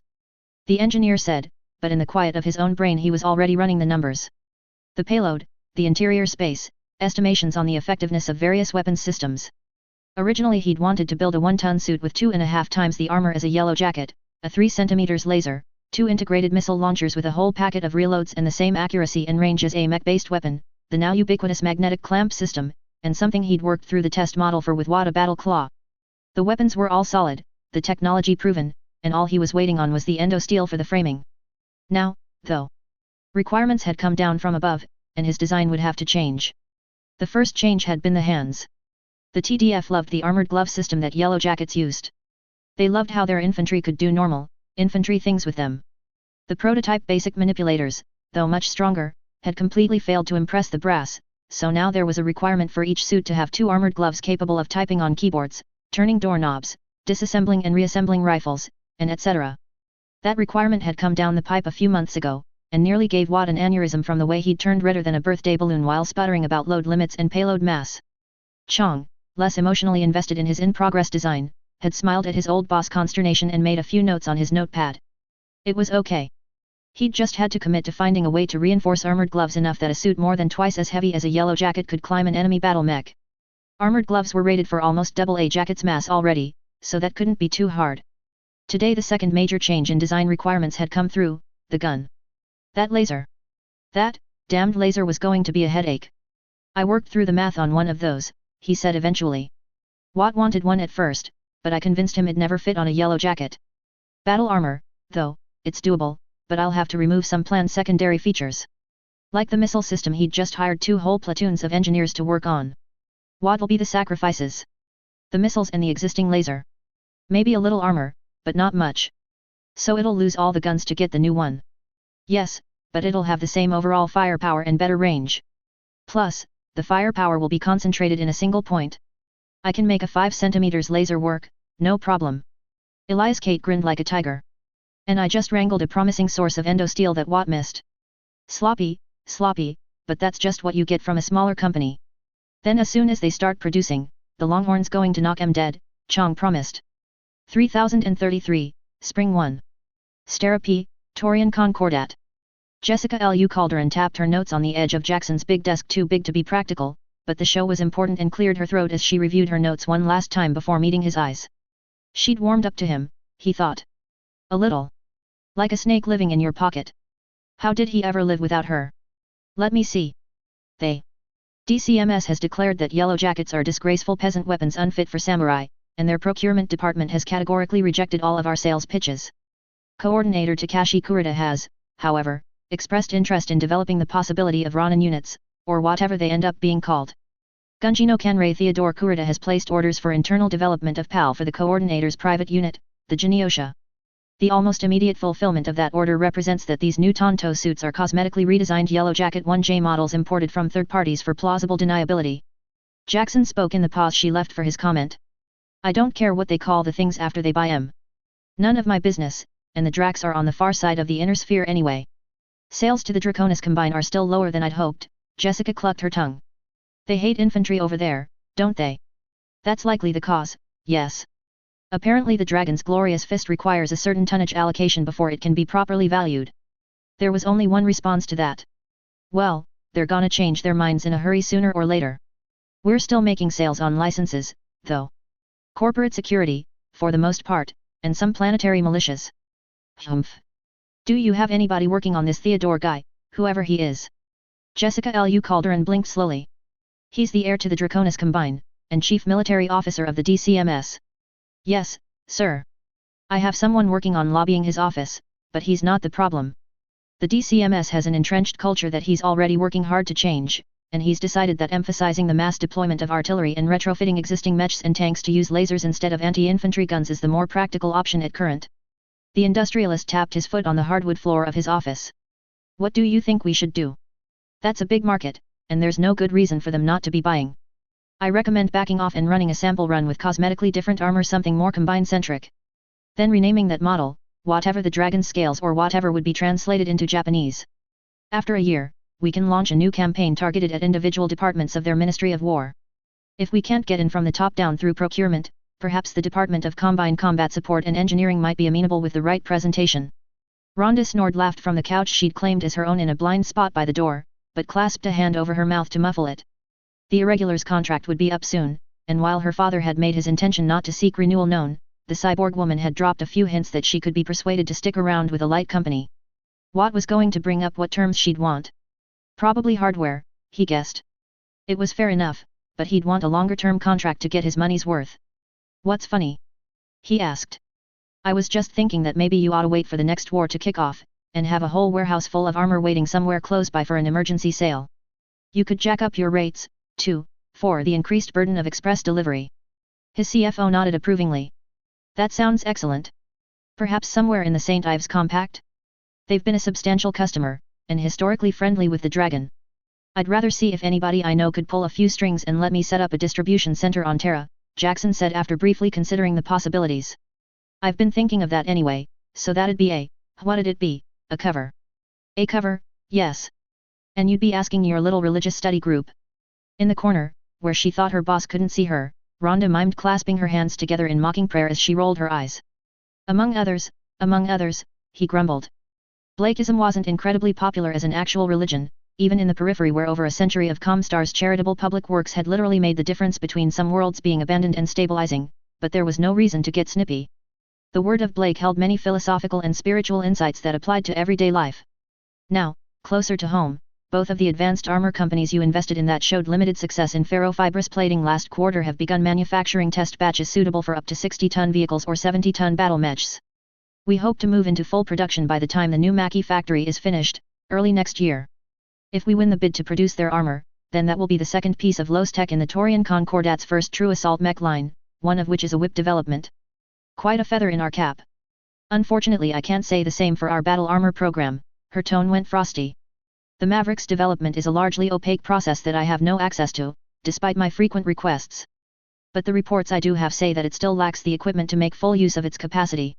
It has secrets, Jackson said with a voice as hard as armor plate, for a moment every inch the CEO and majority owner of WIP. He stood, rising to his full height, and for a moment he looked less like a chubby man and more like a bulldog, shoulders broad, face set in a determined mask. I'm playing some parts of it close to my chest, Jessica, and I'm doing so for good reason. I don't withhold information from you lightly, but you don't need to know that yet. I've made a promise, a challenge, and I will meet it. I will not take risks that would jeopardize that. Don't ask me again. The older woman sniffed. Well. All right then. Sterapy Defense Industries finished with the latest round of revisions on that gun you're putting together with them, so it'll be on schedule. And I like their performance tests. It's very economical. A very good gun. I'd have liked to have one while I was doing my service. I want one, Rhonda said. I called dibs. I want the first one as a birthday present, or a bonus. Whichever. Normally women want jewels or sweets. Come on, sugar daddy. Treat me good. Jackson glanced out the door for grizzled homicidal mercenaries and reached for a tall glass of sweet tea to steady his nerves. Please don't let your father hear you talking like that. He'd skin me. He'd actually skin me. Jessica coughed politely and resumed her briefing. Sales figures to the other great houses are as predicted, with some minor variations. The Free Worlds League has bought more, and here's some gossip. Janos Merrick is looking to retire while still alive, to help his heir Thomas solidify his position as Captain General. Also, the Wolf's Dragoons have sent over a good number of technicians and engineers to support their cadre in bringing up the Calderon Red Hand Regiment, but they got bored and decided to try and make battle armor. As is the local fashion. As is the fashion, yes. They've thrown together a suit you might find interesting. I found out about it through Ka, since WIP is still technically a member even if you rejected the TDF specifications for their new contract. It's similar in many ways to our early Maverick designs, basic ground speed, full jump jet speed, 250 kilograms of armor, one armored glove and one battle claw, magnetic clamps, and an interesting design they're calling the modular weapon mount, that can hold any weapon that fits in the available space and weighs less than 200 kilos. Jackson nearly spit out his tea. He sputtered and his cheeks bulged as some of it even went up his nose and set his eyes watering from discomfort. Eventually, he swallowed it. Is something wrong? Jessica asked, not having moved an inch. You said the Wolf's Dragoons? They, mercenary company, the Wolf's Dragoons? With Natasha Kerensky and Jamie Wolf. He asked roughly. They've got a jumping battle armor with a battle claw, a 200-kilo laser, modular technology, and a missile system. Sounds nice to me, Rhonda said, for some reason staring at Jackson with a laser-focused gaze. What's so surprising about it, boss? Nothing, he muttered. Nothing. I was just surprised. I almost made the same suit, just without the claw, and I'd have used a reloadable but smaller missile launcher. Uh-huh. He wasn't really paying attention to her anymore. That was like the Elemental. The suit the Wolf's Dragoons made was more than just similar to the Elemental on a surface level. That modular weapon mount was clan technology. As in the clans. As in the clans that were what Kerensky's Exodus fleet turned into when he took the SLDF and fucked off Ski instead of picking a side in the wake of the Star League's collapse, returning in 3050 to wage war on damn near the entire galaxy and beat it half to death before finally losing. And that had sparked his memory of a piece of gossip he'd heard in the late 60s, his last time around gossip about how the Wolf's Dragoons were actually clanners who'd came to spy on the inner sphere and gone native. It was shocking, but nothing Jackson Watt gave two shakes of a rat's ass about. After all, what were the odds of there being more secret clanners? He shrugged and turned back to Jessica. Make sure to check for your spies. They might have pulled that design off our old development team. The Maverick's nothing like it though, so if we are compromised then they haven't gotten that deep. Let's move on to what's next. That's Edward Calderon coming to visit in 3 months, right? I want some prototypes to show him before then, so catch me up on the orbital industry. I heard Factory 2 over on Pinard had a setback recently, right? 3033, Summer 1. Sterapy, Torian Concordat. My father has had 2 secret meetings with Grand Duchess Humphreys, one of which also had the attendance of Magistrix Centrella, in the past year, Eddie said as he and Watt walked into his office. Cranston snored went first, pistol drawn, and cleared the room. The quiet footsteps of one of his mech warriors creeping along the perimeter wall echoed faintly through the air. The office was clean, well furnished, but austere for the status of the man who owned it, with a single large green velvet-topped desk, a comfortable chair, a couch, a few guest chairs, and a small low table off to the side. It did have a bar well stocked with all manner of alcoholic and non-alcoholic drinks. I've met, frequently with important figures in the Grand Duchy and the magistracy, and we're getting closer to formal agreements by the week. Surely they don't want to join the Concordat. I know those Oregon people seem happy enough just being friendly neighbors, and they're small fry. Well, smaller fry in comparison. I wouldn't want the Canopians to join the Concordat even if they wanted to, not now. Eddie defended. Not when we're already dealing with billions of new citizens from former Capellan worlds. But Dame Humphreys has agreed to lend us some specialists in handling former Capellan worlds. I never dreamed that there could be so many cultural similarities and still end up so different. Just setting up the school systems is a nightmare. Did you know that Capellans expect propaganda classes? As in, being propagandized too. And if you don't include it in their elementary schools, the parents get upset about it. Bizarre. I know what you mean, Jackson said commiseratingly. I've been trying to break into the Victoria market, and it's a mess. I've made a dozen cultural gaffes and it's been hard getting back in their good graces. Fortunately, I've got money to burn on PR projects. It was a bad idea to mention I liked Capellan women, though. Bad call, Eddie. Very bad. You think you have it rough, being wealthy, high profile, and single? I've got it worse. Every time I meet for negotiations, there's coincidentally another young woman who just so happens to not be attached there trying to get a hook in me. Poor you, covered in pretty women. If only you weren't so stubbornly single, Jackson said jokingly. If I married a Canopian or an Andurian, it would be a disaster. That'd be a flag showing my favor to that nation, and through me the Concordat's favor. It would destabilize the tentative equality between us, not that it's real equality. Everyone knows the Canopians are the weak link, but if anyone says it out loud it'll spark all kinds of nasty feelings. And I don't even think it's solved the problems Kyala Centrella has. That woman has issues. That would be bad. It's not the worst. Emma, that's the magistrate's daughter, is in the same boat. And Dame Humphreys has.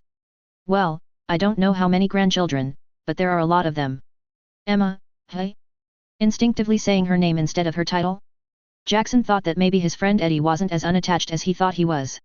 He'd have to send this Emma a HPG message, and see if she was on the up and up. Anyway.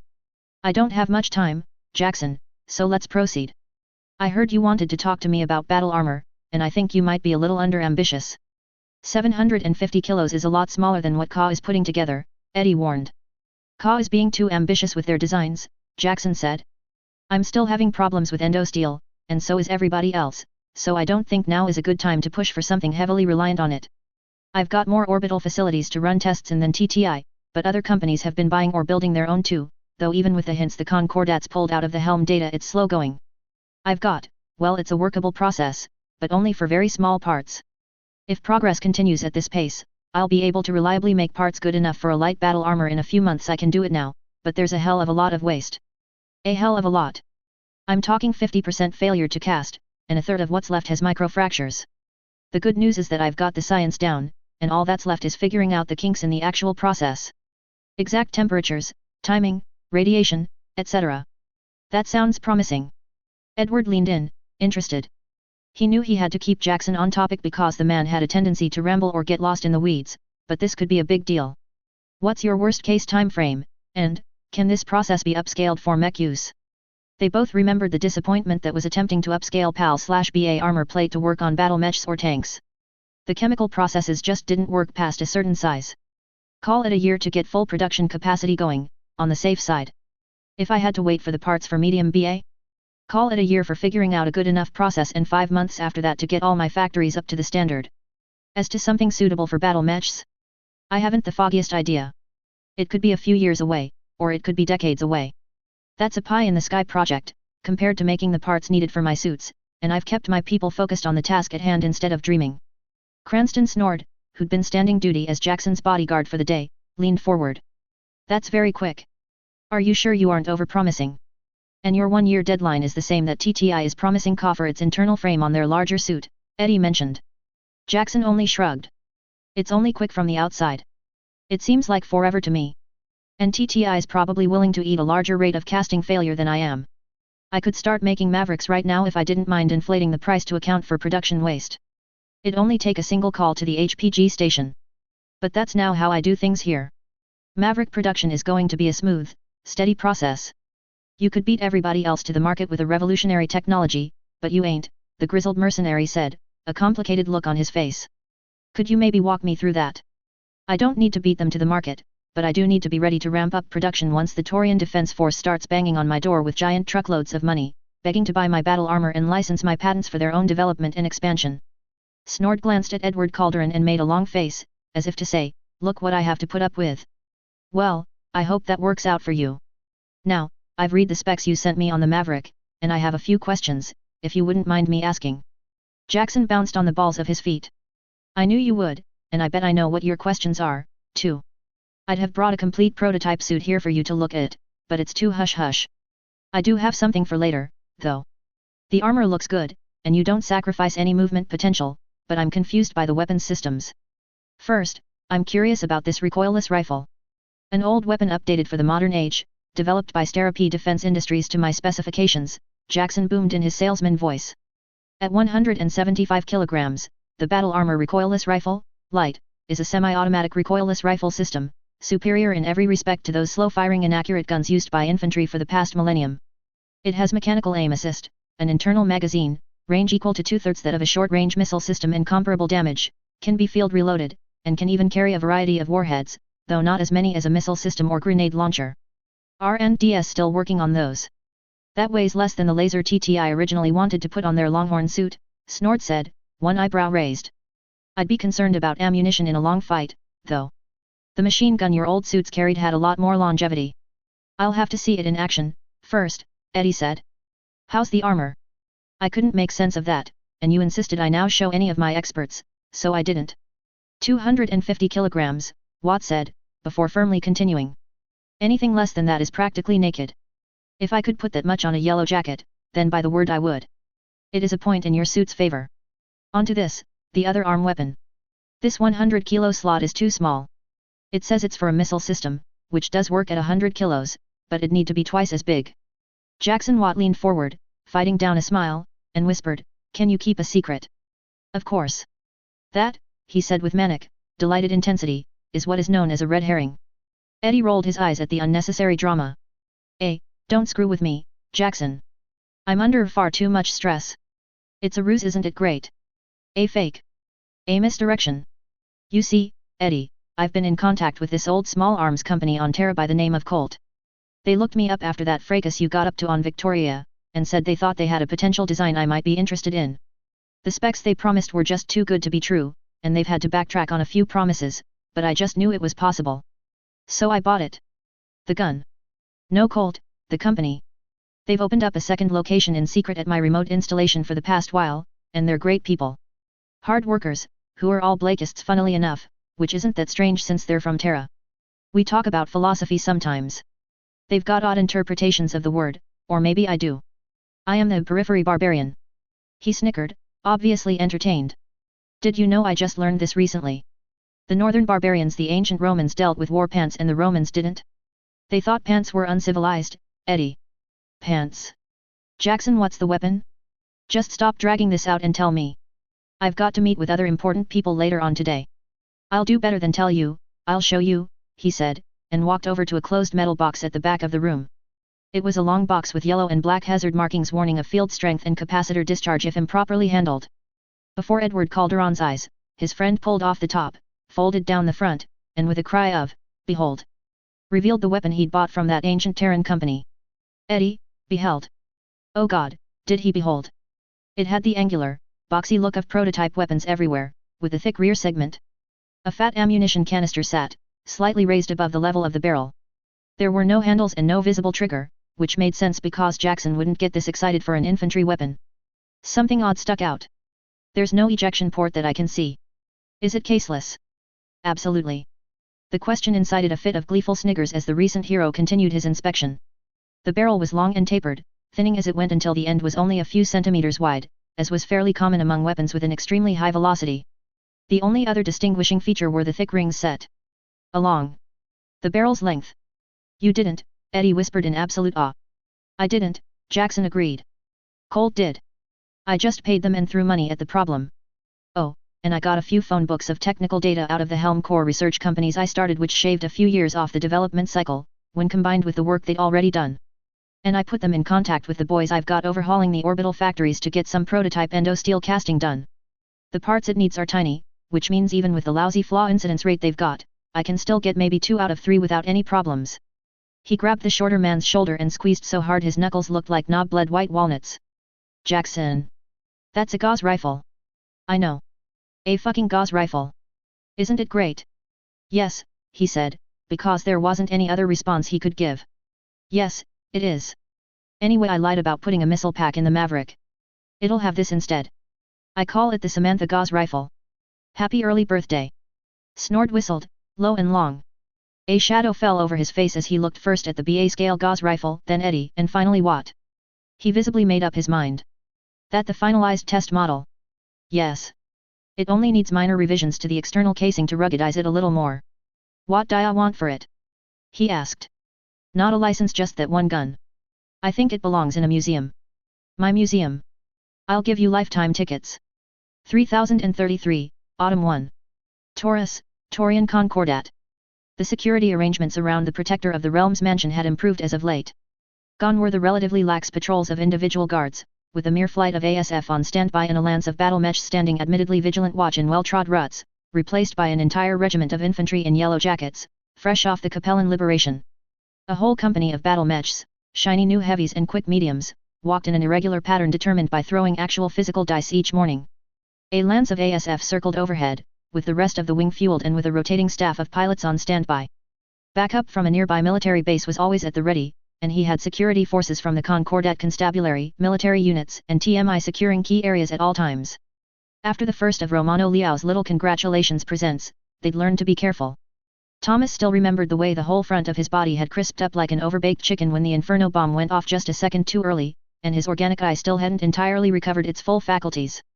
He might need 2 cybernetic eyes, and Thomas had spent more than one quiet moment of reflection morbidly wondering if he should get one that matches his first, or one with different capabilities. It'd look lopsided, but that would be interesting.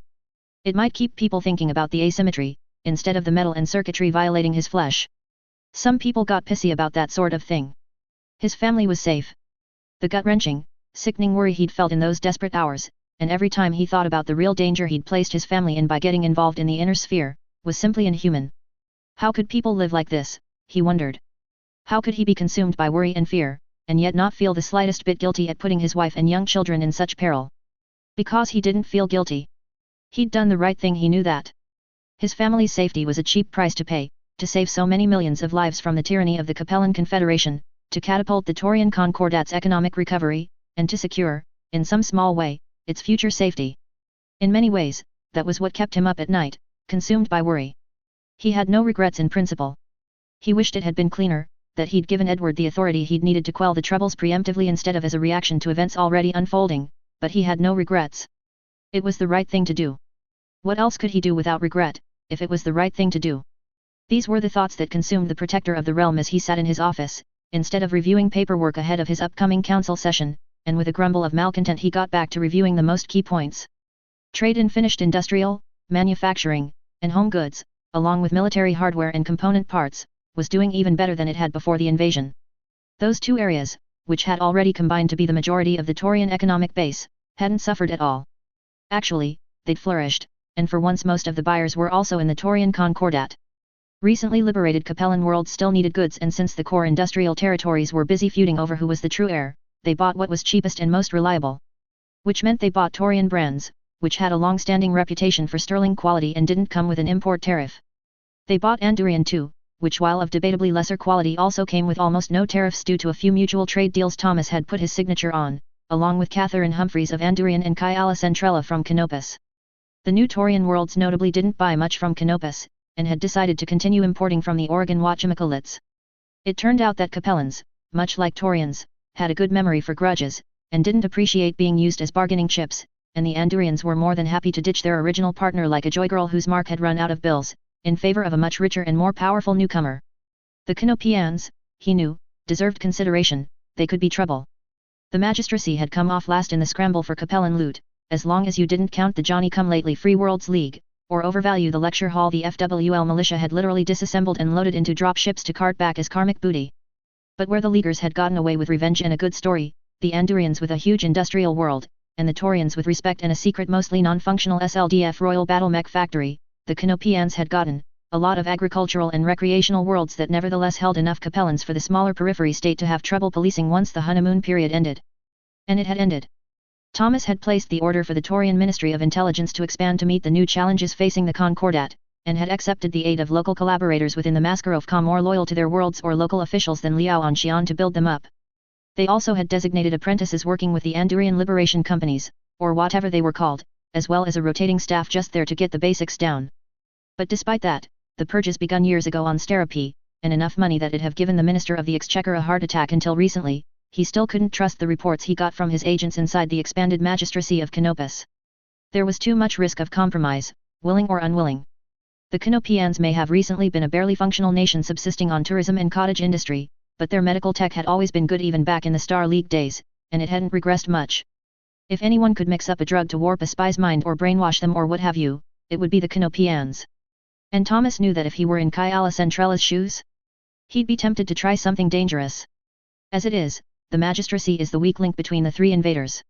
Except the Oregans. Right. Can't forget about them. Supposed to recognize they're their own people now. I still slip up. The Mackey factory was almost ready to start its first production run, which was excellent news. Last-minute redesigns to incorporate ferrofibrous armor hadn't taken too long, and the production data on case had been proliferated to several backup sites, including a hollow cube in the back of Thomas's sock drawer. That had been an excellent bribe, and one piece of corporate graft that nobody involved regretted. Once the Mackey line made sure there weren't any kinks in either technology, they'd be proliferated out to every mech factory that could fit them, which was almost all of them after the past year of massive government grants to modernize. Practically none of the Taurian war materials factories were back in top condition, but two was always bigger than one, as the saying went. And the secret refurbishment and research team augmenting the existing Capellan team on Victoria had soaked in everything that Terran Company's techs had said, all without Thomas having to actually put his hand up and announce to the whole galaxy that he had a secret SLDF factory for a big assault mech with a big Class 20 autocannon on his hands, complete with all kinds of low-tech goodies. Oh yes, Victoria had been full of surprises, and that was only one of them. Thomas grinned like a loon at some other good news he'd gotten recently. Now the Taurian Concordat had another lead on cracking the secrets of Gauss rifles, too. A Mackey was a clumsy beast. A Mackey with advanced armor, case, and a Gauss rifle was still clumsy, but far more dangerous. And there were 3 more factory lines in various states of disrepair and decay on Victoria. That Emperor line was only the one his people were most hesitant to try their hand at decoding the mysteries of, for fear of ruining some irreplaceable clue to ancient wisdom. Not that there was a lot of truly irreplaceable ancient wisdom, with the way he'd treated the Helm Corps. Ancient wisdom had been turned into an undergrad project. A term paper. 15% of your final grade. Thomas cackled in manic glee. Later, at the Privy Council meeting, he was significantly less gleeful, and much more tired. He wanted to go home to his wife. When would Edward take over again? Thomas checked his watch. Probably not in the next 2 hours, unless he got lucky. And moving on to the last leg of this meeting, Thomas Calderon said as he rolled his neck before the vast array of valued minds and experts that served as his council, some long-time members but many new and eager to prove themselves more competent than their predecessors. Somebody's blowing smoke up my ass, and I don't like it.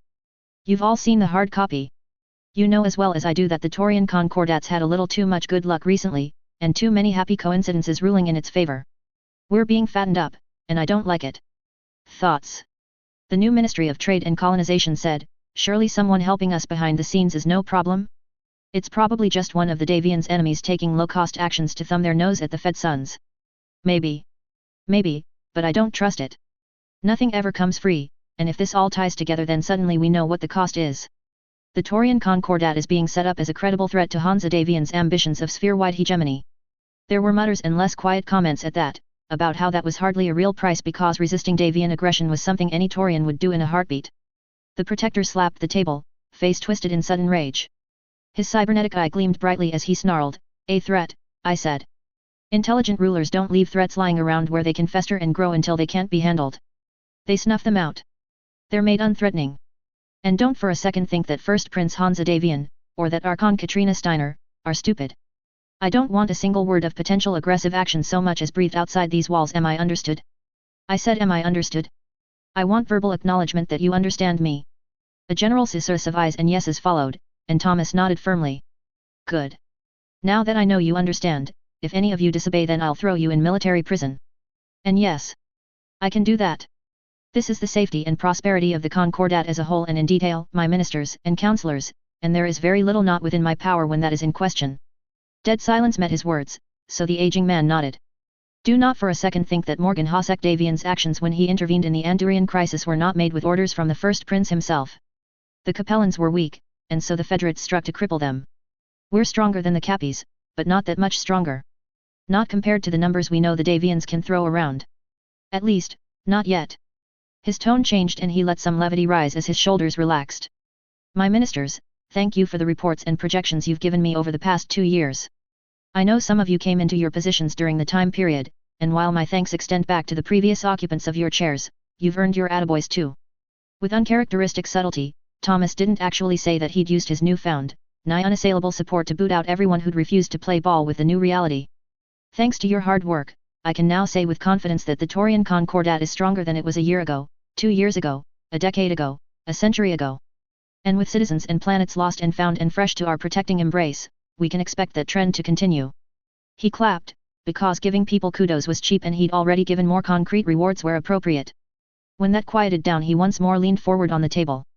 So, what we need is time. I've got Marshal Corey Calderon booked to talk about how well recruiting is going on in the former Capellan districts, but between you and me he's told me it's going exceptionally well. Just armor and infantry, for now, but I've been thinking about working that civic pride angle and doing a few understrength regiments, maybe 1 mech, 2 armor, 3 infantry battalions? That's off topic, ignore that. Back on topic, we need to make sure the Feddies don't think we're easy pickings while we digest what we just ate, and part of that's going to be working more closely with the Grand Duchy of Andurian. The Concordats already reduced tariffs, but I'm thinking joint military exercises, and I want to see some proposals for what your Ministry of Area of Expertise can offer Humphreys in exchange for friendship. And by friendship I mean trade, ASF, and mutual non-aggression pacts. We've got good informal relations now, but we need good formal ones too. After a few seconds he realized what he'd missed and said, and I want the same for the Canopians, but feel free to just send me a paper copy of them at your convenience. Ken Pappas has been Taurus' friend for a long time, and we won't abandon them. We can all move forward in mutual cooperation for the sake of prosperity. We are not a successor state, and none of our new friends are either. We don't have to send millions to die over rocks in space. Whoever's fed us a few aces behind the scenes, we're no puppets. And I have no intention of spending Taurian lives like water. Our destiny does not lie in war, but we must be ready for it. At least until the wrong person inherits a throne and we all start bickering like cats over the last bowl of kibble, he thought. And the meeting went on. But there was one more thing. There was something Thomas hadn't told his advisors, or even his own children, something more world-shaking than the revelation that Comstar, the supposedly neutral facilitator of FTL communications and the charitable religious organization most responsible for humanitarian aid to the periphery in its darkest hours, was for some reason opposed to the rise of the Lyran/Davian alliance. Oh yes, he knew about Comstar.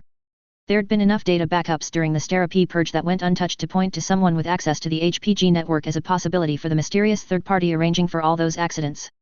And then, well, it took a special kind of person to consider everyone as a potential culprit, and the HPG blackout Comstar D hit the Feddies with had been suspiciously convenient for the Cappies. But this secret was different from that one. That one he'd told his son and his other closest advisors, but this one? This one was for his mind only. It was a very powerful secret, and one best never acted on overtly. Jackson Watt was a Comstar double agent. It all made sense. His Blakeism, how he'd come out with advanced technology that helped set the Concordat up to take advantage of the weak internal position of the Capellan Confederation, something that Comstar would know because Comstar reads the mail they transmit. And then recently, Watt D come out with another acquisition, this time from an old Terran company. Terra was where Comstar was headquartered, and produced a downscaled version of one of the most prized and effective pieces of Los tech that could theoretically be studied to produce a battle-mech-scale weapon. Just that would be enough for Thomas to think he was a plant, but with this most recent exchange of messages he now knew for a fact that Jackson Watt was a double agent, a true Taurian patriot secretly working from within Comstar. He'd sent a message to Stera-P hard copy only, enclosed in a locked briefcase only to be opened with a combination key sent to Jackson Watt inside the head of a different messenger. It had contained the analysis of the armor and machine fragments found when Director Bettman was killed by unknown stealth assailants in the forest outside Watt's factory. It also contained 4 words. Could Comstar make this? Jackson had responded, yes. But that wasn't all. He'd sent back sketches and a summary of what he called a tornado. A PAL that was fully ECM, IR, and visually stealth capable, but carried no integrated weapons. He'd also called it an overcomplicated boondoggle, but Thomas's detuned that part out. If Comstar was putting its hand on the scales of the succession wars, then it couldn't be to help any one faction actually win them, because with that kind of information superiority victory would be more a technicality than anything else. So, logically, Comstar didn't want anyone to emerge victorious from the succession wars. To that end they had facilitated the successor states' worst tendencies, keeping them constantly at war, reducing their armies and destroying each other's infrastructure so that the numerically smaller Comstar would have to keep track of fewer variables. And the decline of technology, only recently beginning to reverse? That was Comstar too. After all, if Comstar held onto the old Star League technology, then the further everyone else backslid the more free rein the Blakists had to manipulate things with their technological superiority. Why? To play kingmaker over the rebel? To hide dark secrets that would come to light if anyone became First Lord of a second Star League, and demanded Comstar relinquish the records and HPG network it held in trust? Inertia? A crazed death cult? It was impossible to know. But evidently Comstar had some reason, and the alliance between the Lyran Commonwealth and Federated Suns threatened that.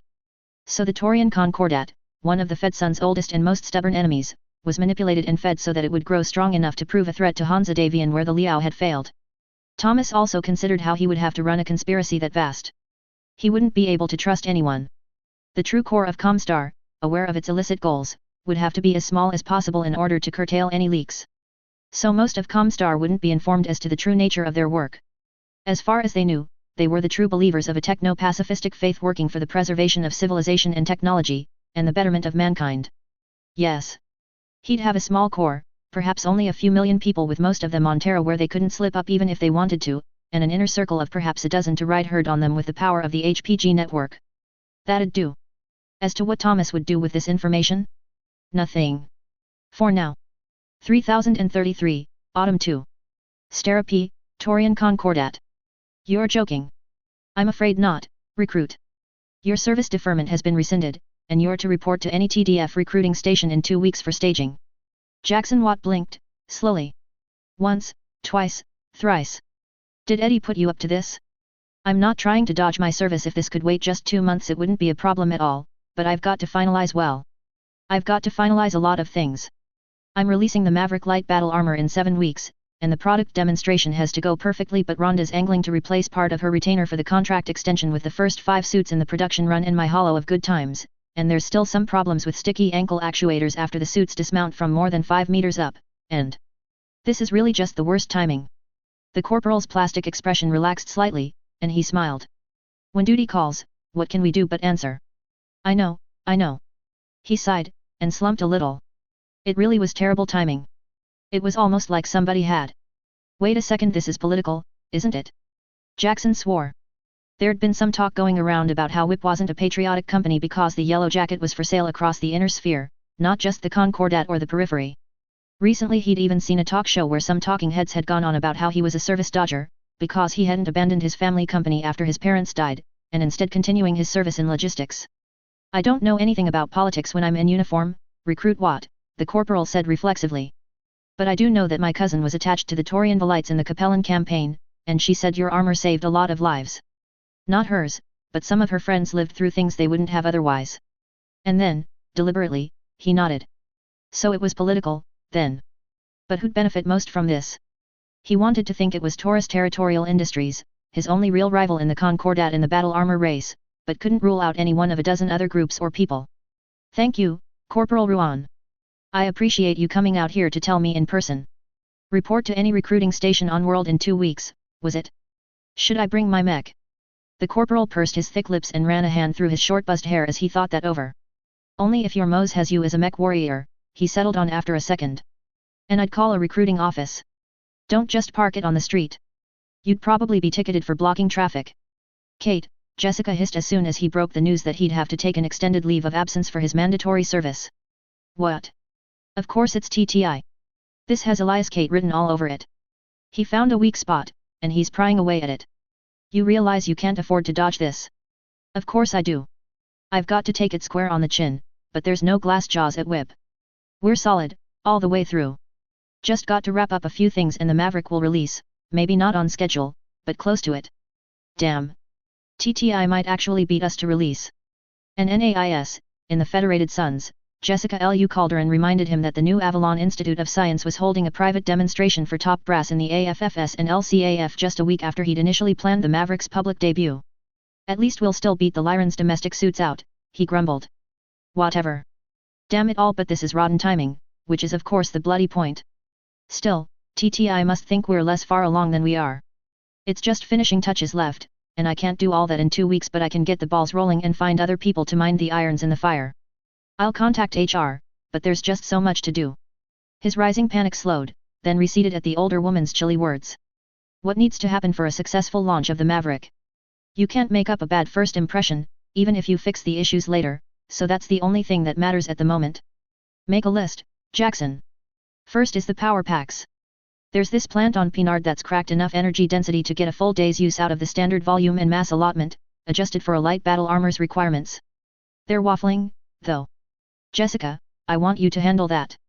Delegation was the key, he thought as he furiously mulled over his options. I don't need them exclusive, even though it would have been nice. We just need first refusal on their production. That shouldn't take long, but if they keep holding out until we get desperate, then screw 'em.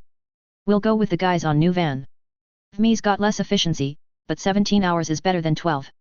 Are we locked in with SDI for munitions and the recoilless rifles? We are, as of last Thursday. Rates are locked and the lines are tested. They can spin up to full production with 2 weeks' notice. Jackson nodded. All right. I'll call Agnes. She'll come out of retirement at least long enough to train a new crop of administrators if I offer her a wheelbarrow full of bulls, and ask personally. I'll need to take a ground car over, which means Snord needs to know to prepare the discreet escort. What else needs to happen? Can Colt make enough of the special project gun? Yes. I'll need to make a personal visit to them too, and explain things, but they're ready. Not as ready as they could be, though. Armor production is good, but there are still a few bugs in the frame. That ankle joint likes to stick. I'll write a memo to the design team that it needs to be resolved quickly, and to go with the hack job solution I proposed 2 months ago if they can't think up anything better in a week. Other than that, all that's left is who to leave in charge. Jessica Lu Calderon didn't say a word. She stared at her boss, waiting patiently for him to realize what was going to happen, like a crocodile lurking in murky water, eyeing a toddler playing on the muddy bank. Slowly, Jackson Watt turned to his CFO and stared her in the eyes. Jessica. Yes, Mr. Watt. You're CEO while I'm out. Hire somebody to do your old job, and, as a personal favor. Anything, she purred. Make 'em bleed. Of course I will. Who do you think I am? And then 2 weeks passed, just like that. Time slipped by in an endless haze of meetings, arrangements, and delegating both authority and responsibility. Giving up so much control of Whip was sickening, and many times he'd had that treacherous thought, why not just call Eddie? Give him a ring and he'll sort this whole mess out. But that would be playing right into that worm Kate's hands. That was what he was expected to do.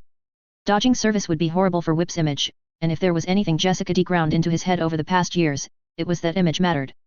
A small-time company could afford to cultivate personal relationships with everyone who bought their product, but a big one like Whip was now needed to create a public perception that would be everyone's first impression. And a bad public perception could bias everyone who hadn't personally interacted with him beforehand against his company, all the way up the chain of command and into every procurement office known to man. But let it not be said that Jackson Watt couldn't hold a grudge. He did send a message to Eddie, but it wasn't the one Kate and Chong could have possibly expected. Recruit Jackson Watt, reporting for duty. He said, and saluted to the ensign in the recruiting office.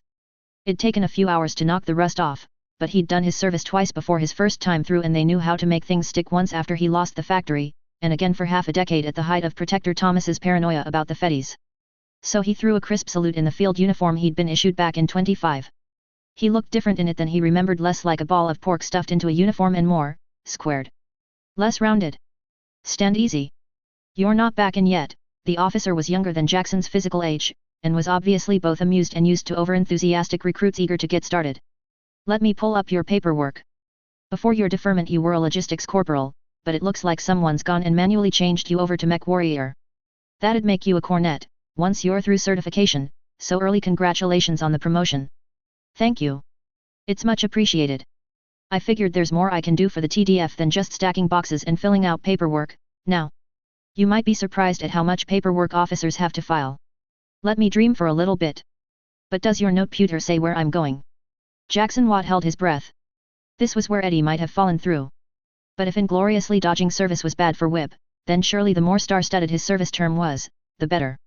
Zanzibar, for service in, the Calderon Red Hand Training Regiment. With a note that your personal battle mech, a slightly modified Marauder 3R, will be shipped as cargo along with you. That'd do it. The processing officer nodded authoritatively. If the TDF doesn't have to spend money on your mech, then they'll let you try your hand at mech warrior service every time. It doesn't cost the protector anything, and might save I'm a mint. Owner-operators still have to pass all the same qualifications, though. That elicited a win CE. I'm sure I'll be putting in a lot of range time. I wouldn't be so sure of that, Edward Calderon, governor of Sterapi and several other worlds, said as he pushed the door open, letting in the brisk, cool breeze. The young cornet would later say it looked like something out of a Tri-D Hollow, the air's long coat whipping around his ankles, his triumphant grin, and the smirk plastered on the face of the wild mercenary woman sauntering in behind him. Jackson Watt turned, casual in the face of Edward fucking Calderon, and said, I'm a little busy at the moment, Eddie. I'll have a few hours after I get the paperwork sorted out, I think, but after that I'm off to train with the Wolf's Dragoons. Apparently they think they know how to make battle armor and battle mechs work together. I'm afraid not, the Taurian Defense Force has a different need of your service. Military Governor Watt. The heir and returning champion of the peace flashed a grin that seemed full of countless secrets. You're going to Victoria, my friend. 3033, Autumn 3. Sterapi, Taurian Concordat. There were, about 1,440 frontline infantry regiments in the Federated Suns. Approximately. Depending on your definition of frontline. This was, according to the sales division, a very important number. Assuming they were all foot regiments of 756 active soldiers each, which they weren't, but most were, that was a total of 1,088,640 infantry soldiers. That didn't sound like much compared to some individual planets with populations in the billions, but for various reasons arming vast swathes of the population wasn't too popular in the inner sphere. It wasn't polite, Jackson Watt had been informed repeatedly, to call your biggest customers tyrannical parasites leeching off the blood and sweat of billions, kept in power by propaganda and a monopoly on violence. Continuing the original subject and assuming it'd take the Fed Suns 20 years to outfit all of their frontline infantry with yellow jackets, then they'd have to either buy or purchase licenses to make 54,432 suits per year, all without accounting for spares or overages. Again, that number was only the frontline troops acquiring hardware, and ignored all the planetary militia and other secondary units, who were also all buying and paying licenses for yellow jackets. The Taurian Concordat charged a 10,000 C-bill fee for each yellow jacket exported, or equivalent license to produce that yellow jacket. The Magistracy of Canopus, Outworlds Alliance, Oregon Coalition, and Grand Duchy of Andurian paid less for their domestic use purchases, and the Federated Suns paid exactly 1 C-bill more. These license fees meant the Concordat gained over $500 million C-bills in yearly revenue in license fees from the AFFS alone. And that wasn't all the money that was being introduced. The Protector wasn't just buying germanium and filling a giant vault beneath his mansion with it. He was spending that money on grants and allotments, modernizing key industries and providing loans to all kinds of corporations with the explicit purpose of jump-starting the Taurian economy. That money got spent, again and again, dozens of times as the months dragged into years. It was spent on finally getting production lines in clean working order, on upgrading, and on salary and overtime and pay for linemen whose workplaces were temporarily closed for renovation. It turned into wages which were spent on housing, food, games, clothes, technology, ground cars, convenience, and everything else made or imported. It got spent on Andurian goods, and more money poured in from the Grand Duchy as they bought Taurian goods. It poured in from all sides by the billions. And that was still just the impact of the export fees placed on the yellow jacket technology, not the money made from the direct sale of licenses or suits themselves. That money was in large part Jackson Watt's, as the majority owner of WIP, a private corporation which was primarily known for the invention and manufacture of the powered armor, but had expanded explosively and now had its fingers in every pie it was possible to fit fingers in. And if the pie wasn't big enough, it made its own pie. Because at the end of the day you had to spend money to make money. And it was working. At 134,000 C-bills a pop, base price without any spare parts, service contract, technical support, expediency fees, or competing purchasers, a profit margin of 10% meant WIP pocketed 13.4 thousand C-bills per suit. That didn't sound like much, but the real money came from licenses. Jackson had instituted a wide variety of payment plans and options for all price points, but the sole defining feature was that each sale only cost a hollow cubes, the rest was pure profit.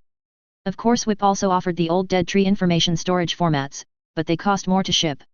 Which was one long and complicated way to say that the Taurian Concordat was benefiting from such a massive glut of funds that, if it weren't for the integration of the formerly Capellan Confederation worlds, it would have been at risk of crashing its economy through inflation. But even Thomas Calderon's suddenly stupendously deep pockets couldn't get Jackson Watt to the Victoria system in less than a month.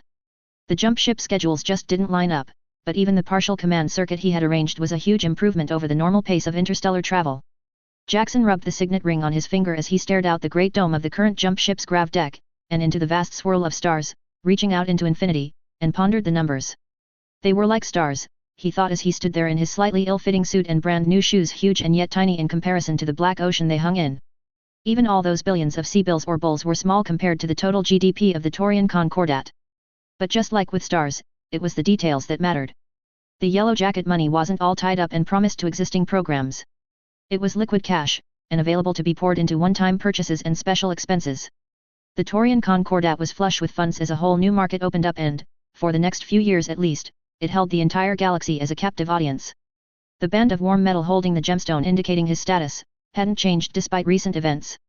Eddie was considerate enough to wait until they were aboard their dropship and boosting toward the jump point for the long chain of jumps to Victoria until presenting him with the news that he'd gotten more than just one promotion.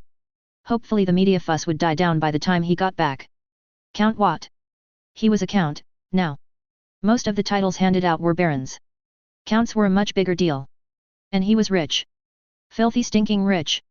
Rich enough that he didn't have to check the prices when he went out to eat, or ordered snacks from the ship's bar. Jelly Planet?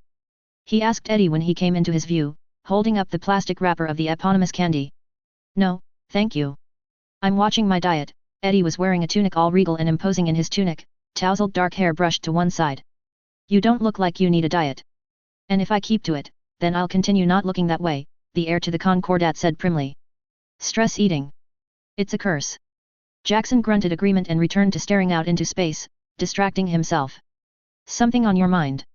I've been trying to figure out why you picked me for this job, Jackson said after a long half-minute of mulling over his words. I won't thank you for this, and as a matter of fact I'm extremely peeved that you've interrupted my plans, but I'm confused more than anything. Why'd you meddle? I didn't, Eddie said, but after several seconds of the magnate's stony stare he shrugged and admitted culpability. All right, so I did. Most people would be grateful to be placed in charge of an entire planet, and would consider asking questions to be looking a gift horse in the mouth. Jackson rolled his beady eyes. Eddie. Friend. Compadre. If I wanted my own planet then I'd just buy one. The settlement effort on Dyack, which is expected to merit acceptance into the Concordat before the end of the decade, by the way is in large part subsidized by WIP these days. Only one planet? Edward Calderon asked with the air of a man who owned a whole fleet of expensive antique ground cars to a co-worker who had one and it was a lease. Just the one. Jackson grabbed a pair of jelly planets, a Taurus and a Pinard, and shoved them into his mouth. He masticated the poor candies thoroughly before swallowing. And it's a filthy money pit. It might turn a profit sometime in the next 8 years, if I'm lucky. But there's the planets in the former disputed region where I've got great publicity too. Something Jessica did got me looped into that business with the Origans and their space station, and I think WIP's building a fusion power plant on Core Mater, which is slow going and my people on site are spending thousands in HPG fees for technical consultations with my research teams on New Vandenberg. I don't remember hearing about a new fusion engine factory. It's nothing too impressive, just a 250 rated standard, which admittedly nothing much uses right now, but the Origans have this very nice 50-ton IFV. It uses an ICE engine traditionally, but with a lighter fusion plant instead, a bigger cargo compartment, a bigger gun, treads instead of wheels. I think it'll make a great IFV for PAL use, which I know for a fact that the TDF's been struggling with. See, I think the use of hovercraft might be too limiting. Too much tonnage tied up in the engine, when what the TDF really needs is something to help infantry hold ground it's already on. I've got a partnership with SDI for field gun testing, too. That's a little off topic, but I didn't know you were so heavily invested in the Origans. I didn't come into it with purpose, but... well... it's hard to find good things to invest in locally because most of the proposals still looking for funding after the past few years are all dogshit. I've started my own businesses where I could, but unless I want to speculate in risky propositions I've run into a problem where there aren't enough investment opportunities worth the money. I'm not giving the Feddies any money, and one colony is expensive enough, but the Origans gave me a way to get into the fusion engine market without stirring up too much news internally, he admitted, a little abashed. I know I started a bit of a run on orbital assets, and I'd rather not do that with fusion plants until I've got my ducks in a row. Edward Calderon shook his head and chuckled. I'd be in awe of all that you get up to, but honestly I've got some stories of my own that would make for good holodramas you'd love to hear. Maybe after we eat, though. I wouldn't want to spoil your appetite. Statecraft. It's all ego and acting like fools because you can't afford to upset too many people with the deals you cut, or else you'll lose the authority to make any deals at all. But why me, Eddie? Victoria's a big deal. It's a stinking big deal of a planet. It's not like you're putting me down on Lursha and saying not to kick over any anthills. There's those secret SLDF mech lines on Victoria, Jackson caught himself from saying, and then congratulated himself on avoiding spilling the beans. When he realized that it was pretty obvious he knew something, he coughed and said, "The SLDF thingy. That's supposed to be a secret, I suppose." Eddie, being an obliging sort and used to the shorter man's tendency to just know things sometimes, ignored the verbal blunder. "Yes, the Royal SLDF Battle Mech Factory, with 4 different lines. It's a mess, decrepit, decayed, and improperly mothballed. The Mackie factory helped us figure a few things out, but not too much. We've got experts on the problem, but well. You don't really care about that, do you?" He had to admit that no, he didn't. The whole ancient mech factory thing was interesting, but it didn't get his blood pumping like it did to the mech warrior mafia. "But the reason I told my father to pick you for this job? The real reason?" Edward Calderon leaned in close and whispered, "Because even though they were alone, sound carried on grav decks. We're running low on trustworthy people.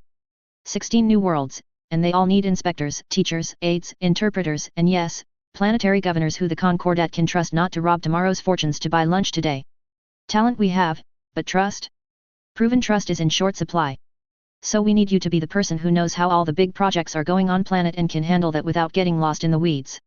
You'll have a staff to delegate to, but you need to supervise affairs and make sure nothing funny happens.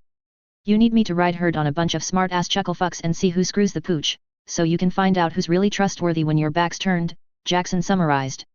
"Formally, it will be your duty to ensure that Victoria II is fulfilling its constitutional duties to its citizens, to prepare it for admission into the Concordat under its own governance, and to keep its militias in good order so it can defend itself. Yeah, I can do that for you, but I'm not sticking around forever. The sooner Victoria can mind its own business, the happier I'll be." "Thanks," Eddie said. "I knew I could rely on you." The companionable silence was broken by Jackson turning to look at Edward out of the corner of his eye in feigned nonchalance as he fired a precisely timed shot across his bow. "So, I've been looking into that Emma Centrella girl, and I've got to say you've got excellent taste. Where'd you meet?" Eddie fumbled the slim, brightly colored can he was pulling out of his pocket. It clattered to the deck and rolled away. He glared at his friend. "You did that intentionally." "And we met on Bellatrix, during what they're starting to call the Bellatrix Affair." Loyalist and avian-backed Maskarovka agents were holding a competition between themselves to see who could kill attendees of the diplomatic talks in the most impressive way. "She'd volunteered to fly me back to the spaceport from the mountain retreat we were all staying at, to resolve an issue with the port authority that required some discretion. She's more a mech warrior than an ASF pilot, but was still the best pilot in attendance who hadn't yet been killed. We were 20 miles out when we discovered there was a mask agent hiding inside the cockpit, but that's not the strangest part, because it was the rival mask agent who tipped us off." 3033, Winter 2, Lady Kelly O'Hanlon. Victoria, Victoria District, Torian Concordat. Events had not exactly unfolded in the manner Lady Kelly O'Hanlon had predicted they would, when that bright-eyed young Torian noble had walked into her office 2 years ago. This wasn't her fault. The expected glorious return of the CCAF had not only arrived in the inglorious form of mercenaries barter warriors instead of noble Capellan soldiers, but the damages Barton's regiment had inflicted on her planet had been, not crippling was the most generous phrasing she could honestly say. If Makaran's armored cavalry had successfully crushed or even driven back the Torian invasion, she might be able to say that such damages were only to be expected with a straight face. But after their absolute defeat, slinking off with less than 2 regiments of battle mechs to their name? Well, Lady O'Hanlon would admit that it was convenient not to have to pretend she wasn't upset at the destruction of so many recreation domes, and the heavy secondary effects. She'd worked like a servitor in the aftermath, coordinating emergency repair crews, relief efforts, and mass evacuations into the tunnels, some of which were already damaged by the fighting. And in the end, Victoria was no longer her planet. The new military governor of Victoria had not actually demanded she attend to him. He'd coordinated with the outgoing governor, Colonel Catherine Hamilton of the Torian Velites, for a week before she departed, leaving behind a whole array of experts and functionaries that Count Jackson Watt had approved of. That was good. She'd have hated to expend even more of her dwindling political capital on making sure a new crop of assistants were received graciously by her former subordinates while they figured out what they were doing. God, at least the bulls were quick learners, because they certainly had come into dealing with non-Torians with empty heads. So when Governor Watt, and it was Governor Watt instead of Count Watt, as it was proper for Torians to be referred to by other titles of the same scope instead of any noble ones, sent a fax that either she could come to him at her convenience, or he could pay a visit at hers, she'd made the proper choice and asked his staff when would be a convenient time for her to visit the man who held her planet in the palm of his hand.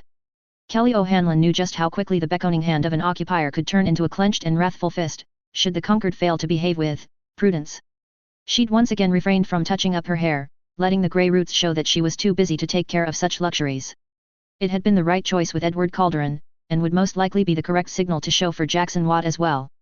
Taurians were less concerned with always maintaining poise and control than court in Xi'an. So here she sat in his receiving room. It didn't take long for Governor Watt to arrive, walking in followed by a man wearing yellow jacket armor pushing a trolley with, was that a samovar? The squad of yellow jackets following him around, bearing the colors of Snort's irregulars instead of a TDF house unit, were almost insignificant in comparison to that uniquely Capellan cultural artifact. Jackson Watt, a man who according to all the reports she'd gathered had never once even stepped foot off a home planet nearly as far from any trace of Capellan culture as possible in the Concordat, had a samovar. And more than that, he quickly set about preparing a small table for tea, pulling delicate tea cakes out from the trolley's interior. He paused, holding the door open, and gestured inside. Do you have a preference for cups? Despite being utterly, completely flummoxed at the incongruity of the situation, she leaned forward and picked up a white china cup whose lip curled out, bearing a small resemblance to a flower. I thought tea, to Taurians, was something prepared with 200 grams of sugar per liter, added hot, and drank cold with ice. She said lightly, probing to see what tone the following conversation would entail. His predecessor had been cold and demanding, but scrupulously fair and willing to commit hundreds of troopers to dirty, hard, menial jobs that needed to be done to curtail the damage left by Big Mac's stab in the back. Jackson Watt rubbed his nose with one meaty hand before shrugging, giving off an air of ease so genuine it had to be fake. Sure. That's the way we do it on Sterapi, at least, but you drink it this way here. The conversation would be informal, and the new authority over her planet would be taking a light hand to begin with. That was good. But then he continued, and she felt her grasp on both the situation and Jackson Watt slip away like vapor. My job's not to get you all walking around wearing ranchero hats and packing heat. My job's to ensure that you the planet not you specifically meet your constitutional duties to the Taurian Concordat and also to your own people. There are a few of those duties that aren't exactly laid out on paper all legal-like, and I'll make sure you've got those too because while they're not precisely required, they're definitely implied to be required and you don't want the Concordat coming in with big boots on and trampling all over you. That's my job. Ensure you meet the requirements that every planet in the Taurian Concordat has to meet, and that's it. I understand what you're saying, Governor, she said, politely nodding her head. But the man on the other side of the table pursed his lips and shook his head. No, you don't. Not yet. You're doing that thing where you avoid disagreeing with me because I've got a lot of power over you, but you're not agreeing with me because you don't know if I'm sticking around and you don't want to be on the record as saying that the position of military governor is more limited than what the next guy might decide it is. Kelly O'Hanlon didn't freeze.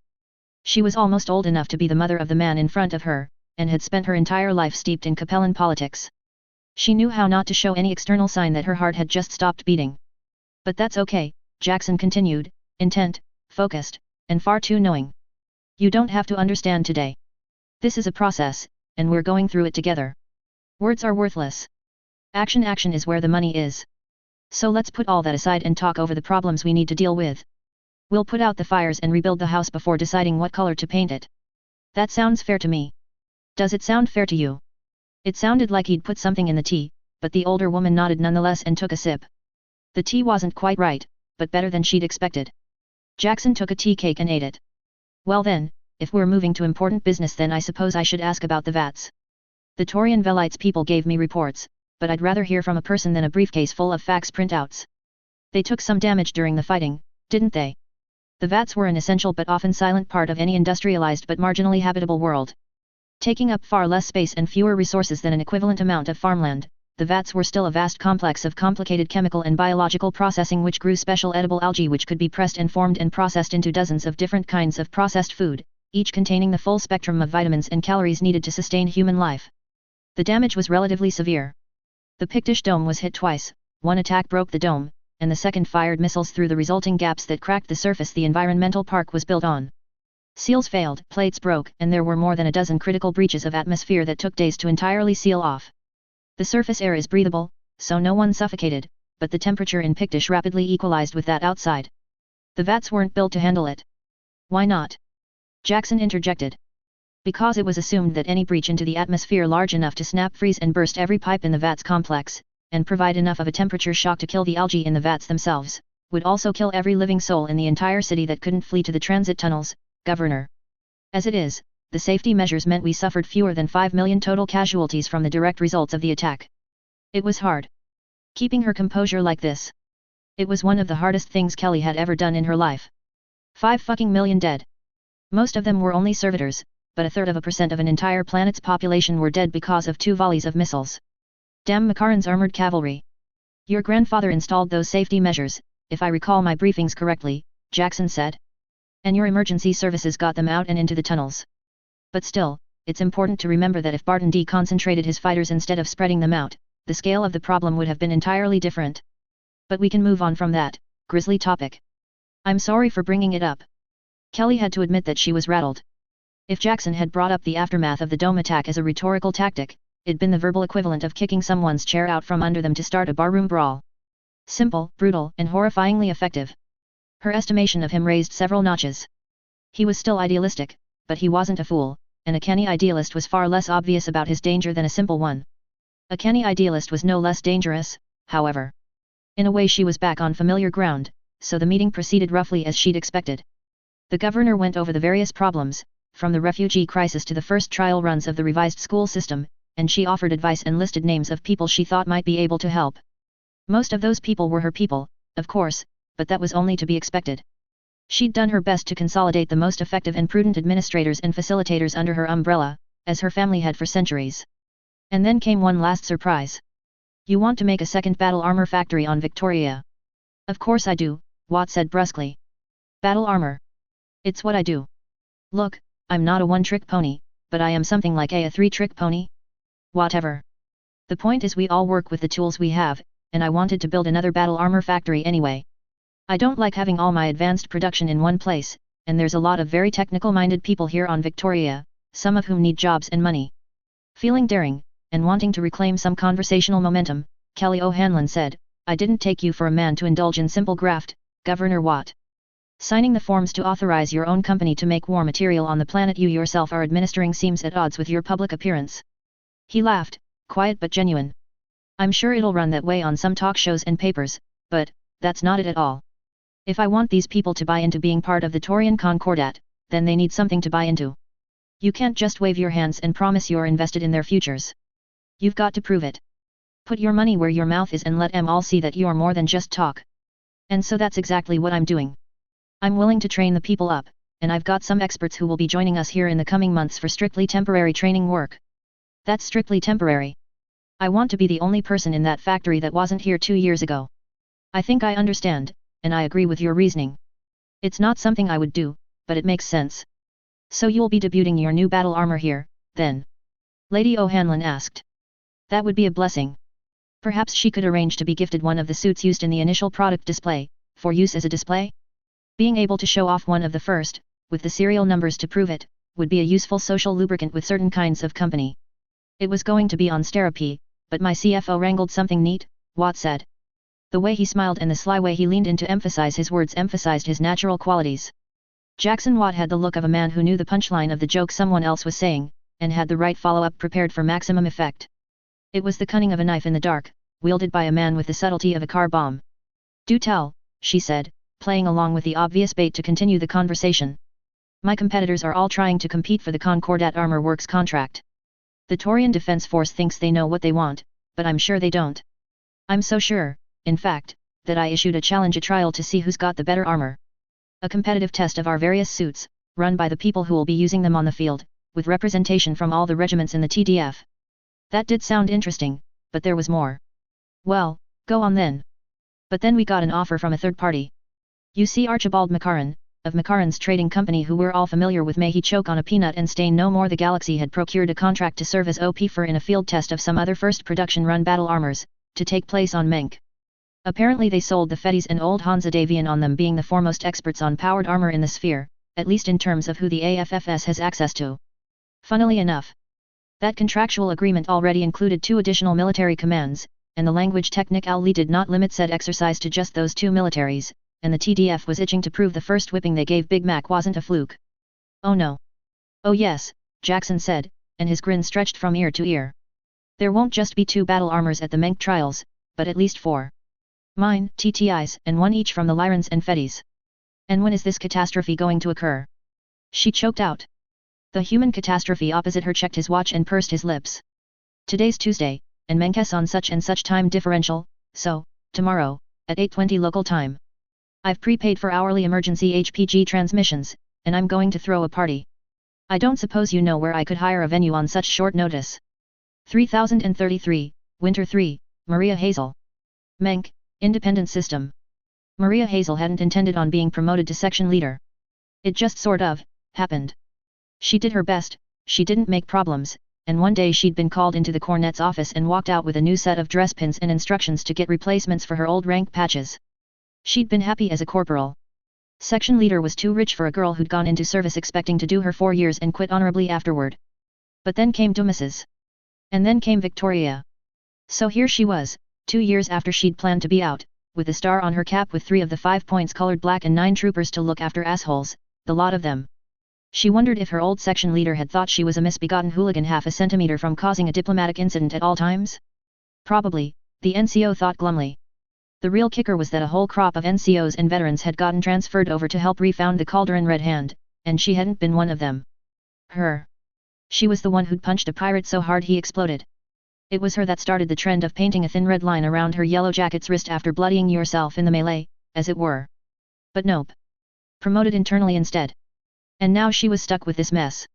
The 1st Battalion of the Hyades Light Infantry arrived at Menk exactly on schedule, and that was the only thing going right. If she was lucky, then the problems that had occurred in transit would be ironed out before the dropship doors opened and they had to walk down the ramps in full view of the Federates. They were supposed to link up with a supply ship carrying a full company of the new Longhorn battle armor, the first production run from Taurus Territorial Industries, and there had been 90 of the huge suits with their awe-inspiring cannons, except that a routine inspection had discovered 5 suits had obvious problems that impaired their usage. A cargo bay had been emptied and its contents shoved into every other bay to get enough space for a proper shakedown, and the results were, to put it lightly, utter dogshit. In less than a day 11 more suits were tagged out, and in the following week 8 more followed them. Microscopic flaws in the endo-steel casting process, an emergency HPG transmission said after the colonel himself sent a blistering tirade back to Sterapi demanding answers. Apparently TTI had only barely had time to make the full 90 suits the TDF requested for trials, and had decided to use components that might have issues instead of delivering fewer than their promised number. So there were only 40 suits worth of unflawed parts, with the huge endo-steel structural plate in the front torso being the most problematic. 24 of them had microflaws that could produce spalling after being struck with anything heavier than an infantry rifle, including the one in Maria's original suit. So here she was, stuck in a dropship while somebody wearing so much brass they glittered went through the 10 stages of grief with the Planetary Landing Authority. Apparently nobody had actually prepared space for an entire Taurian battalion to land, and the colonel refused to land a quarter of their task force somewhere else where they could be isolated. Civilian dropships were being shuffled around, but it was shaping up to be a long day that she was taking full advantage of. This is a drill. This is a drill. This is a drill. She shouted along with every other section leader in 1st Company as they strode through the deck their troopers were arranged within. Emergency. Emergency. Red standard. Red standard. Red standard. This is a drill. This is a drill. This is a drill. Corporal Wick snapped into action before she'd finished calling out the first code word, haranguing his maniple fully awake and alert as she did the same to her other 4 direct subordinates. They moved with smooth intensity under her watchful eye, and she grabbed a mounting point on the wall and spun in microgravity to face the bulkhead. She reached out with one booted foot, caught a loop of netting, pulled herself behind a strapped-down crate, and aimed her big pulse rifle at the closed bulkhead leading into their dropship's main hallway, calling, "Door secure." "Door SE shit," someone swore as he lost his grip trying to provide a second gun on the door and spun out into the middle of the deck. "Man loose." Help wouldn't be coming. A man loose in microgravity and spinning in the middle of an open room was dead in a firefight, and red standard was the code for hostile enemy borders. Maria crouched behind her crate as the digital timepiece on her arm blinked 1, 2, more minutes. Too many. The muttering, clicking, and muffled swearing behind her as her maniple struggled into their suits grew sharp and tense as time dragged, and they realized that too. At some point she heard Ortez start working on his suit too, as one of the already suited troopers assisted him down. At the designated time a ship's marine wearing a yellow jacket looped through the door, riding the plume of his jetpack on a swirling, unpredictable course that ended with him crouched on the ceiling. "Exercise complete," Maria said, and turned around to face the room after double-checking that she'd never unsafed her weapon. "Every one of you not wearing your armor is dead. That makes 3 casualties, though I'm glad to see Ortez died putting on his suit instead of spinning around naked in thin air. The rest of you, why aren't you wearing your longhorns?" The Longhorn battle armor suit's main body was shaped something like an upside-down egg, the thin bottom elongated into a slight tube from which the legs protruded, and with a bulky gun pod attached to the right arm. The egg opened, its top sliding forward and then hinging down to let its wearer slide down into it before closing up after them. "The right ankle joint," said a trooper with a Filipino accent already pulling himself out of his longhorn. The ankle joint issue was a known problem. Any fall greater than 5 vertical meters could force the ankle joints into a jammed position outside their normal range of motion. To stop this from snapping the feet off their wearers, the suits were designed to engage a mechanical joint lock which the suit's computer would automatically release. The problem was that the joint lock could be triggered if the suit's ankle was banged the wrong way, and the suit computer didn't fully turn on until it was fully donned. This led to scenes like Recruit Garcia, who couldn't fit all the way into his longhorn because the leg was stuck twisted at an awkward angle. His shoulders poked out of the rim of the torso, but he flashed a strained smile at her as he slowly finished pulling himself out. I didn't want to get out and find that software debugger in an emergency. I figured somebody else could get it after we secured the area, and in the meantime I'd just take a nap. Well, if there's nothing better for me to do. Next she moved on to White, what in the name of what's wrong with your suit? This is the third time for you. Are you cursed? Maybe. The petite woman said bitterly before returning to trying to interpret the readouts of the debugger tool plugged into the information port. I got in just fine, but there wasn't any mimer assist moving my arms. I think the anchor plate had a crack. This'll be my second time for one of those. Several people winced at that. The mimer bundles for both arms attached to the same large endo-steel composite structural piece. It was the largest single component in the entire suit that wasn't armor plate, and if you had to pick the worst single thing that could fail, then that would be it. It was also the second most likely structural component to have structural flaws that could cause it to break in routine use, and that was only because every one of the suits had the fucked up semi-fixed ankles. Given the circumstances, I'll call this a pass, Maria Hazel said, but shit like that ankle deal can't happen. We can't fix it, so we've got to live with it. Limitations of the hardware. We're the ones with the media-adaptable brains, instead of inflexible computers, so we're the ones who've got to adapt. There's an approved method of readying the Longhorn, and we're all doing half an hour of drills with it after dinner. If we get landing clearance before then, well, we can do it tomorrow. I wish I was in 2nd Platoon, Henson muttered. They don't have to deal with all this unreliable horseshit. We've got the more specialized platform, Maria said, cutting off that line of chatter before it could spread. It's limiting, it's got flaws, and it looks like we've definitely run into first production run teething issues. I'm not going to tell you the Longhorn's the best tool for every situation, but I am going to expect all of us to try and find every single situation where it is a superior tool. We're here, hanging in orbit above Menk waiting on a parking space, because the marshals and the protector himself fully expect us to push the Longhorn to its limits, and to weasel every single thing it does well and poorly out of all the marketing lines procurement got fed. And that's what we're going to do. Now stow those suits and clean up the mess you made. This bay is a disgrace. The noise of industrious troopers filled the air, and Maria passed from anchor point to anchor point, meeting and talking to each in turn until reaching Ortez, who said, I know a cornet who's in bed with this communication officer, and you know how we're supposed to be competing with the Federates and Lyrans? Apparently the jump ship transponders say they're from the 1st Federated Sons Armored Cavalry. And they are. They're only elite rated. The excitable trooper said. We're going to be crushed. Humiliated. Look, I'm not saying this in public but there's got to be something I'm overlooking, right? We haven't been set up to fail and make the whole TDF look like fools who can't stand up for themselves, right? Hazel reached out and put her hand reassuringly on her trooper's shoulder. Boy, we're an elite-rated unit. Oh. Now screw your head on straight and double-check your suit again.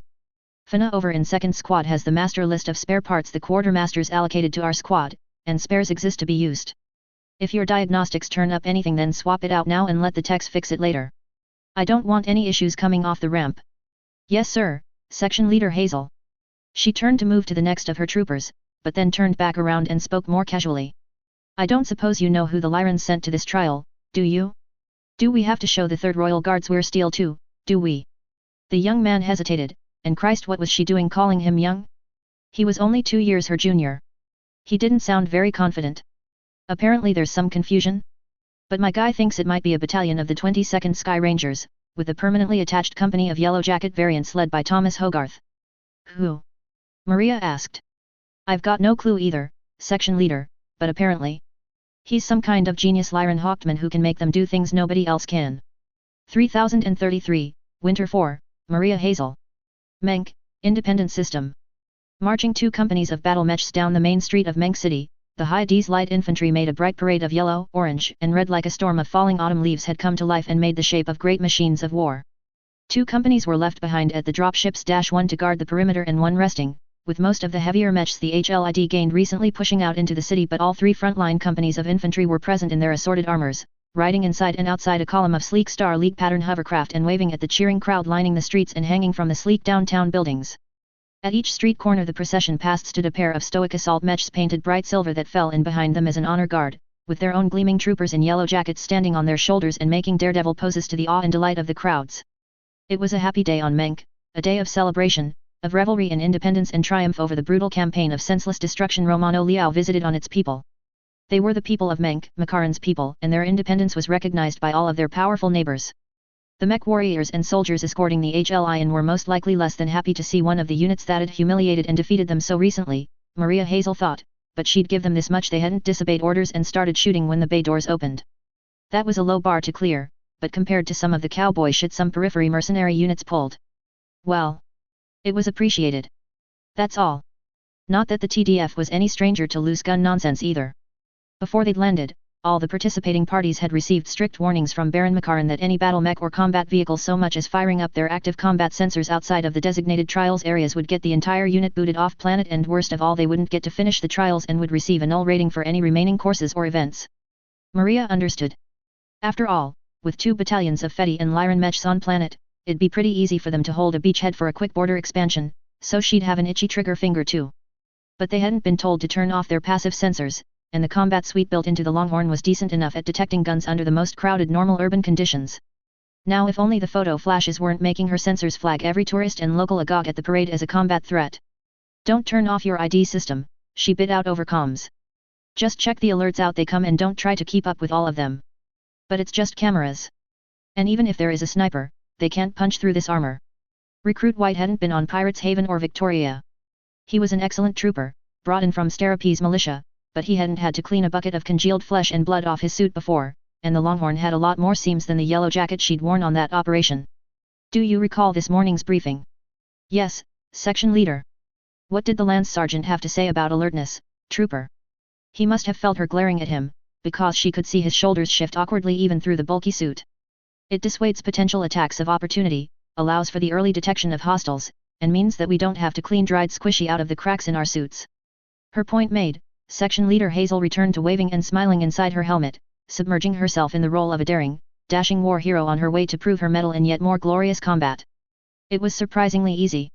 Maybe she could quit after another few years and try to get back into holo shows, like she'd originally planned. The column finally reached the central square, where like most old settlements Menk City had a vast public park full of native and imported wildlife, carefully curated and designed not to look odd when cut through with regular patterns of huge paved surfaces that normally served for ball courts and any kind of large public or semi-public gathering. 2/3 of it were already full, each of 24 battle mechs.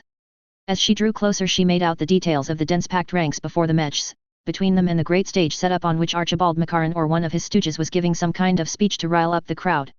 To one side loomed a forest of dark red battle mechs with black arms. The signature dome-headed commandos, and that paint scheme meant it had to be the 22nd Sky Rangers. She'd looked them up after all, because while fear was useless a sort of wary caution was an infantryman's best friend. They ran more light mechs than average, tending to be faster and more agile than the stereotypical Lyran unit. Their battle armor stood shorter than a man, but still seemed to loom. Their quadrupedal, low-slung stance made them look fast, and the guns bristling from them gleamed in the high sunday. The other unit, to her right, needed no thought to identify. Davian green drab was the single least used shade of green in the entire Taurian Concordat. Most paint stores didn't carry it, and wouldn't even mix it for you if you asked. A dull, olivish green with white accents marked one of the most famous new additions to the Federated Sun's hungry war machine, the 1st Federated Sun's armored cavalry. It was lighter than the Lyran force, but only by a chair. They were both medium-weight regiments, just like the HLI was. Their armor took obvious visual cues from the yellow jacket, and had the familiar double gun pattern found on the Mavericks that 2nd Platoon was using. If the Lyran suits were bigger than the Longhorn, then the Suns were smaller. In fact, Maria realized, they seemed to be about the same size as the Maverick. But they were, clunkier. Boxier. Her Longhorn looked clean and sharp, polished, in comparison to. She watched her troopers and saw several of them make similar realizations. They leaned forward, suddenly eager as their excitement transmuted to giddy anticipation. Maria was definitely relieved that she didn't have to deal with anything other than outperforming her country's traditional enemies and their ally of convenience. The colonel was going to drown in politics for the next 4 weeks. Section Leader Hazel. Her comms hissed to life. Yes, Force Sergeant. You see that stage up at the front of the park? I do, Sergeant. It was a grand stage, set with gleaming silver cloth bunting and red ribbons. The knight insignia of Makaran's armored cavalry, now the Menk armored cavalry, shone everywhere she could see. A long table sat on it, and when she zoomed her optics in and panned across its surface she saw mountains of all kinds of food, cheap and greasy burgers sitting next to mountains of dumplings and fine-cut delicacies, as much art as edible. Some of the figures sitting at the table seemed larger than life, or no. They were wearing yellow jacket suits with the faceplates pulled up. The suits were styled oddly. Did Menk have its own local variant on the design? Her skin was interrupted by her helmet earpiece transmitting the gritty voice of her superior again. Everybody's sending somebody up to the table to represent them in front of high society, to chat and socialize for a few hours after the opening ceremonies are complete and most of us head back to our drop ships for a good night's sleep. The problem is that the colonel can't be put at risk like that, and we don't have any nobles. I'm sorry, but I don't understand what this has to do with me. Maria laughed, light and panicky at the expectant silence and all that it implied. I've read your personnel file. Shit. Maria Hazel had not, precisely, enlisted under a false name. That would be illegal, and every publicist she'd ever had swore up and down that the best way not to be arrested for doing illegal things was to just not do any illegal things, and also to have enough money to bury any false allegations. There are plenty of perfectly legal ways to enjoy yourself, her favorite one had said. Her mother fired him when she was 16, but that line stuck with her over the years. An actress needed to know how to enjoy herself without the paparazzi getting pictures of her stumbling out of a club, shit-faced on designer drugs. It was a vital life skill in the media sphere of the Taurian Concordat, where everyone had an opinion on everything and was willing to get into screaming matches defending it. A child actress had even more need of that, so when Maria Hazel got her first gig as a supporting character in Fleet of Worlds, Fate of Kerensky at the age of 12, she'd been listed in the credits under the pseudonym Alicia Hazen. When she'd gotten a second gig as a bit part later that year, and a secondary antagonist role the following one, and 2 main roles in young adult B-rated holodramas the one after that. Well, Alicia Hazen wasn't exactly an A-lister, but she had enough momentum that upon adulthood her agents had convinced her to do her stint in a combat branch of the TDF.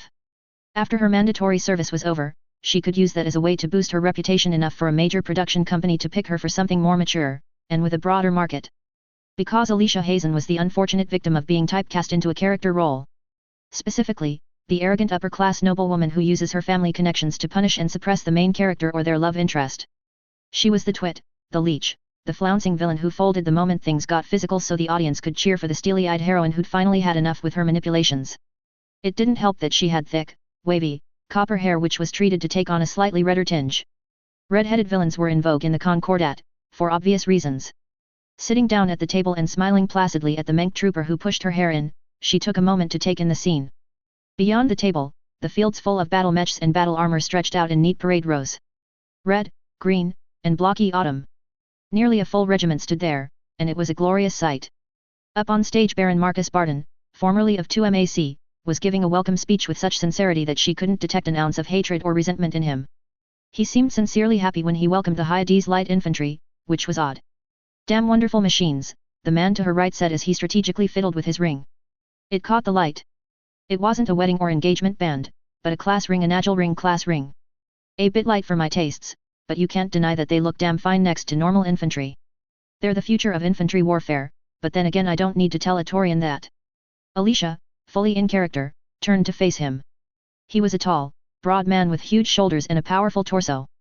Heavy, but in a muscular way, like a footballer. No, you certainly don't. Alicia Hazen, at your service. Hauptmann Thomas Hogarth, 22nd Sky Rangers battle armor expert. I don't suppose there's a rank to go with the name. Oh, I'd rather not involve rank, she said, having changed into the spare dress uniform of an officer with similar sizes, but with the rank patches removed. I serve, of course, but it's hardly my life's work. I'm an actress. This is merely my civic duty, you understand. Of course, of course. Duty is a heavy burden that the best must bear. Exactly so, Alicia said with a bright smile that said she understood exactly what was meant. But it's hardly a burden. You may not know, but the protector of the realm's heir served as the Hyades Light Infantry's colonel for almost half a year recently. I'd intended to honorably serve my time before continuing my career, but events keep occurring and when fate moves, it's best to make sure that qualified and motivated people are helping it move in the right direction, instead of leaving it up to chance. Her conversation partner picked up a pastry and neatly bit into it so that not even a crumb of the flaky crust fell onto his ornate Lyran dress uniform. Too true. Hauptmann Hogarth was smooth, charming, and deftly steered the conversation with such grace that it took Alicia 10 minutes to realize he was keeping the topic entirely away from anything related to military matters. You're very good at this, she said with pointed amusement. Good at what? He asked, and then laughed a deep belly laugh. Oh fine. You caught me. It's entirely innocent, I assure you. I just prefer to let the performance of my men speak for itself. A gentleman should be generous when describing his accomplishments, in my opinion. And false modesty does a lady no credit, but I see you haven't brought up your own battle armor. Or should I say battle armors? Bringing two such different designs shows a lack of confidence, some would say. Of course you are completely confident in your own design. But of course, Miss Hazen, of course I am. And so am I. She was about to say something of the rumors about Taurus Territorial Industries, and how it acquired one of the principal designers behind the Yellow Jacket, but caught herself. She'd nearly fallen into the flow of the conversation, and someone less socially practiced might have been taken in by that trick. But you'll get no secrets out of me either. On the Hogarth's other side, the Fedson's officer quickly stood and stumbled away from the table. Excuse me, I think something I ate. Excuse me, terribly sorry. I hope it wasn't the Danishes, the big man said, worried. Why? Would that be especially bad? Of course it would. They're delicious. If it is the Danishes, then it's only fair that we all get sick together. That way there'll be no bias in the competition. Do they come in cream cheese? What kind of Danish doesn't have cream cheese? It was mere moments later, when Alicia was taking a prim bite of pastry and cream cheese, that everything exploded. The shockwave was felt, rather than heard. It slapped her like a wave in a wave pool, like a runaway truck, like the backhand of God, and when she finished blinking she was on her back in the grass, behind the stage and staring up at a sky full of censer-damping smoke. Her head swam and wrung as she rolled over and came up to one knee, staring around at it. There was too much smoke and noise to be sure of anything other than that there was a silver Yellow Jacket coming her way. Security. They checked a few other silver-suited people lying on the ground before, shoving their arm guns against their helmet visors and firing into the suits. An attack. She'd been attacked, or no. Everyone had been attacked. Davian scum.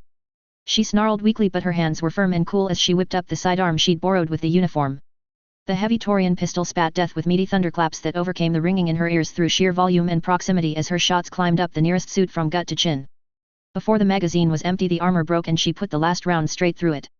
A second series of shots, lighter but faster paced, came from over her shoulder and she jerked around, rolling behind a toppled tree and out of sight. It was Hogarth, firing on a second silver trooper, downing him as a third closed the distance and grabbed his arm. The Lyran Hawkman heaved his whole body to one side, taking the suit to the ground, but was quickly overpowered and restrained. Where were the battle mechs? Where had the explosions come from? She'd been flung away from the parade fields, so.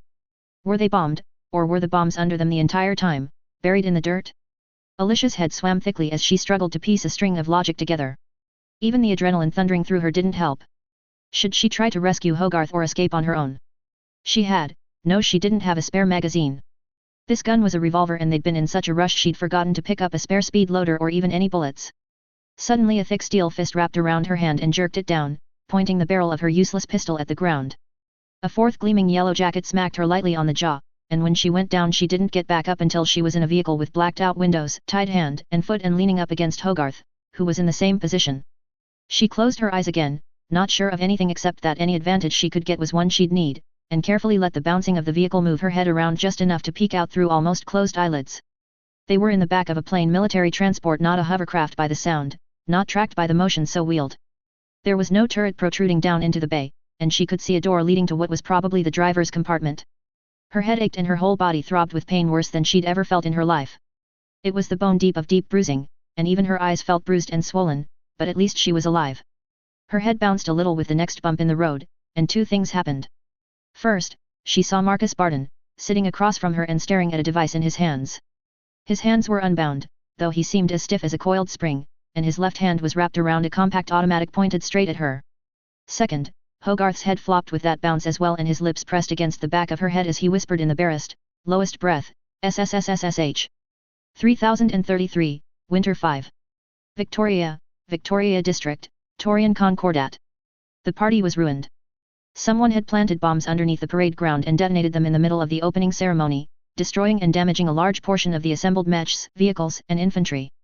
Firefights between the assembled battalions erupted in the aftermath, though their commanders quickly enforced an uneasy order. But then came the revelation that everyone who'd been sitting at the banquet table, including the guests of honor, were missing or dead on the ground executed while stunned by the explosions.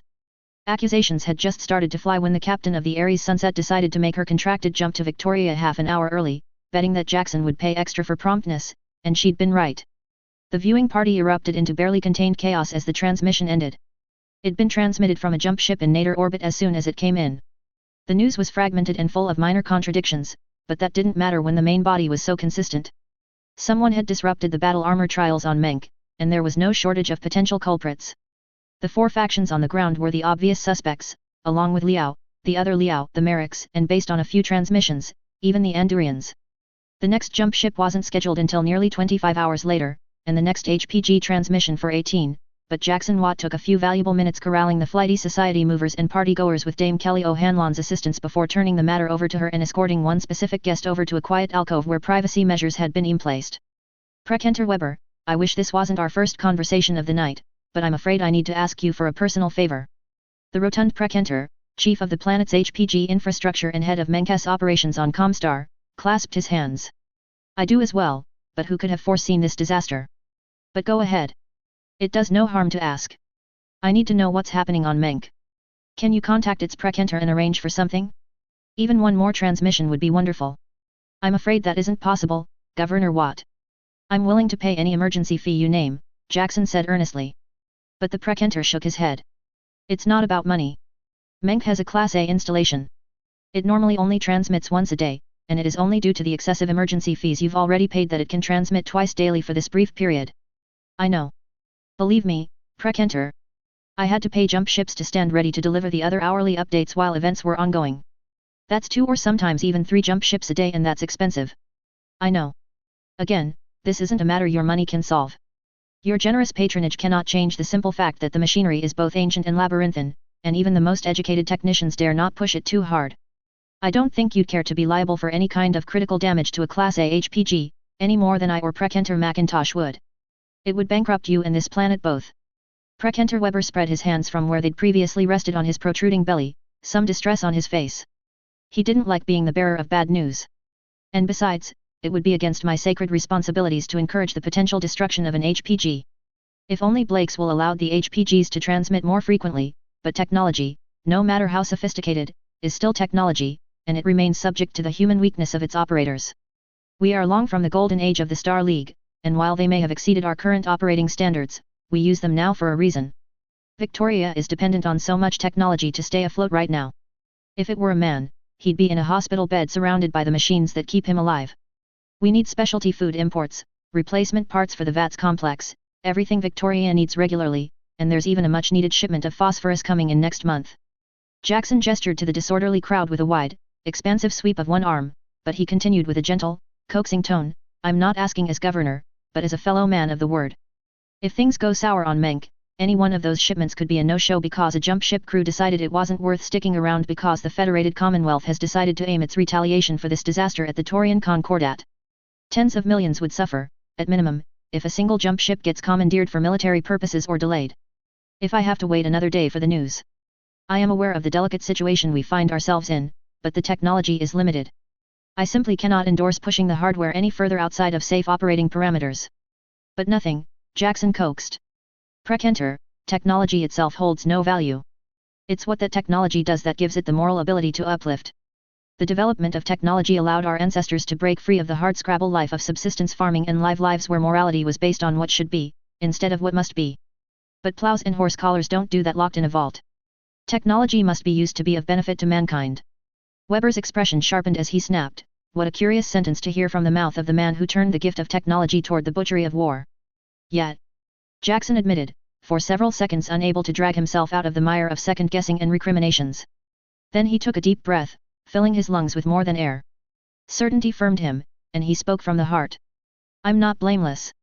None of this would have happened without me, but I'm trying. I can't change the past, but I can change the future. All that I need is the right information, and the right leverage. I think I have that leverage, but I can't do it alone. I don't know what I can do with more information, but I know it's more than I could do without it. I swear to you that we can keep this a secret, but I need to know. The HPG stations operate within the constraints of reality, regardless of our hopes. I will pray for the well-being of all on Menk, and that the situation there be resolved without further bloodshed, the Prekenter said gently. He was trying to end the conversation, and Jackson clenched his fists to contain the turbulent sea of emotions inside him. He knew the stakes even more so now that he'd taken the post of military governor. He saw how thin the line dividing success and decades of fractured helplessness and wasted potential was, and knew there was a further line close behind that, from which the Taurian Concordat could not and would not recover. They stood on the precipice. Overburdened, overstretched, defending a third again as many worlds with the same force that was already inadequate to defend what they'd started with and fighting centuries of indoctrination to resist foreign invasion as well as their own Taurian blind spots, and he couldn't influence much of anything outside this one planet, not quickly. So he tried one more time, even as Weber turned away and stopped paying attention. I hold close to 1.5 billion souls in the palm of my hands on this world, clutched tight to my chest like a candle flame sheltering them against the weather with my body. It's nothing compared to the broader Concordat, a sea of candle flames bigger and smaller floating in the void, but until I'm relieved of my station this world is my candle. The weather could turn any moment and the wind snatch that dancing light away despite my best efforts, but if I could get a warning that the weather shifts early then I might have a chance to keep it burning strong. The will of Blake be with you, and with us all. He was already turned away, about to leave. Damn. Damn and damn it all. Jackson surged forward one titanic step and stood on his toes to put his mouth close to the precentor's ear. Will of Blake, yes. But Prekenter, my good man. We both know that HPGs can and do routinely transmit more frequently and with better bandwidth than that. The fat man didn't even flinch. As Blake said, it is the interminable will of humanity to destroy, and technology's sublime nature elevates them. But that which can plow the fields and plant the wheat can tread on the backs of men and burn their harvests. Watt completed the catechism, the Blakest refrain one he'd heard many times through the decades. He did not do so reflexively. Nor did he speak his next few words with anything but a conscious, deliberate effort. It was a careful, deliberate sentence. Prekenter Weber, I am aware that there are highly placed members of our organization which do not believe the truth of the word. Be careful, Governor Watt, the older man warned. That's a dangerous thing to say, very dangerous indeed. But it's only dangerous to me. Prekenter, I'll take that danger if it reduces the danger to the people I'm responsible for. And if I were one of the people it's dangerous to say that to. Well, then that'd be unfortunate, wouldn't it? But I don't think I've misjudged you. I think you're a virtuous man, and I hope Prekenter McIntosh is too. And then he left, returning to the party to soothe his guests and figure out how to prevent a panic. The Cappies were good for that, at least. Prekenter Weber would either be helpful or not, but he'd done all he could and played every card he had. He moved swiftly and decisively, putting together a public broadcast within 15 minutes that was recorded and transmitted across Victoria in 30. Jackson Watt returned to his office with his shoulders thrown back, his spine straight, and his mind settled. He could die from what he'd just said. He knew that, but he'd said it anyway. He'd poked at the wrapping on one of the biggest cluster fucks in the entire inner sphere, and he didn't regret it. It'd been the right thing to do. So he sat down in his chair, the same chair he'd had back on Sterapi and brought with him on the long trip, and waited. On the stroke of the hour, his fax machine beeped and printed a report directly from Menk marked secret, mu/mu. Jackson gave a muffled shout of triumph, snatching the papers up and checking to make sure he was alone before immediately reading them. He put it back down before he even got past the report's abstract, and said, "The fuck is this?" 3033, Winter 6, Maria Hazel. She wasn't sure if she needed to be Alicia Hazen at the moment, but pretending to be asleep was one of the oldest tricks in the book, and one that Maria D gotten lots of practice in. The problem was that mostly she'd mastered cute sleep, when what she needed was probably concussed and briefly unconscious. Still, she did her best as she considered her situation. It wasn't as bad as it could be, but that wasn't saying much. Tight bands of sore muscle and discomfort ringed her forearms and ankles where binds hobbled and maimed her. A pulling, swaying weight hung from her hands, so her wrist bindings were fastened to something, but not too tightly. If she was lucky then it was just a loose end left so her captors could drag her. But who could her captors be? No matter how much she thought through the thudding, throbbing headache that pulsed with fresh pain every time their transport made a rough turn or hopped a curb, she couldn't seem to figure out why Marcus Barton would do something like this. And he had to be in on it. He was armed. You didn't let prisoners keep their guns. But what was his angle? I know you're awake, Barton said, low and slow. A lot of people think a smack to the head knocks somebody out for a long time. Hollow shows and dramas run with it, perpetuating it. But the Big Mac was a rough unit, and I've seen plenty of men get knocked out and stand up a little while later. You see, head trauma that keeps you unconscious? That's the kind of thing that can kill you. That's not the immortal warrior getting hit in the back of the head and waking up an hour later. And neither of you got love tapped that hard. Maria fell into her familiar role again as Barton's monologue rolled over her. He talked like a two-bit episodic villain from some edgy not your grandma's action hollow show trying to be clever by mocking itself. I said wake up, Barton repeated, louder, and pulled back the slide of his gun with a harsh chunk for emphasis. The bullet already in the chamber pinged as it danced across the rattling floor of the APC. She opened her eyes and straightened up, sliding off Hogarth's lap. Barton was a tall, muscular man. His muscles rolled in a way that spoke to hours in a gym every day, and his beard emphasized the strong cut of his jaw. His black hair was pulled back in a glossy ponytail. The square, bulky machine pistol in his hand seemed huge. "I'm awake," she said. She didn't say anything else. Barton looked like a talker. "And I had woken up previously, but decided to continue my nap," Hauptmann Hogarth protested as he drew himself upright. He looked around the vehicle, an APC of some kind with a separated driver's compartment. A row of seats ran along each side, built into raised rectangular benches that jutted up from the floor.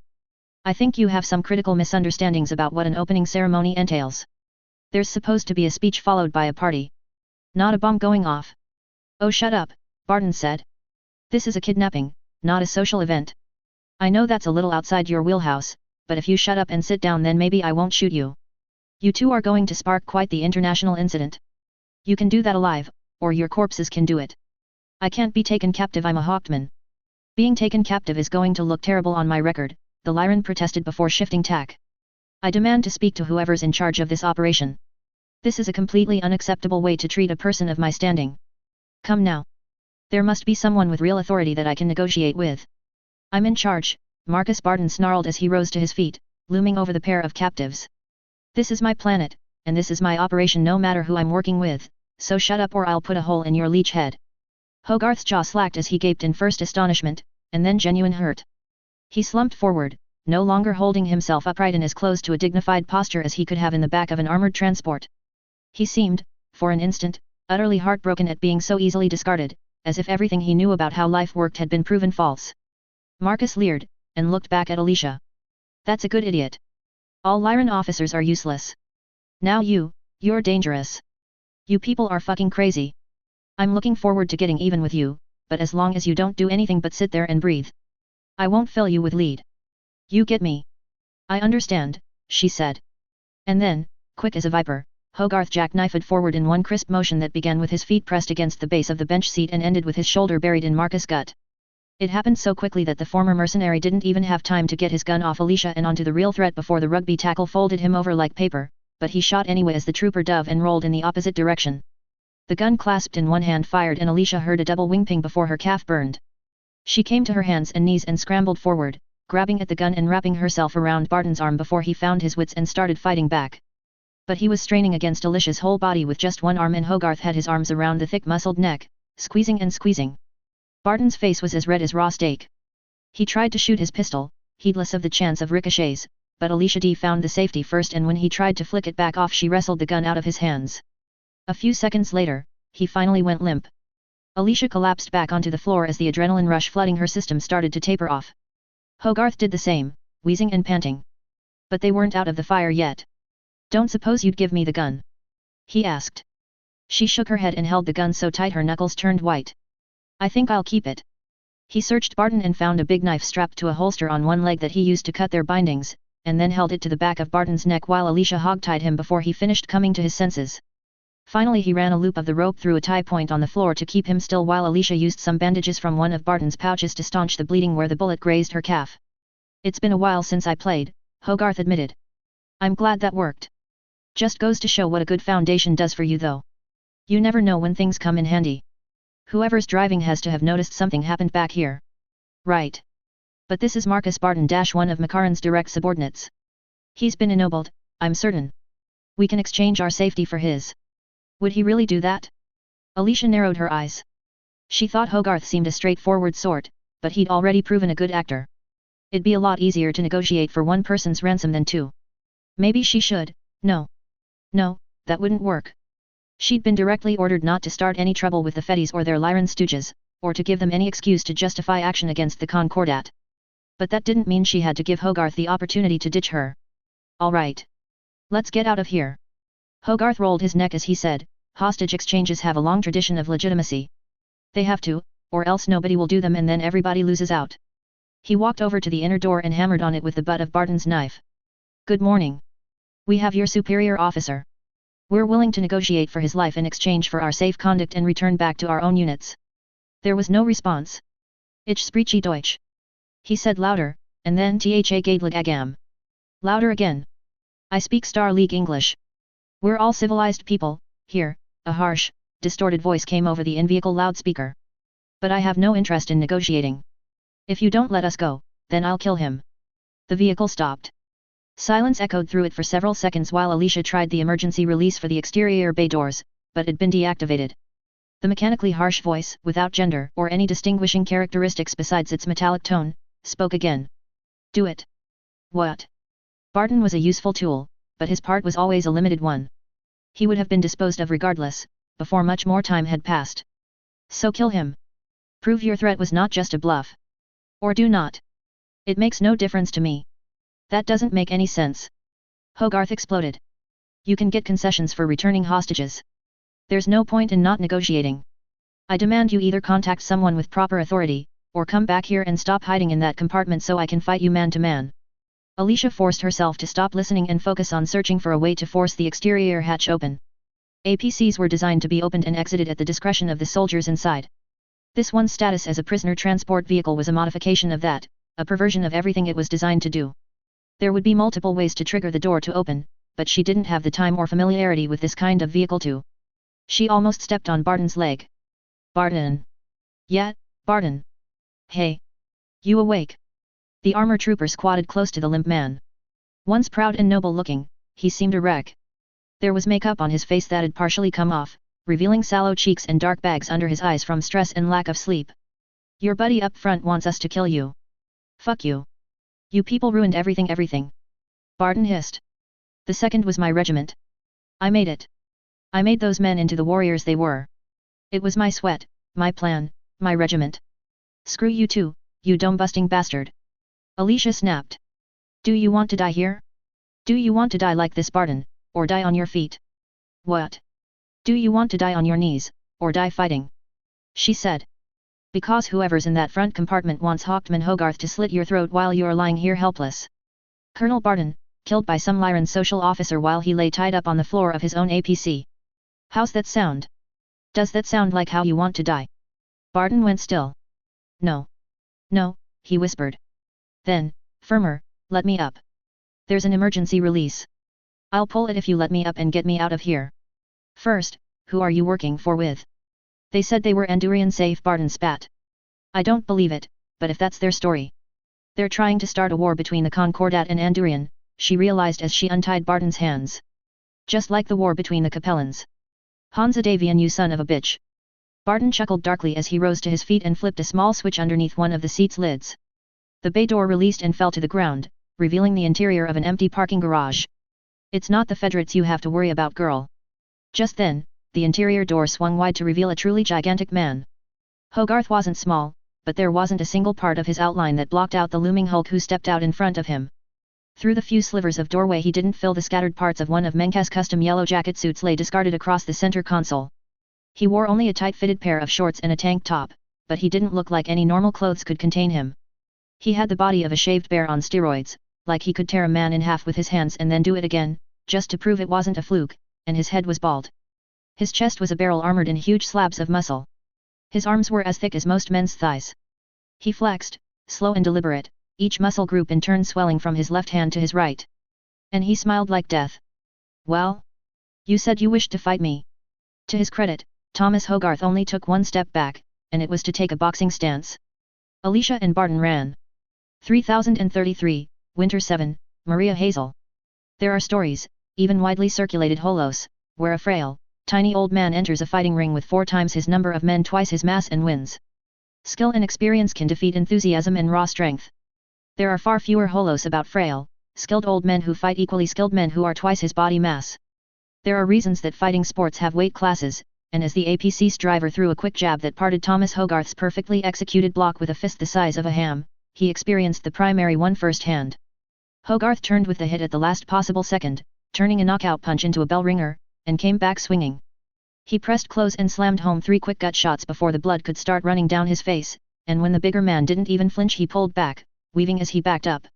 Alicia stood in a range stance on the ferro concrete of the parking deck outside. Barton's boxy SMG was a reassuring weight in her hand as she waited for an opportunity, watching intently as Hogarth played for space and time, and backed in a controlled, deliberate way toward the back of the APC. All the while the mammoth of a man loomed over him, grinning wildly as he tested the Lyran's defenses again and again. Hogarth never tried to block him directly a second time, but he came away from every exchange bloodier.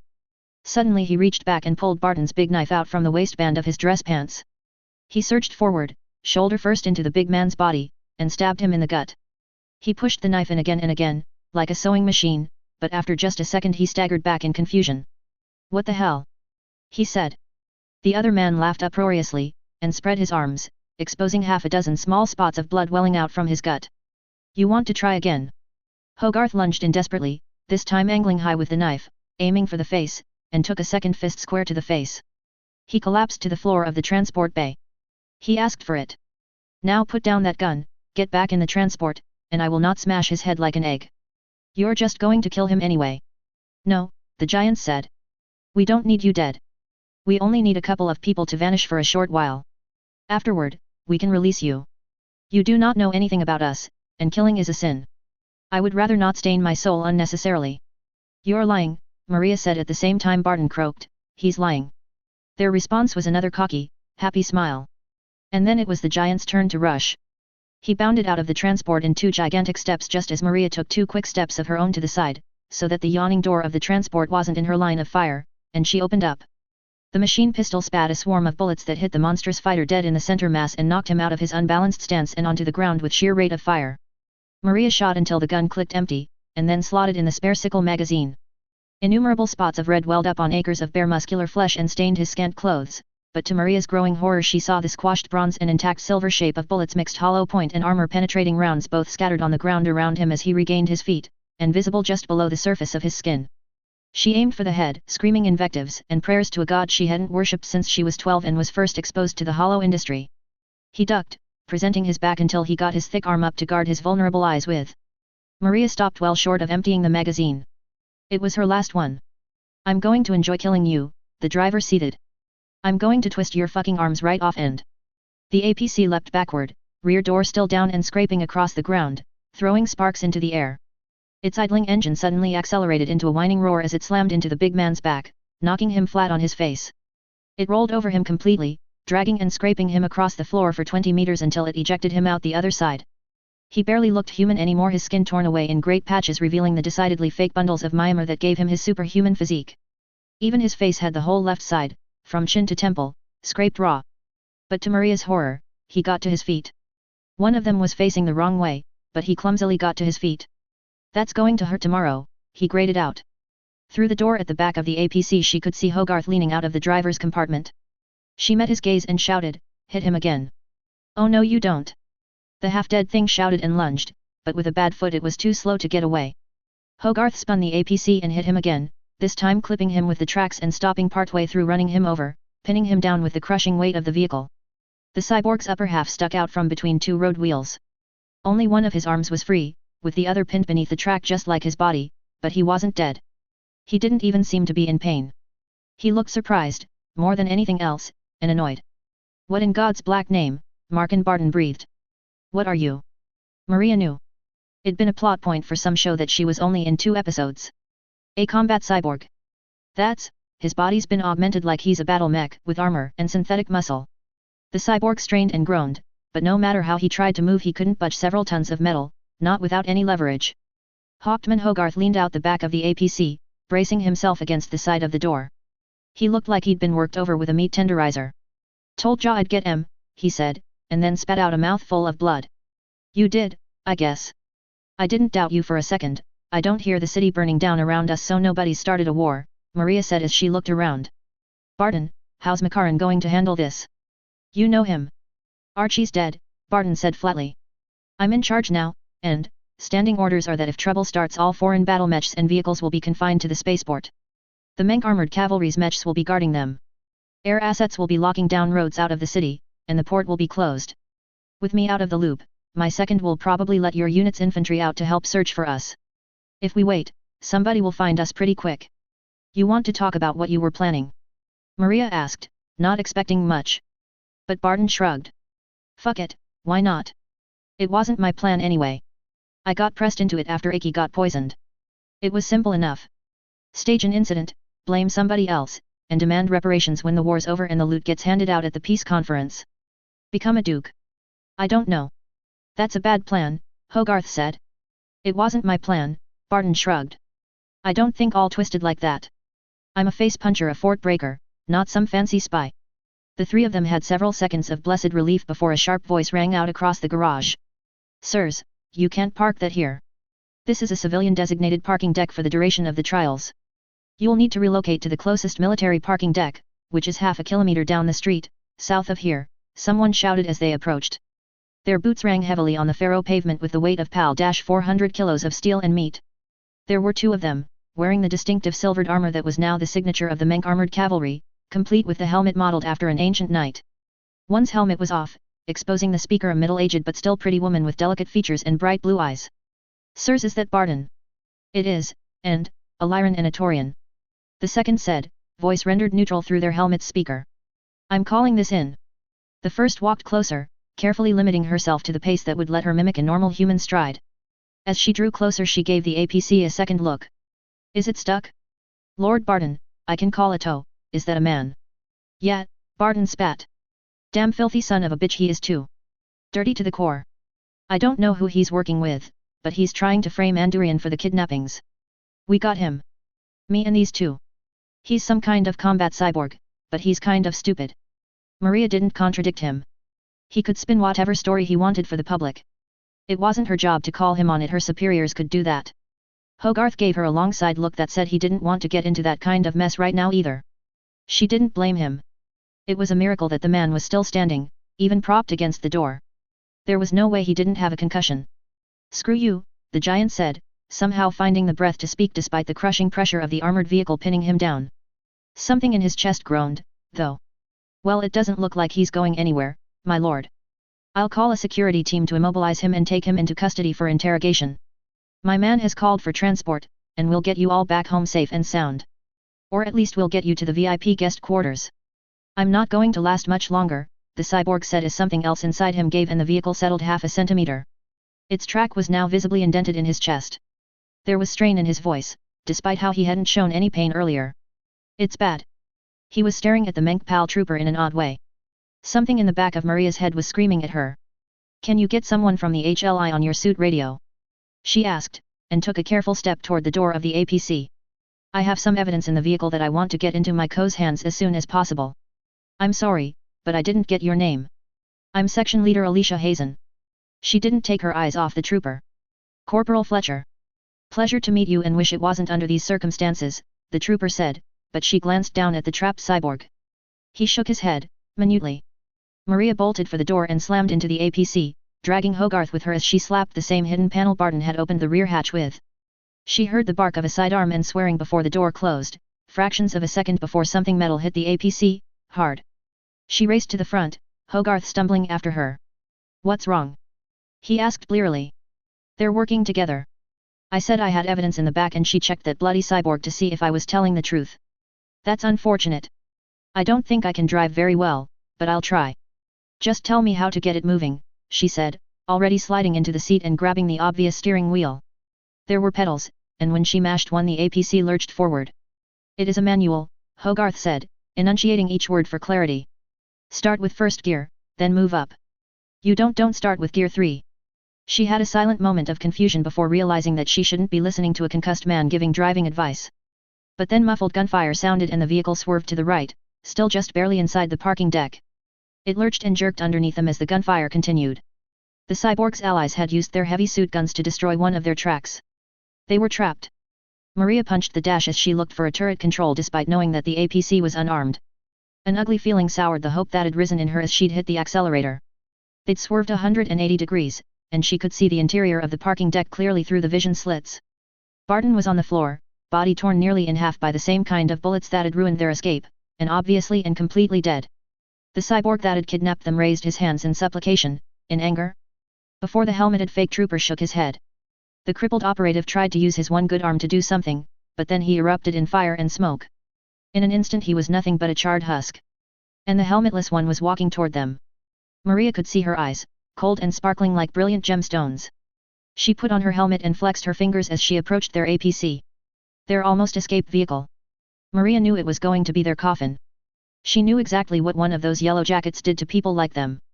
And then, miraculously, the rattling chatter of automatic gunfire split the air from behind her. Puffs of ferroconcrete flew into the air where heavy rounds struck it, centered on the imposters. They turned and ran, and Maria and Hogarth both whooped in excitement. Lowering the rear door, they ran outside to see the flare of jump jets as a squad of unfamiliar battle armor streaked overhead in pursuit of their attackers. Their rescuers didn't stop, though one turned for a moment to give a wave of acknowledgement before leaving sight.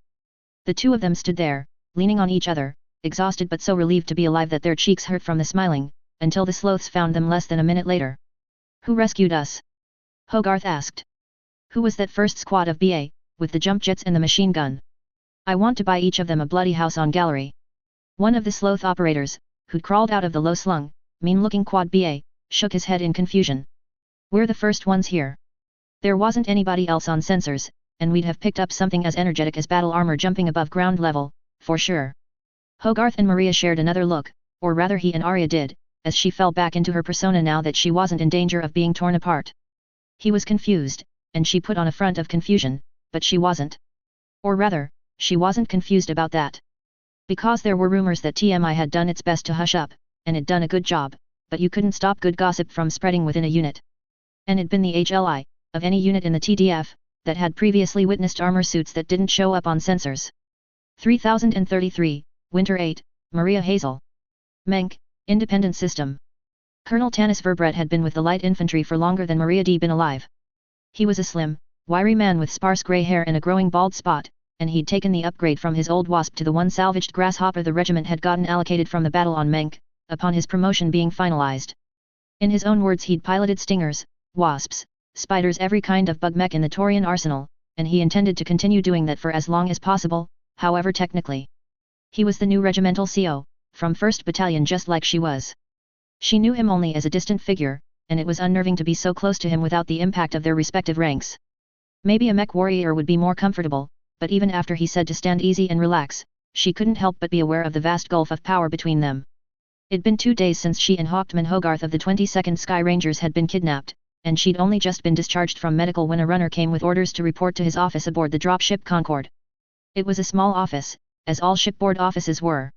Spartan and clean of much of the detritus that accumulated in any long posting, but maybe that was just because of the man it belonged to.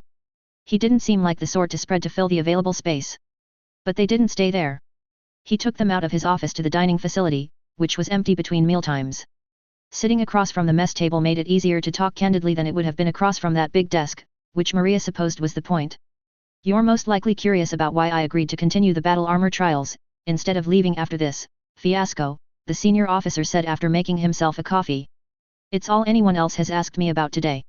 I wanted to talk to you for a different reason, but we can cover the easy topic first. The short answer is that I refuse to bow down to pressure. If I'm not going to let the Federates and the Lyrans intimidate me, and I'm not, then some other troublemakers planting bombs and looking to start a panic simply don't match up. More broadly speaking, the TDF can't afford to show its back.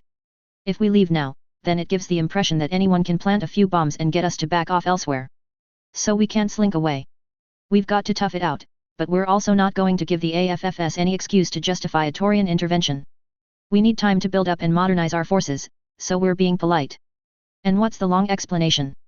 "The same, except with more words, and adding in that the political situation here on Menk is too unstable to leave the Federated Sons with free reign. With the Macarons all dead, and all their trusted commanders killed too, the people of Menk need time to figure out an interim government. Our presence is the only thing stopping Morgan Hosek Davian from shoving his hand up inside Menk and making it squeak to his tune. He could boot us off and take over if he really wanted to, but as long as it costs him something he won't do it." Maria wondered just how certain the colonel was about that. He seemed not to have any doubts, but so long as Menk's neutrality is respected, the Menk armored cavalry are the biggest stick currently on planet. If the Davians started something, the locals would side with us because of the insult. They'd be down a battalion, the Lyrans would too, and we'd leave. Hosek Davian would take Menk, but there'd be a nasty resistance. The people here would see to it, and forces would be tied up when the Fedis need them free to use against the Drax, but that's command-level decision-making. You don't need to worry about that."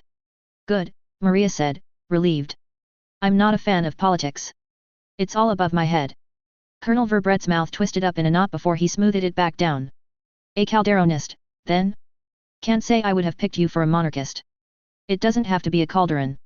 I'm just glad there's someone else making those hard choices, and Protector Thomas has done well by the Concordat so far. I suppose I should give you my congratulations on the promotion, Force Sergeant Hazel." He reached into his tunic's inside pocket and withdrew a patch bearing a white star with 4 black points.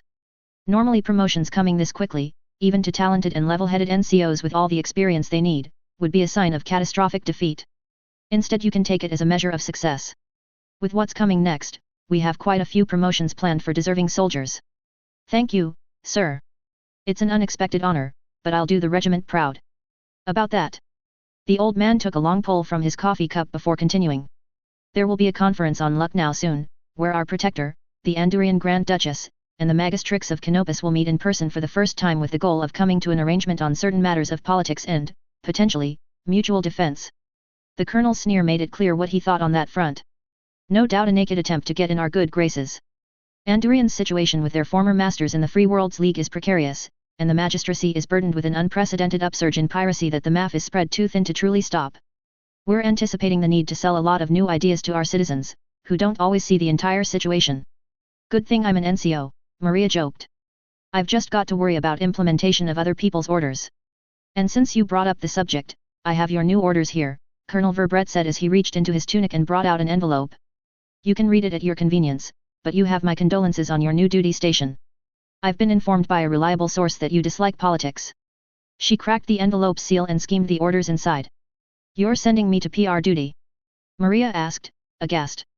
The Protector and his marshals have been quite busy since the end of hostilities already, and the Lucknow conference is looking to make them even busier. You've probably heard by now that this isn't the only wargame or test that's been going on recently. A battalion from the Taurian Lancers and one of the Concordat commandos engaged in exercises against an Andurian force. Senior staff's analysis made the rounds a few months back. The commandos got whipped. But they're Taurian Guard? That they are. They're an excellent unit equipped with the best the TDF can muster in terms of equipment, and they made the Andes pay for their victory, but they still lost. The Taurian Lancers lost as well, but the interesting part is that the margins of defeat, and even the events of the battle, were tighter than expected given the commandos' performance. The staff has concurred that this discrepancy is due to the Lancers' organization, which is unique among TDF regiments but less so with our neighbors new and old. The Lancers have a regiment of heavy tanks, a regiment of mixed infantry, and a wing of ASF permanently attached to them, in the style of a FEDCOM regimental combat team or, indeed, the Andurians' own regiments. It was an experiment of the Protectors from before the recent trouble, to test the effectiveness of putting different arms of the TDF under a unified command long-term, instead of by operation, and it seems to have succeeded. He chewed his cheeks for several seconds before admitting, I cannot find any flaw with the Marshal's findings. The Taurian Defense Force needs restructuring. He said it like a man admitting he had an untreatable degenerative nerve condition. We find ourselves tasked with a mission we never dreamed we could be faced with, defending people who do not understand us or our ways. We can't just shove them into line because we can't afford the pushback. It's all complicated. I don't like it, but at the same time I'm man enough to admit I don't have any better ideas. We're definitely not leaving these people to the Davians. Exactly, Verbrett agreed, but then continued softly. Though I do admit I dislike what measures might be required. The Marshal's plan renders us less able to conduct decisive offensive operations, which we generally don't do regardless, but losing the threat that we could. I'm sure our posture of guaranteed escalation and retaliation is deterrence enough, but that temporary loss of strategic flexibility worries me, and if it worries me then it'll worry a lot more people. And my new job's going to be to what? Get up on stage in a suit of PAL and tell everybody just why the new way of doing things is better, and that we need to defend a bunch of leaguers and magistracy thugs. Dissuading exactly that kind of dismissive reaction's going to be your job, you and every other war hero and celebrity we can spare or manufacture. I hope you don't mind going on tours, or cameras. Maria didn't know whether she wanted to laugh or not. This was perfect. This was a disaster. This was going to be great for her career. 3034, Spring 1, Thomas Hogarth. Liao, Sarna March, Lyran Commonwealth. Otto Weber wasn't his real name, but it was the name on his badge and on the paperwork that marked him as an agent of the Lyran Intelligence Corps. He was 48, owned 2 properties on 2 worlds, one of which he hadn't even visited for 3 years, and had no plans for retirement other than the vague idea that he could sell both houses and retire somewhere less expensive to live. He stood exactly 2 meters tall, wore a different brown suit to work every day, and changed his hair yearly to whatever short style was most common in the professional workforce at that time. He'd never been married, but lived with his girlfriend of 2 years who he was starting to think might be worth marrying soon. His younger brother was a systems engineer for their CAD Broadcasting Corporation, and his younger sister was a housewife.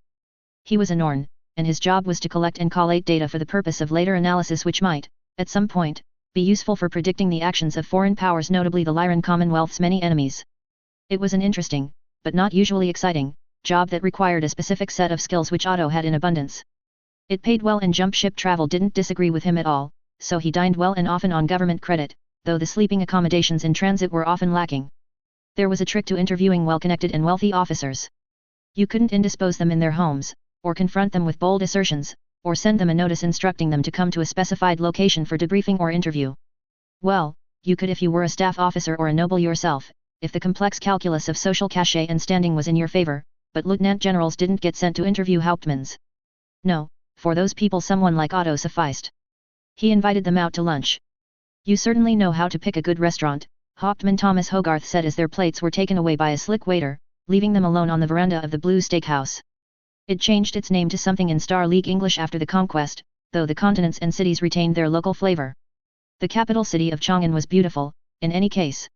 I wouldn't have thought about buffalo steaks being a traditional Capellan delicacy, but they're delicious and the atmosphere is wonderful. I'll have to recommend a vacation visit to my uncle, too. That man loves horses. They were on Liao, the former Capellan world captured by the Federated Sons in 3028 as part of the opening stages of the latest big war, and transferred recently to Lyran control along with the rest of the so-called Sarna March. The Norns had a repository of the best places to entertain on every planet and city in the inner sphere, for exactly this sort of purpose. A recently former Chancellor of the Capellan Confederation, Tormax Liao, enjoyed these steaks so much he demanded an identical restaurant be opened on Xi'an. Liao buffalo were one of the first domestic products this planet produced, and among its unique breed of horses is one of its most famous. I'd say its most famous exports are actually the Liaos. Otto took a sip of his wine, and then tipped the glass to cede the point. Not an export I'd admit to patronizing, however. Hogarth pursed his lips. His distaste for the denigration of any noble house or individual briefly warred with the recognition that the Capellans certainly didn't hold any respect for his own heritage, and, to his credit, the latter won out. Otto met aristocrats who that wasn't true for. None of them lasted long, as that specific kind of transnational classism was very unpopular among the military elite, but their flailing typically did a lot of damage before they finally sank below the waves. And on a similar subject, perhaps we could continue our earlier conversation. Of course. It's no great trouble to answer a few questions while digesting. Perhaps dessert when we're finished. I don't see why not. We're just wrapping things up after all. We've already covered your daring escape and the immediate aftermath, but perhaps you could give some personal anecdotes about the trials themselves? If I understand correctly, then we won those, didn't we? The official stance is that we all won, of course, but yes. The 22nd Sky Rangers performed our objectives more rapidly and with fewer losses than the competition, on average. Hogarth said, but if you don't mind doubling back for a bit, do you know anything about those battle armor suits that didn't show up on sensors? I know they're real. It takes more than a few knocks to the head to rattle my memory, and somebody had to drive off those cyborg assassins, so... That. Well, he had been cleared to pass along some of the office gossip, in the name of compensation. I can't say anything on the record, of course. Of course. But there are only so many possibilities as to who played which role, he laid it out.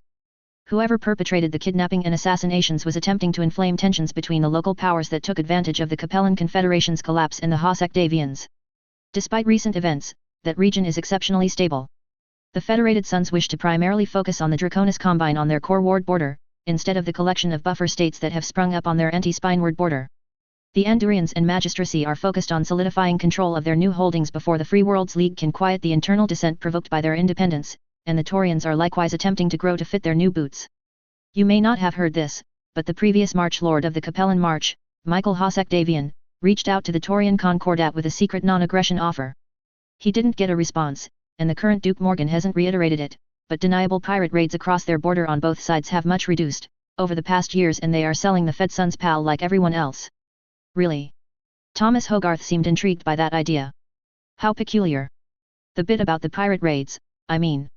It is, isn't it? Well, we and the Davians benefit from the peace. The local powers benefit from the peace. Neither of the Capellan states does, but they don't have the resources to spare developing high technology like truly stealth-capable battle armor. The leaguers are probably more than happy they only share our border instead of being completely surrounded by rivals, and that leaves only the damned Kuritans? I would have never guessed, Hogarth said in surprise. But I suppose they are the only culprits who fit. I thought they had more pride than to set someone else up for a losing fight as a distraction, though. So if the Kuritans were the ones with the Sea Orgs, then that makes the Davians the ones with the stealth armor. You're right, but how do you figure that? It's not us, Hogarth said simply. We're working with quad designs, and the Sloth DB Hell on 4 legs with active stealth capabilities, but it doesn't have them. Likewise the leaguers don't have their own program, the Cappies are too busy killing each other, and the Taurians can't field 3 new battle armors. So it's got to be the Davians. Well-reasoned Otto said dryly. I suppose we're all the same in the end. I know you can't tell me if Loki's on the waiting list for stealth suits, but I imagine they're salivating. Nobody wants knives in the dark, but the knives are there, and if you don't have people holding them then somebody else will pick up the slack. Now I suppose you wanted to hear about the trials. At your convenience. The general format of the trials went like this, according to the Hauptmann. First the participants demonstrated their suits' weapons and characteristics, so that the referees and adjudicators from the Menk armored cavalry could program their battle mechs and armor suits to know when the hits from step-down lasers and non-penetrative ballistics would have damaged the participants, if they'd been full-powered. Then, once everyone was assured that the mock battles wouldn't result in the real destruction of fighting machines, they'd begun a grueling month of scenarios run one after the other. Offensive and defensive tasks, interceptions on short notice, lance-on-lance action, and a single huge battalion-scale conflict. There wasn't any downtime in the schedule left after the hasty revisions, as everyone agreed that they'd be much happier with the foreign militaries back on their own worlds. The threat of further attacks by their mysterious third party had kept everyone's security contingents on full alert, which had only relaxed as they jumped away at the end. The layover at Liao was something the battalion's Hauptmann commandant had arranged to reward the battalion on their way back home. Otto D used some of his discretionary fund to subsidize some of their entertainment on planet, which had helped secure Hauptmann Hogarth's own pleasant demeanor and cooperation. Eventually the subject turned from a general overview of the trials to a subject Otto's superiors thought Hogarth might have an interesting viewpoint on the Taurian contingent. The bulls, they're very... He visibly struggled to find the right words for several seconds, waving his hand in small circles until finally stumbling on, aggressive. No, decisive is a better fit. I'm not sure how typical the High D's light infantry are of their units, so I don't know how useful this is in a broader sense, but I'll give an example to clarify. One of the last stages of the trials was a simulated breakthrough push. The scenario laid out a huge, multi-regiment engagement along a series of towns and defensive forts as our lads were pushing up overland, though it was all just a set piece on paper, not real machines and men. The objective was to clear a route suitable to march several regiments through a town, set up as if it were a weak spot in the defensive line. The OP-4 was only a company of battle mechs with 2 companies of PAL support, and we only had a company of infantry and a company of battle mechs to work with. When it was our turn, Colonel Petrov sallied out with our 12 most solid mechs and pressed the attack while I commanded the fire support from 2 platoons of Yellow Jackets manning their field guns from dug-in positions. I detached the Sloth platoon from the rest of the infantry company and held them back to stop us from being overrun until after we'd taken the main street, where they brushed aside the defending infantry. The enemy rallied for a counter-attack came to push us off, but in the tight quarters I sent the Sloths out in squads, knocking out mechs their pop-up mines and flustering the enemy to such an extent that the Yellow Jackets I was personally commanding scored 2 simulated kills by laying open the backs of a Zeus and a Marauder in the opening salvo. I almost wish it'd been a real battle.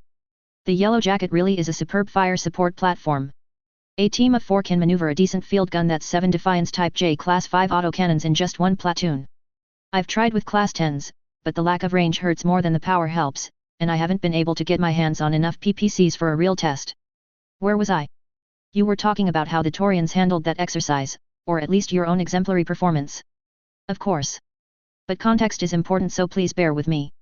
The 1st Fedson's armored cavalry came at the test differently, and were overall of lower weight than our mechs.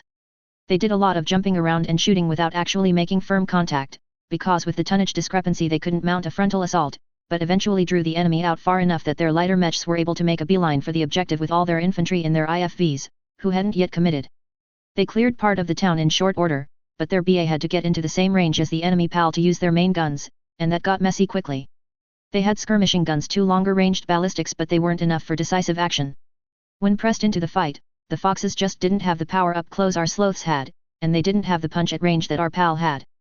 They tried to make a fiddly, complex skirmishing battle armor, and its field performance wasn't as good as a hard-hitting specialist would have been. It had superiority over stock Yellow Jackets in a fight, but not decisively. It took too long to achieve superiority without getting into range of the PAL's guns. I see. I've heard similar already, of course. And how did the Taurians fit into that framework? Otto asked, playing the engaged audience to let Hogarth continue his story. The officer was fully immersed in his retelling, eyes vacant, lost in the past as he wandered. We all learn from the things we experience and see, I think. We're shaped by our experiences, and nowhere is that more obvious than with the Taurians. Imagine seeing Operation Rat as the Taurians. Imagine 21 mech regiments moving all at once in simultaneous decisive strikes, more regiments than you have twice over, all thrown forward at the same time, at the same targets. I can't help but imagine the awe and terror that operation inspired in them. We learned from enacting Operation Götterdämmerung, but with our perspective we must have taken different lessons from it than we would have learned observing it from the outside. He took a sip of his wine as he recentered himself. Sorry. I've been thinking about that sort of thing quite often, recently. I have absolute confidence in High Command's planning, of course. I don't know about these new Davian influences, but I'm certain that our officer corps can sort out what's best for them and what's best for us. There's no shame in learning from someone else's example, or indeed their mistakes, as long as we're not blindly copying what somebody else is doing without understanding how it would impact our existing strengths, Hauptmann Hogarth said, full of fervent enthusiasm and committed to saying many positive phrases that didn't actually commit him to a political stance. The Taurians seem to have gone all in on advanced technology, to bring things back on topic. Their 2 battle armors in the trial performed extremely well, though the heavier Longhorn suffered mobility concerns at all stages and I personally wouldn't want to drive on of the thin-skinned death traps. It could still clamp onto mechs to maneuver, but couldn't swarm or climb like every other bipedal suit present can. It also had severe issues with reliability on the field, but I'm not too concerned with that compared to the armor and the gun. The armor damns the Longhorn as much as that damn laser it carries saves it. I cannot overstate the shock we all felt when a Longhorn first slagged 600 kilos of Bar 10 armor with a single shot of that futzing laser. But the armor, it's got less armor than suits that weigh a fraction of its weight, and can't even take a hit from its own gun. On the one hand it's a gigantic punch in a tiny package, but on the other hand I can't help but think it'd be better if it was bigger, or maybe just slower.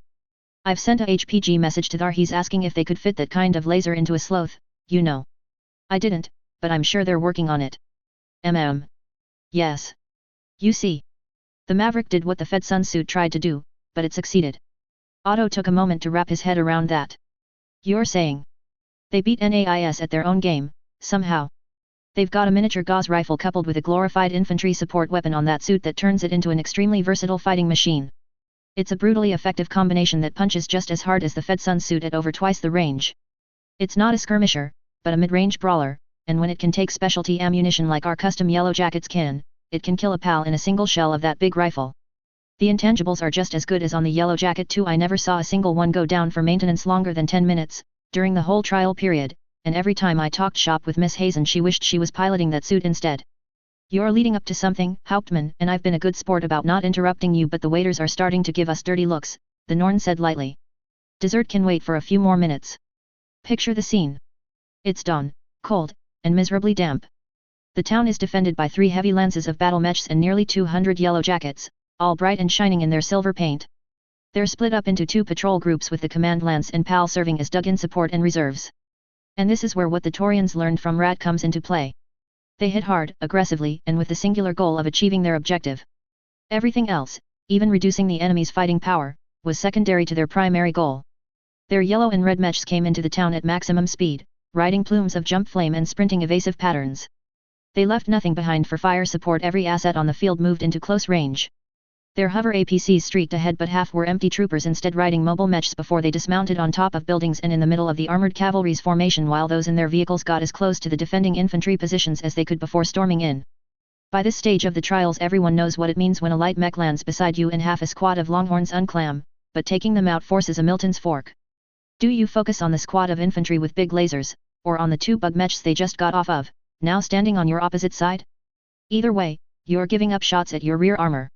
The screen designed to prevent PAL swarms couldn't get close enough to the Mavericks to deal any significant damage, once they'd made a breach in the defenses. They were even better than Yellow Jackets in close, too.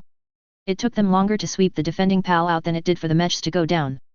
They lost 3 of their own battle mechs in the initial fighting, but with raw aggression and concentrating their force down to the smallest point possible and then shoving it into force-localized superiority, they got it in seconds. The Menk reserves launched a coordinated counterattack, collapsing in with their other 2 lances and remaining infantry, but the light infantry held out long enough for the referees to say that their reinforcements had arrived. They took ruinous losses in war material, though. That company would have been combat ineffective for months afterward. But they won. We won more thoroughly and with fewer casualties, but they beat that scenario more quickly.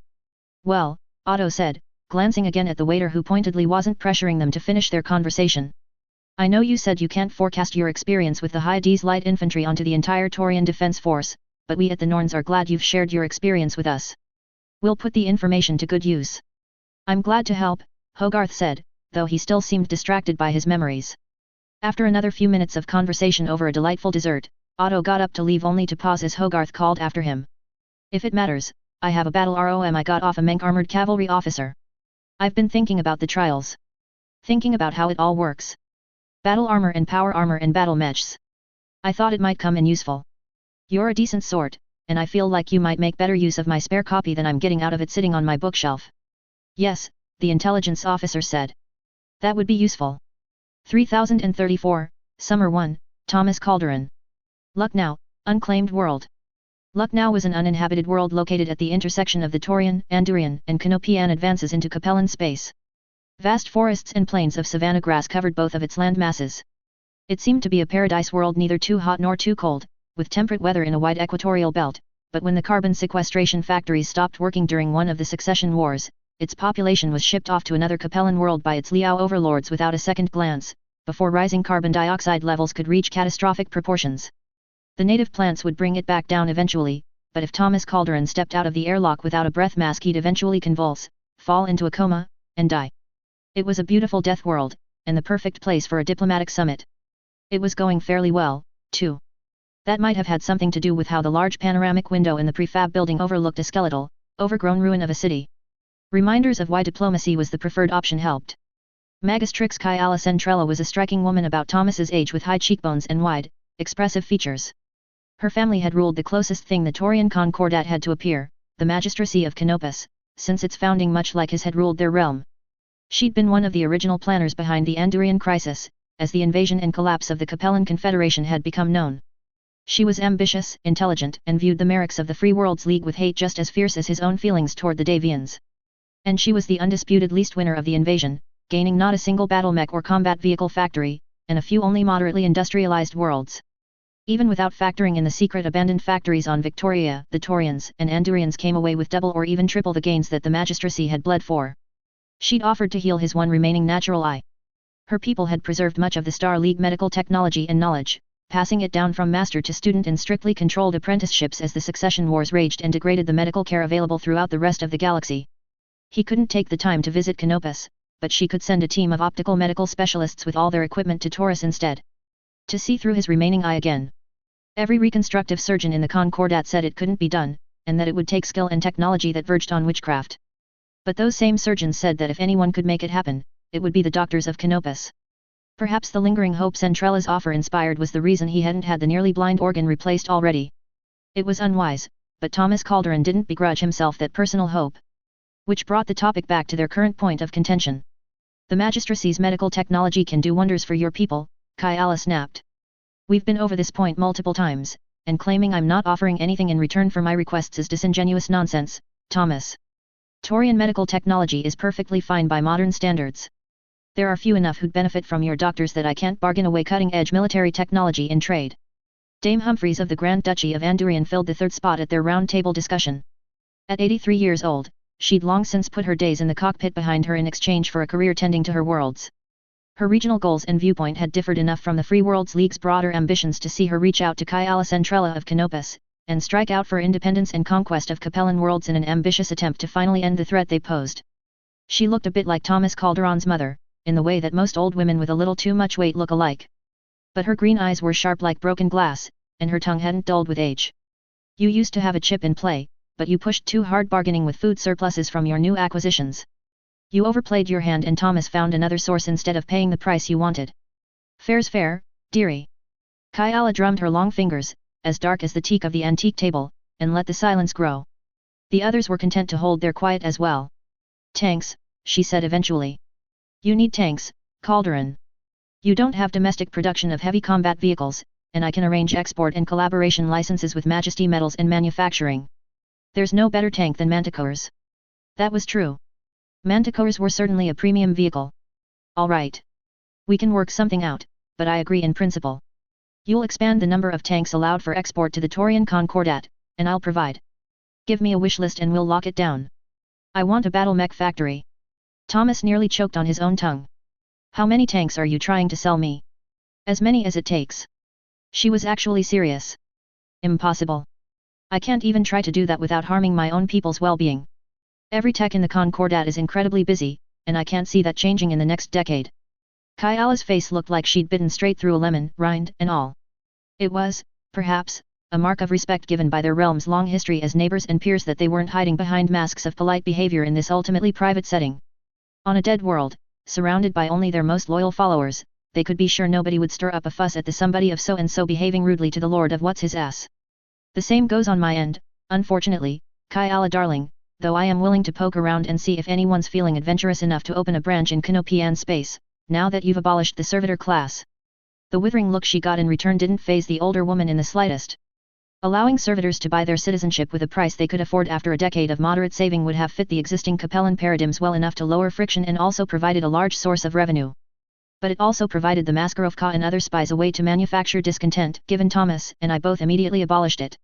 It was a risk. If it had paid off, then it would have been worth it. Thomas could understand Kyala's frustration. She'd taken a lot of risks and they hadn't paid off nearly as well as she'd hoped they would. Here she could show that, and give their interactions a more human aspect than in the public staged appearances. He was the big man at the table.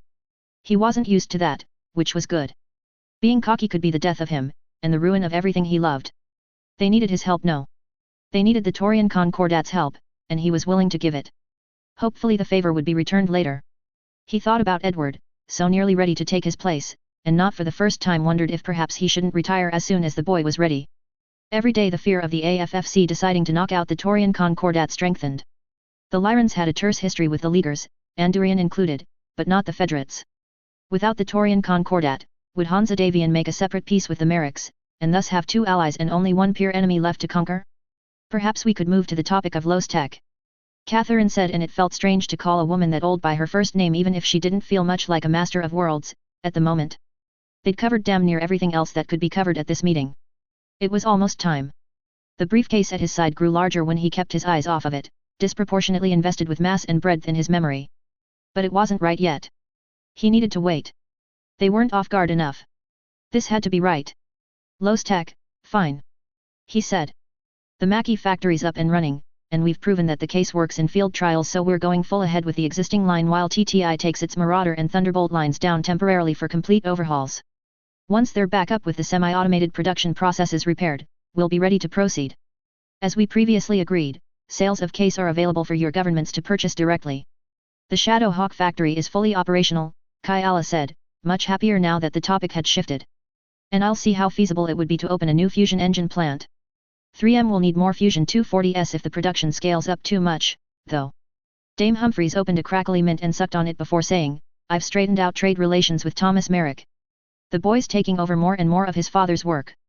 I had to keep supplying a certain number of battle mechs and ASF a year, but Irian Battle Mechs has asked permission to make direct foreign sales, so you'll get offers. Now what's this about ferrofibrous armor? Thomas's D almost forgotten about Jackson Watt for a moment. Right, that. If the manufacturers can meet the TDF's demands and still have excess production time, you can buy it off him. But I don't want that going on the resale market.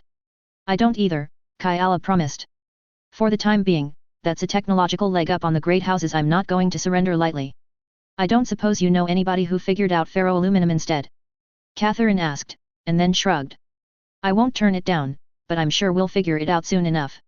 Good, good. There were other pieces of Battletech in the prototyping stage: LB-type autocannons, streak missiles, Star League target acquisition gear, pulse lasers, and gauze rifles all seemed like they might pop fully formed into existence any day now. And that said nothing of the big three. Battlemech endosteel, extra-light fusion engines, and double heat sinks. If he had those in the TDF's hands before the Davians did. But that was greed talking. Fear and caution, good old reliable, realistic caution, reasserted themselves momentarily. The conversation had continued without him.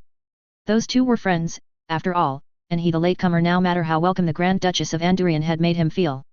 When the conversation seemed to lag, he stood from his chair and squared his shoulders. I have one more thing to present to you both before we break for the night. It's a message. It's not a message that I'm happy about, and it nearly gave me a fit when I read it the first time, but I can't let you leave without seeing it. It wouldn't be right, for me to make this decision secretly. It'd ruin every diplomatic tie we've built. It'd destroy us, and make us enemies as surely as it'd. Oh, come off it. Humphreys cajoled.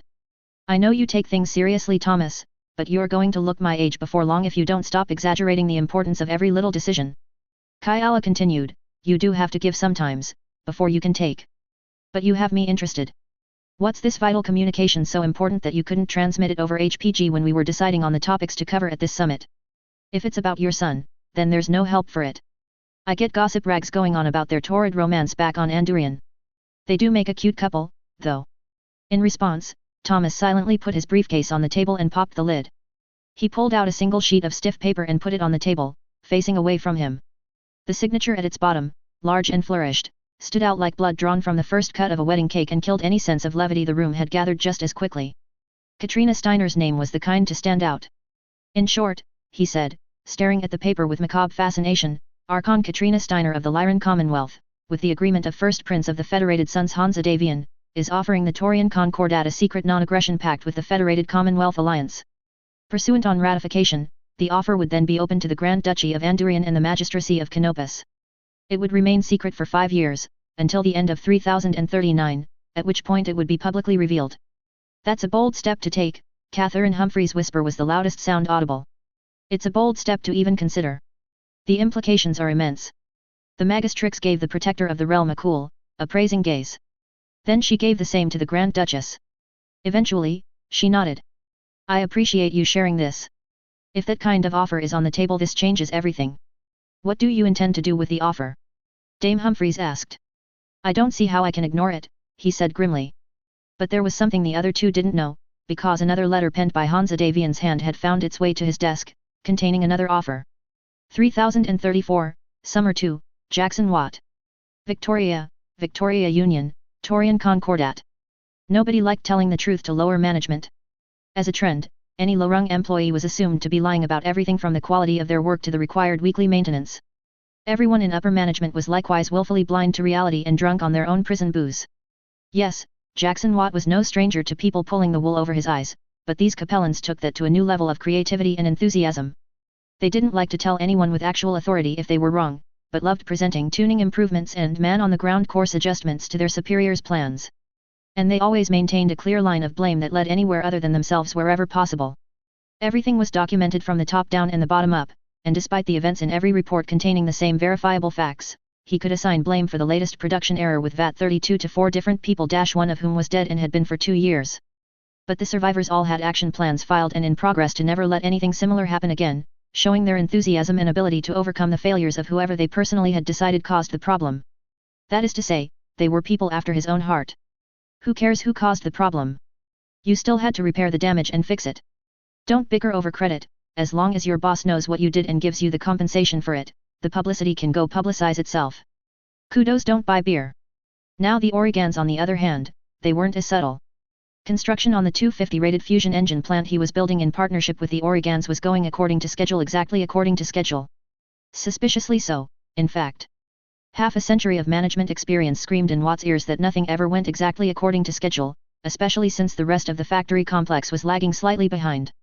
Rhonda D been getting bored, so he'd sent her and her people on a fact-finding mission to Core Mater to find out what the big deal was.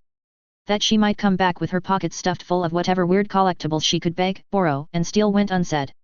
Unfortunately, and as a direct consequence, word D quickly gotten around Victoria's high society that the wild and libertine mercenary guarding Governor Jackson Watt from the wiles of its debutantes and widows was absent. He suspected Lady O'Hanlon had something to do with it. That woman never played one side of the table when she could play two, and then make a tithe off the side bets while she was at it. Mr. Lee, the hard-bodied former mask agent currently organizing security, came into the office. It wasn't Jackson's office, but he was using it. There were a lot of offices like that now, scattered across Victoria. He was a manager who best understood what was going on when he saw it with his own eyes. Mr. Lee was also a hands-on kind of man, though of a different sort, the kind that didn't die easy. Angry scars crossed his neck and under his black gloves his hands were covered in thin white lines. There's a lady here to see you, Governor. Are her bits out? Jackson asked brusquely as he poured through a thick sheaf of notes, typing sporadically on his noteputer and working the numbers into something that made sense. He had collated data already, but he hadn't worked with these people long enough not to spot check for somebody trying to pull the wool over his eyes. The security agent glanced back to double-check that hadn't changed while his back was turned. No, sir. Then send her in. I need a break from this anyway. There were 2 problems with the women on this planet, he thought. The first was that he could not, ethically, enter into a relationship with someone when he held so much power over them. The protector of the realm himself held less direct power over the average Taurian citizen than he had over the mightiest Victorian. At his word he could make even the old Capellan nobility shudder in envy at the authority invested in him, because until this world could be trusted to fulfill its citizens' rights and planetary responsibilities, he was the government. His word was law. If a manager couldn't enter into an equal relationship with their employee, then how could Governor Watt do so with someone whose human rights depended on him? Secondly, the local ruling class had gotten the impression that he preferred women with Ronda Nord's fashion sense. From somewhere. And then they tried to periphery it up. Dr. Yulia Popov, Professor of Applied Industrial Solutions at Victoria Institute of Engineering, the tall, spare woman introduced herself. She didn't look much like a ruddy Taurian academic, but then again cultures changed over distance and time. Her clothes were probably a political statement. They were green and looked Capellan, but that was all Jackson could read from them. Governor Jackson Watt. How can I help you, doctor? He saw her take in his greeting. Brusque and to the point. He was framing it as purely business, but also foregoing most of the class divide by only using the most immediate of his positions. That'd give the cue that she could be candid. Thank you for seeing me on short notice, Governor. I know you're very busy. This is walk-in time. I move my office around so that people can just walk in on short notice. It helps me keep in touch with situations as they happen. Is there something happening? How familiar are you with the current state of the Shengli site? That was the abandoned Star League manufacturing center, and the primary reason he in particular had been sent to this world, so Jackson nodded. I have the reports, but haven't visited it yet myself. They aren't promising and I'm not assigning blame to anybody but the SLDF and time, but they really aren't good looking. There's 2 lines in moderately terrible conditions, one that's a little worse, and a 4th that's barely better than starting from scratch. We might have to strip out big chunks and completely rebuild them. Just so, the professor nodded. They made an odd pair. Watt sat with his chair down low, shorter and squatter seeming than he did awake. Popov stood respectfully across his desk. The heater kicked in, blowing warm air with perfect humidity through the vents in the ceiling. She continued, we believe this facility was a research and development site for prototyping and limited-scale production, abandoned partially through the process of being converted for mass manufacturing. It most likely produced the Sling, the Emperor, and 2 unknown heavy battle mechs. My department has handled most of the theoretical work on the site for the past decade, and I would like to introduce one of my recent doctoral candidates. His PhD subject was on the feasibility of restoring it to full functionality as a battle mech production facility. It was his conclusion that it was not feasible to do so. Jackson knew what she was doing. Patronage was how the Capellans did a lot of things. You let your boss take credit for your work and they make sure you get the right career opportunities. This was a slightly more Taurian take on things than he was familiar with, but he found he liked the straightforwardness. He nodded, firmly. I've been fed bad numbers twice in the past 2 months, Dr. Popov. People keep fudging them and it's making my job harder. Do you have his contact information on you? Dr. Popov did, and produced his card, but he waved her down. One of the best things about having nigh unlimited power was that when you wanted to go somewhere and solve a problem, the only obstacles were implementation instead of scheduling conflicts. Clear your schedule, he said as he stood, sweeping up his hard copy and dropping them into a portfolio briefcase, along with his note pewter. I've suddenly realized that I need to lay eyes on the Shengli site and see the damage for myself. And call this Dan Laozi too because he's coming with us. I'm interested in getting the advice of a man who's already worked out why this big project won't work. I'd like to hear what he has to say. 3034, Summer 3, Dan Laozi. Victoria, Victoria Commonality, Taurian Concordat. At first Dan Laozi didn't recognize Jackson Watt, as he got out of the ground car that carried him through the final leg of the journey to the Shengli site. He looked like many of the Taurian advisors and experts already present, broad at the shoulder, stocky, ruddy and with close-cropped hair and dressed in a vaguely militaristic style, though perhaps shorter than most. Then the governor reached back through the open door, picked up the black 10-gallon hat he wore in all his informal PR shots, and set it firmly down on his head. He was immediately recognizable as the military governor of Victoria. Laozi arrived first, having rushed to get onto the earliest possible train and lay some groundwork with the people working on the former Carlos Dangmar Lee Battle Mech Research Center, that secret Star League Defense Force facility hidden in the discretionary funds of Fort Lee. The scope of the waste, the deliberate, flagrant waste of the late Star League always awed him. Working here was a lingering reminder that though humanity's future in the stars could only be realized through cooperation and wise guidance, only a certain kind of wisdom was able to do so properly. A celestial wisdom. But that didn't mean he was going to pull out a gun and open fire on the man walking toward him. His role was that of a man of engineering and applied science, and cutting his life short in a hail of gunfire wouldn't make anything better for anyone, in the long term. So you're Popov's pick? Come on, let's walk and talk, the military governor said, and swept him up in his wake. Tell me about yourself. My name is Dan Laozi. I am 28 years old, hold doctorates from Xi'an University and Victoria Institute of Engineering and Applied Industrial Solutions, specializing in restoring abandoned Star League manufacturing facilities and prototype equipment. I have worked here at the Shengli site for close to 10 years, and currently lead the team analyzing the production space which we believe relates to the SLDF Sling battle mech. You a native? What an oddly abrupt question, the Capellan thought. I was born on Victoria, yes. I graduated from Xi'an University and completed my second doctorate at Xi'an University before returning home to take a supervisory role in the project. If I may ask, why is it important that I am a native? Governor Watt waved his arms. Because I've got two goals here. The first, and most important, is to do right by you Victorians. It's my blessed job to get you all standing on your feet and doing things on your own, so that I can get more than 12 spare minutes a day to myself. Then the Concordat can step down the supervision and stop meddling in your day-to-day lives. A planet's population can do enough meddling in its own business without me poking around and asking if you've been fed and watered and if you've got your lunchbox like you're bloody 6 and going to grade school. They walked through the big sliding glass doors, emblazoned with safety signs in 6 languages and pictographs, and into a security checkpoint scaled to inconvenience battle mechs, or at least the ones that could fit in without peeling the roof off. Second. I'm supposed to make what I can of this place. Figure out what's salvageable, what's rebuildable, what we can learn from, and all that. At the bare minimum I'm supposed to stop it from getting destroyed, even if that means I've got to pack it all up in drop ships and stash them in the void of space with a series of clues hidden in old travelogues to lead investigators there. Don't ask. TMI's been watching too many holodramas, if you ask me. After clearing the checkpoint and having their retinas scanned, as well as being inspected by electronic sniffers, real sniffer dogs, and having their blood drawn and run through a machine to test for contaminants, they were let through the 4-meter-thick retractable door which had once been the cargo loading bay of the Carlos Dangarmar Lee Battle Mech Research Center, and was now the entry zone to the Shengli site. Hopefully Watt wouldn't demand they change the name back. Altering all the paperwork and ordering new everything with CDLMRC instead of Shengli would be impractical. They'd do it if they had to, though. Shengli was also just a better name. So there are 4 production lines, right? There are indeed 4 production areas, though I hesitate to equate them to proper mass manufacturing facilities. He'd given briefs many times before, and easily went through the motions.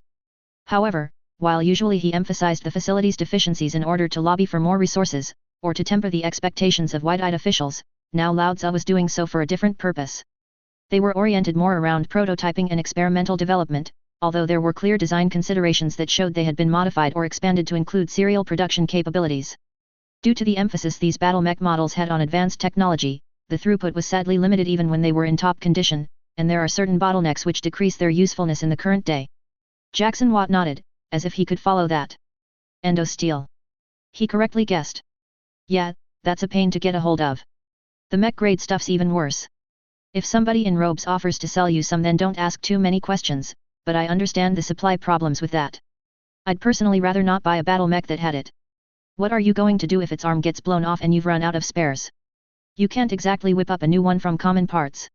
Or maybe he knew a little bit of what he was talking about. Lao Tzu was forced to amend his earlier thoughts on how much this Watt person knew about manufacturing. He'd heard the man was an ideas person, and that his engineering team was the real source of the designs Whip sold, but apparently not. Some of the other rumors, like his supposed connections with high-technology factions within Comstar, were still clearly a bridge too far though. The joke he'd made about it wasn't very funny, though he still gave a polite chuckle. And then he led the group into a cavernous facility, hung with gantries and signal flags. Within it was his domain, the Sling facility, and despite the situation he still felt like a heady undergraduate seeing the order born from chaos. It was a rush like no other, seeing the Titan machinery old and new, the disassembled mechanical guts of the peak of Star League technology, now spread wide and cleaned with near-religious reverence. It really is beautiful, Jackson Watt said, and braced himself. Now give it to me straight, man. I can take it. Ah. Well. If you insist, Governor. Perhaps you will understand what I mean when I say that fully repairing the Sling line would require us to manufacture both an endo-steel skeleton for a 25-ton battle mech, but also an extra-light fusion engine and an advanced tag system. Several of the components were produced in a portion of the facility where the environmental sealing failed, including the key chemical compounds used in the manufacture of XLFEs, and obviously the endo-steel was imported from off-world. Jackson Watt stared out into the glorious, wonderful, useless ruined factory. But Lao Tzu dug the knife in deeper. Additionally, we believe the only other mostly intact facility to be for the production of SLDF Emperor battle mechs, which require a much larger, more complex XLFE as well as double heat sinks, which we also cannot produce due to that same breach. We have made some progress on LBX autocannons and pulse lasers, based on those remaining intact on the production lines, however this facility was abandoned, not mothballed. The equipment within was not prepared to be simply left alone for 2 centuries with zero maintenance and everything would require, at a bare minimum, substantial funding for decades to restore based on even the partial archives remaining in the central computer. The cogs and gears of Governor Watt's mind turned furiously as he furrowed his brow and twisted his mouth, chewing over ideas and possibilities, retreating into outward silence on the walk back to the train. There wasn't much talk on the long ride back from the remote site, only a few more technical questions that were easy enough to answer. Had he worked on Battletech production before? He'd done a brief stint in the offices of Series Metals during his studies on Xi'an, and of course studied them extensively.